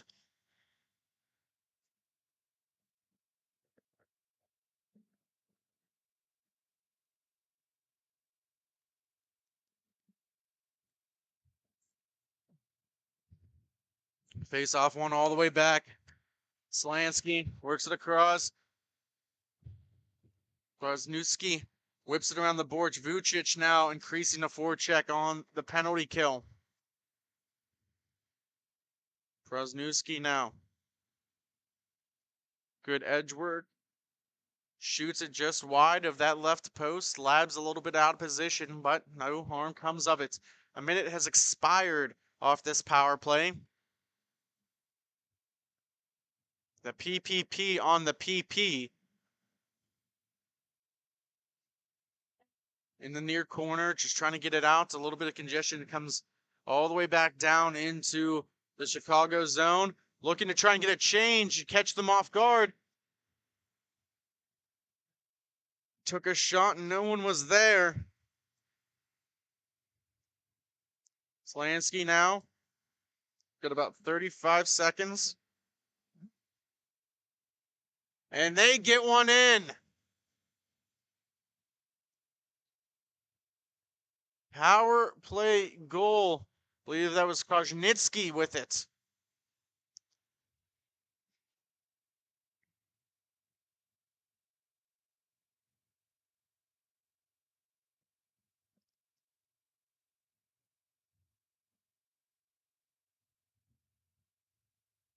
Players instructing each other to get out there. Sandage hops out.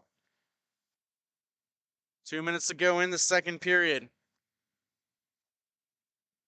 Cleve with it now. Works it across to Diaz.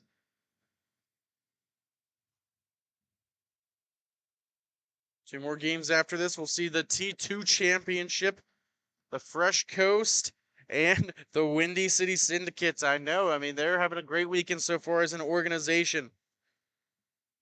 Koznitsky now. Shot blocked into the netting, out of play. 5-1 is the score. That last goal actually was credited to Alex Giacchetto.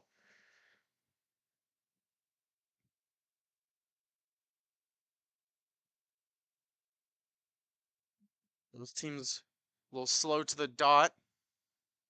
Hernandez to take the draw. It's one back by the PPP. Cleve lets one go, but wasn't on net. Sandage now with it.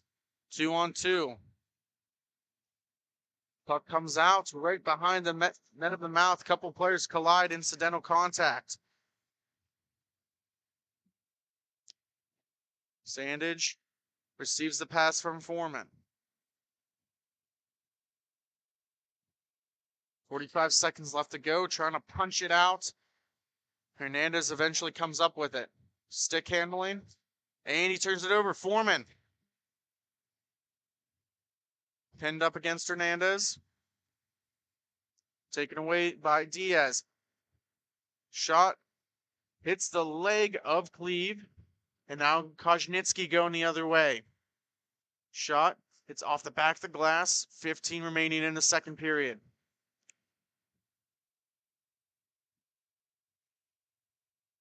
Hernandez makes a nice move, trying to put it around his man. Finally comes away with it, maybe looking for a last-second goal. And that should do it for the second after two. 5-1, the PPP leading over the Syndicate. We'll be right back after a quick timeout.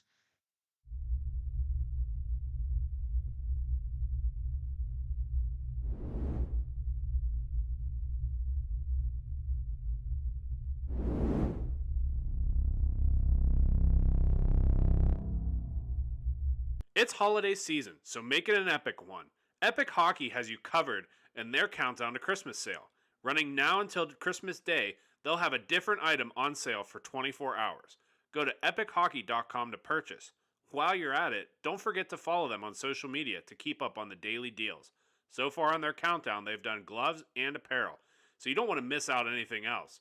Thanks again for Epic for sponsoring Grove City Hockey, and make sure to check them out at epichockey.com.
We are back for the third and possibly final period between the PPP and the Syndicate. Holding on to it. Pysnarski now. Love saved by Labs. Timmons trying to get out of the zone. Harassed by Walker on these near boards. Comes all the way back down into the PPP zone. Just want to say thank you for everyone watching, tuning in. We appreciate you watching and, just giving us the love and appreciation for us coming out here. Now going the other way. Walker, number 54 with it. Beats it across to Pysnarski. He loses it in an escape, but he's still got plenty of time. He shoots it, and he gets cross-checked right in front. Walker. Slansky with the shot. That trickles into the corner.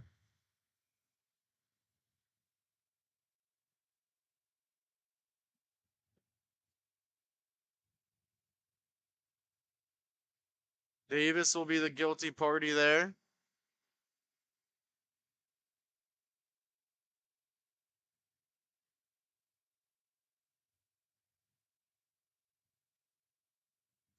A lot of talking between the two. It was a very quiet game until about that point.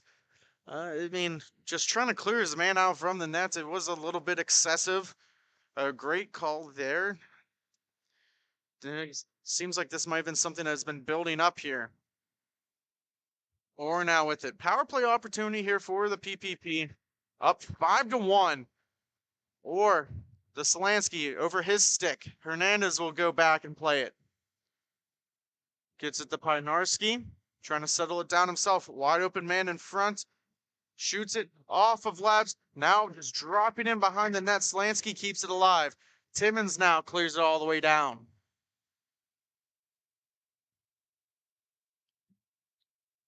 Hernandez picks it up.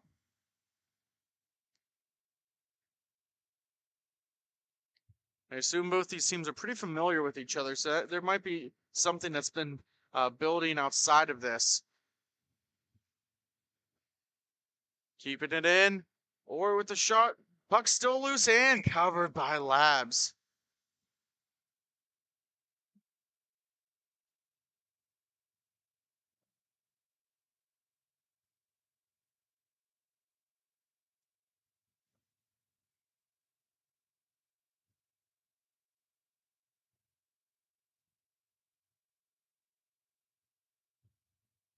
About 45 seconds remaining here on the penalty. Vucic clears it up.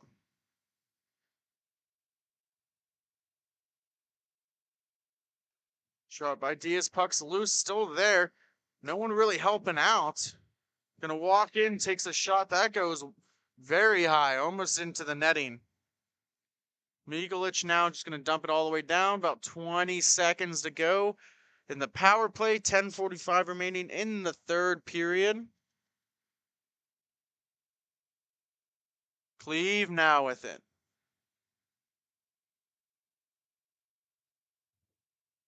Overskates it, and Vucic now has it.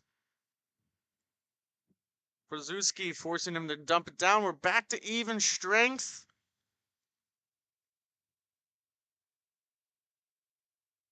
Still 5-1 in the neutral zone, working it across. Slap shot. It's loose and sprawling to cover it was Labs. Didn't realize it there for a second. Face off will be to the left. Giacchetto lining up for PPP.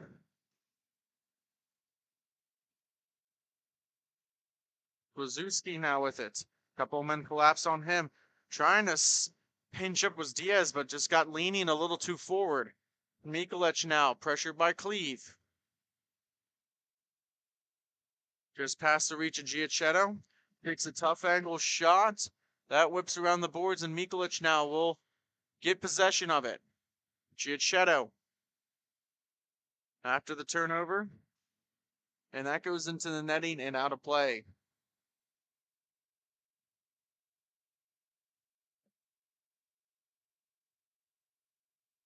Coming up on the 9-minute marker of the third period. As a reminder, coming up after this game, we'll see some T2 action. Should be a good one. The Windy City Syndicate taking on the Fresh Coast. Face off down. Ellenberger chipping it out for Foreman. A foot race to the puck. Won by Foreman, holding on to it, almost overskated. Just had too much momentum now. A good scrum in the boards. Trying to pry it free. Sandage finally gets it. Still just at the face-off dot. Both teams just, I think, maybe a little bit more interested in playing physicality than actually playing the puck. Tipping it to himself. Koznitsky now. All by himself. He shoots. That goes wide. Slansky, just a bad play. Thought he had someone with him. Now another board battle.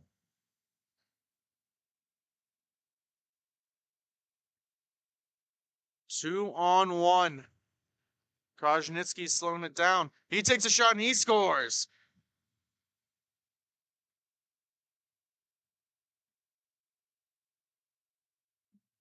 Six to one PPP.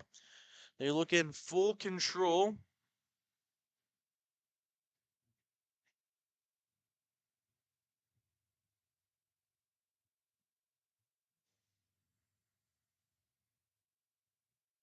Face off down. Comes back into the syndicate zone. Wrapped around the boards. Davis throws it to Davidch. Davidch now helping his man out. Little chip or with another save.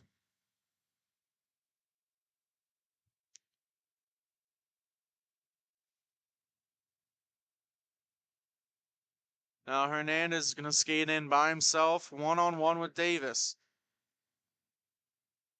Poked away by Labs.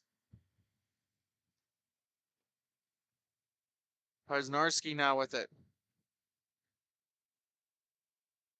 Played back. Davis gets it to Foreman. Whiffed on the pass, and now Paznarski has it. Race with Davis. Davis still has it. Chips it off the boards. Cleve now pressuring. Past the reach of Davidch, now going the opposite direction. Mikulich pinches in. Dumps it back down in. Puck just kind of rolling right through the middle of the mouth of the crease. Davis works it to Mikulich. Another blocked shot. And go in the opposite direction for the PPP. Cleve drops it off. Paznarski with the shot, he misses. Paznarski works it across. Another block shot.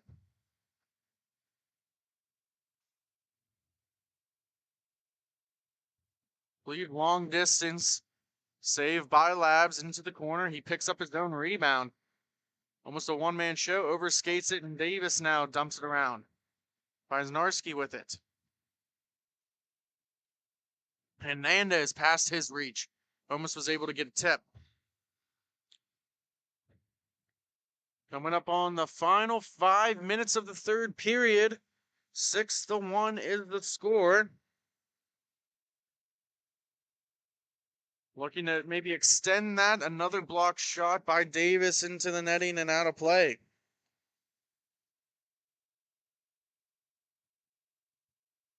Face-off will be to the right of Labs. Nisevich out there. Ellenberger.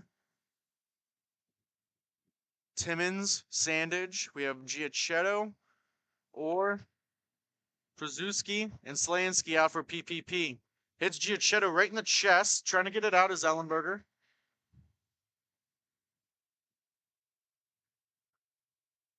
Giacchetto works it across for Przuski. Shipping it around is Timmins now. Played off by Giacchetto.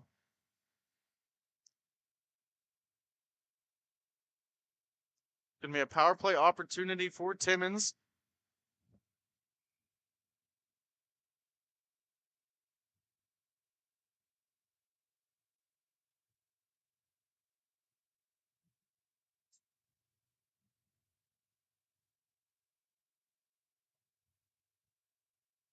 So the syndicate will go on the power play. We'll see if it really means anything. Looks like Alan Chapman, the referee's looking at the tile down in that very far corner.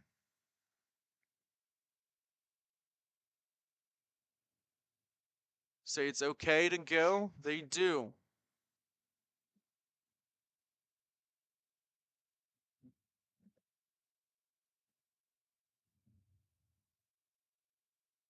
Face-off will now be to the right. We're dwindling down here today, and just want to say thank you to all of our sponsors, Bonus Accounting, Black Biscuit, Epic Hockey, Jack's Hockey Wax, MagiClean.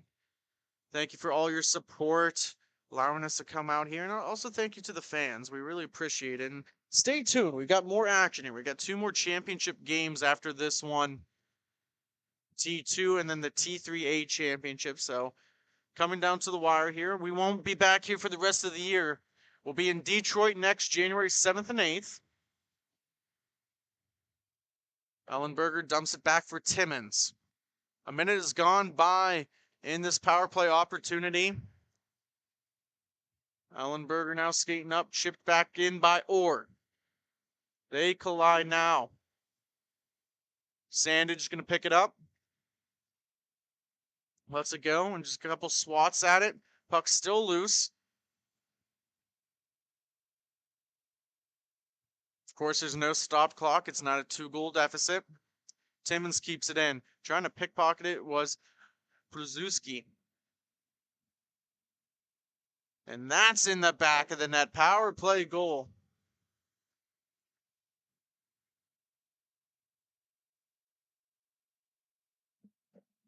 Not sure who the yelling was from one of these teams here, but happened down in the far corner. 1:40 remaining. Davis dumps it into Davic. Diaz now supporting him. Still 4-goal deficit. Here comes Cleve. Nice saucer pass across this Koznitsky. And works it across, and he shoots, he scores. Walker, number 54, with the goal.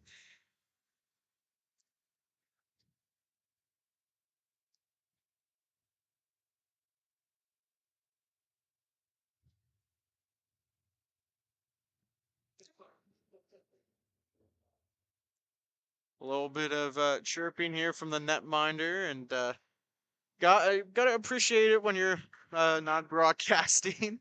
So now we understand who was celebrating on the back end.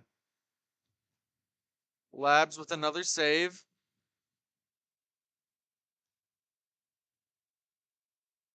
.30 seconds to go. Working all the way back to Diaz.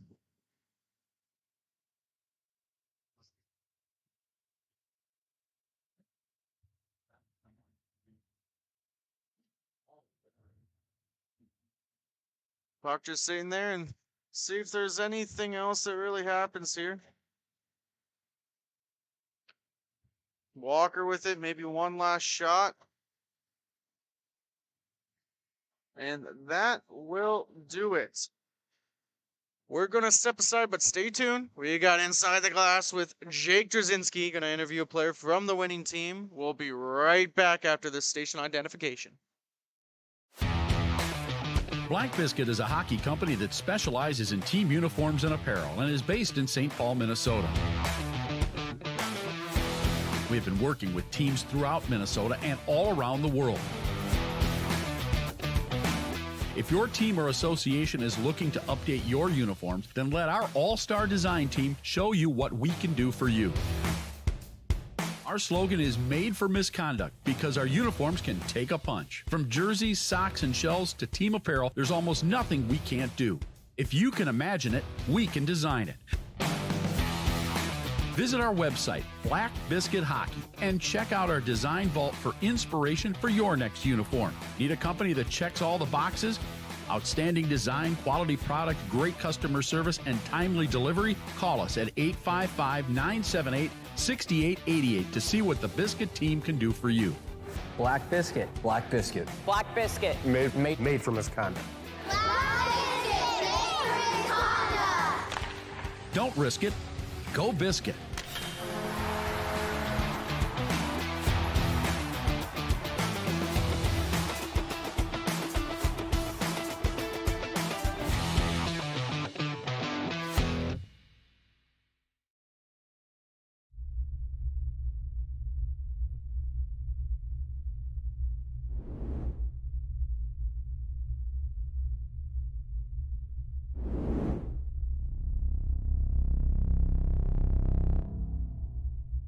It's holiday season, so make it an epic one.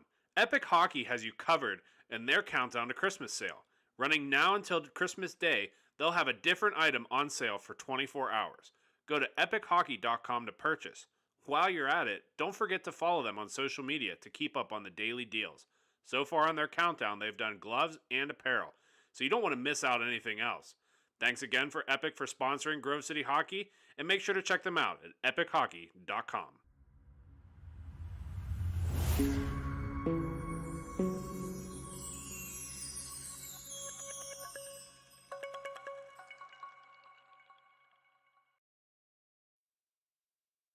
All right, we're with Jake Jasinski inside the glass with the netminder Mark Gore, who's about to play his 5th game. Take it away, Jake.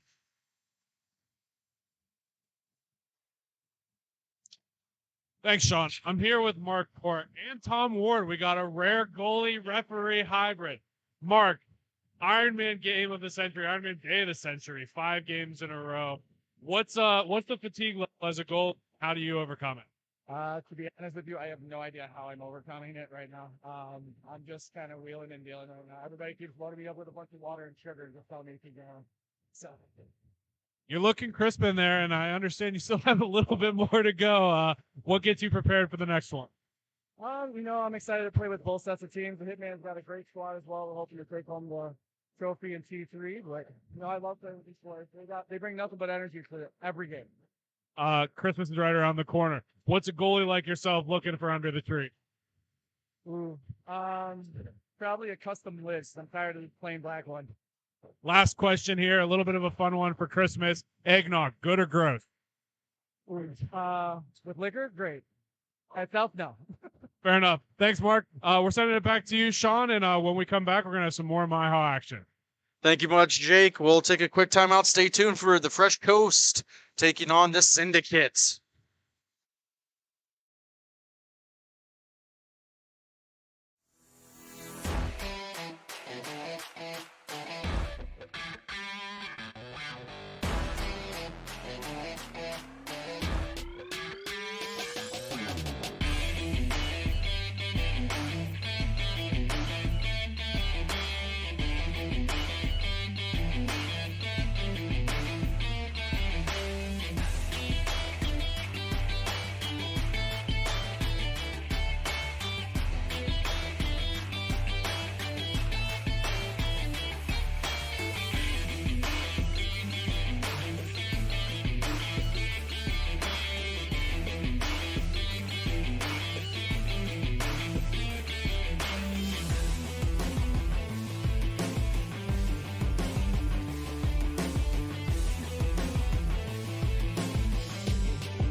We are back live. T2 championship action here between the Fresh Coast and the Windy City Syndicate. Puck down and underway. A lot of substitutes here for the Syndicate. We'll see what we can do. We might just have to call out some numbers here. Got 63 Bonnie. He's always a dangerous man out there. But I mean, for the Fresh Coast, we got plenty of names here. Starting in net, at least, is Jacob Robinson. Ben Campbell in for the Syndicate. Dropping it in for Adam Gian.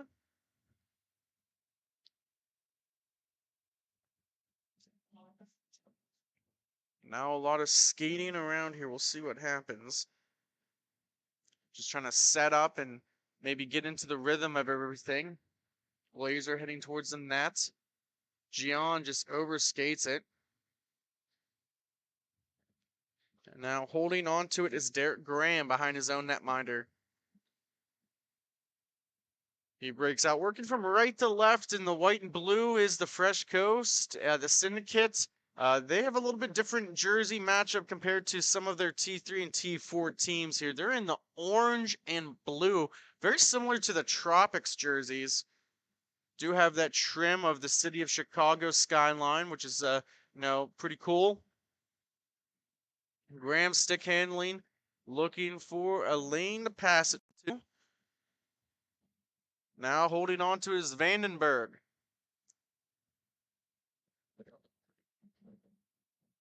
Short bench for both teams here. We might have a whole list for the Fresh Coast, but they only have 2 subs. They got 6 players total, and now going the other way. Here comes Bonnie with a shot on Robinson and an easy save.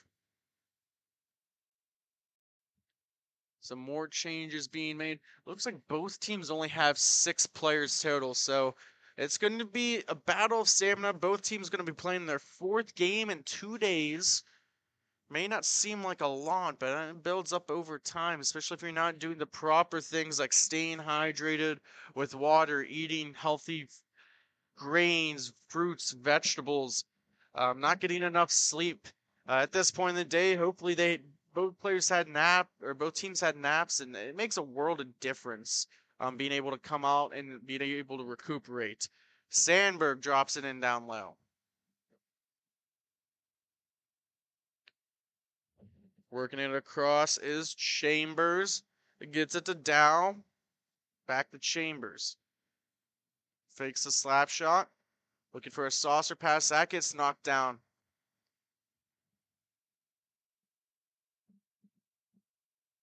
Just a couple minutes have gone by. 11 minutes exactly remaining in the first period. Still scoreless. A lot of defensive battles. Championship games and, playoffs. They always tighten up here compared to maybe some Saturday games. Bonnie going to hold on to it.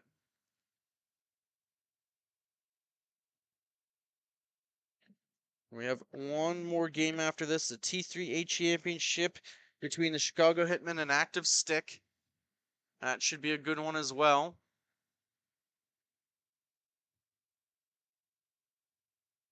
Harford trying to cut in a slot, backhand feed. Robinson with an easy save. A little touch pass to Chambers, who gets it up to Vandenberg. Chambers goes off for a change. Vandenberg takes a shot, and that goes into the netting and out of play. Referees for the game is Alan Chapman and Mr. Tom Ward. As he gives us a little point, we've got the Pittsburgh referees here, both, do an excellent job, not only for MIHA, but just for the game itself of Inline.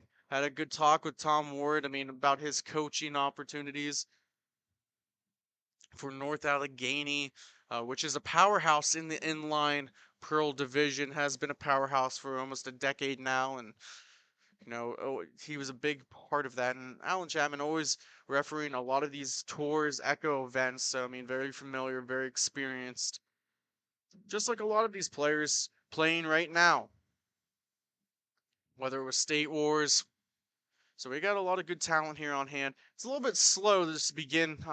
Maybe stamina is that factor here. Neither team wants to make a mistake Good battle for it. Dumped back in down low. That was by number 9. I don't have a name listed here. Probably a sub. Puck is kind of floating into the corner. Trying to stop up was Sandberg and couldn't.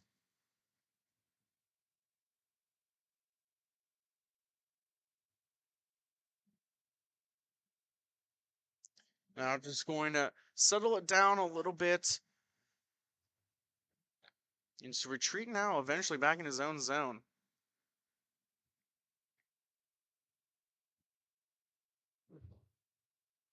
Let's see when this game opens up here. Robinson with another save.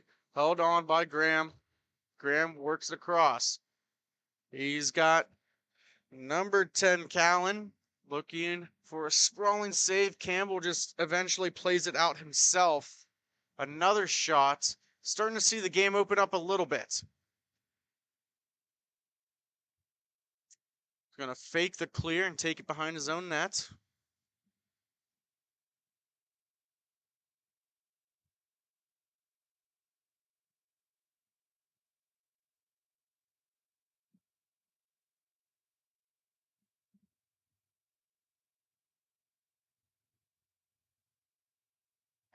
Bonnie now carries it into zone. Good stick handling.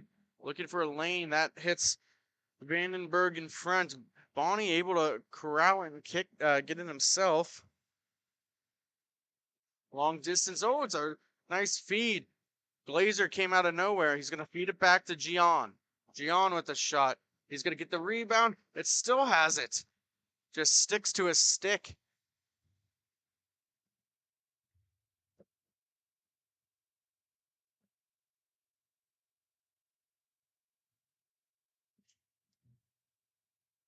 Coming up on the 7-minute marker here of the first period. An entertaining day in Indianapolis, Indiana, here at Ellenberger Park so far. We're in our second to last game of the day, game number 11 of 12 that we broadcasted. Works it across the Glazer. That hits off his bottom skate. And now taken away by Dow. Over skated by Glazer. He dumps it back in down low into his own zone for Gian to reset.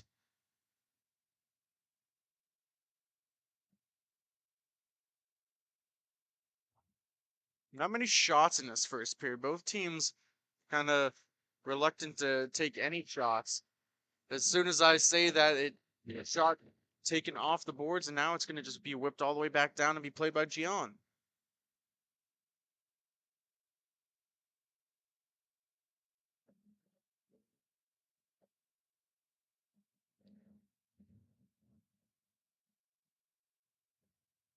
Carrying it on in is Kevin Kersey.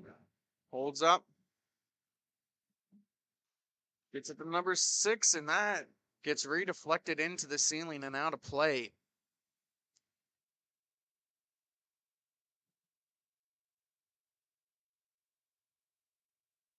Face-off will be to the right of Robinson. Vandenberg coming out to take the draw in his own defensive zone. No defenseman back there, so one forward by number 6.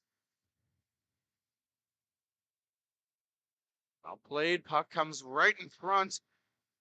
Gets a little bit of help there from number 4, Sandberg. Chambers gets it in deep. Missing a big player, Cal Sipperly for the Fresh Coast. He's not playing today. Haven't seen Josh Ward or a couple other guys like Mac Burkhead. Fresh Coast has been rolling even with low numbers. Not going to retreat in his own zone is Chambers.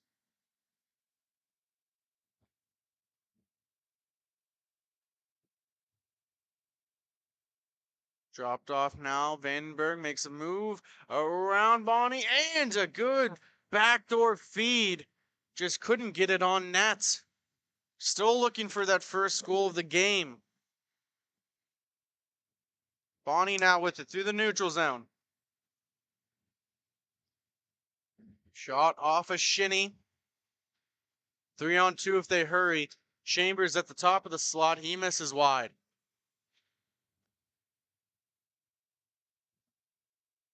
Now Dow, the play it back. Good forecheck by Bonnie.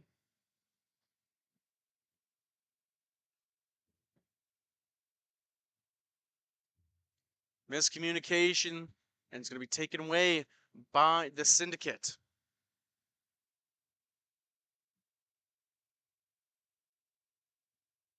Looking for a controlled breakout setup behind the netminder Campbell.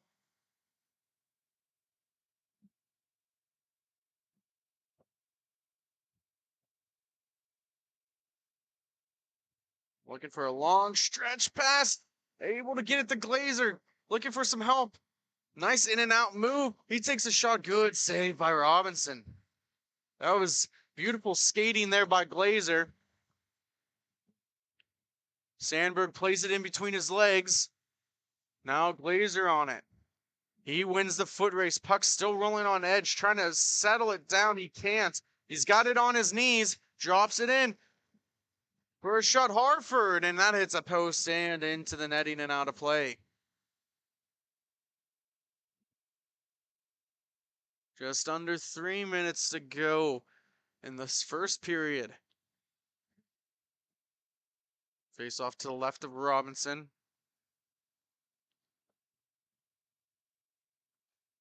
One forward by number 6.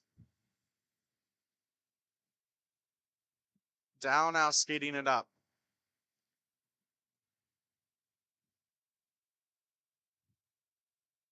Works it back. Nice little in and out move, able to at least avoid getting hit.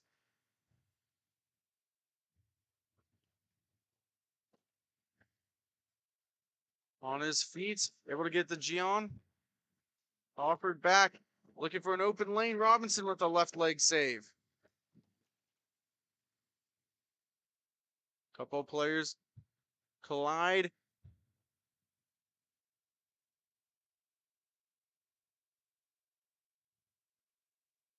Holding on to it now, looking for a lane. That hits a stick, stays right with Harford. Comes back out to Glazer. Nice sauce pass all the way back. That goes underneath the stick of the Syndicate defenseman. Coming up on the final minute here of the first period.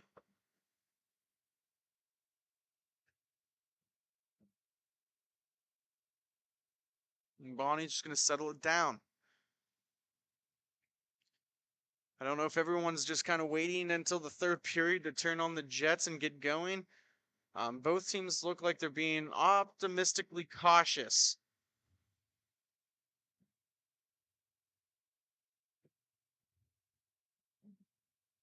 Robinson's been stellar all weekend here for the Fresh Coast, and he's having a stellar season, the Lindenwood product.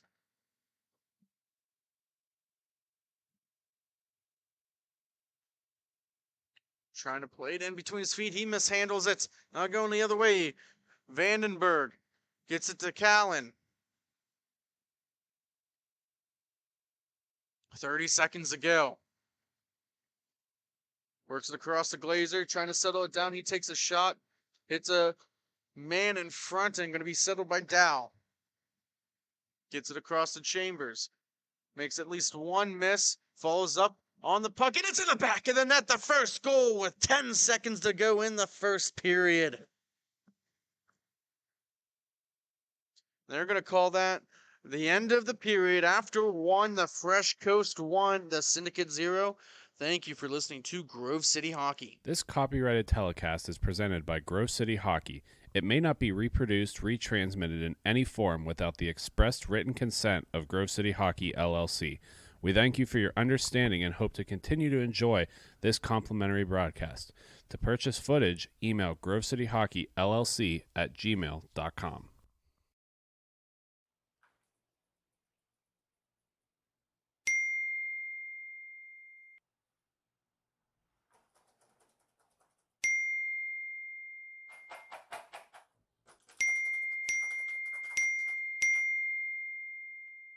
Frustrated and wasting time doing your own taxes? Getting confused by complex forms? Waste your time no longer. It's time for you to check out Bonus Accounting. Kenny and the team will help you with taxes, bookkeeping, and payroll services. Now that's an accounting hat trick. Leave it to the industry experts and check them out today. Use promo code Grove City Hockey for a sweet discount and also to receive exclusive GCH merch. Bonus Accounting, the firm of the future.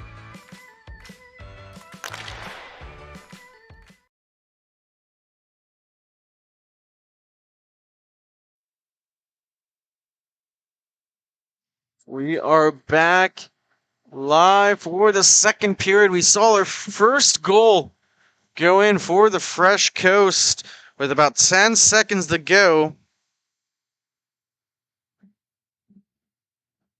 The Syndicate had at least a couple, let's say about a minute to kind of regroup after that last score. It was the first score, so been a very slow-paced first period. Let's see how the second goes. 14-minute periods, if you're not familiar. Bonnie retreating back in his own zone. Stay tuned. After this, we'll see the T3 Championship Active Stick taking on the Chicago Hitmen. Interesting game between the Hitmen earlier there. A lot of, let's say, animosity. We've seen a lot of Chicago versus Chicago matchups, and players may be very familiar with who they were going up against, and maybe something carrying over from just maybe normal adult league to MIHA. Holding on to it is Callan. He skates around, looks over his options. He's going to walk into the slot, takes a shot. He's going to go and retrieve his own shooting chance. Kyle Chambers was the one credited with the goal as the period expired. He's had a good weekend. He had a couple of goals yesterday. He, I think, had one earlier today in the play-in championship game. And now the Syndicate going the opposite direction and just blowing a wheel. Looked like a tire just blew out, and now got to reset. Could have been a good scoring opportunity, but now they have to reconsider. Harford with it.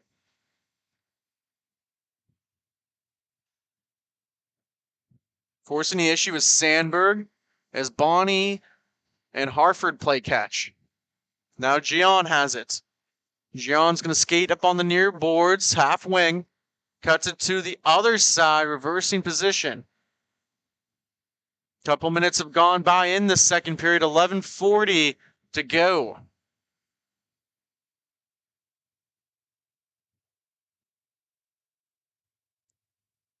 We may have saw the Motor City Magic earlier, but I promise you, you haven't seen anything yet until you see MagiClean. Make sure you go to www.magiclean.com for all of your commercial, post-construction, cleanup services. They do it right. They take the proper care to make sure you don't want to walk into a building that's got dirt on the glass or maybe a spill of coffee somewhere. It just looks like they don't, maybe if they don't take care of themselves, why would they take care of their customers? So make sure you and your business go out and you talk to MagiClean, talk to Anthony DeBiccaro, and we'll get you set up. And of course, as I'm doing that ad read, we get a goal here. The first one for the Syndicate. We're now tied at 1. Haven't seen too many beat Robinson cleanly. That went right underneath his right leg pad.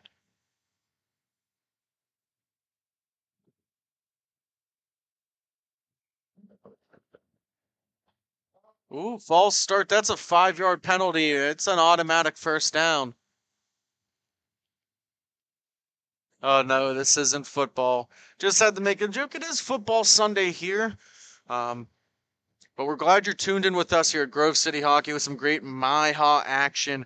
Indianapolis #2. The last time we come here until next year, and got some Detroit, some Pittsburgh home weekends up in Grove City. So we're looking forward to having everybody out and putting on a good show for all the fine folk. Glazer now with it. He's going to work it across. Under 10 in the second period.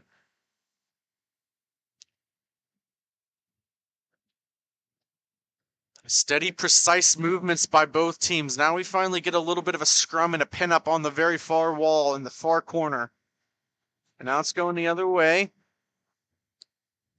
Overskated. Glazer now has it at the top of the dot. He walks in, getting harassed. Good stick checking there by Sandberg. And Harford's going to play it back. A little bit of miscommunication as it comes right by that back post as Sandberg still trying to hunt that puck down.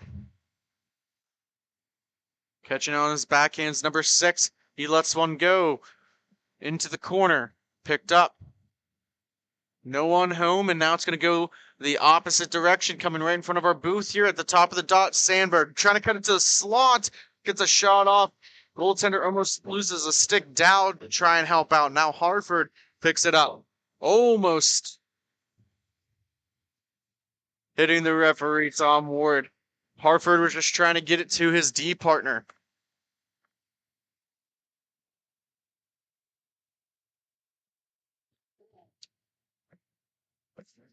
Looking to set up as the Syndicates. Bonnie swings.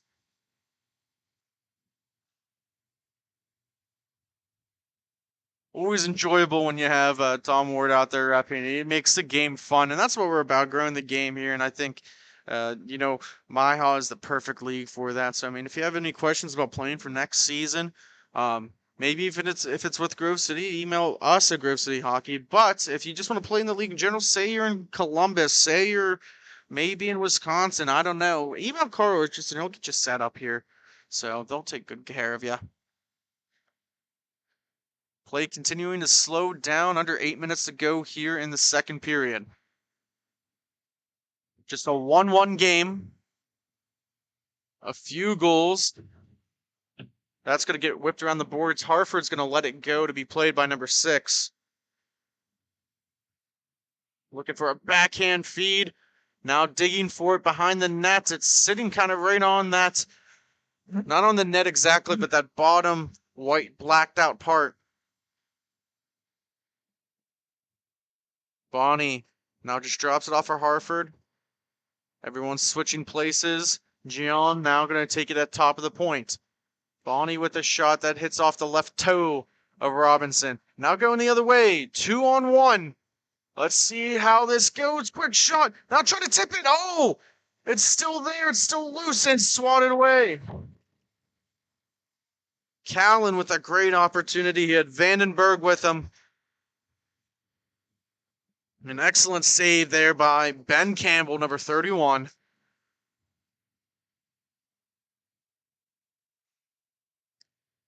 Gets it to Bonnie. Oh, but he misplays it. And trying to keep it in deep with Sandberg, but he couldn't.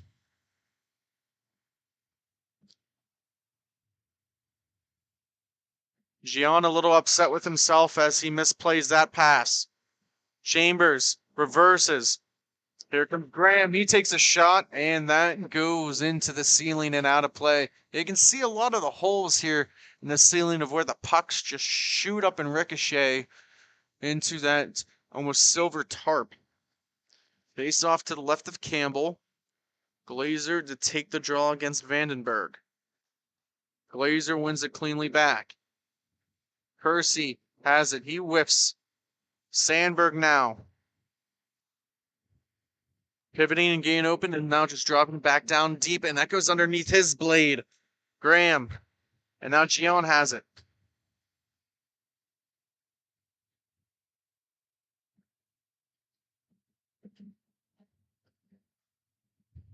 No one really comfortable taking the puck up themselves. Just keep on switching places with each other. And now past the reach of Glazer. Going to be taken away by Graham. And now the Fresh Coast will get a fresh start. Coming up is Vandenberg trying for a centering feed that hits Gion right in the stomach. Maybe in the gentleman region.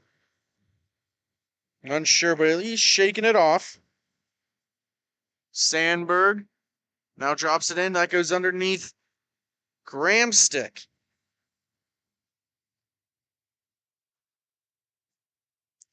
Bonnie now with it. Carrying it in. Glazer follows him up. Takes a shot. That hits the left leg. And now dumped all the way back down, puck's rolling. Campbell playing it himself, protecting it from Callan. Needs some help from Kersey. Now wide open net. All he's got to do is shoot, and he couldn't. Came right to him. Chambers got maybe a little too excited or anxious on that one.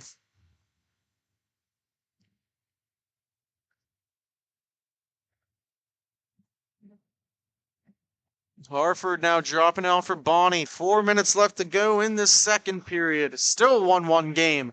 Championship T2A action. A nice crunch along the boards. And now Robinson will cover it up.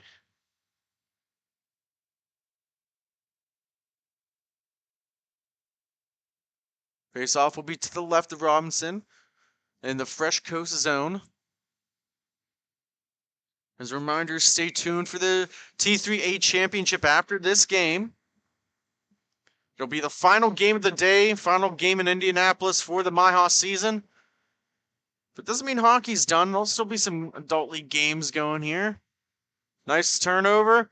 Shot blocked. Here comes Callan. He's sprung loose. All by himself. A good back check by Gion. He shoots. He scores!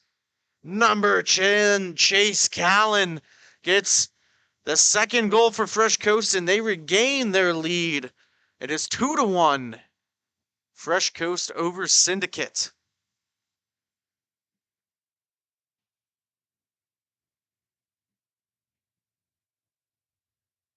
Face off at center.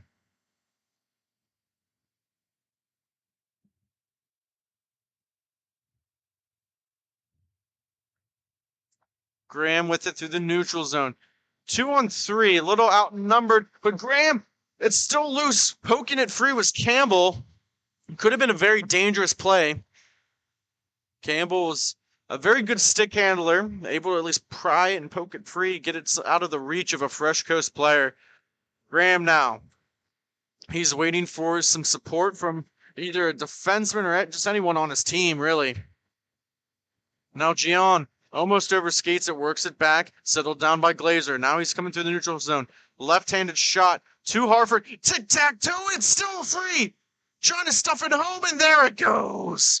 Number 5, Harford, with the backhand spinorama. And it is now tied at 2 with 2 minutes to go in the second period. I got to play the big 4 when we get back to Pennsylvania. 2-2-2-2 all around.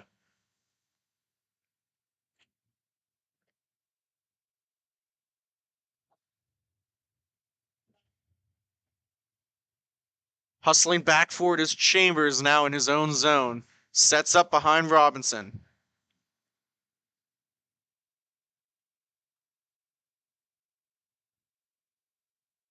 Now carrying it in is Vandenberg. He makes a nice move. All by himself, walks in. He couldn't convert.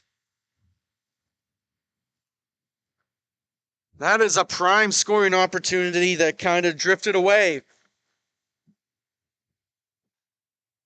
Harford to Gion as we enter the final minutes of the second period. Another shot that goes wide. Hunting after it is Callan. Harford plays it across. Bonnie now with it. Takes a shot right. Arm save off the blocker of Robinson. Comes back down.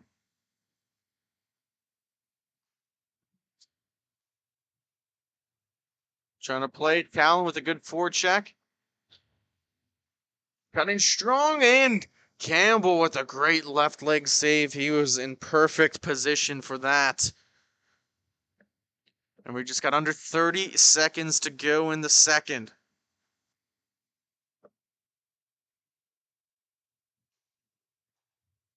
Works it across at the top. Puck was kind of rolling on its edge. Dow was still able to get a decent shot off. Works across to Callan. He takes one. That's a big block there.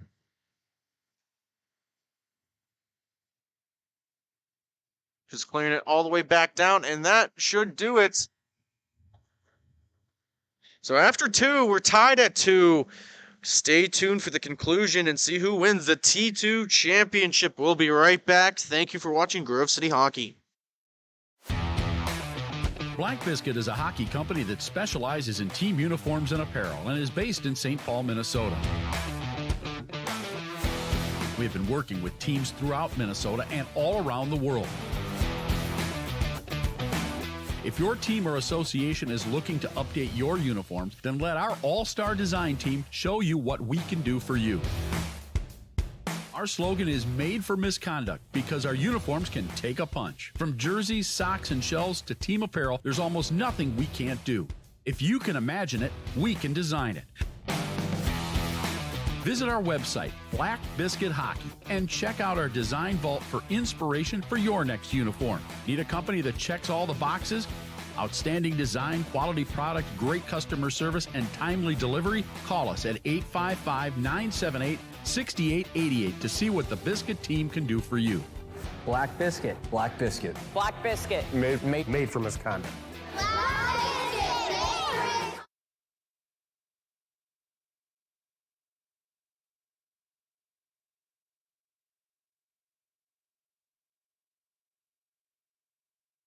We are back for the third and possibly final period between the Windy City Syndicate and the Fresh Coast. Hartford with a backhand opportunity there. We're tied at 2 for the T2 championship.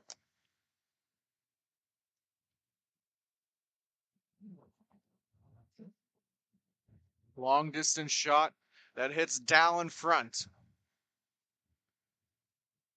It all comes down to this. Both teams playing their second game, their fourth in 2 days, 6 players aside. Who's going to walk away victorious in the T2 championship here in Ellenberger Park in Indianapolis, Indiana? Dow now protecting the puck on his backhand, works it all the way back to Chambers, who dumps it back down in. Dow now skating in, gets it down in the corner, looking for some help, and is going to work it all the way back to Chambers. Nice little touch pass, and now they're going to play pitch and catch. No team really completely urgent in this matter. Could be the next goal wins. Very low scoring game, so either one really wants to make a mistake if they don't have to. Bonnie with it now.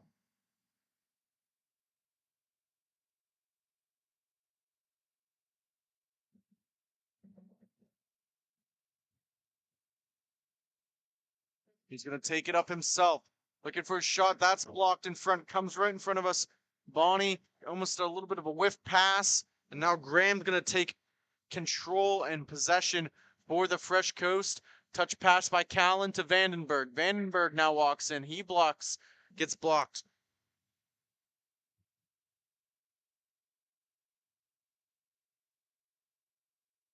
And now Kersey going to take it up here. Just a couple minutes have gone by. Just about 2 minutes here. Blazer now with the shots. He was falling down to the ground. Looks like they call it mostly incidental contact, and they're going to reset in their own zone.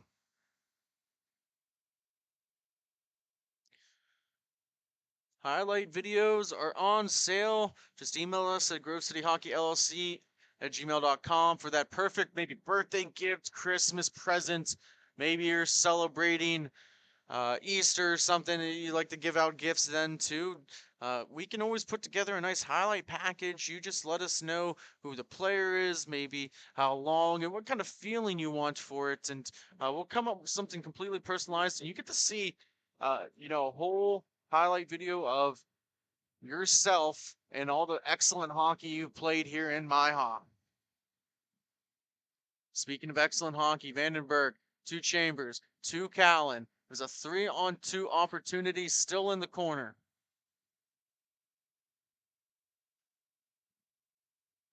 Graham now on a slow back skate and feeds it up to Callan. He's got plenty of energy.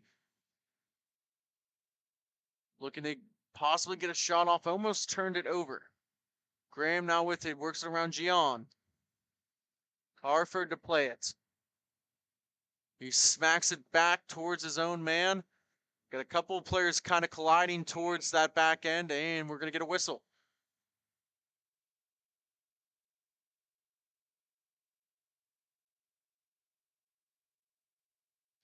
So we're going to have a power play opportunity here. Didn't see the official call. I don't think the referee, Alan Chapman, got to it. Maybe it's not a penalty. I'm just misseeing this through the glass here. It looked like he went to the box, but you know, we just are kind of on the very other side here of this right-hand camera. Long day so far. Just misread the situation. Robinson with a easy save. He was lined up perfectly. Good positioning. That's half the battles in netminders, being perfectly positioned in net to give yourself an opportunity to make the save.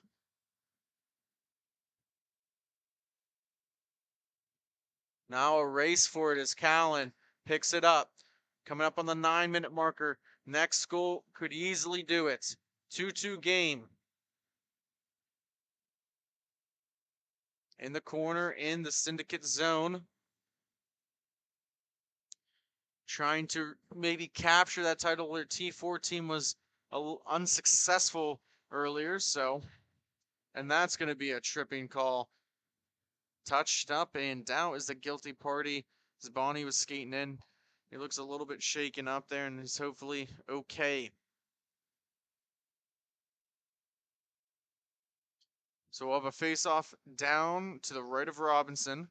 Vandenberg and Chambers, I know, are two out there. Coming up for the penalty kill is Graham. Glazer out there. John Harford for the Syndicate. Harford at the top of the point. Getting that nice little diamond formation. 4-on-3. 8 minutes to go. This is a huge momentum shift. It's either going to be an excellent power play goal to give them the lead or a penalty kill. And there it is. Power play goal number 14. Glazer smacks it out of midair. And the Syndicate will take the lead with 7:40 left to go in the third period.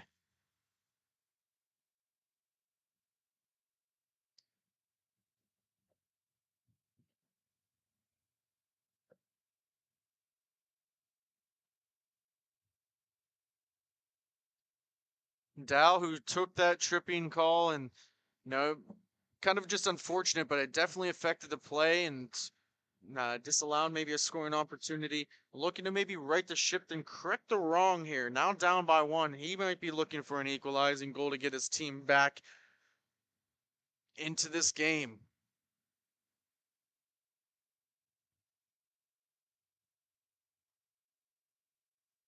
Chambers now across to Dow. And now a 2-on-1. They hurry, stopping up and starting and just missing the nets. It's going to go all the way around. And Callan just dumps it back down in. As they go off for a change, as Graham now has it.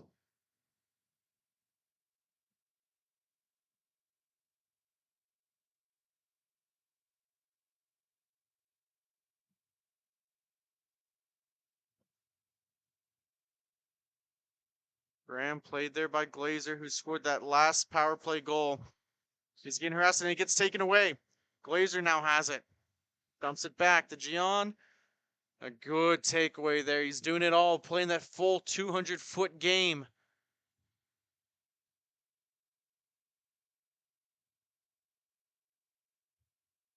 Skates it in through the neutral zone at the top of the dot, trying to cut it to the center slot.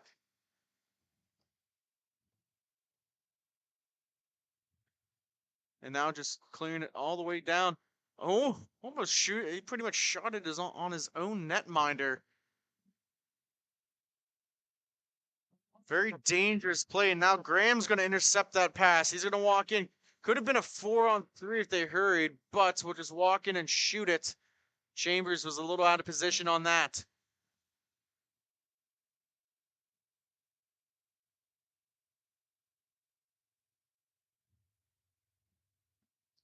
Bonnie now picking up the puck with one hand, essentially. Now 2-on-2. Bonnie looking for anyone to join him in the play. And he's going to dump it all the way back down to try and kill some more time.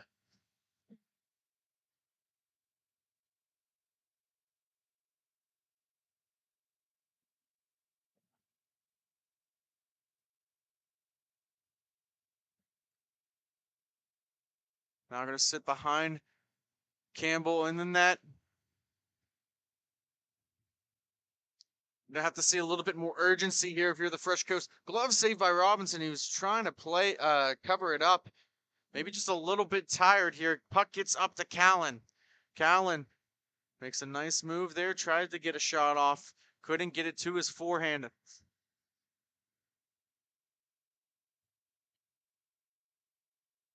Bonnie now has it. Makes a nice move around. Puck almost on a string. And now the urgency is picked up. 4 minutes to go. Vandenberg hustling after it. Pinching in his Dow. Now here comes Chambers. Makes one miss. Stops up. Half dot. Vandenberg looking for a redirect in front. Sandberg picks it up. It's going to come all the way back down to Chambers. Fakes the slap shot. Now lets one actually go. He had a man there screening Campbell, but it actually hits his own guy. He's going to drop it off for Robinson, as Robinson's going to play it and stick handle himself.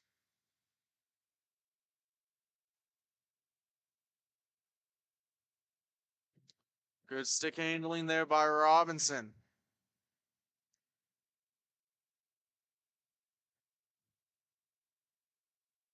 Try to feed it across. Sandberg just couldn't pull the trigger. Vandenberg now at the top of the dot. Trying to connect on a redirect. Got it in down deep. That's not going to work. Connects with Bonnie. Bonnie now lets one go. That's a race for it. It's Glazer. Nice spinorama move. 2-on-1. Throws it across the Bonnie. Trying to settle it down. Shoots it right into the chest of Robinson. And there's going to be a timeout call. We'll take a timeout, and we'll be right back after this station identification. Black Biscuit is a hockey company that specializes in team uniforms and apparel and is based in St. Paul, Minnesota. We have been working with teams throughout Minnesota and all around the world.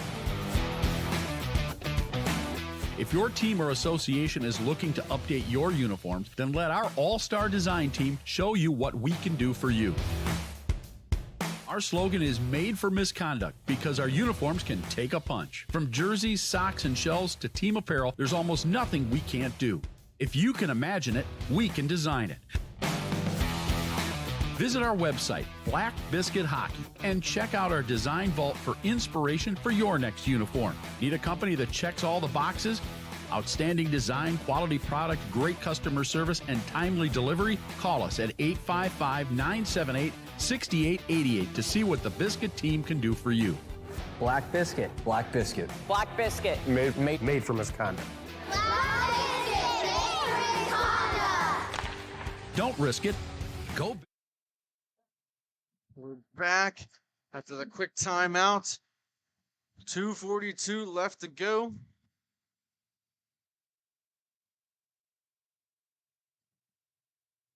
Fresh Coast looking to get that equalizing goal. Graham drops it off for Chambers. They crisscross.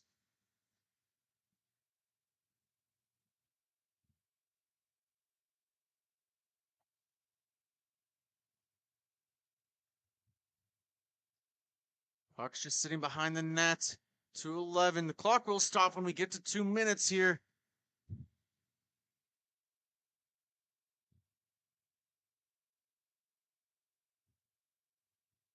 Glazer now walks in by himself. He takes a shot. It goes over the glove hand, now settled down. Tried to get it on the backhand, couldn't connect. Cleared all the way down. 138. Can't pull the goalie yet. Need to get possession. Forcing the issue to get it up. And here might be the break they need. Vandenberg to Chambers to Sandberg. Where's the cross shot? That goes into the corner. 3-2 still. Third period, 1:15. Final minute here. Maybe a 2-on-1. Good, hopefully a back check here. Harford with it. Just loses control. Robinson plays it himself. trying to help his team out.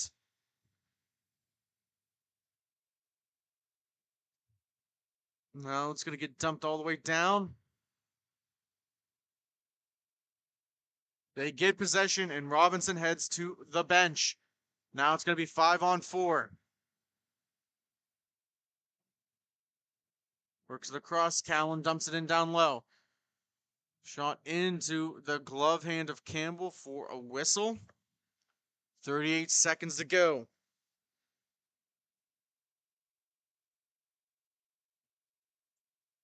We're in for an exciting finish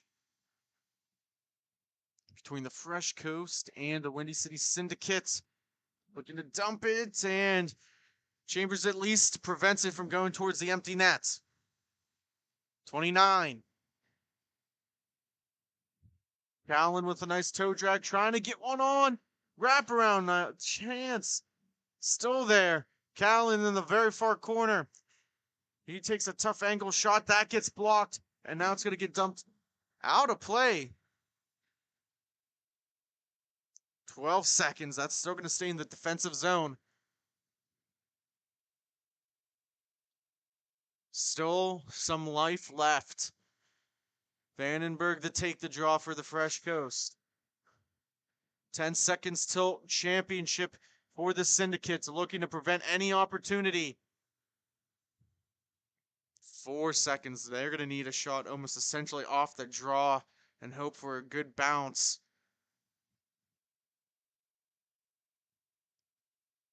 Callan will take the draw for the Fresh Coast. He's getting up for that face-off shot. Tries to win it. Glock didn't start on time. And there it goes. So your T2 champions is going to be the Windy City Syndicate of Indianapolis. And we're going to take a quick timeout. We'll be right back with Jake inside the glass. Thank you for watching Grove City Hockey.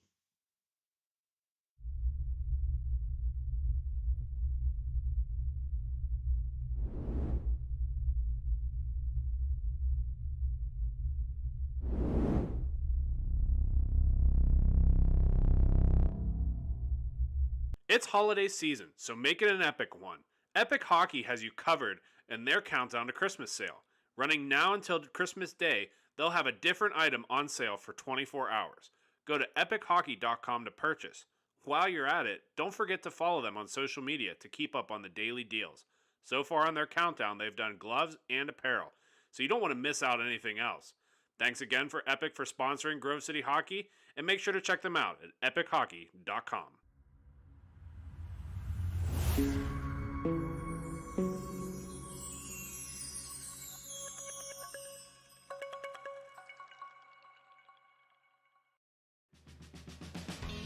Everyone has their own unique pre-game preparation, and most of them are pretty different, but there's one thing in common, and that's Jack's Hockey Wax. Get this locally produced wax that isn't shipped from across seas, but made here right in the US. The best smelling, best feeling, and best performing hockey wax on the market. Oh yeah, and I almost forgot to mention, they sell tape too. Visit them at jackshockeywax.com to get your order today. If it isn't from Jack, put it back.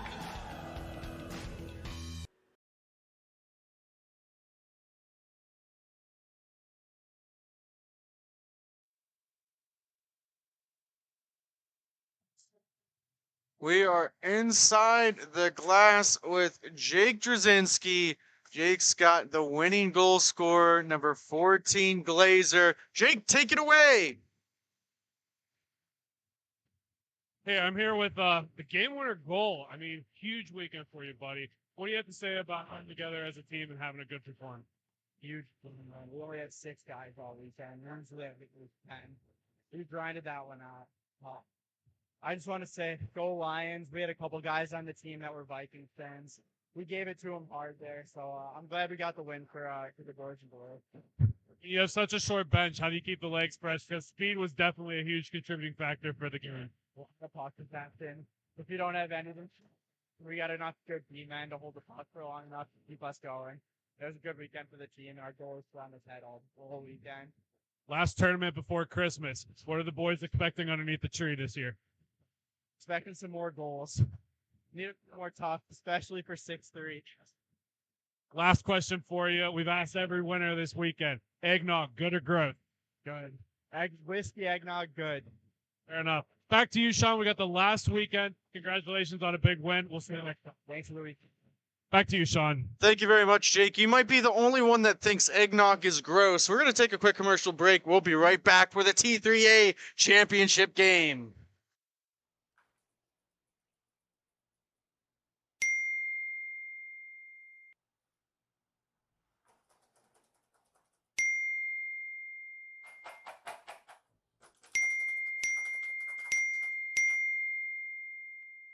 Frustrated and wasting time doing your own taxes? Getting confused by complex forms? Waste your time no longer. It's time for you to check out Bonus Accounting. Kenny and the team will help you with taxes, bookkeeping, and payroll services. Now that's an accounting hat trick. Leave it to the industry experts and check them out today. Use promo code Grove City Hockey for a sweet discount and also to receive exclusive GCH merch. Bonus Accounting, the firm of the future.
We are back for the final championship of the day. We have the T3A championship. We have active stick hockey taking on the Chicago Hitmen. Working from right to left in the black is the active stick hockey. They're both black and white. Now working from left to right in the predominantly white with the black trim is the Hitmen. We'll see how this game goes underway. Only 5 skaters for this active stick team. First chance seeing them all tournament, essentially. They were able to get the #1 seed, get them to this point. We didn't see them at all yesterday. This will be interesting to see how this plays out. Heated contest earlier for the Hitmen. Had an excellent game. Esposito with the puck. He gets poked away. Carrying it through, trying to get a shot off and can't. Gonna rethink. I'm trying to figure out who that other there's 2 17s on this active stick team. One of them is number 17, Eric Lindbergh, who we're very familiar with. And then we have a substitute who is the other number 17, Worth now. Gets it across, looking for a shot. That misses wide. Starting to net is Tucker Gilliand for active stick, number 39. Holding on to it now is Anthony Gomez. He skates in at the top of the dot, takes a tough angle shot. And of course, we've seen Mark Orr before. He's playing his 5th game today, his 10th game in 2 days. Takes a shot, and Gilliand is going to hold on to it for a whistle, and we'll have a face-off right in front of us.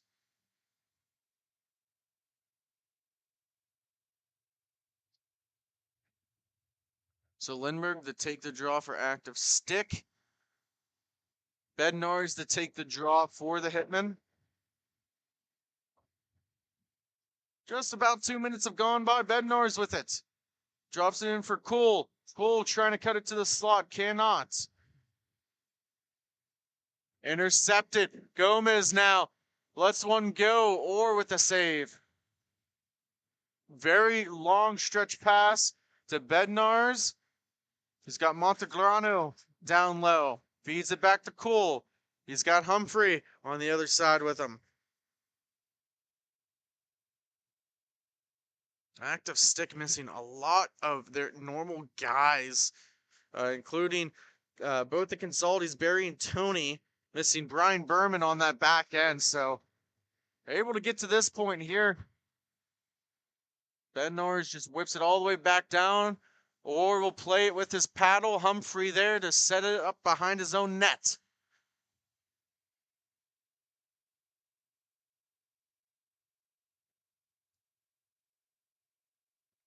Works it up through the neutral zone. Now here comes Cole. Played there by number 21. We'll call him Sammy. That's what's on the, or Hammy. That's what we call him on the back end there.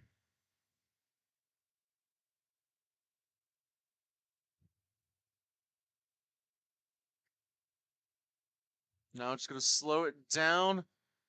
He's got a man open right in front, trying to go for a redirect.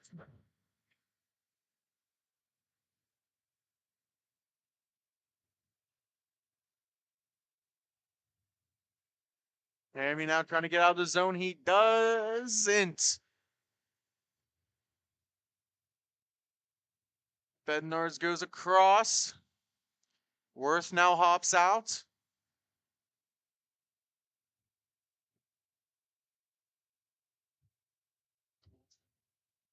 Coming up on the 10-minute mark. Here comes Worth. He takes a shot. That's loose in front. Trying to jam it home. It goes in the corner. Humphrey now playing it.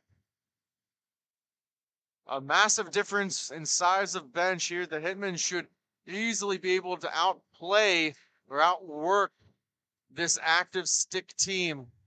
Scoring opportunity there by Lisak.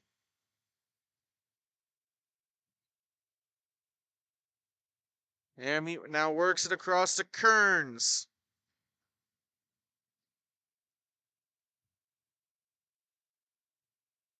Collision on the boards there. A couple players fall to the rink. Now counterattack. Oh, then turned over. He was looking for Lindbergh. He just was a step slow. Trying to keep quick changes as Active Stick. Esposito with the shot. He had a couple goals earlier in the game to get him to this championship. Referees are Dean Henley and Tom Ward. Under 9 minutes to go.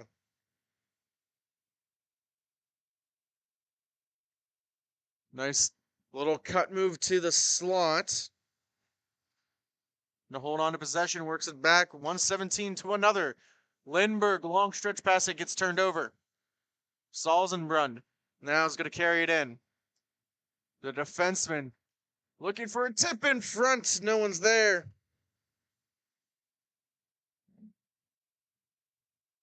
Still holding on to it. Drops it off for Worth. And he's going to just retreat back through the neutral zone to his own zone.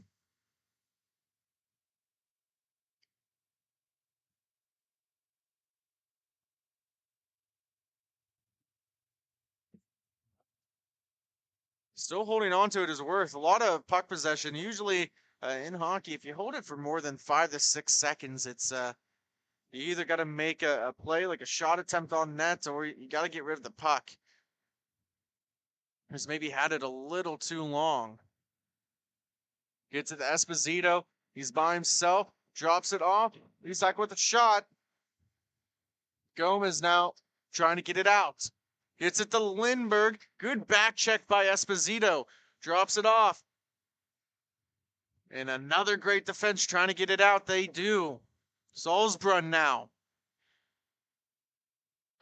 Creating this offensive opportunity. Normally plays on the back end. Holding on to it on his backhand. Off the boards all the way back.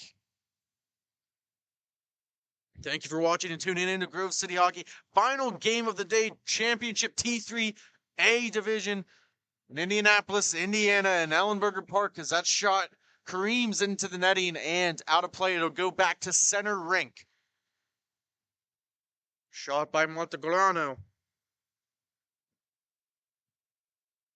Referee's calling for a puck.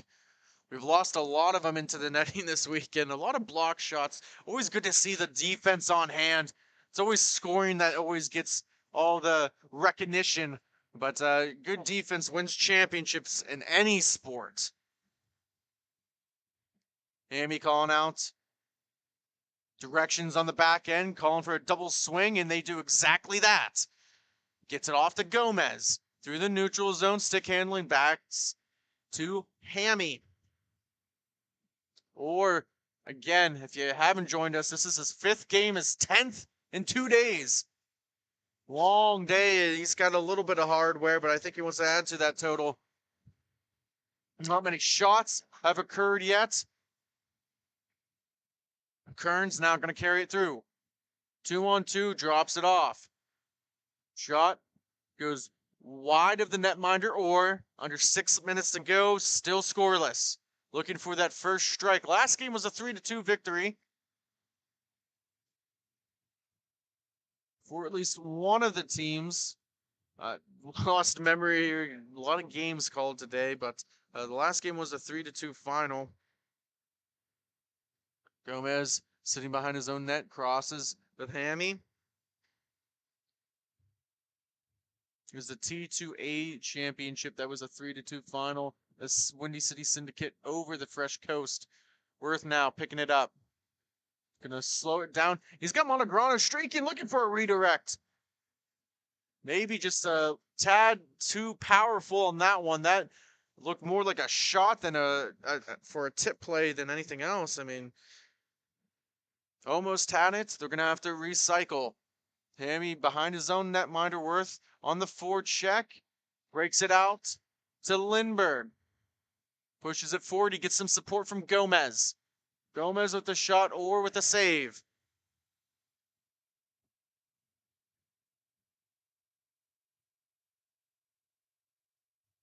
Now Esposito, nice in and out move. 1-on-3. Shot on in. Covered. We're going to face off to the left in the active stick zone.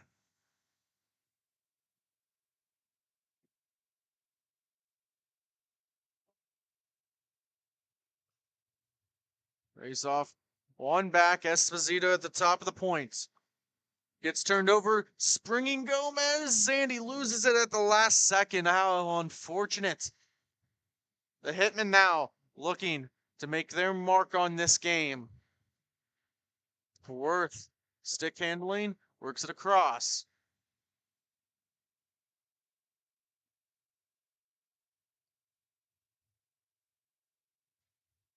Now shipped out through by Hammy. 3:30 remaining.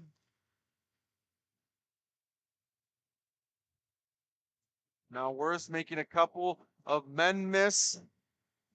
Dumps it all the way back to Salzbrunn. And they're going to slow it down again. Going to reset it. Still scoreless in the first period.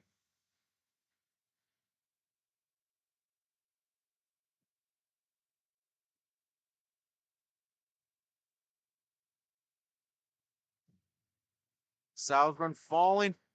Still going to be able to keep the puck. It's 1-on-4. He's looking for some help. Gets it back to Worth. Now works it across the Lisak.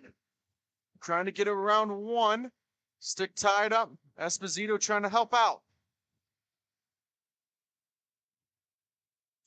Shot by Gomez off the glove hand of Orr.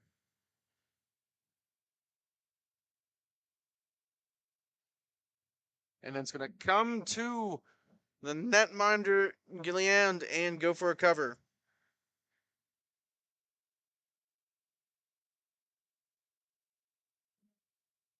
Face-off will be to the right.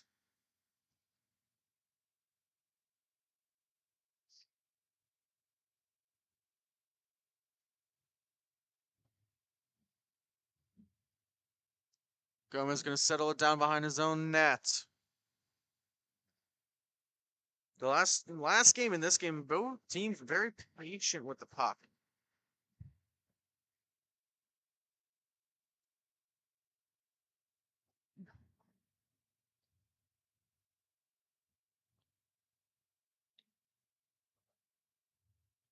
It's off the bottom of the blade of Montegrano. Now Hammy going to carry it through. He was looking for a lane to shoot it. Taken away by Orr. Good positioning there by the netminder for the Hitman. Looking for a long stretch feed. Lindbergh playing some good defense. He's going to circle it back. One of the few active stick players that's regularly rostered playing in this tournament.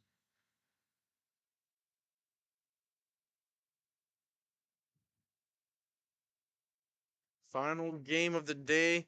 Should be a good one. Amy trying to stuff it home, and it's still going to be played. Nice touch pass through the neutral zone. Works across to Humphrey. Humphrey at the faceoff dog. Couldn't hit the net. That's going to spring a breakout going the other way. Played it off the boards to himself. Less than 40 seconds, and Orr's going to cover it up before a faceoff.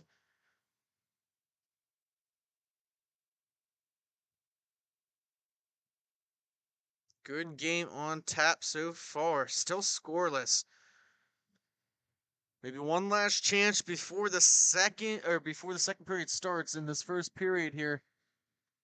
Or coming out of his net, he's way out. There would have been the opportunity there. Now it's a chase for the puck. Hammy against Worth.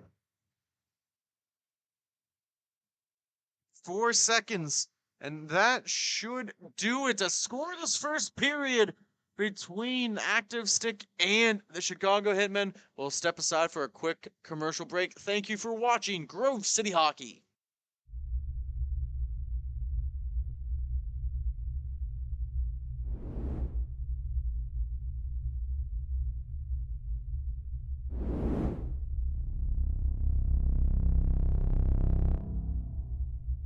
It's holiday season, so make it an epic one. Epic Hockey has you covered in their countdown to Christmas sale. Running now until Christmas Day, they'll have a different item on sale for 24 hours. Go to epichockey.com to purchase. While you're at it, don't forget to follow them on social media to keep up on the daily deals. So far on their countdown, they've done gloves and apparel, so you don't want to miss out on anything else. Thanks again for Epic for sponsoring Grove City Hockey, and make sure to check them out at epichockey.com.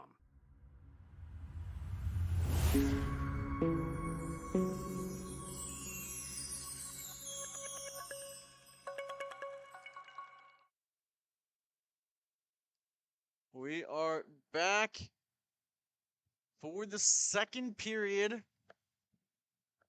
between the Chicago Hitmen and Active Stick Hockey. Still scoreless. Who knows when this first goal is going to happen? Could it be the only goal that happens in this game? Very rarely are inline games low scoring. Usually have at least maybe 6 goals a game, if on average more. Couple anomalies today. Obviously, playoff hockey shrinks it up a little bit. Both teams wanting to make sure they get the best opportunities and not waste them. Worth now on the near boards at the faceoff, defended away by Hammy. Leaves it there off a post. Salzbrunn now trying to spin around. Gets pinned up against Kearns.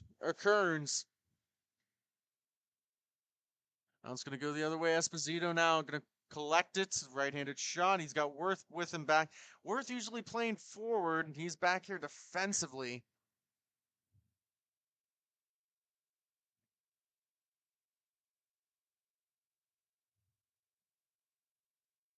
What a nice move there. Put it between his own legs. Trying to get it to the slots. Couldn't. Just a couple inches off. And now going the opposite direction. That hits another post. Isak now with it. Works it across for Worth. He had a man streaking to the net for Esposito. Couldn't connect. Now Gilliand with the cover, and we'll get a face-off down in the active stick zone. Almost 2 minutes have gone by in this scoreless defensive matchup. 2 heavyweights going against it. Active stick, Chicago Hitmen. Gets worked back, and Humphrey now holding on to it. Same sideboards, gets it in down low. They begin to trade places. Worth now drops it in for Bednar's. Cole to Bednar's, now to Worth. Turnover there. Active stick looking to capitalize. Here comes Gomez, played out by Orr. He gets it to Humphrey.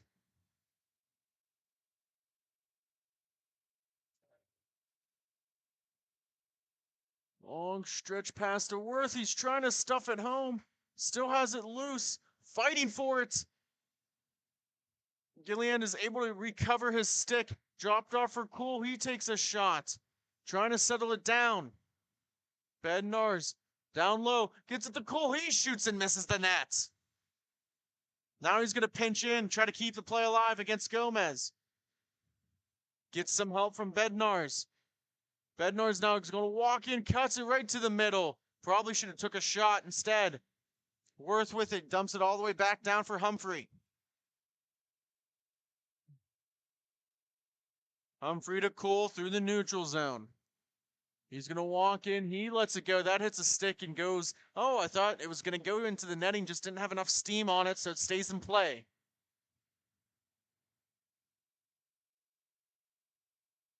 And now Gomez trying to get it out. Has some help. Number 21, Hammy with it.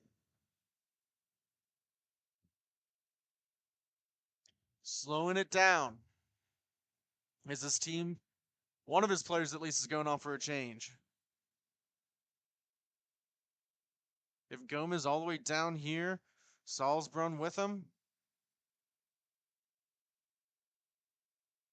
He now begins the move.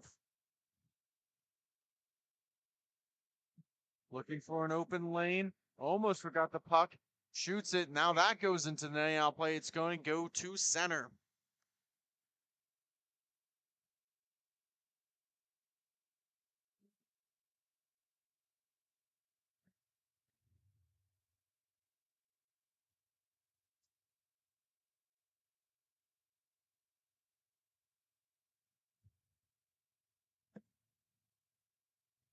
Hammy holding on to it. Coming up on the 9-minute marker here of the second period.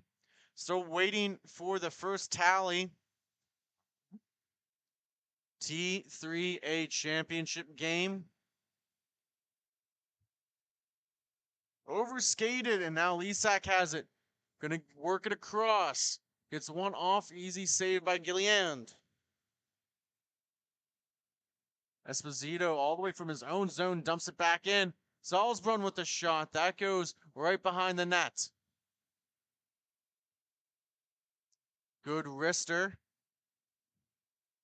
How many slap shots even taken this game? Lindbergh to work around Esposito. He has a little forearm shiver for him and works it back to Gomez.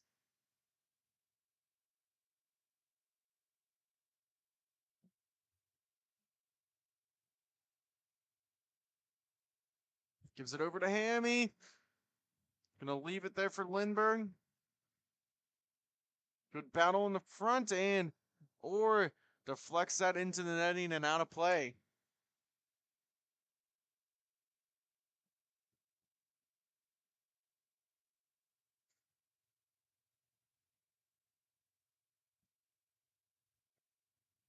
A little bit of talking out there. Unsure who was saying it, saying we're in their heads. Now holding on to it is Worth. Makes a nice move, but just went with the backhand instead of passing it. Thought maybe it was a little too obvious, so he tried to do it himself.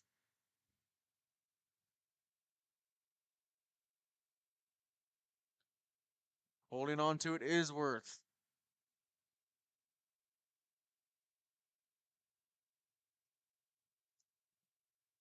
That gets deflected. We're going to need another puck. We're running out of pucks here today. Gonna need to get a sponsorship here. Maybe Pro Shot wants to throw some money towards MIHA and to give him some support here. Just getting deflected left and right. Esposito now collects and corrals in front of his netminder.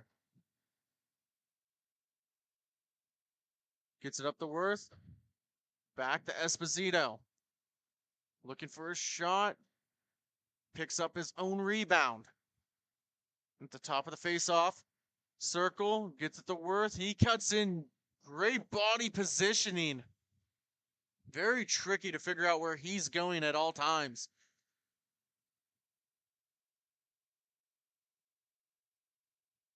Cool to Esposito.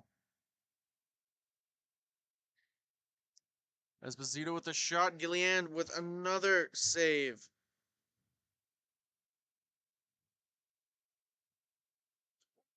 Cole pinches in.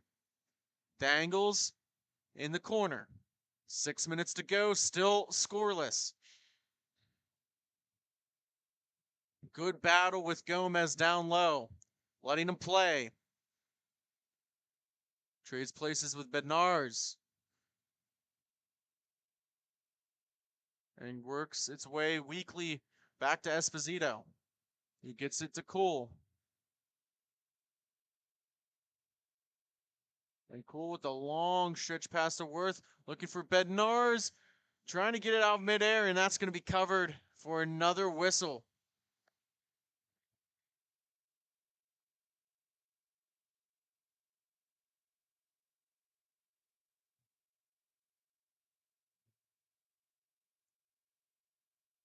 See how much longer active stick. Don't know if this benefits him in a game like this that's still scoreless. Next goal wins, or they want to try and get him as quickly as possible. Obviously, you want to score, but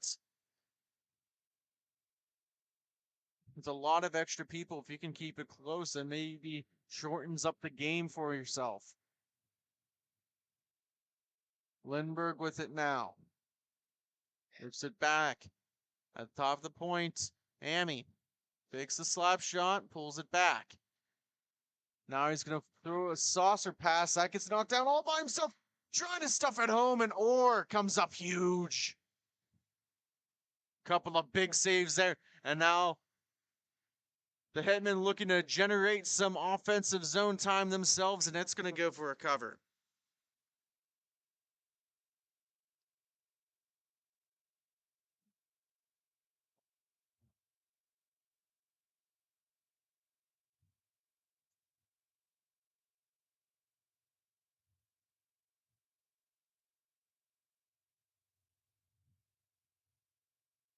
A little bit of an early start on that face-off.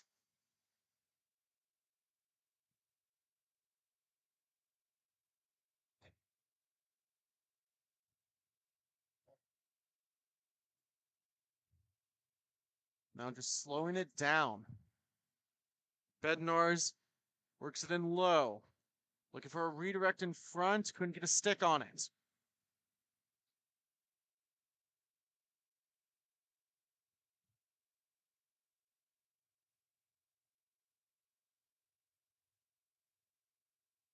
And now Kearns is going to come the other way.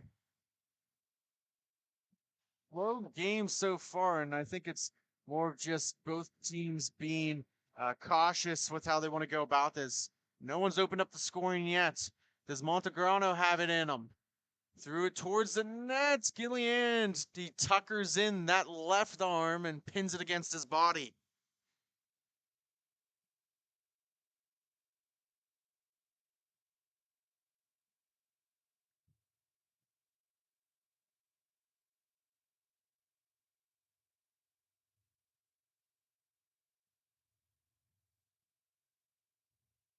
Face off. Juan came all the way back in.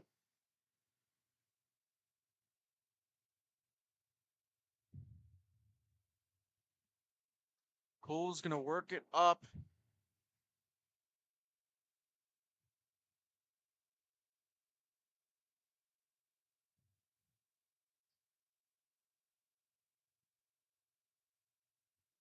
Trying to get on. There it is.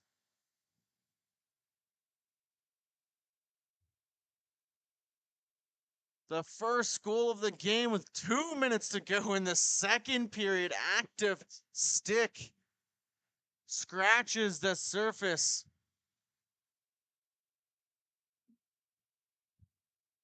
"19 from 21 credited from the goals. The two substitutes don't have names for them, so gotta hope for the best here.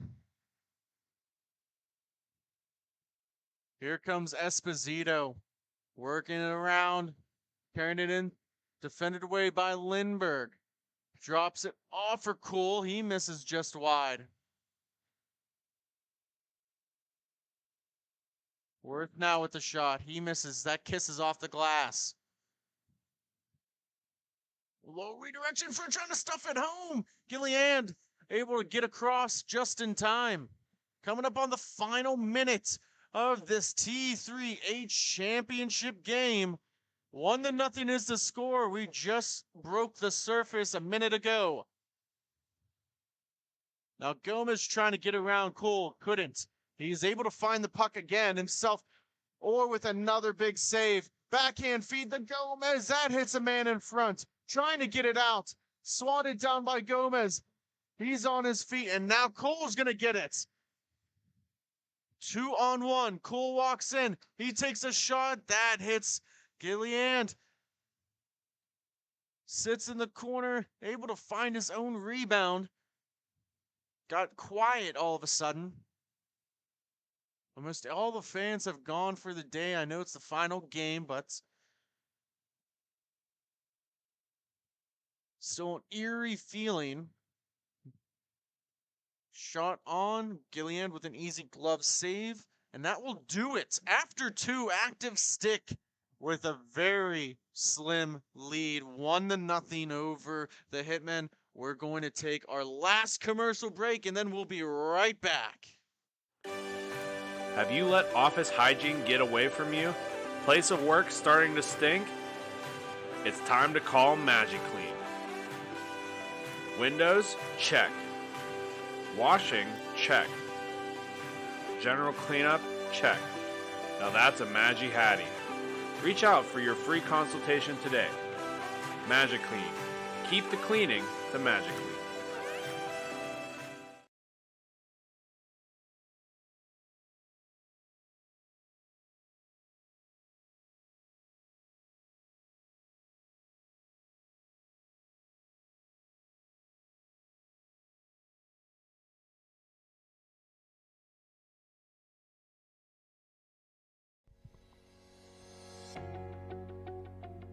You know you've always thought about playing travel hockey.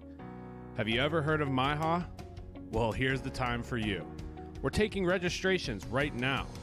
So if you're interested, make sure you get your guys together, get a good team, and sign up today. It's never been easier. All you have to do is go online.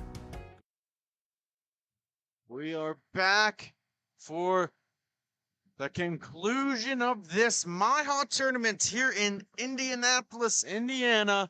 We have the T3A championship, the final period between the Chicago Hitmen and Active Stick Hockey. Active Stick just scored the first goal with about 2 minutes left in that second period. So we'll see how this one plays out. Could it be enough?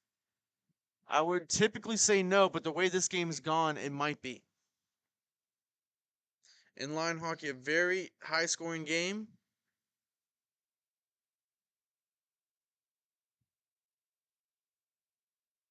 Face off to the right of Orr.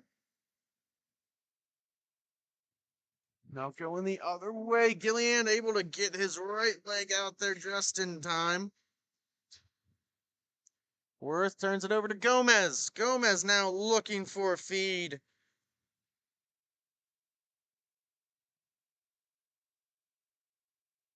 Good battle. Both teams instructing each other what to do.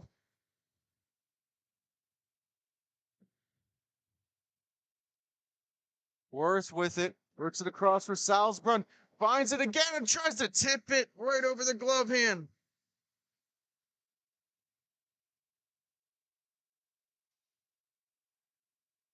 Trying to get it back in was Esposito, taken away by Hammy.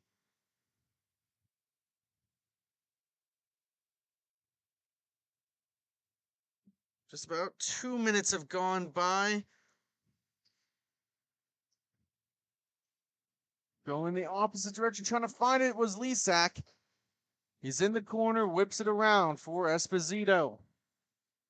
Esposito walks in, hesitation move, shot loose. Coming over to the near boards, now played for Gomez. He's going to take it. Possible 2-on-1. He's got Kearns with him on the back end. Trying to stuff it home. Collision. We're waiting. I believe it's a no goal call. It's going to be face off to the left. Hopefully everyone's okay. A lot of bodies colliding down low.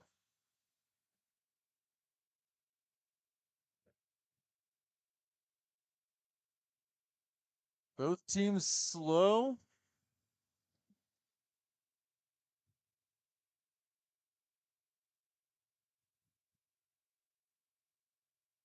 Lindbergh to take the draw against Worth. One back by active stick. And he sets up by behind his netminder, Gilliand.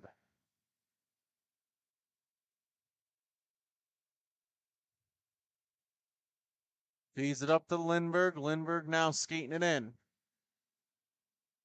Nice backhand saucer to Gomez. Couple of players fall down low.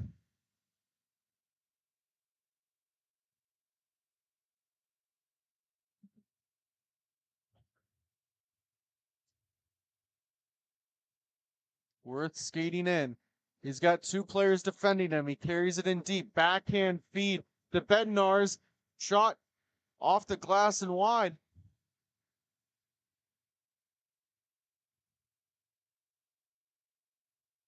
Play goes in. Coming up on the 10-minute mark of the third period.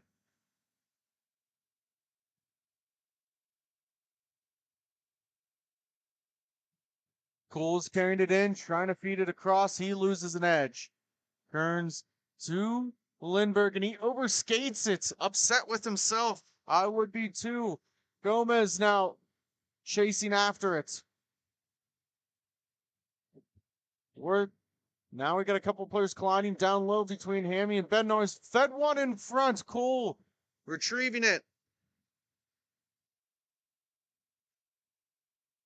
Looking for redirection. That gets poked out, and now a counterattack by Gomez.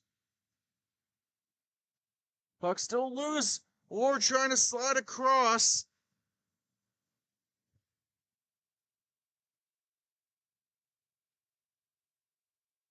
Cole now gonna slow it down, carrying it through the neutral zone.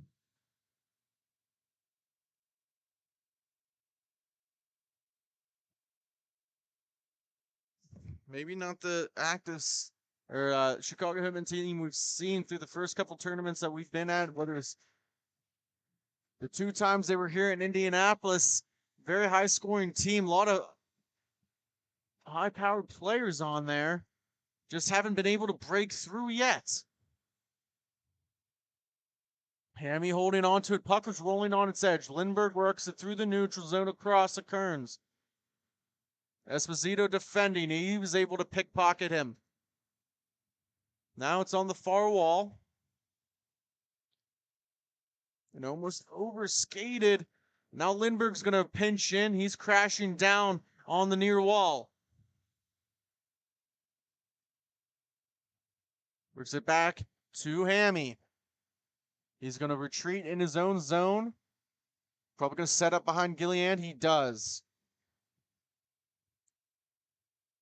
Instructing what he wants to see from his teammates. And now they break out of their own zone. Gives it across to Kearns. Shot off the left leg of Orr, 7:40 to go.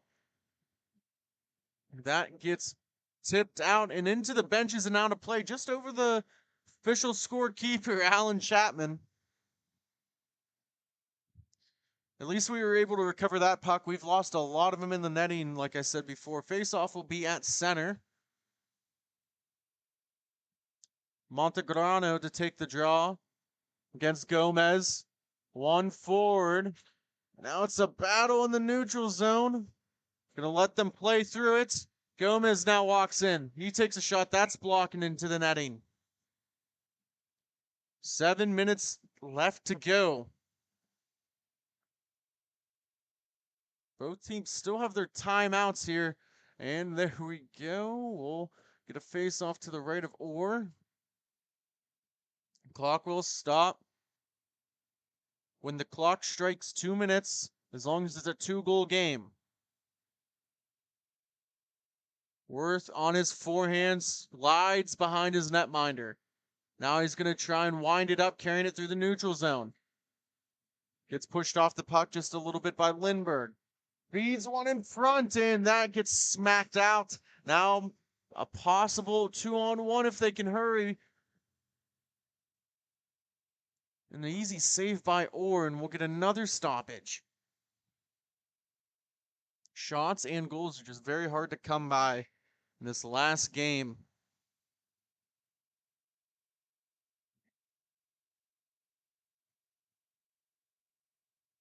One back. Hammy holding on to it. Trying to settle it down. Worth with it. He gets pinched off by 2 players. He still holds on to it. Gets it in the corner. Looking for a shot and just whiffing on it was Bednarz, who got some of it on it, but not enough.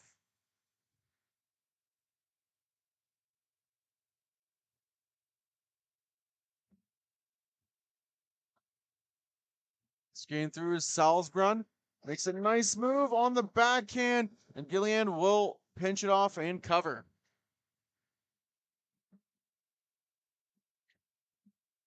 Well, the clock dwindling down.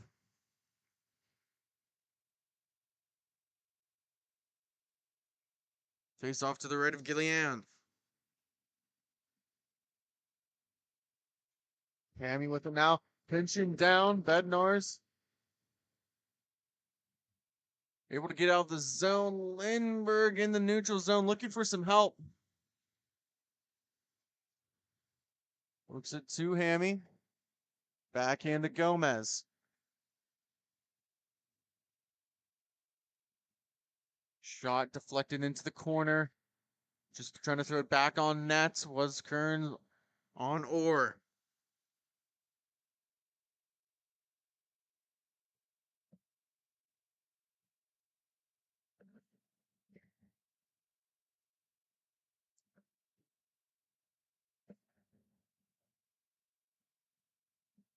Another shot on Orr. Lindbergh's going to pick it up on his backhand. Left-handed shots. 4 minutes to go. Third period. 1-0. Active stick over the Hitman.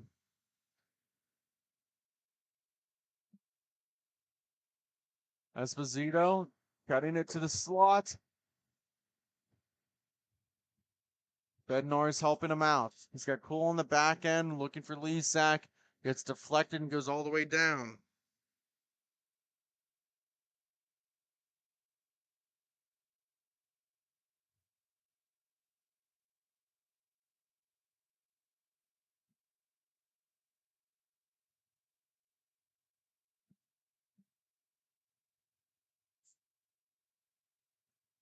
Humphrey with it now. He comes around the netminder.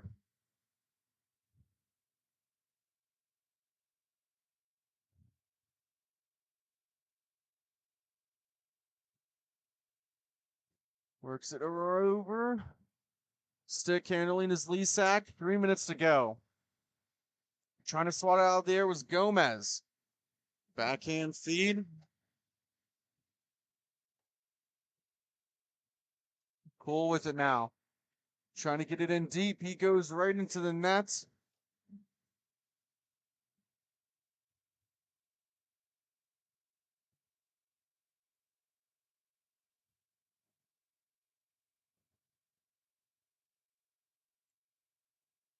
So we'll get a timeout here by the Hitmen. We'll take one last station identification. We'll be right back. Thank you for watching Grove City Hockey.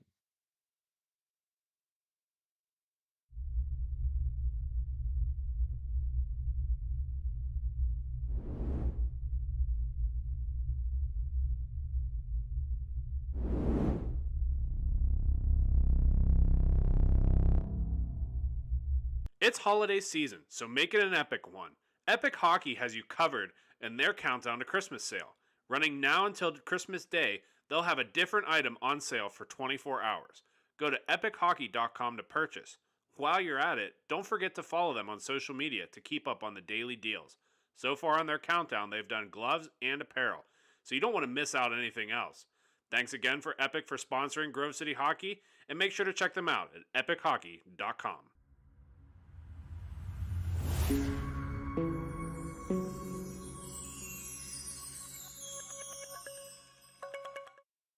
We're back. 2:30 left to go. The Hitmen take their timeout. Let's see what they do when they want to pull their netminder and move forward. Looking for a wraparound. He couldn't bury it. Bednar's on the doorstep. Gillian said no siree. Gomez now with the shot. That misses wide. Intercepted. Gomez trying to waste some more time. Lindbergh with it now. Works it over to Hammy. He's just going to dump it down in. Goes past the reach, and Esposito going to go chase after it.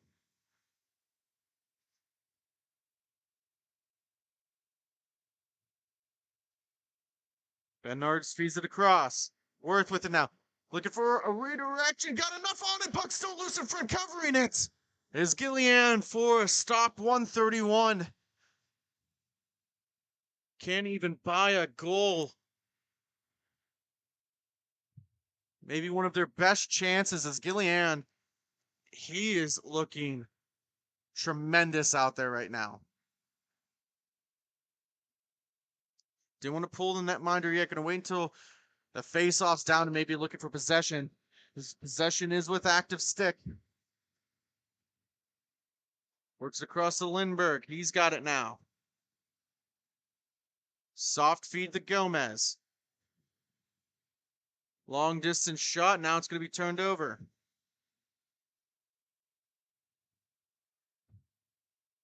Worth with it. Dumps it all the way back for Cole. Coming up on the final minute of the T3A Championship and the final minute of the MIHA tournament in Indianapolis.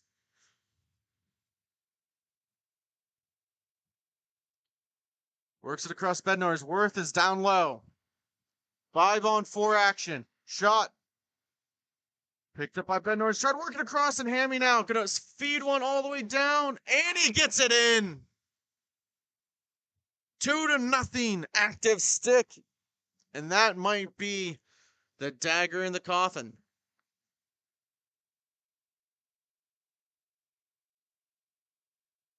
Stay tuned for Inside the Glass, brought to you by Epic Hockey with the CEO, the madman, Jake Drzezinski, going to interview a player from the winning team. I'm believing it's going to be Tucker Gilliand from Active Stick, the netminder who's at least 40 seconds away from pitching a shutout in the championship game. Esposito works it across to Lisak. Another save. Hammy clears it to the corner. Worth picks it up. 25 seconds to go. Worth circling around. Gillies on the back skate. Trying to create some space. Puck's in the corner. Cleared all the way down. Maybe. Ned's going to do it. And that's in. And the clock will run. Active Stick will claim the T3A Championship here in Indianapolis. And for us, we're almost done. We're going to wait for their handshake line. We're going to take a quick break, and we're going to have Inside the Glass presented to you by Epic Hockey coming up after the station identification.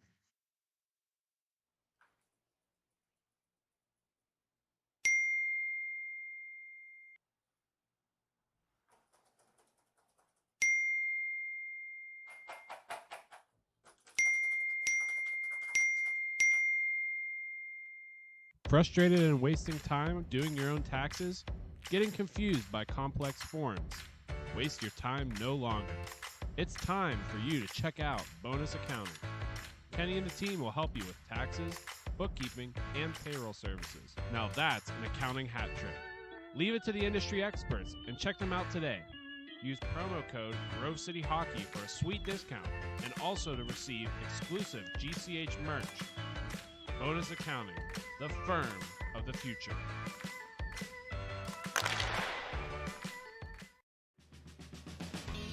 Everyone has their own unique pre-game preparation, and most of them are pretty different, but there's one thing in common, and that's Jack's Hockey Wax.